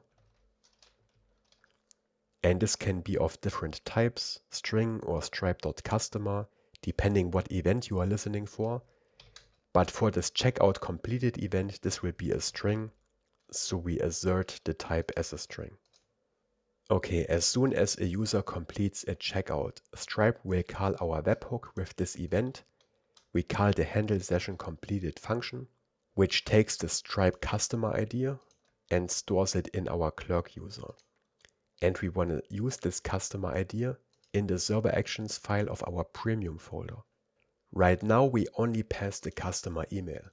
But as I explained earlier, this doesn't avoid creating multiple customers in our Stripe dashboard. We will have the same user over and over again with the same email address if they do multiple checkouts. So instead we have to pass the customer ID if it is available. So here above const session, we create a const Stripe customer ID and we get it from the private metadata of this Clerk user, which we can access via user.privatemetadata.stripe customer ID. Make sure to spell this the same way as we did in our route over here, with the exact same spelling. And then I think we have to assert this, because the type is unknown. This will be a string or undefined. Because if it's a completely new user, we won't have a Stripe customer ID yet. Then above the customer email, doesn't have to be above, you can put this anywhere you want. We pass this customer field, which is the Stripe customer ID. But you can't add both the customer ID and the customer email. So down here for the customer email, we check if Stripe customer ID is defined. Then we want to set this to undefined, and only if we don't have a customer ID, we want to pass the email. And we will do a checkout in a moment, and then we see this Stripe customer ID in the Clerk account. But one more important thing, in the route.ts file, here below our switch statement, above the catch block, we have to return a success response. Return new response, event received, and the status code will be 200, which means success. And this is important because from these route handlers you always have to return a response, either success or an error response. One more thing, this route, just like our pages, will be blocked by Clerk authentication by default, so we have to log in to access this route. But we want this route to be public so that Stripe can reach it, which we configure in our middleware. Here we already have 3 public routes, and we want to add our webhook here. So another string /API /stripe -webhook, and that's it. Now we made this route public and Stripe should be able to reach it. Before we try out a checkout again, I want to try calling our webhook via Postman, via a post request to /API /stripe webhook. If we configured everything properly, then we should see this error message here, signature missing, because when we call it from Postman, we are not sending a signature to it. Stripe later sends the signature. You don't have to do this, you don't have to install Postman. I just want to show you what is happening here. So when we send this request, we get signature is missing back. This is a good sign because it means our webhook is available on the web, but we secured it via this signature. But the important part is that we can reach it over the internet via this public URL here. Now when we complete a checkout, we still don't create our subscriptions because here we only log this function to the console. But I still want to do a checkout now to show you the data we receive here and also the Stripe customer ID that we store in the Clerk user. So let's give this a try. So I open the premium dialog. I pick Premium Plus, but which one we pick doesn't matter. Okay, we use our fake card again. Maybe I should store this. And a date in the future, a random number, and our name. Okay, we check this terms and conditions checkbox. When we click this button, we should receive a webhook event and we should log some data to the console. Let me clear the terminal first and then try this out. So we pay. Takes a few seconds. and there are the events that we receive. Let's take a look at the data we can find in here. It's a lot of data, as you can see. It's called the created or updated function in our webhook. We received checkout session completed. In there is, for example, the metadata with the user ID. And we also got subscription created. In here we should find the price ID of the object we bought. Here's an item. In this data object is more information like the price ID, and this contains all the information we need to create a subscription in our database. Let's take a look into the Stripe dashboard as well. Here we will see a log of all the events that got sent to us. And if an event fails because our webhook doesn't receive it, then this will automatically retry. I think the first retry happens after a few minutes, and the next after even more minutes, and then after a few hours, after a few days. This is called exponential backoff. But of course, ideally, a Stripe should always be able to call your webhook. But we still haven't created a subscription in our database yet. We just logged this event to the console. So first of all, I want to go here to customers, take a look at the customer it created. Now we have two customers, but this one is the first checkout we did before we stored the Stripe customer ID. Remember, this is why we have the same email address twice. This is exactly the problem I was talking about. In the future, we avoid this problem by reusing the Stripe customer ID. But let's delete this first customer here so that we don't have duplicates. And it's gone. When we open this customer, we find a customer ID. And the same customer ID, RDN blah blah blah, should be stored in this Clerk user if everything went well. So let's see, users, Florian at Coding and Flow, and in the dashboard we can see the private metadata, and there, voila, is the Stripe customer ID, stored in the private metadata. And we can later use this to identify a Stripe customer. Let's go back to the Stripe dashboard. Here I want to delete the subscription again, because again we didn't create a subscription in our database, it only exists in Stripe. So let's delete this again, immediately, which by the way sends a deleted request to our webhook, but we don't need to care about this right now. But we can see it in the console. Handle subscription deleted. Let's finish our webhook to create the subscription. Let's go to the created or updated function, remove the log statement and implement this.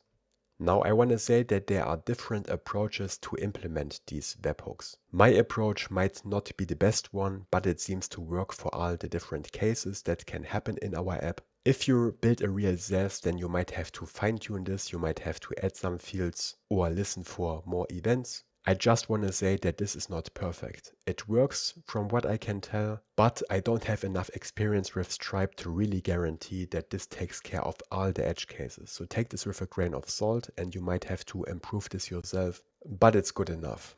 Okay, so this function will be called when a subscription is created or updated. And actually when we create a new subscription, we get both a created and updated event.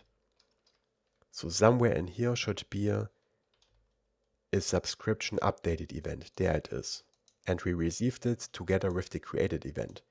This happens because in the created event, we have a different status. Somewhere in here is the status field, which says incomplete because the payment didn't go through yet. But in the updated event, which we receive immediately afterwards, the status changes to active. So we have to take the status into account as well in our function here. There is one more important thing we have to keep in mind.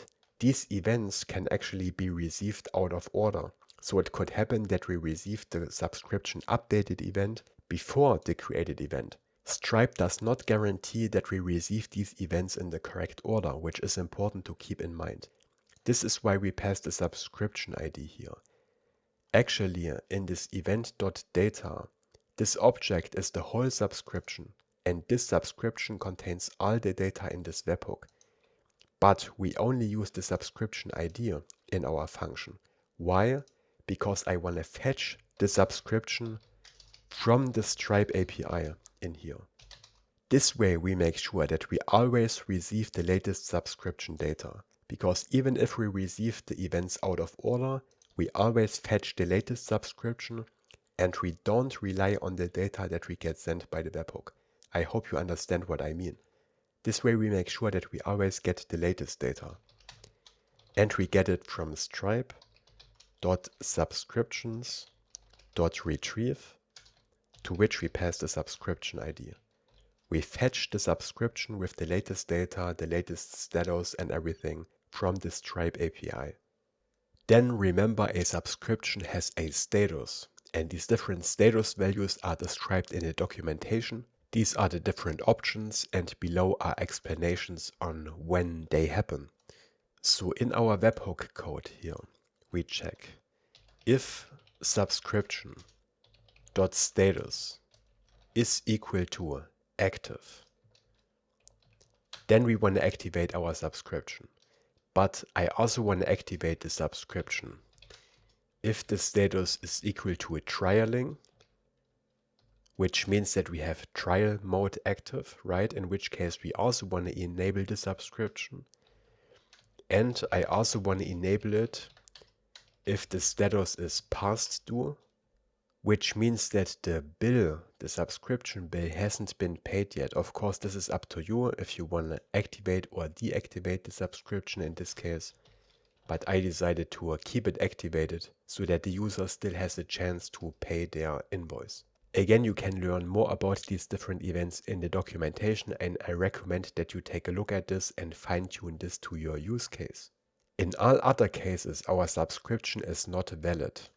And we could store the status in the subscription table.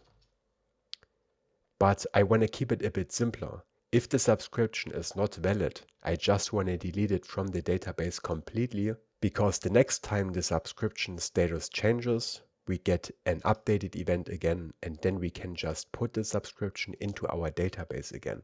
So I want to represent a non-active subscription by completely deleting it from the database. We do this in the else block. If the status is none of these, which means that it's incomplete or cancelled or the user never paid the invoice, one of these different options, here we call await Prisma.userSubscription.delete many. It's important that you call delete many and not delete, because if the subscription doesn't exist, then delete will throw an error. But delete many will still succeed, and this is important because we actually don't know if the subscription is still in the database. So we use delete many, where the Stripe customer ID, which is a unique value, so we can use it for our delete filter, is subscription.customer as string. Okay, so when the subscription is inactive, we delete it. When it's active, we want to put it into our database. So up here, await Prisma.userSubscription.upsert. Upsert is a mix between create and update. This way we make sure this operation works no matter if we receive a created or updated event. And I put them both into the same function because you actually receive them at the same time when you create a new subscription in Stripe.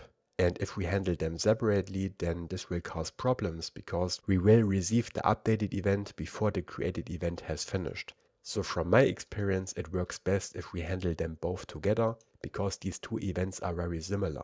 And also, as I mentioned before, you can receive the updated event before the created event, so you can't depend on their order.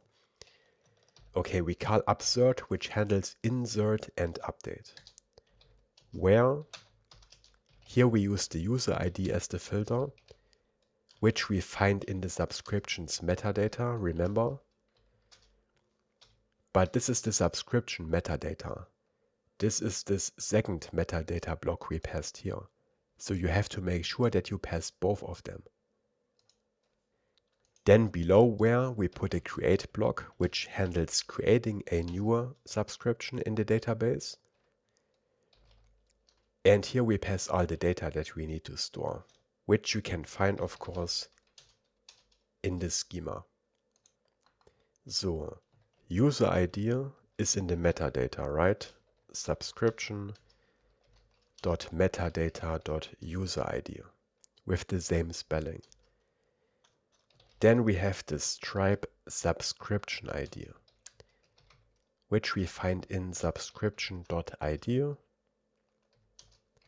Stripe customer ID is subscription.customer, which again we have to type as a string. Then the Stripe price ID. This way we can identify the subscription we bought, Premium or Premium Plus, which is identified by its price ID, right? And we can find this in subscription.items.data, and here we access the first object, and here we find the price.id. Now, if you're wondering where I'm getting this data from, you can either look into the documentation or into your console, because here we logged all this data that we receive, right? And in here are the items, and in the items are the price ID. You can log all of this or look into the documentation. And since we only have one item in our checkout, we always access the first one here at the index 0. Okay. Then Stripe current period end, which is also in this array. Current underscore period end, here you can find it, it's a timestamp. And we want to store this as a date. So colon, new date, and to it we pass subscription.current period end. And by the way, the TypeScript autocomplete of course also helps you to find these different values in here. So current period end, but those are seconds, and to the date we have to pass milliseconds, so we multiply this by 1000. And then the last value is Stripe cancel at period end, which is a boolean. Again, this is stored in here. Cancel at period end. When we cancel a subscription, this will be set to true. And we need this value later, so we store it in here as well. Subscription.cancel at period end. Okay. But since this is an upsert operation, we also have to provide the update block below create with the data that we want to update. When we update a subscription, we need fewer values because we already stored the user ID and some other stuff in there. We need a new price ID because this could be a tier change, right? We could be switching from Pro to Pro Plus or vice versa. So we need to store the new price ID, and also current period end and cancel at period end could also be updated. So we store these three values. That's it for the create or update function. Lastly, we implement handle subscription deleted, which is pretty simple. We do the same delete many operation as we used here. We paste it here, and we will receive this either if we delete a subscription from our Stripe dashboard as we saw earlier, or if a subscription was cancelled and then the period end is over. Then we should also receive a delete many event, and we can delete the subscription from our database. And now our webhook is finished, and we should have everything in place to do a real checkout and buy a real subscription, because we already implemented the permissions and everything, right?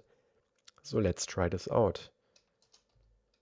When we go to the resumes page, we still don't have a valid subscription. Let's try buying one. So I buy a normal premium subscription first. Here again I have to enter this data, use the fake card,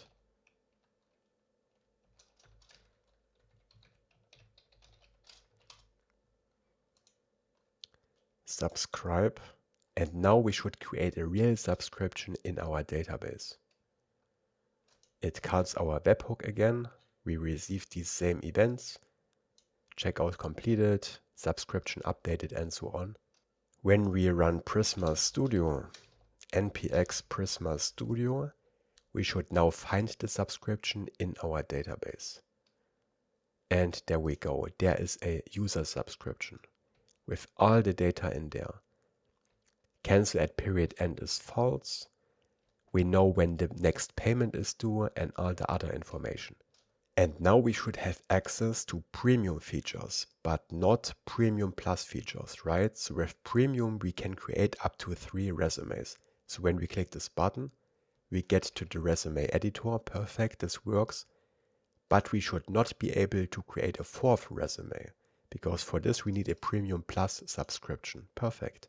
And customization options are also premium plus features, right? So when we click these buttons, we still see this, but we can use the AI features, because this is part of a normal premium subscription. Next, I want to implement the billing portal. This is where a user can change their subscription, like switching to a different tier or canceling it. So let's implement this next. I want to show information about the current subscription on the billing page, for which right now we only have this dummy page. So let's finish setting this up. Let's start by setting a page title. Export const metadata of type next metadata, and we set the title to billing. And there we go. Here I want to fetch the subscription for this user to show some information on the page. So first of all, we make this an async function. Then we need the Clerk user ID, which as usual we get from await auth. If the user ID is undefined, again we have no business being on this page, so we return null or throw an error.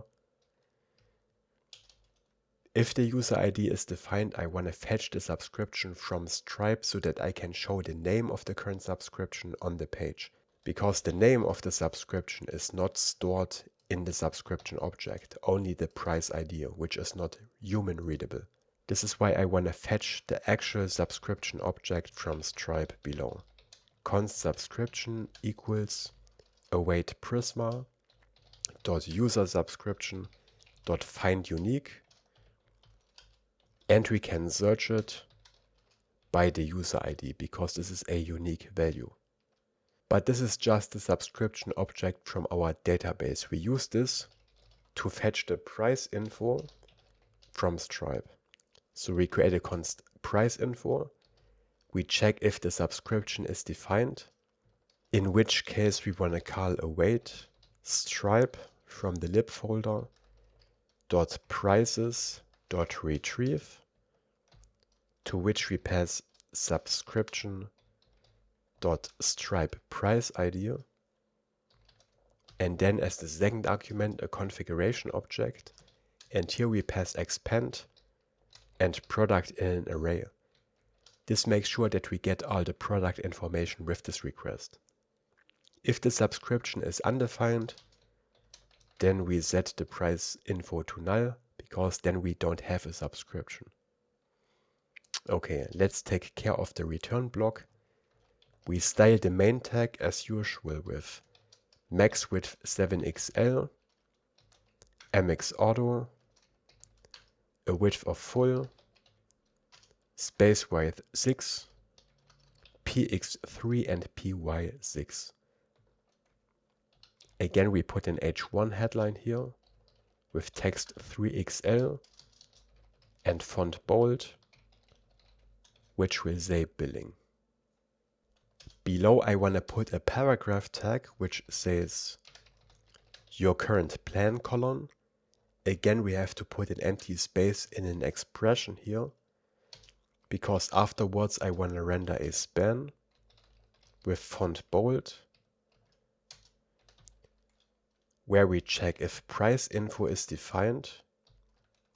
Then we want to render price info dot product. We have to cast this to a stripe dot product, and then in here we can find the name. And if price info is null, we want to render the string free, because then we don't have a subscription. Your current plan AI Resume Builder Pro monthly. Then I want to create 2 buttons. One that allows us to manage and change our current subscription, and one to create a new subscription if we don't have one yet. Let's put them into the billing folder. Right click. We start with the get subscription button.tsx. This has to be a client component because this page is a server component. Export default function with the same name. Doesn't need any props, but in here we want to show our premium modal, which we get from the use premium modal hook. Because on the premium modal we have all the information about our different subscriptions. So here we return a simple button, which when we click opens the modal. Premium modal, set open, we set this to true, and we can also give this button our premium variant that we set up earlier. And the text will say get premium subscription. Pretty simple. The button to manage a subscription is a little bit more involved. We put it into the billing folder as well, and let's call it manage subscription button.tsx.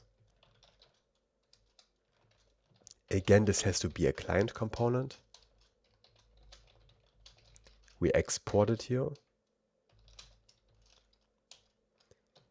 And here we want to redirect to a Stripe customer portal, which is a hosted page where we can manage our subscription.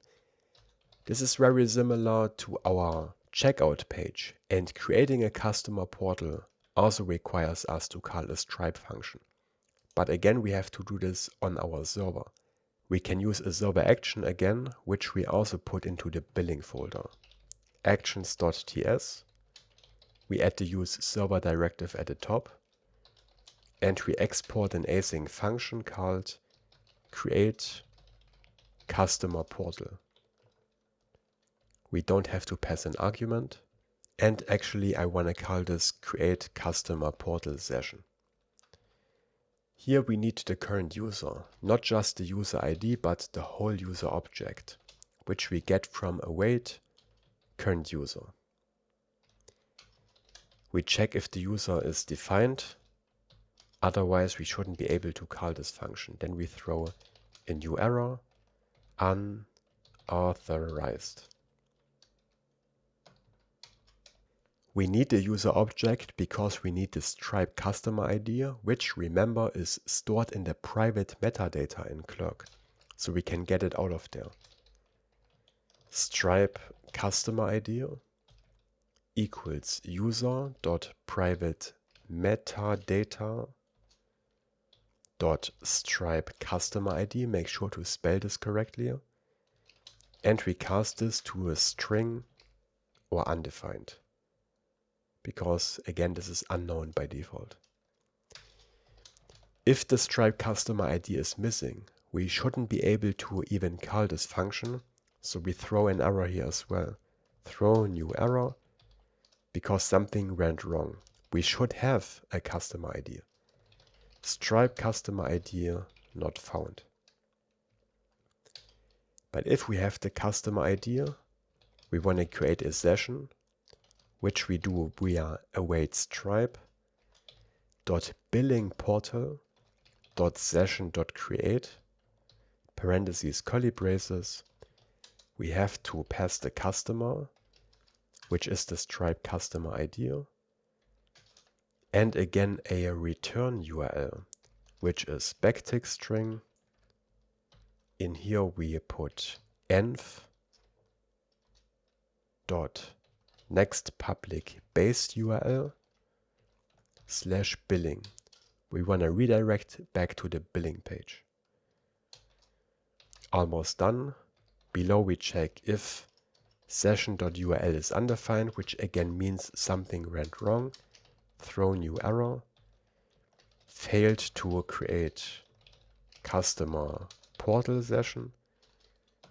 But if we get a valid URL, we want to return it so that we can redirect to it in our browser, right?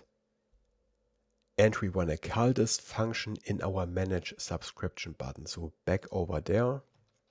Again, we need our toast messages. use toast. We also need a loading state again. Loading set loading, which is a use state that we initialize with false. Then we need an async function handle click. And below we return one of our cool loading buttons. When we click this, it will call handle click. And for the loading state, we pass our loading use state. And this will say manage subscription. Calling this looks very similar to what we did in our premium dialog. We call this function, our server action, and then we redirect to this URL. And if not, we throw an error. Maybe let's copy this whole error block here. Go back to the manage subscription button. Put a try catch block here. Paste the error code. In the finally block, I want to set loading back to false. And in the try block, we set loading to true. Then we call our server action and get the redirect URL back. Await create customer portal session. And then we want to redirect to this URL via window.location.href. We set this to the redirect URL. Nothing special, right? And I want to render our two new buttons on the billing page. So let's go back to the page.tsx file. Below this paragraph tag, we check in an expression if we have a subscription. In which case we want to render something here, an empty fragment. If we don't have a subscription, colon, then we render the get subscription button. In this fragment, of course, I want to put the manage subscription button, but I also want to put an indicator if we canceled our subscription so that the user knows that their subscription is about to end. This is why I put a fragment in here. In here, I want to put another expression. If subscription cancel at period end is true, this means we canceled our subscription, but the current billing period isn't over yet, so the subscription is still active. Then we want to render another paragraph tag with class name text destructive, so this will be red. This is one of the Shadcn colors. And this will say, your subscription will be cancelled on, again an empty space and an expression, because afterwards we render format date. Looks like we have to import this manually again. Import from datefns. In here we find the format date function. And we want to render this date down here. Format date, to which we pass subscription, stripe current period end, and again the format string. 4 uppercase m's, 2 lowercase d's, comma, and 4 lowercase y's. This will only show if we cancel the current subscription. And right after it, still inside this fragment, I want to render our manage subscription button. And when we save this, we should only see this button because we didn't cancel our subscription. And there it is. Let's try this out. When we click this button, we get an error in the console because we have to enable this billing portal first. You can't create a portal session in test mode until you save your customer portal settings. So we can follow this URL here, which brings us to the Stripe dashboard. And here we can configure our customer portal. We can also change how it looks, but more importantly, we can change some settings in here. So for example, we enable cancellations. This is what we want. Cancel at end of billing period. This is correct. Here in the subscriptions, we want to allow a customer to switch plans so that they can upgrade and downgrade their plan. So activate this. And here we have to add both our products, Pro Monthly and Pro Plus Monthly, so that the user can switch between them. You can check out these other settings and then we click Save Changes, and then our portal should work.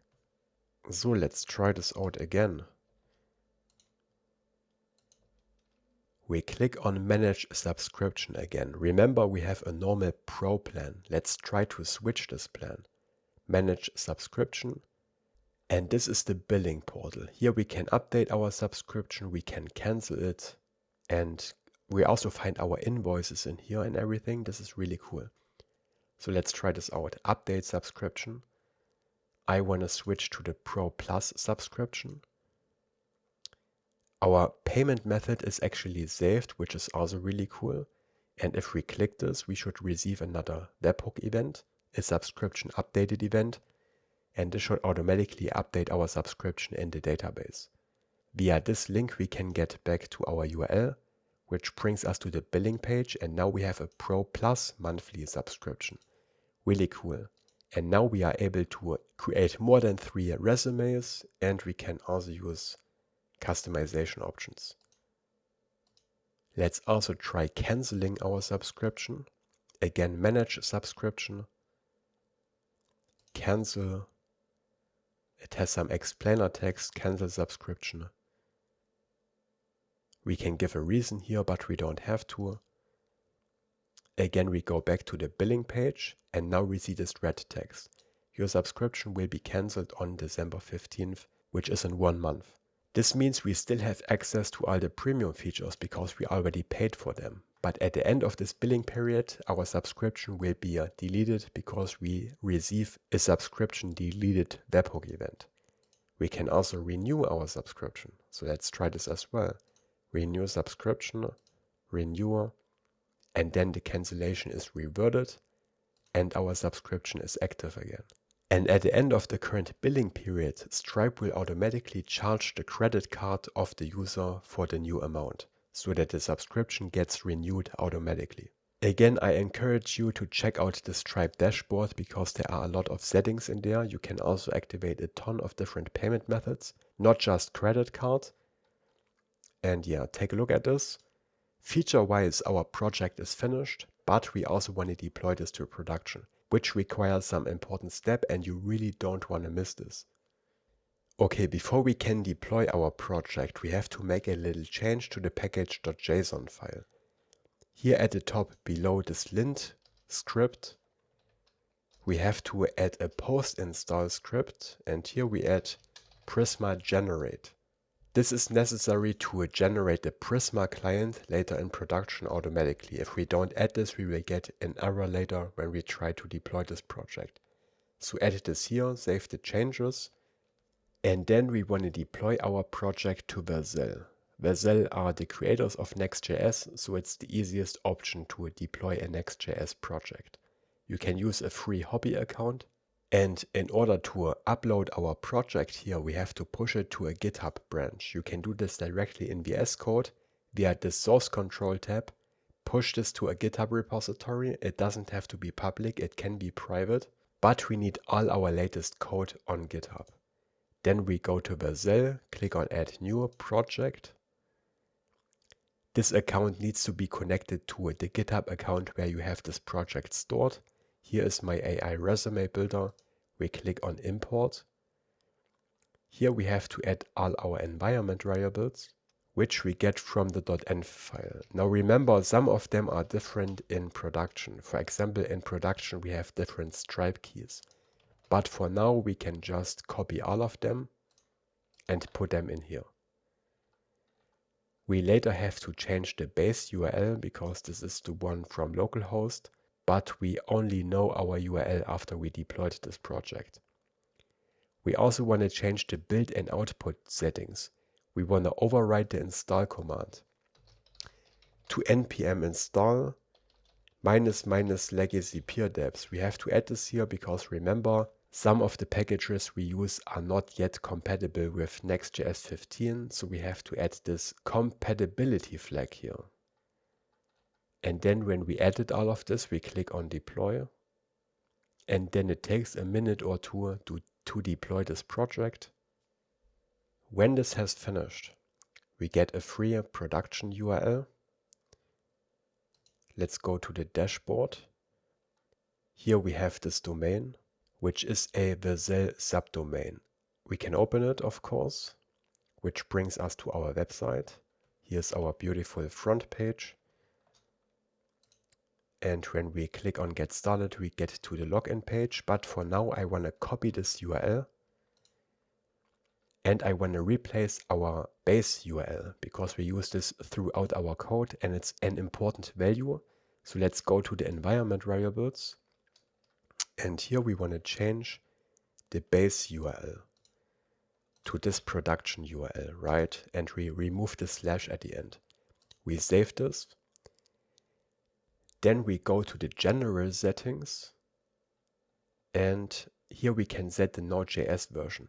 Make sure this is at least 20. And then for these changes to come into effect, we have to redeploy our project. So we go to the deployments. And here we click on redeploy so that this new environment variable is activated. This again takes a minute or so. While this is compiling, we can already go into our Stripe dashboard and change the domain of our webhook here. So we find it under event destinations. Here we want to edit this webhook and I want to change the domain. So here we click continue, the endpoint URL. We remove everything before /API and paste our new URL instead. So we still use our testing webhook, but we redirect all the events to our production URL. And this is really cool because then we don't have to keep our port here active anymore. We can actually stop this and instead this will send all these events to our production URL on Vercel. Now again, if you actually want to go to production and really have users, then you have to toggle test mode off and create your products again and a new webhook and then point it to the same URL. In this tutorial I will keep this in test mode because those are just the same steps that you have to repeat. You already know how this works. Just deactivate test mode and set up everything in your Stripe account again. I keep this webhook here, I save it, and now everything will be sent to our production URL.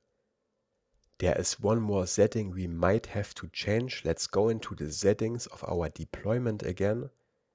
Here let's go into the deployment protection tab and we might have to disable Vercel authentication. I'm not sure if Stripe can call our webhook while this is activated, but let's try it out first. Actually, let me try to call this webhook via Postman, which should then show us if we have Vercel protection active or not. Send. No, it seems to work. If we see signature missing, it means it was able to call this webhook, so it seems that we don't have to disable this. But if you run into problems with authentication, you might have to disable this.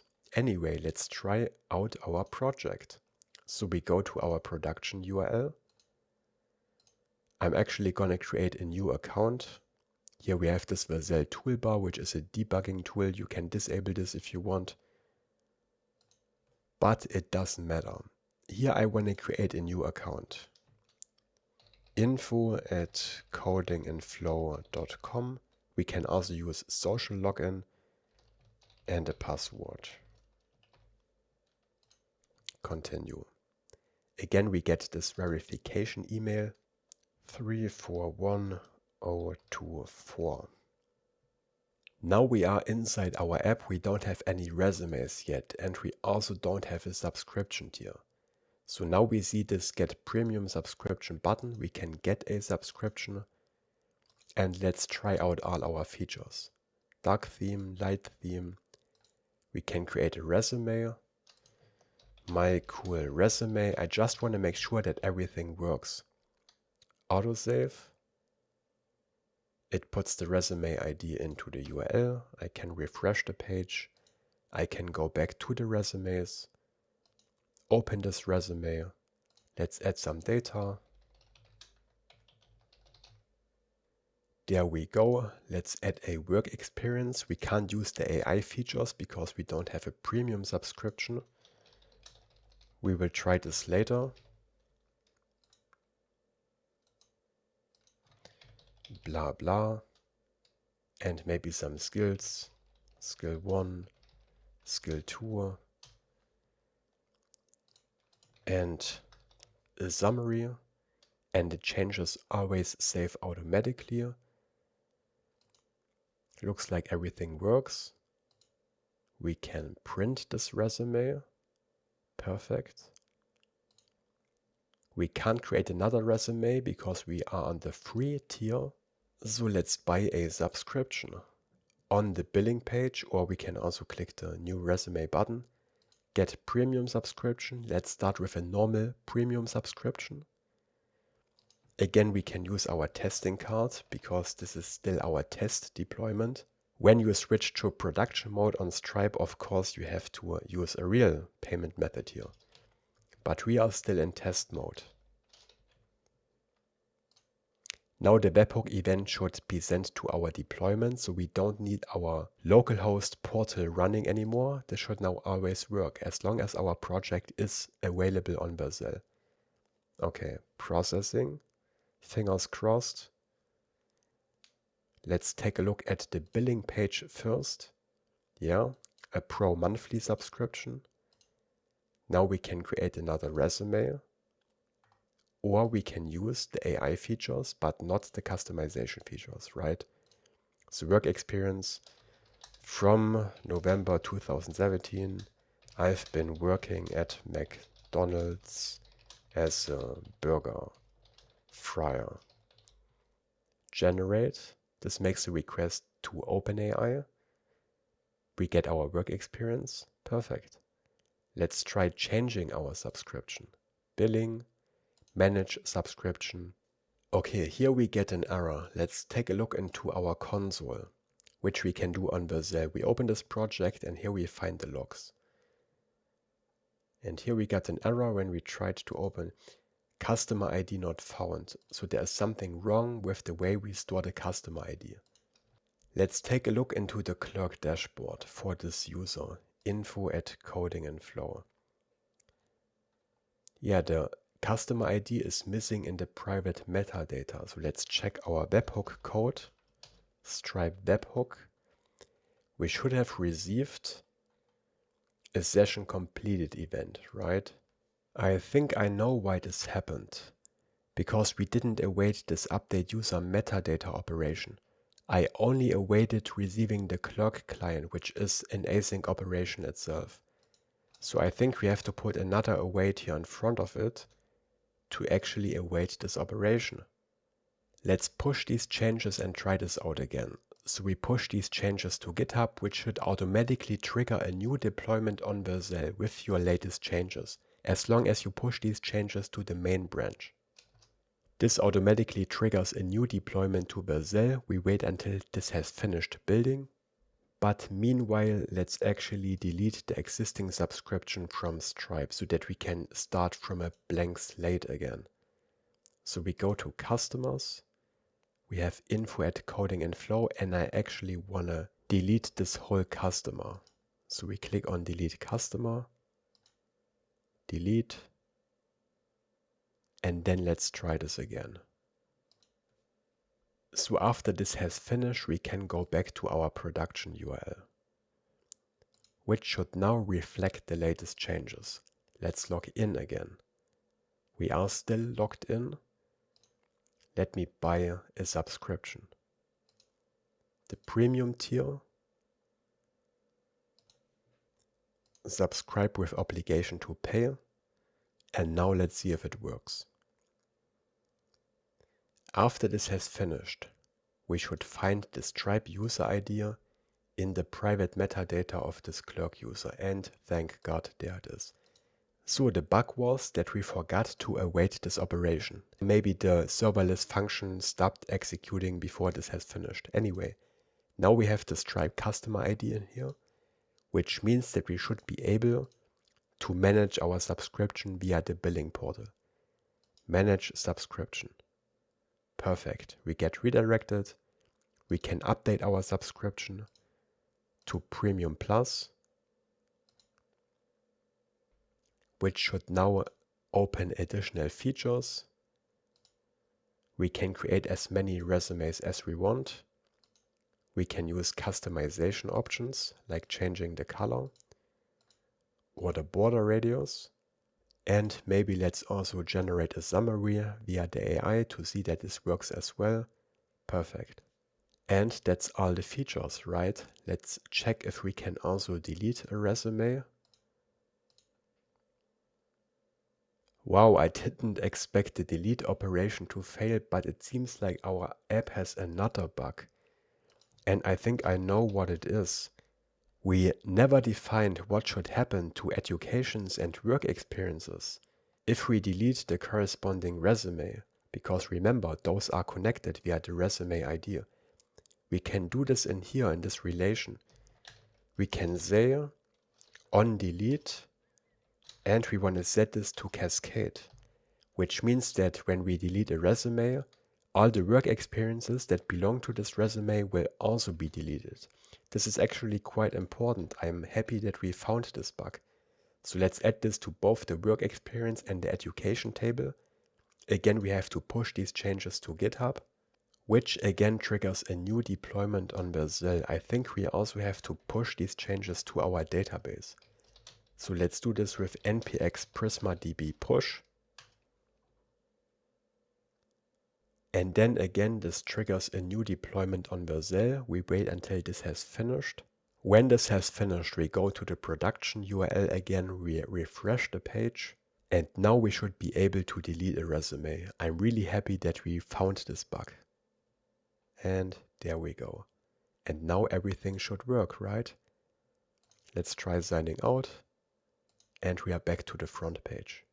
If you build this project for your own GitHub repository just as a practice project, then I recommend that you keep the Clerk and Stripe settings in development mode, because you don't really need production projects, right? But if you want to have real users and build a real SaaS application, then you have to create a new Clerk app and change this to production mode. There are instructions in the Clerk documentation. Just go through them, make these changes. Similarly, Stripe provides this go live checklist with all the changes you have to make to get your app production ready. Again, you have to switch from test mode to production mode, set up the products and prices again, a new webhook, and some other small things. Don't forget to replace your webhook secret and your Stripe key for the production values. I already showed you how to do this. You can change the environment variables in the settings. You can keep using the same database unless you want to have a dedicated development database, but you will need new Stripe secret keys, webhook keys, and so on. So don't forget to replace this. One more thing I want to show you. Our project also has an OpenGraph image, which we can see, for example, on social media. Here on OpenGraph XYZ, we can see a preview of it. So this is all really professional. Congratulations for building this amazing project. You are now well equipped to build your own SaaS application with Stripe subscriptions. If this was helpful, please leave a like on this video and also subscribe to the channel, because I want to build more of these large project tutorials in the future. And remember that you can get my free React Best Practices course and join my free email newsletter under codinginflow.com/reactbestpractices. I really recommend that you sign up there, and then we'll see us in the next video. Happy coding, take care.